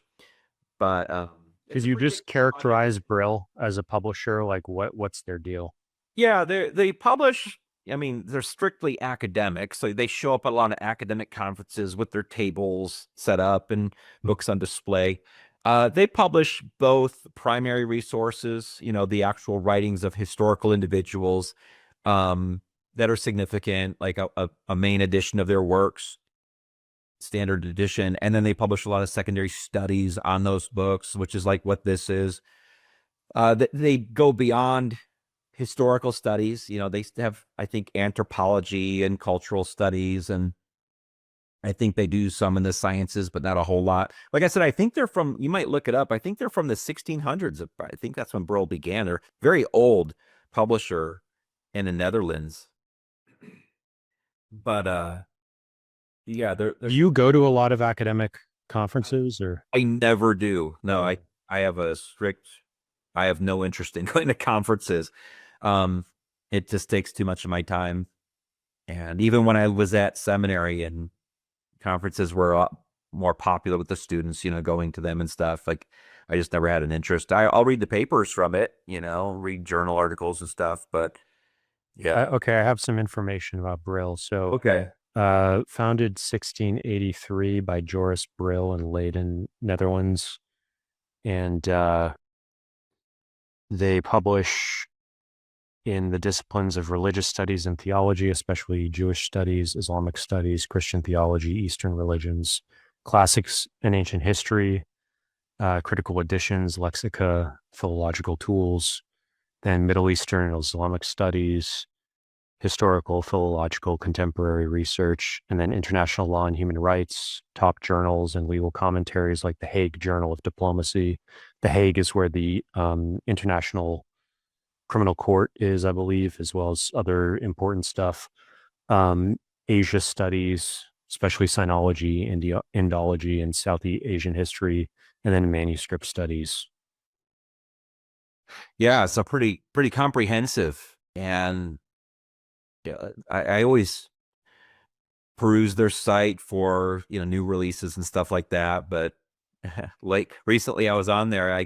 They sent me a coupon for 20% off. So, but I was like, I can't afford anything even with 20% off. But these are really important to me because Josephus is so important to understanding that time period. And these only contain the English, a new English translation. They don't contain the original Greek. So that's why I have the Loebs.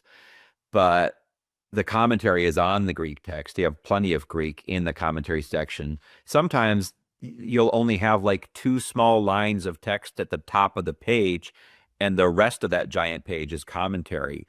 And so if you're really excited about Josephus, this is the best way to have the Loeb is the best way to have the Greek, but those commentaries are really awesome. I don't read them straight through. I just read sections.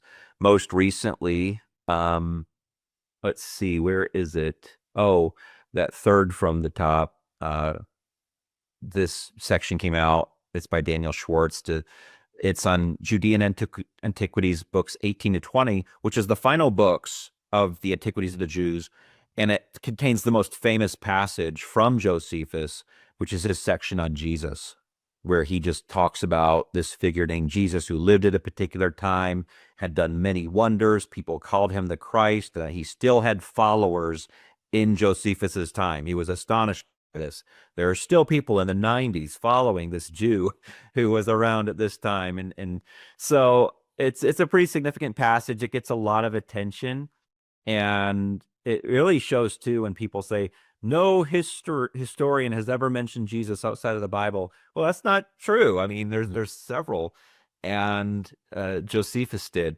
So that scholar covers that section. He doesn't give it special attention, though. I wish he did. He treats it like everything else and gives it moderate commentary. And that commentator is not a Christian by any means, but he's a good scholar. And anyway, it's a great set. It's not complete at all, though. So Steve Mason is the scholar who oversees it, and I'm not sure how many more volumes need to be published. Quite a few on the Judean War, because some of them are getting subdivided. So anyway, there's quite a few that are going to come out. These are the favorite books that I own in my house.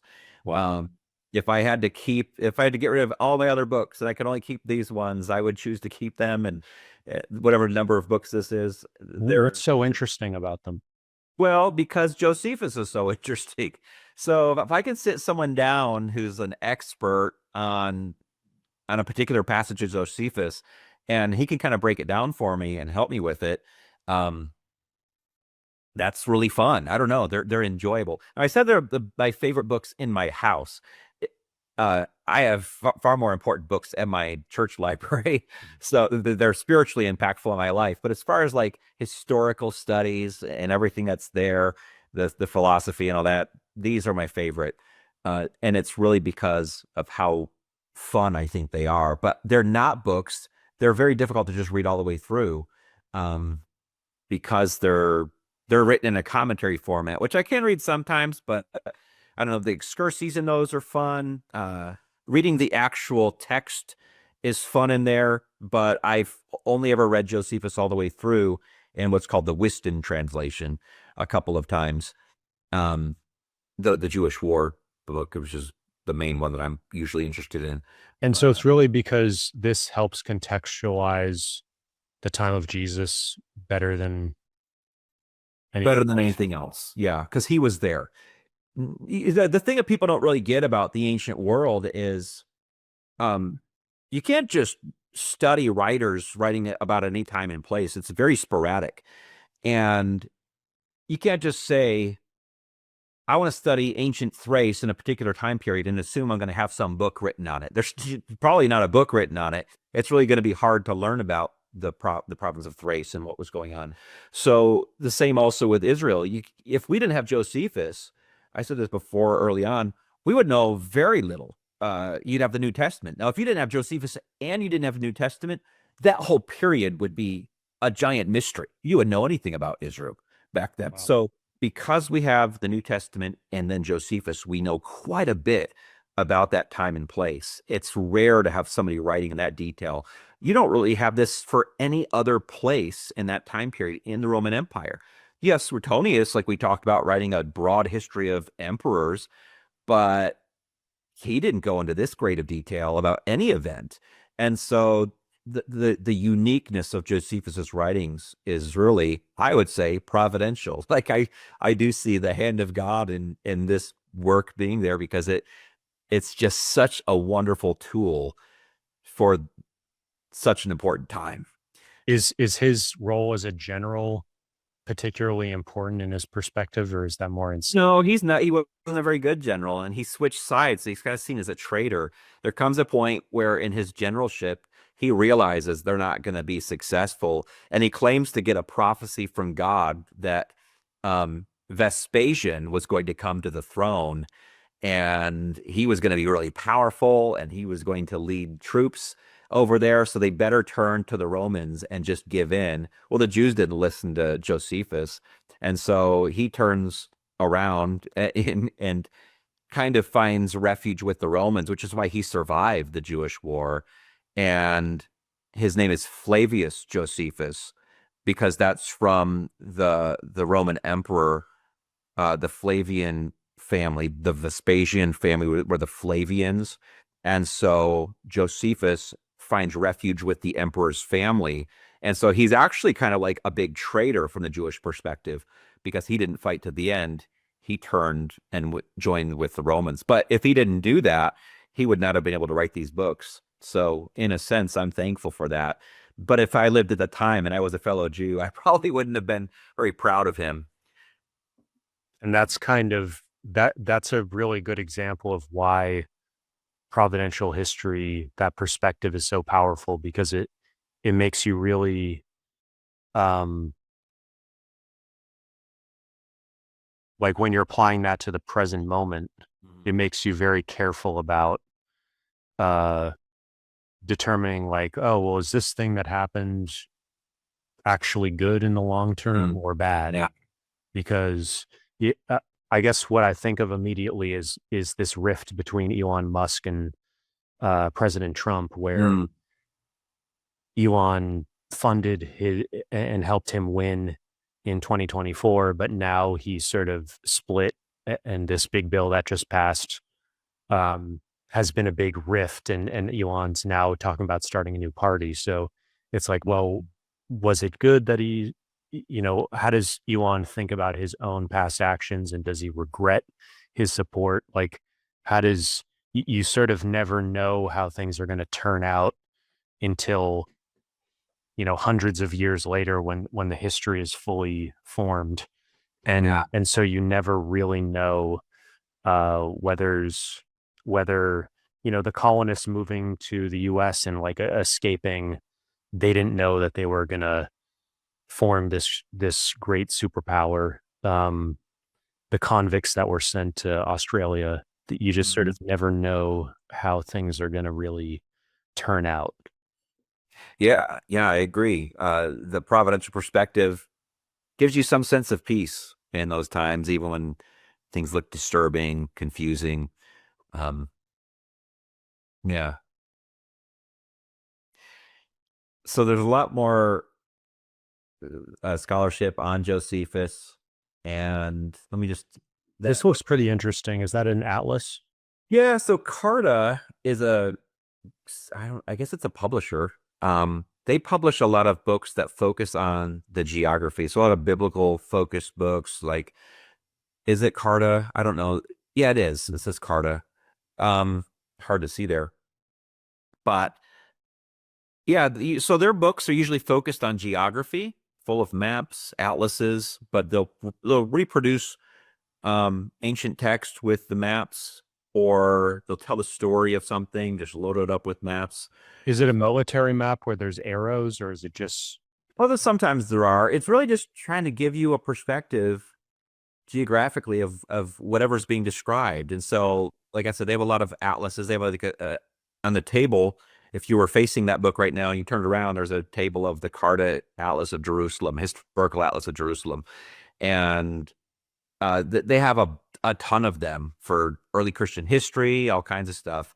So that one, I appreciate that one. It reproduces the text of the Jewish War from an older translation that doesn't have any copyright on it anymore, but it's pretty good. And then that other one. So these books are actually really tall. It's hard to get a feel for it right here, but that Josephus, the Jewish War, the black cover one, that's one that was published maybe in like the 70s or 80s, but it's loaded with pictures of the places that are being described, and diagrams, just a lot of, it's trying to be very visual.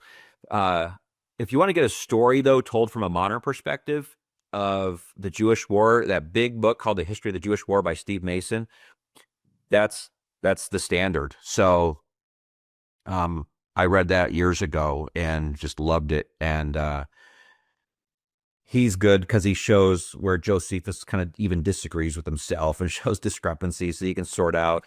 But he has a great thesis behind that one of the reasons the Jewish War happened was because There was so much chaos in Rome regarding leadership prior to Vespasian. He wanted to have a triumph, which is a great victory parade in Rome to celebrate something that they all did, so they can rally around and be together as Romans and support themselves instead of enduring all the chaos they had endured before Vespasian came to the throne politically. And so he kind of posits that one reason Vespasian sent the troops to Jerusalem was to kind of quell a rebellion, but at the same time create a reason to have a celebration that they overcame an enemy. It's really unique because how could they overcome an enemy who was in their territory? They'd never held celebrations and triumphs, those victory parades, for anything other than conquering outside enemies. But Judea was within the Roman Empire. So it's really kind of strange that they did celebrate this victory over themselves. Like, who was it that they conquered? Their own a section of their own province of Syria? That doesn't make sense. So that he's showing how it was kind of a unique event. But really an awesome book. It's very large though, so you want to be really interested in it.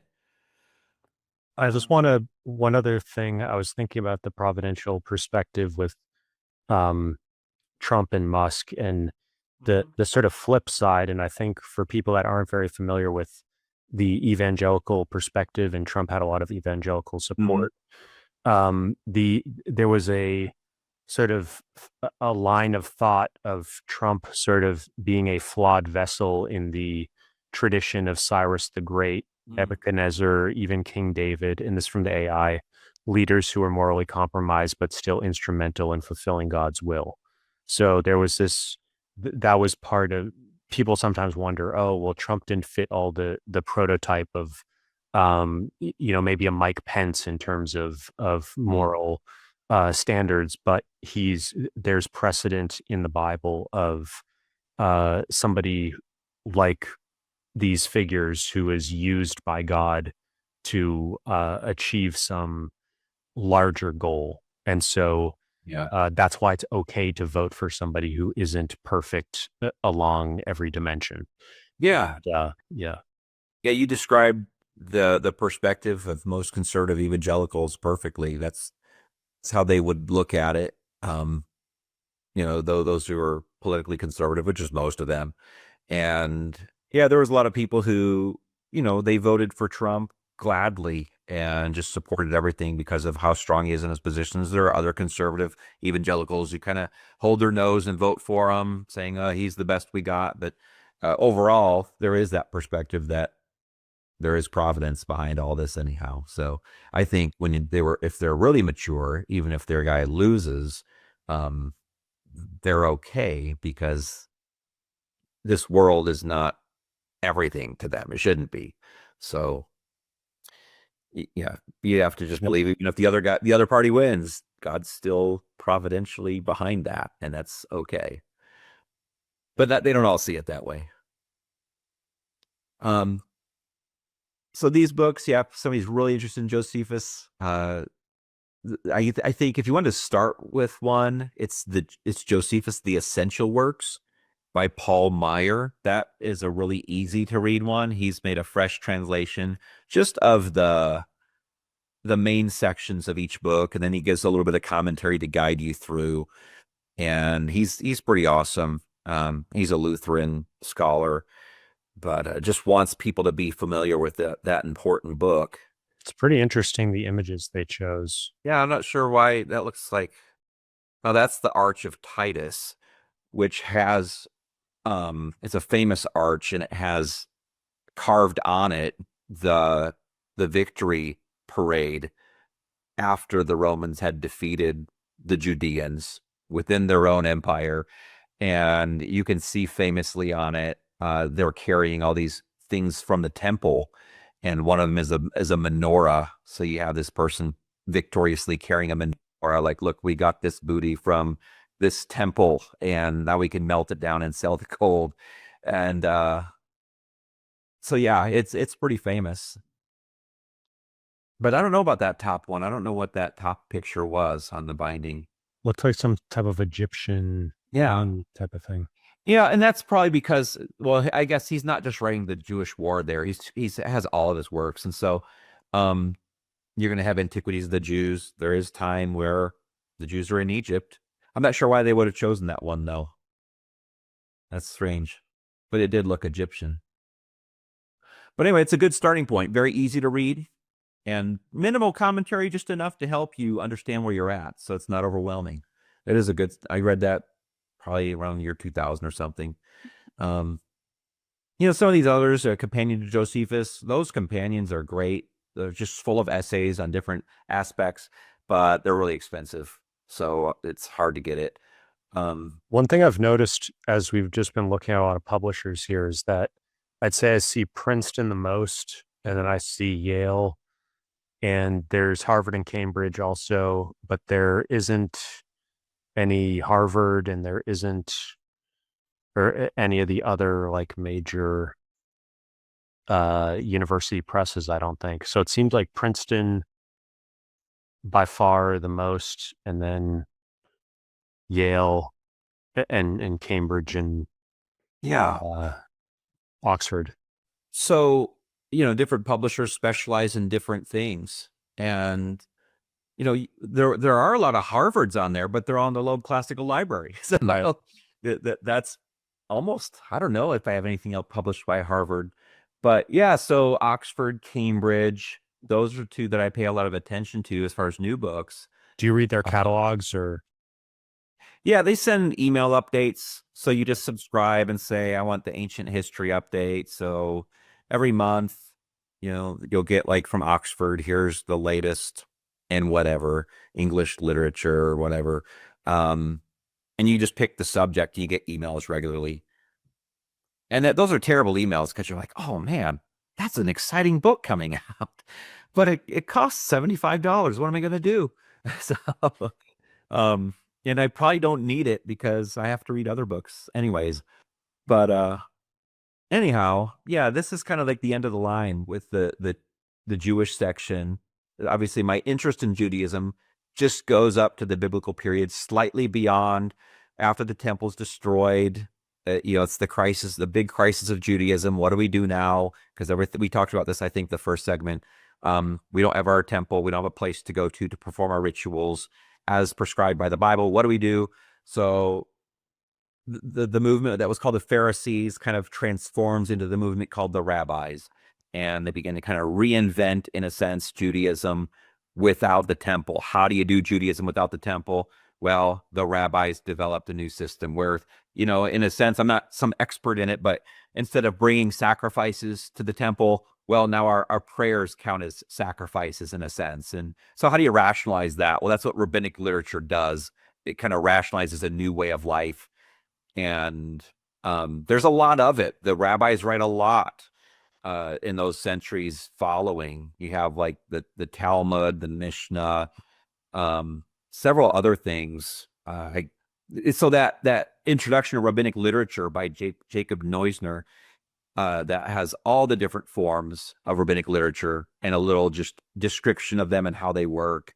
And it's pretty much the standard on just an introduction, like what it is and how it works. So yeah, but this is that section. And Could you talk about resurrection of the dead in early Judaism? Because yeah, so the question is like, well, where did this idea come from? Because the Old Testament doesn't talk a lot about the afterlife, and the New Testament does. And so what are the origins of the idea? Well, the biggest, clearest place where the resurrection of the dead is mentioned is the very end of the book of Daniel, where the final prophecy that Daniel is hearing to bear to the people is that in the end, everyone's going to be raised up. And there's going to be differences. The wise are going to be raised up from the dead at the end to shine like stars, but the wicked are going to be raised up from the dead to everlasting contempt. And so there's this distinction. There's an eternity. The eternity has to do with a resurrected body. Where did this come from? There is also a kind of a shadowy reference to it in the book of Isaiah, but it says 200 BCE to CE 200 because scholars date the book of Daniel, unbelieving secular scholars date the book of Daniel to the 100s BC. So that's why it's including it there. They think it's very late. The traditional understanding is that Daniel himself wrote this during the 500s BC. That's why they put that date there. But that's the origin of it. So what the big conclusion from that book, though, which I appreciated, was that the idea of the resurrection of the body was unique to Judaism. It was not something that we could say they lifted from somebody else. It was a very new idea. And so I thought I thought that was part of the mummies with the Egyptians, is that they were sort of preparing for the I don't know. I'm not studied like individual eschatology among Egyptians. I can't really comment on why they mummified people. I don't recall that they envisioned a day of resurrection. Like in this world way. Yeah. Okay. And I don't remember if that was discussed in this book or not. I mean, it wasn't. It was trying to show the uniqueness of it, but I don't remember everyone that it compared Okay. the Jewish concept to. Now, it also pointed out not every Jew believed in the resurrection of the dead either, and that's known to most Bible readers. The different sects of Judaism differed in what they believed about it, but the most consequential sect, which was the Pharisees, that's the most consequential for Christianity. They certainly held to it, and yeah, there's a lot more I could say about the Pharisees relationship with Christians, but that's the point of the book, and I enjoyed it. It was short. I thought it was well argued, but I don't remember every detail from it anymore. Okay, so to zoom out, that completes these two shelves here. So we now have completed this entire set of bookshelves, this sort of wall of books. And maybe you could just say a few words about, what we've covered so far and how this sort of sets us up for next time when we're going to get into church history. Yeah. So these have all been books that I keep in my house. And there's a couple reasons they're at my house. One, for the sake of room. I have room at home, so why not use it? Two, I don't want to keep them in the alternative position because that's my church office. And these are books that I usually would not use when I'm preparing a sermon or a lesson, but they are books that I would use when I'm at home, when I'm reading. I'm looking up answers to things I'm thinking about, or just trying to read through particular books. And so that's why they are where they're at. And that's one of my favorite rooms, the room that those books are all in. I do a lot of reading in there. And but yeah, so the next section that we look at will be my church office, which has books that could at least be related somehow to ministry. Some of them might be quite a stretch, but I have room there too, so that's why they're in my church office. And so we've sort of gone chronologically of sort of the pre-Jesus, right? Sure, yeah, a lot of that is. I mean, Not all of it, but yeah, but yeah, most of it has to do with the ancient world, and I mean that's just because I read books to answer questions that I have. That's my main goal, and a lot of my questions are about the ancient world. Not all, a lot of them are about just philosophy in general. But yeah, that's why they are what they are.